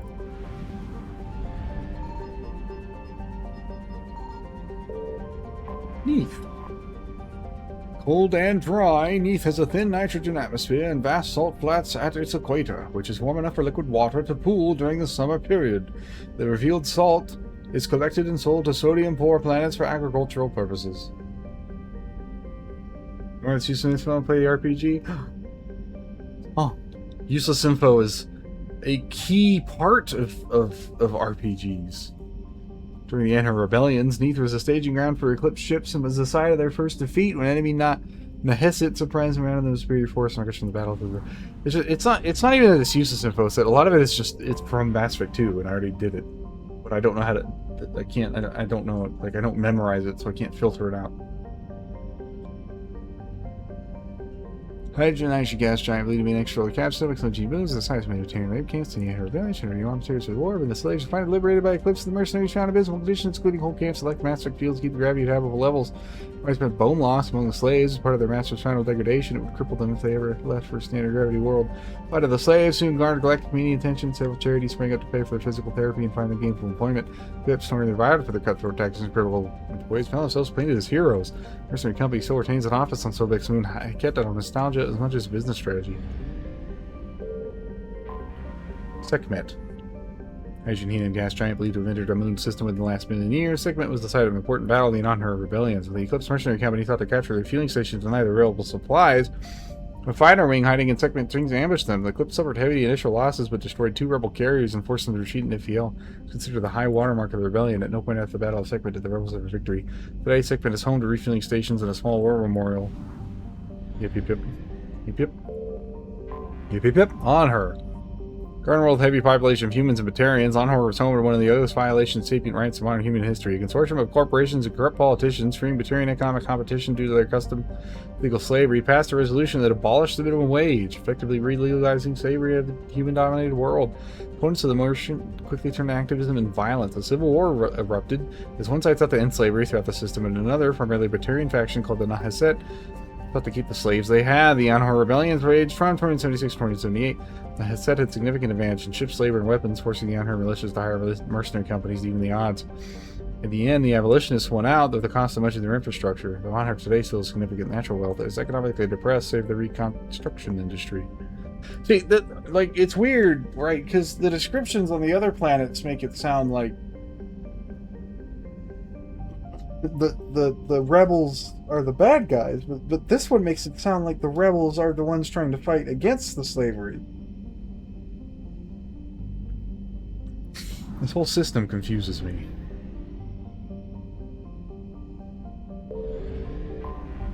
Bastet. Small hydrogen gas giant Bass and its moon serves as the Eclipse mercenary company's fallback position after their defeat on Neath. Once they gathered their strength, they leaked a false position to the Nahaset consortium to lure them into a trap, which devolved into a pitched battle. Both sides claimed victory. Nahaset lost more ships, could afford the 7 away Eclipse could not. Rebels are never bad guys. It's like textbook.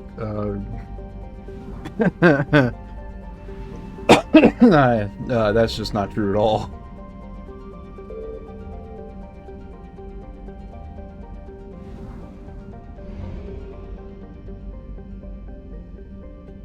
I mean, in history, I mean, like, I'm thinking about it, but also thinking about like in video games, right? When you get rebels in your civilization game, that's not a good thing. Inhabitable by most species, Fled is home to blood packs, Vorcha training and breeding grounds. The thick atmosphere is nearly all nitrogen and locks oxygen, which poses no hazard to the Vorcha. Eating little but imports of food and water, Vorcha mercenaries and mercenaries to be trained religiously to overpower and kill whoever the company is at war with at this time. But spaceports are wholly owned subsidiaries of the Blood Pack Mercenary Company, a corporation undergoing numerous criminal investigations for capital crimes. Civilian traffic to Fled is strongly discouraged. Uzin. Named for one of many Krogan gods of vengeance, Uzin is a gas giant close enough to its orange sun that none of its moons are considered habitable. The composition is largely hydrogen and methane with traces of xenon that the Krogan collect for use in ion dries.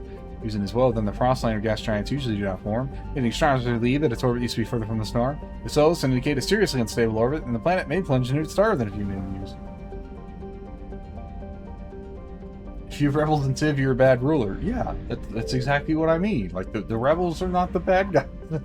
Or, they are the bad guys. It's just you suck. They're the bad guys to you. Name a bad rebel group in fiction. Okay, see, but that's the problem, right? I don't know about in fiction, but in real life, there's quite a few of them.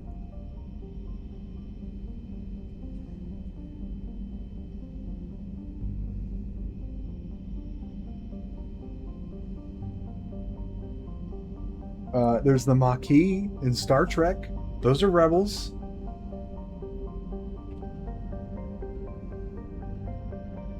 And then they're entirely justified when fucking stupid dipshit Cisco like just straight up commits war crimes against them. Planet only Vorcha could love, where it was notable for its near miss. I don't know why I said near miss climate. Pushing heat in a thin, toxic methane atmosphere. Its surface is dotted with Krogan and Vorcha habitats, eking out a meager living off the planet's tin and copper deposits, killing anyone who cuts under their profits.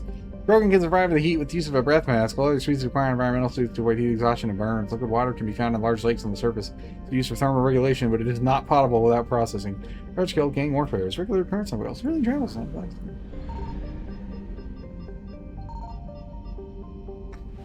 But I just gave you one, the Maquis from Deep Space Nine. That's a rebel faction.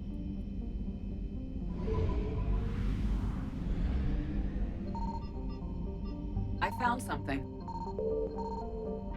Antagar. Charted by a Solarian mining expedition went off course due to computer error. Antigar's a hydrogen and helium gas giant, 11 known moons, and dusty rings. What is this? Garahe Station? Little public information to be had about the station. It's a Solarian name and orbits Antigard at second Lagrange point. It's not listed in the Alliance Directory of Helium 3 or fueling stations. Well, we found something.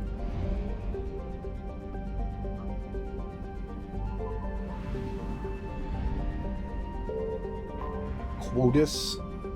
Hydrogen helium gas giant. Quotus is used by countless spaceships to discharge the drive cores that are coming into the system. Commercial vessels restock on their supplies of helium-3 from one of its many orbital platforms. Piracy to helium-3 or fueling stations is common in the Mir system. Visitors are encouraged to use the escorts provided by the coreless security fleet to and from the system's mass relay. To prevent escort fraud, always ask for identification for the escort ships and compare them to those found on the coreless security fleet section at sites. Ah, stupid idiots have fraud. Osari, Corvus Solarian Fire Maiden, is boiling hot dwarf planet close to the G-class star Amir. Too hot for lucrative exploitation until these satellites would become solar arrays destroyed by pirates. Long ago. Coreless. Garbage scow with a climate was how one Citadel Council member described Coreless at the turn of the century. Ever since then, the Coreless Tourist Bureau has been attempting to rebrand their planet. It hasn't worked, so they have tried calling it the recycling center of the galaxy. Corruption scandals and a staggering murder rate ensure that Coreless image is permanently stained. Coreless' biggest business is the recycling of decommissioned or junk spacecraft into their component parts. The invention of body jails made this process significantly cleaner. It is still a dirty business that chokes Coreless sky with smog and fills its ports with megatons of scrap. Shady hospitality industry and the scavenger underclass round out the spectacle of urban decay, so this is where you get grunt. This is the planet you get grunt from. Coreless ranks second in murder per capita in the Terminus systems and first in off-world murder. Civilian traffic is encouraged to employ security professionals when visiting.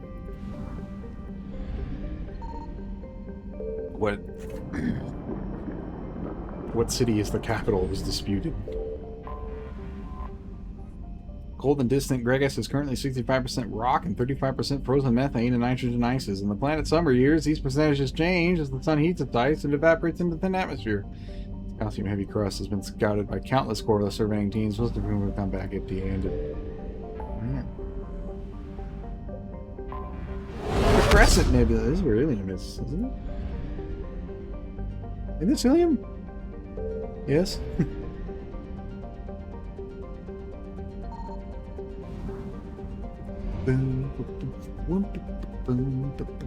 See, once we like this sort of left half of the galaxy is all Mass Effect 2 and 3, I guess.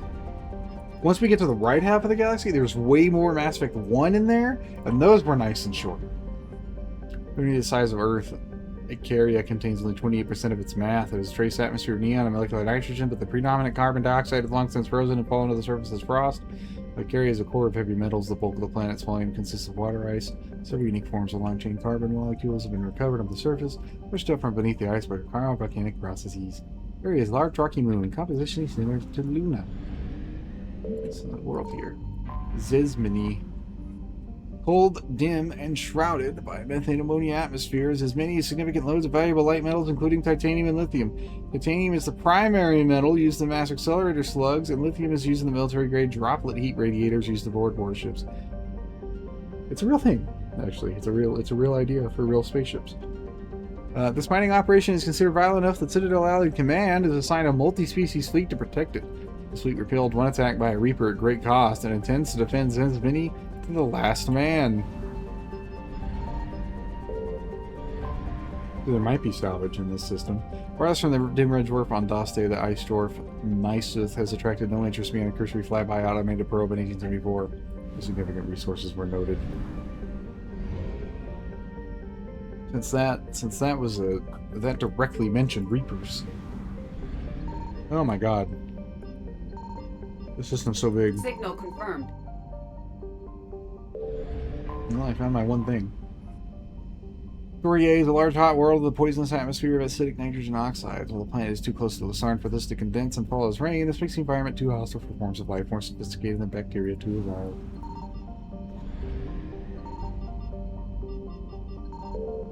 Why is this fucking system so big? Methane ammonia gas giant, the Zethik is known for the infamous Calthor camp. Established on the ice moon of Gessis, Calthor is a Blue Sun's hostile environment training facility run by a cadre of former Batarian Special Intervention Unit operators. On 68, a cluster-wide scandal broke out and it was revealed that the mortality rate of recruits sent to the camp might be as high as 18%. Investigation by Asari authorities based on AI uncovered graves around the facility containing the remains of several hundred recruits dating back 2 decades. The camp was immediately closed and the remains sent back to their worlds of origin. An inquest by the Blue Suns found the Batarians had used harsh training methods, but these were consistent with their own training to join the SIU. The Batarians were exonerated, though Calfor was shut down, and they were reassigned to other units. No criminal charges were filed against the Blue Suns. Council law did not extend to the Crescent Nebula, and the Asarian alien found the Blue Suns self-policing to have met their due diligence requirement for corporate justice. It's like, hey, you fucked up. Just kind of like, just give yourself a slap on the wrist. Terith is broadly Earth-like with a fatal flaw. It's a relatively high amount of chlorine in its atmosphere, the reason for the greenish phase that becomes apparent looking at the horizon. Chlorine has become a vital component in Terra's plant life as a defense mechanism against native herbivores. Many species have all the ability to release clouds of toxic chlorine when disturbed. The gas is heavier than the atmospheric oxygen, tends to settle in low places. Unavoidable, this has placed Terra near the bottom of the list for colonizations. Reapers have paid little attention to Terra, concentrating on planets with high populations. So some of these get updated for... Read Dorier? I think I did. For Mass Effect 3. Infanta is remarkably close to Earth. The orbital distance is similar, and while slightly larger, its reduced density yields similar mass, atmospheric pressure, and gravity. Where the similarities end, for Lusarn is a hot Class F star, emitting over 8 times the energy of Sol. Infanta is parched wasteland. Its water long since boiled away into its nitrogen carbon dioxide atmosphere. And full of mining outposts, not the hellishly hot surface. The crews remain in underground bunkers, sending remotely controlled machines out at night to do surface work on load cargo for shipment. It appears the Reapers have struck here yet. Bontan, a fairly standard close-orbiting Pegasus gas giant orbiting the star Lusarn at high velocity and heated to a temperature of over 1,000 degrees. Analysis of its orbit has revealed the core of heavy elements with a mass double that of the planet's hydrogen and helium atmosphere. Reapers reader of Nord Jontan, favoring targets that have some level of habitation. Bayalt. Lusarn's heat pummels the Nirvana belt, a ring of protoplanetary material relatively close to the scar. This heat is not enough to instigate a true melting as it occurs in the planet's formation. Though carbonaceous asteroids such as Bayalt retain a primitive makeup, Bayalt has yet to be exploited, so the Reapers appear to have ignored it. Proof suggests it is high in chondrite and troilite.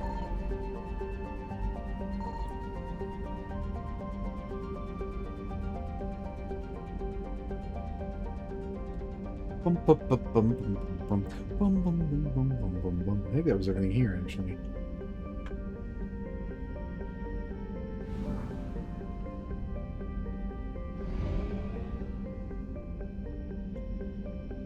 %33% assets recovered in the Crescent Nebula. I found something. Galon. Surrounded by an extensive ring system. The inner rings are composed of polarized nanomanufactured carbon materials that are the remains of an Arthini helium-3 mining infrastructure. A few pieces of larger debris found indicate materials technology at least equal to the current galactic state-of-the-art. The outer rings consist of water, ice, silicate dust, and the odd bit of rock.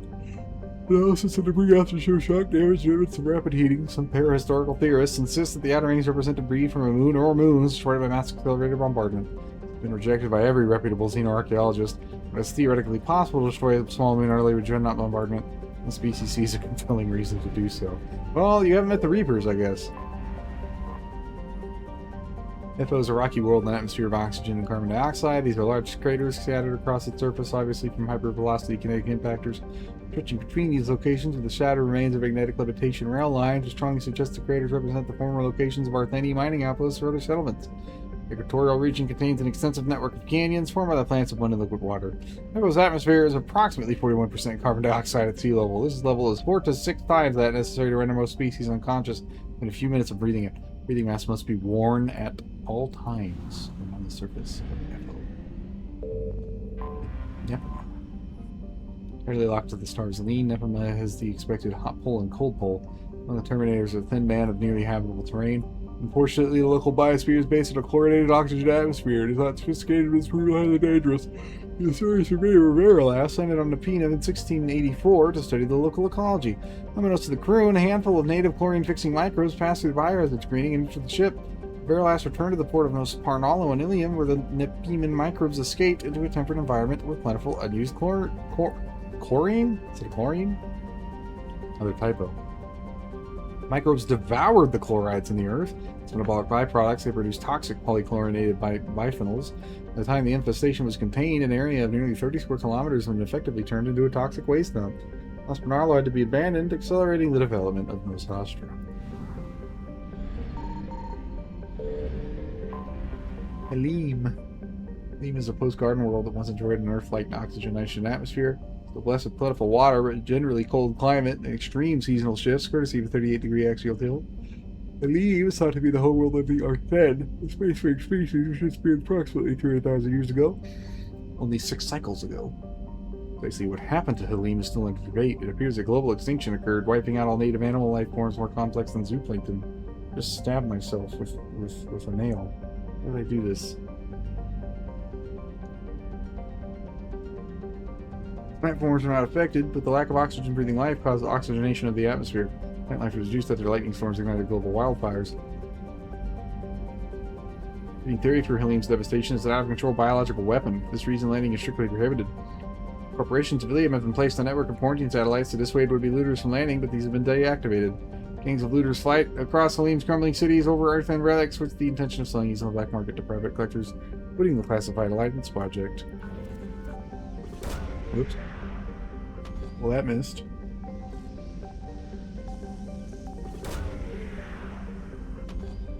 Unnamed Alliance Project.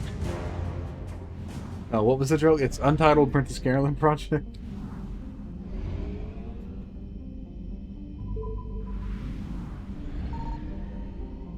Business big as fuck, too. Signal confirmed.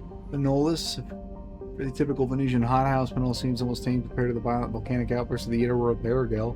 In contrast, Manolis is nearly inert, with no active volcanoes or violent plate tectonics. The sporadic event last 180 years was the founding of the Asari Aerostat research platform of music in 2092, which fell after being holed by an improbably unlucky meteor. As the crew successfully reached escape capsules, but 6 were lost. The crushed wreck of the platform now lies in the Creusite Plain in the southern hemisphere. No properly to speak of, Manolis has been ignored by the Reapers. Okay, Barrigale. While not a classical hothouse world like Venus, Barrigale is scarcely more hospitable. In addition to being closest to the star Tessale, its core contains many radioactives and other heavy elements, to increase the heat of the planets and drive volcanism. Barrigale's crust is too rigid for plate tectonics to function, and the planet will go through cycles in which the pressure builds to a massive supervolcanic eruption.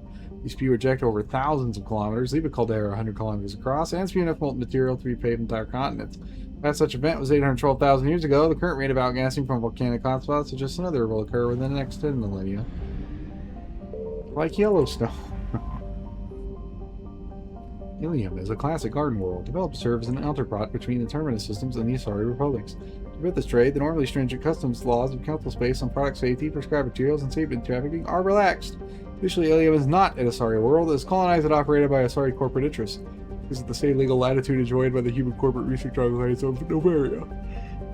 Ilium is one of the youngest Asari colonies settled during the 7th expansion wave. The first child born on the world is only now reaching her middle age, which is like 400 years old, by the way. We're sorry. The world is hot and massive. Ground settlement is only possible at the higher polar latitudes. Marketorial locations, the population's house, and ecology skyscrapers to escape the heat of the surface. This is hot. It's a fucking hot world. I hate heat. I would never live here. Liquid assets?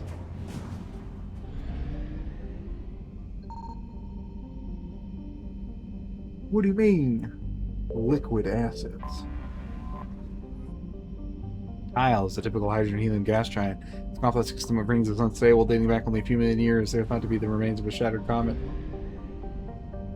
See, that one was mercifully short. Maxell. Maxell's an ammonium methane ice giant. Several smaller energy corporations shut out of the big market in the FIA gateway system. Were attempting to develop a local helium-free mining infrastructure to service helium. Leading investor was the human corporation Alpha Ashland Energy.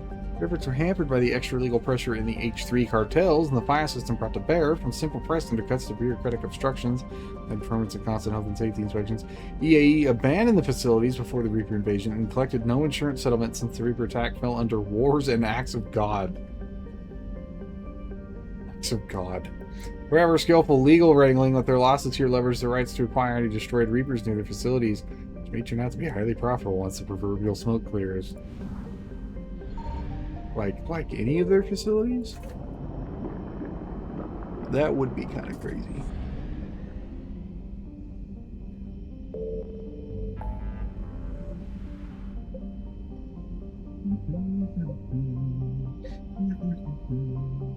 I know there's a thing I can scan here. Because I already picked up the conversation.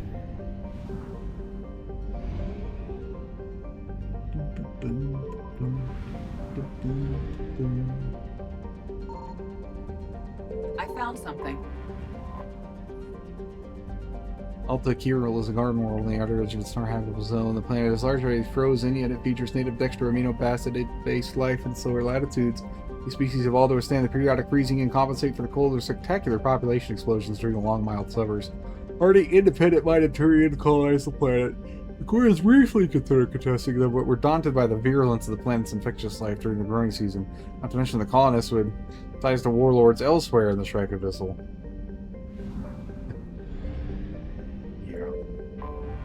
Pix? Got a Vorcha labor team? T-Rex, one of the largest objects in Thal's asteroid belt, is a metallic asteroid with an iron metallic nickel core and a rocky olivine mantle. It's possibly a remnant protoplanet prevented from forming anything bigger by gravitational disturbance from Xerxio. It's 100% here. Uran is the innermost planet of the Thal system, which is less than 2.56 million kilometers from its parent star. Temperatures on the sunward side of the Stylilock planet reach more than 2800 Celsius, boiling away earth and stone. These gases are then carried away by wind from the hottest point to the zone. The temperatures are cool enough for the gaseous mixture to recondense into the unusual weather phenomenon of rains of rocks. Aaron remains largely unexploited by commercial interests, as the heat of the star tends to ward off all but well-funded collection ships like the so-called Inferno class that mine Ezo near energetic stars. Darien does not appear to have Ezo, and its other elements are not worth the setup cost. I find all of these very interesting. Song. A large terrestrial cerite? Methane-rich atmosphere might be mistaken for that of a true hothouse planet. However, some terraforming corporations targeted for development since cerite has already given rise to some cyanobacteria in the liquid water that can be found near its poles. What a sentence.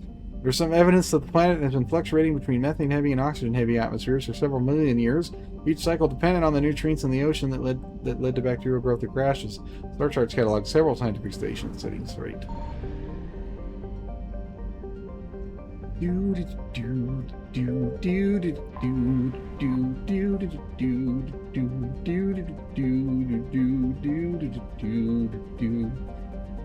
Fission helium gas giant, the Xerxio's many moons were developed along with the colonization of Alta Kiral.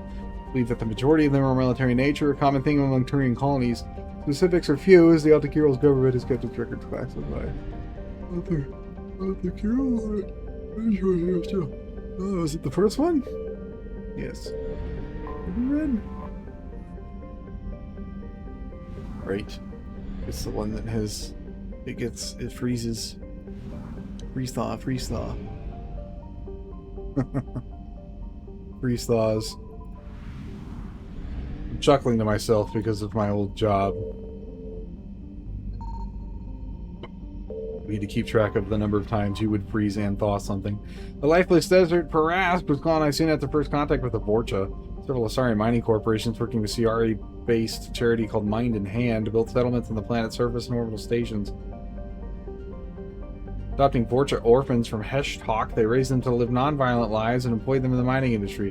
While Mind in Hand's efforts were at first labeled colonialists, the orphans became minor celebrities, and it was discovered that the Vorcha habit of using violence to communicate was not completely innate. Several spoke throughout civil space on behalf of their species, but their short lifespans kept their careers very brief. Even today, companies that want Vorcha labor have the poor choice between adopting and educating them as youngsters, just to watch them age and die, or dealing with autonomous but violent adults. Wouldn't the adults also age and die?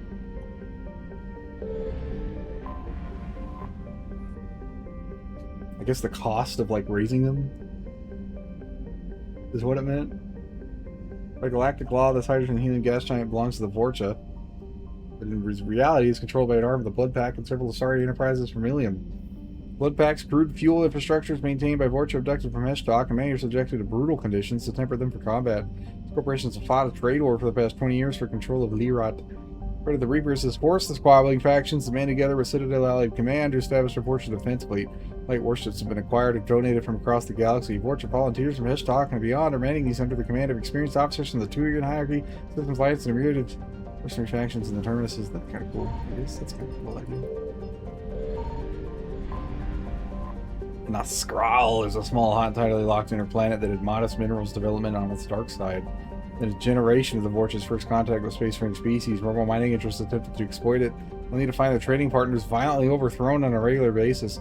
The Vorcha's own culture disenfranchised them in the Skrull's case, as their legal claims to the planet were inevitably backed up by violence as a show of dominance.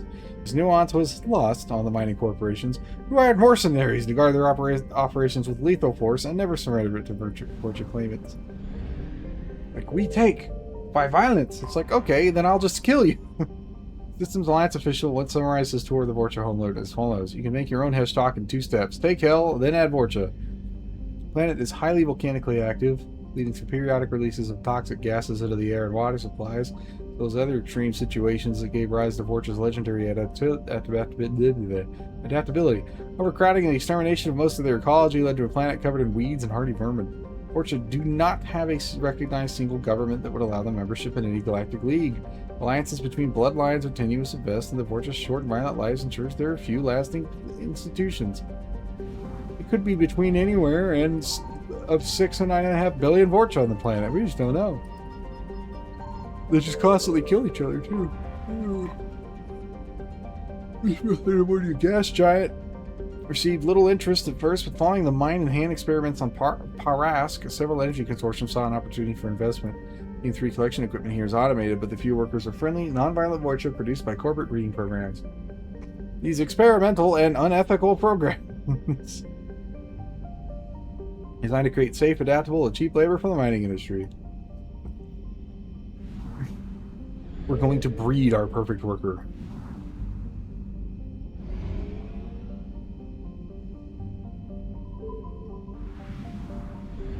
Cyberpunk 2077 song. Wow.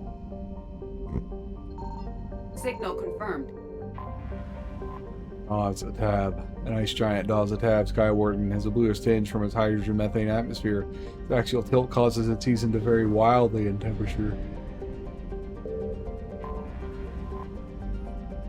Philosphere is a planet capable of supporting life if that life happens to breathe ammonia. Discovered by Asari explorers, the planet was used as bargaining chip with the Citadel Council, who quickly drafted a colonization agreement with its wealthy client race, the Volus. The Council would fund the Volus colonization effort in return for massive trade benefits. With uncharacteristic enthusiasm, an enormous Volus influx ensued, and the Council reaped the economic benefits for a dozen years before the colonization bubble burst. Today, the economic good times on Talasphia are long gone, and modern Volus businesses are cutthroat operations. Piracy is a grave threat to shipping, as well-armed criminals see the Volus as easy prey. What do we get on this world? A Prothean obelisk. Bovis Tor. Named the Shining Seed in Old Volus language, Bovis Tor is so named for its boiling surface rich in glowing hot alumina, rich with dark ridges of carbon. Its thick atmosphere of nitrogen and oxygen is no indicator of life, since the temperatures are simply too high.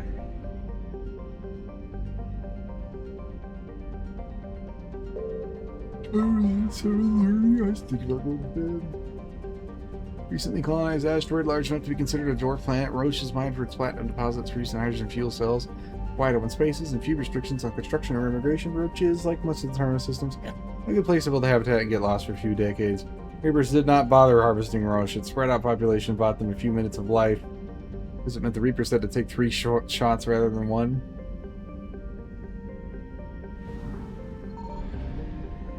Brutal. Zecha.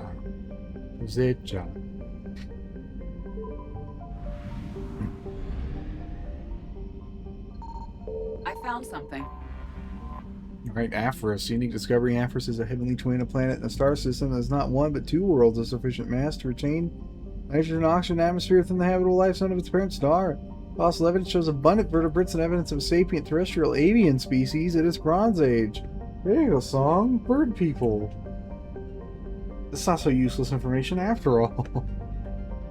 However, the only trace of contemporary life on the planet is that of single-celled organisms in its seas. All else has suffered from an extinction event. A series of massive impacts have vaporized vast quantities of water and lofted dust into its atmosphere. Early theories that this event was a collision with a fragmenting asteroid have now been discounted. The impact craters were aimed directly at Habitation Center. They were wiped out by the fucking Reapers, probably. Probably the Reapers. Zadamon? Zadamon is large than its planet named for Vola's god of punishment. This crust is rich in uranium, eroded by winds to create large radioactive dust storms across its surface. The Volas of Talasphia have explored the planet thoroughly with space probes until the present rule of mining machines and discovered they are not the first to exploit the planet. Plastics from a mining station approximately 50,000 years old can be found near the planet's equator.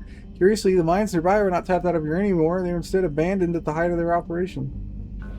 50,000 years ago, so like right when the Prothean War started. No budget? Just some money. Tosul Nim. Sister tragedy, the extinction event on Aphros. Tosul Nim is the rarest of jewels, a second garden planet with the same life zone as Aphros. As old as its sister planet, fossil evidence indicate it was home to abundant invertebrate sea life. Ooh, excuse me. However, similar craters to those on Aphros created a dust shroud that killed 99% of biota on the planet. The even spacing of the craters indicates a coordinated simultaneous attack from points around the globe rather than an asteroid collision or a supervolcanic scenario. Someone really ran in and just killed everything. Let's see. A Jovian gas giant, Vem Ozka, Weeping Witness in Aperian Volus, is low-density hydrogen-helium planet with 35 moons. Later this year, 33 of the moons will be visible from the planet's surface in a conjunction, an event that will be recorded by space probes from all over the galaxy. That's not what I wanted.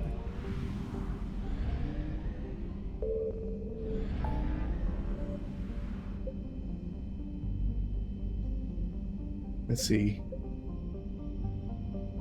So I guess we're kind of a little bit overdone, a little bit over half done. Yeah, my brain's shutting down. It's probably time for bed. We can say that this was a good enough spot as any, right? Half the galaxy's descriptions read, except I think for Paladin. I did do the Krogan DMZ.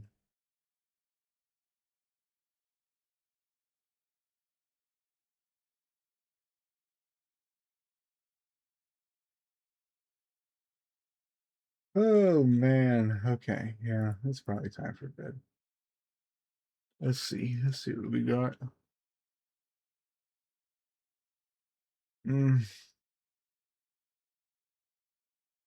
Never. Oh, it's not muted.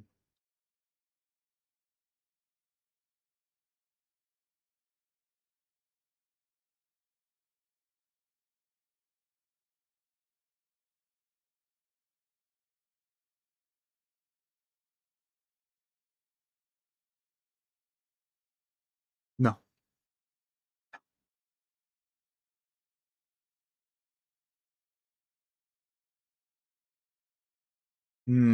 I would rate this person. They're playing Harry Potter game.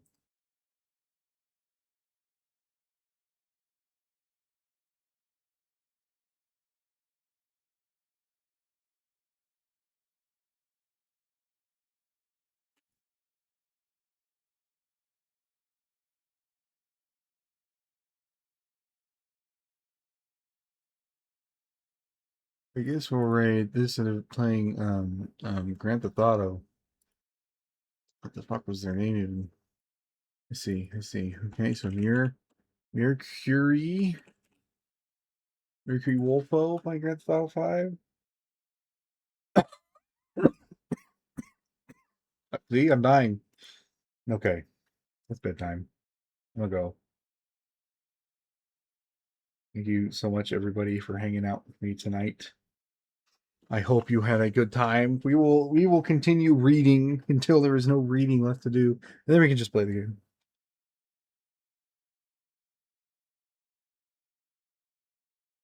If you hate that I'm reading, then I will consider the fact that you say you like my voice is a lie. So yeah. reading's fun, especially about space stuff, cool space stuff. Anyway, yes, hope to see you again.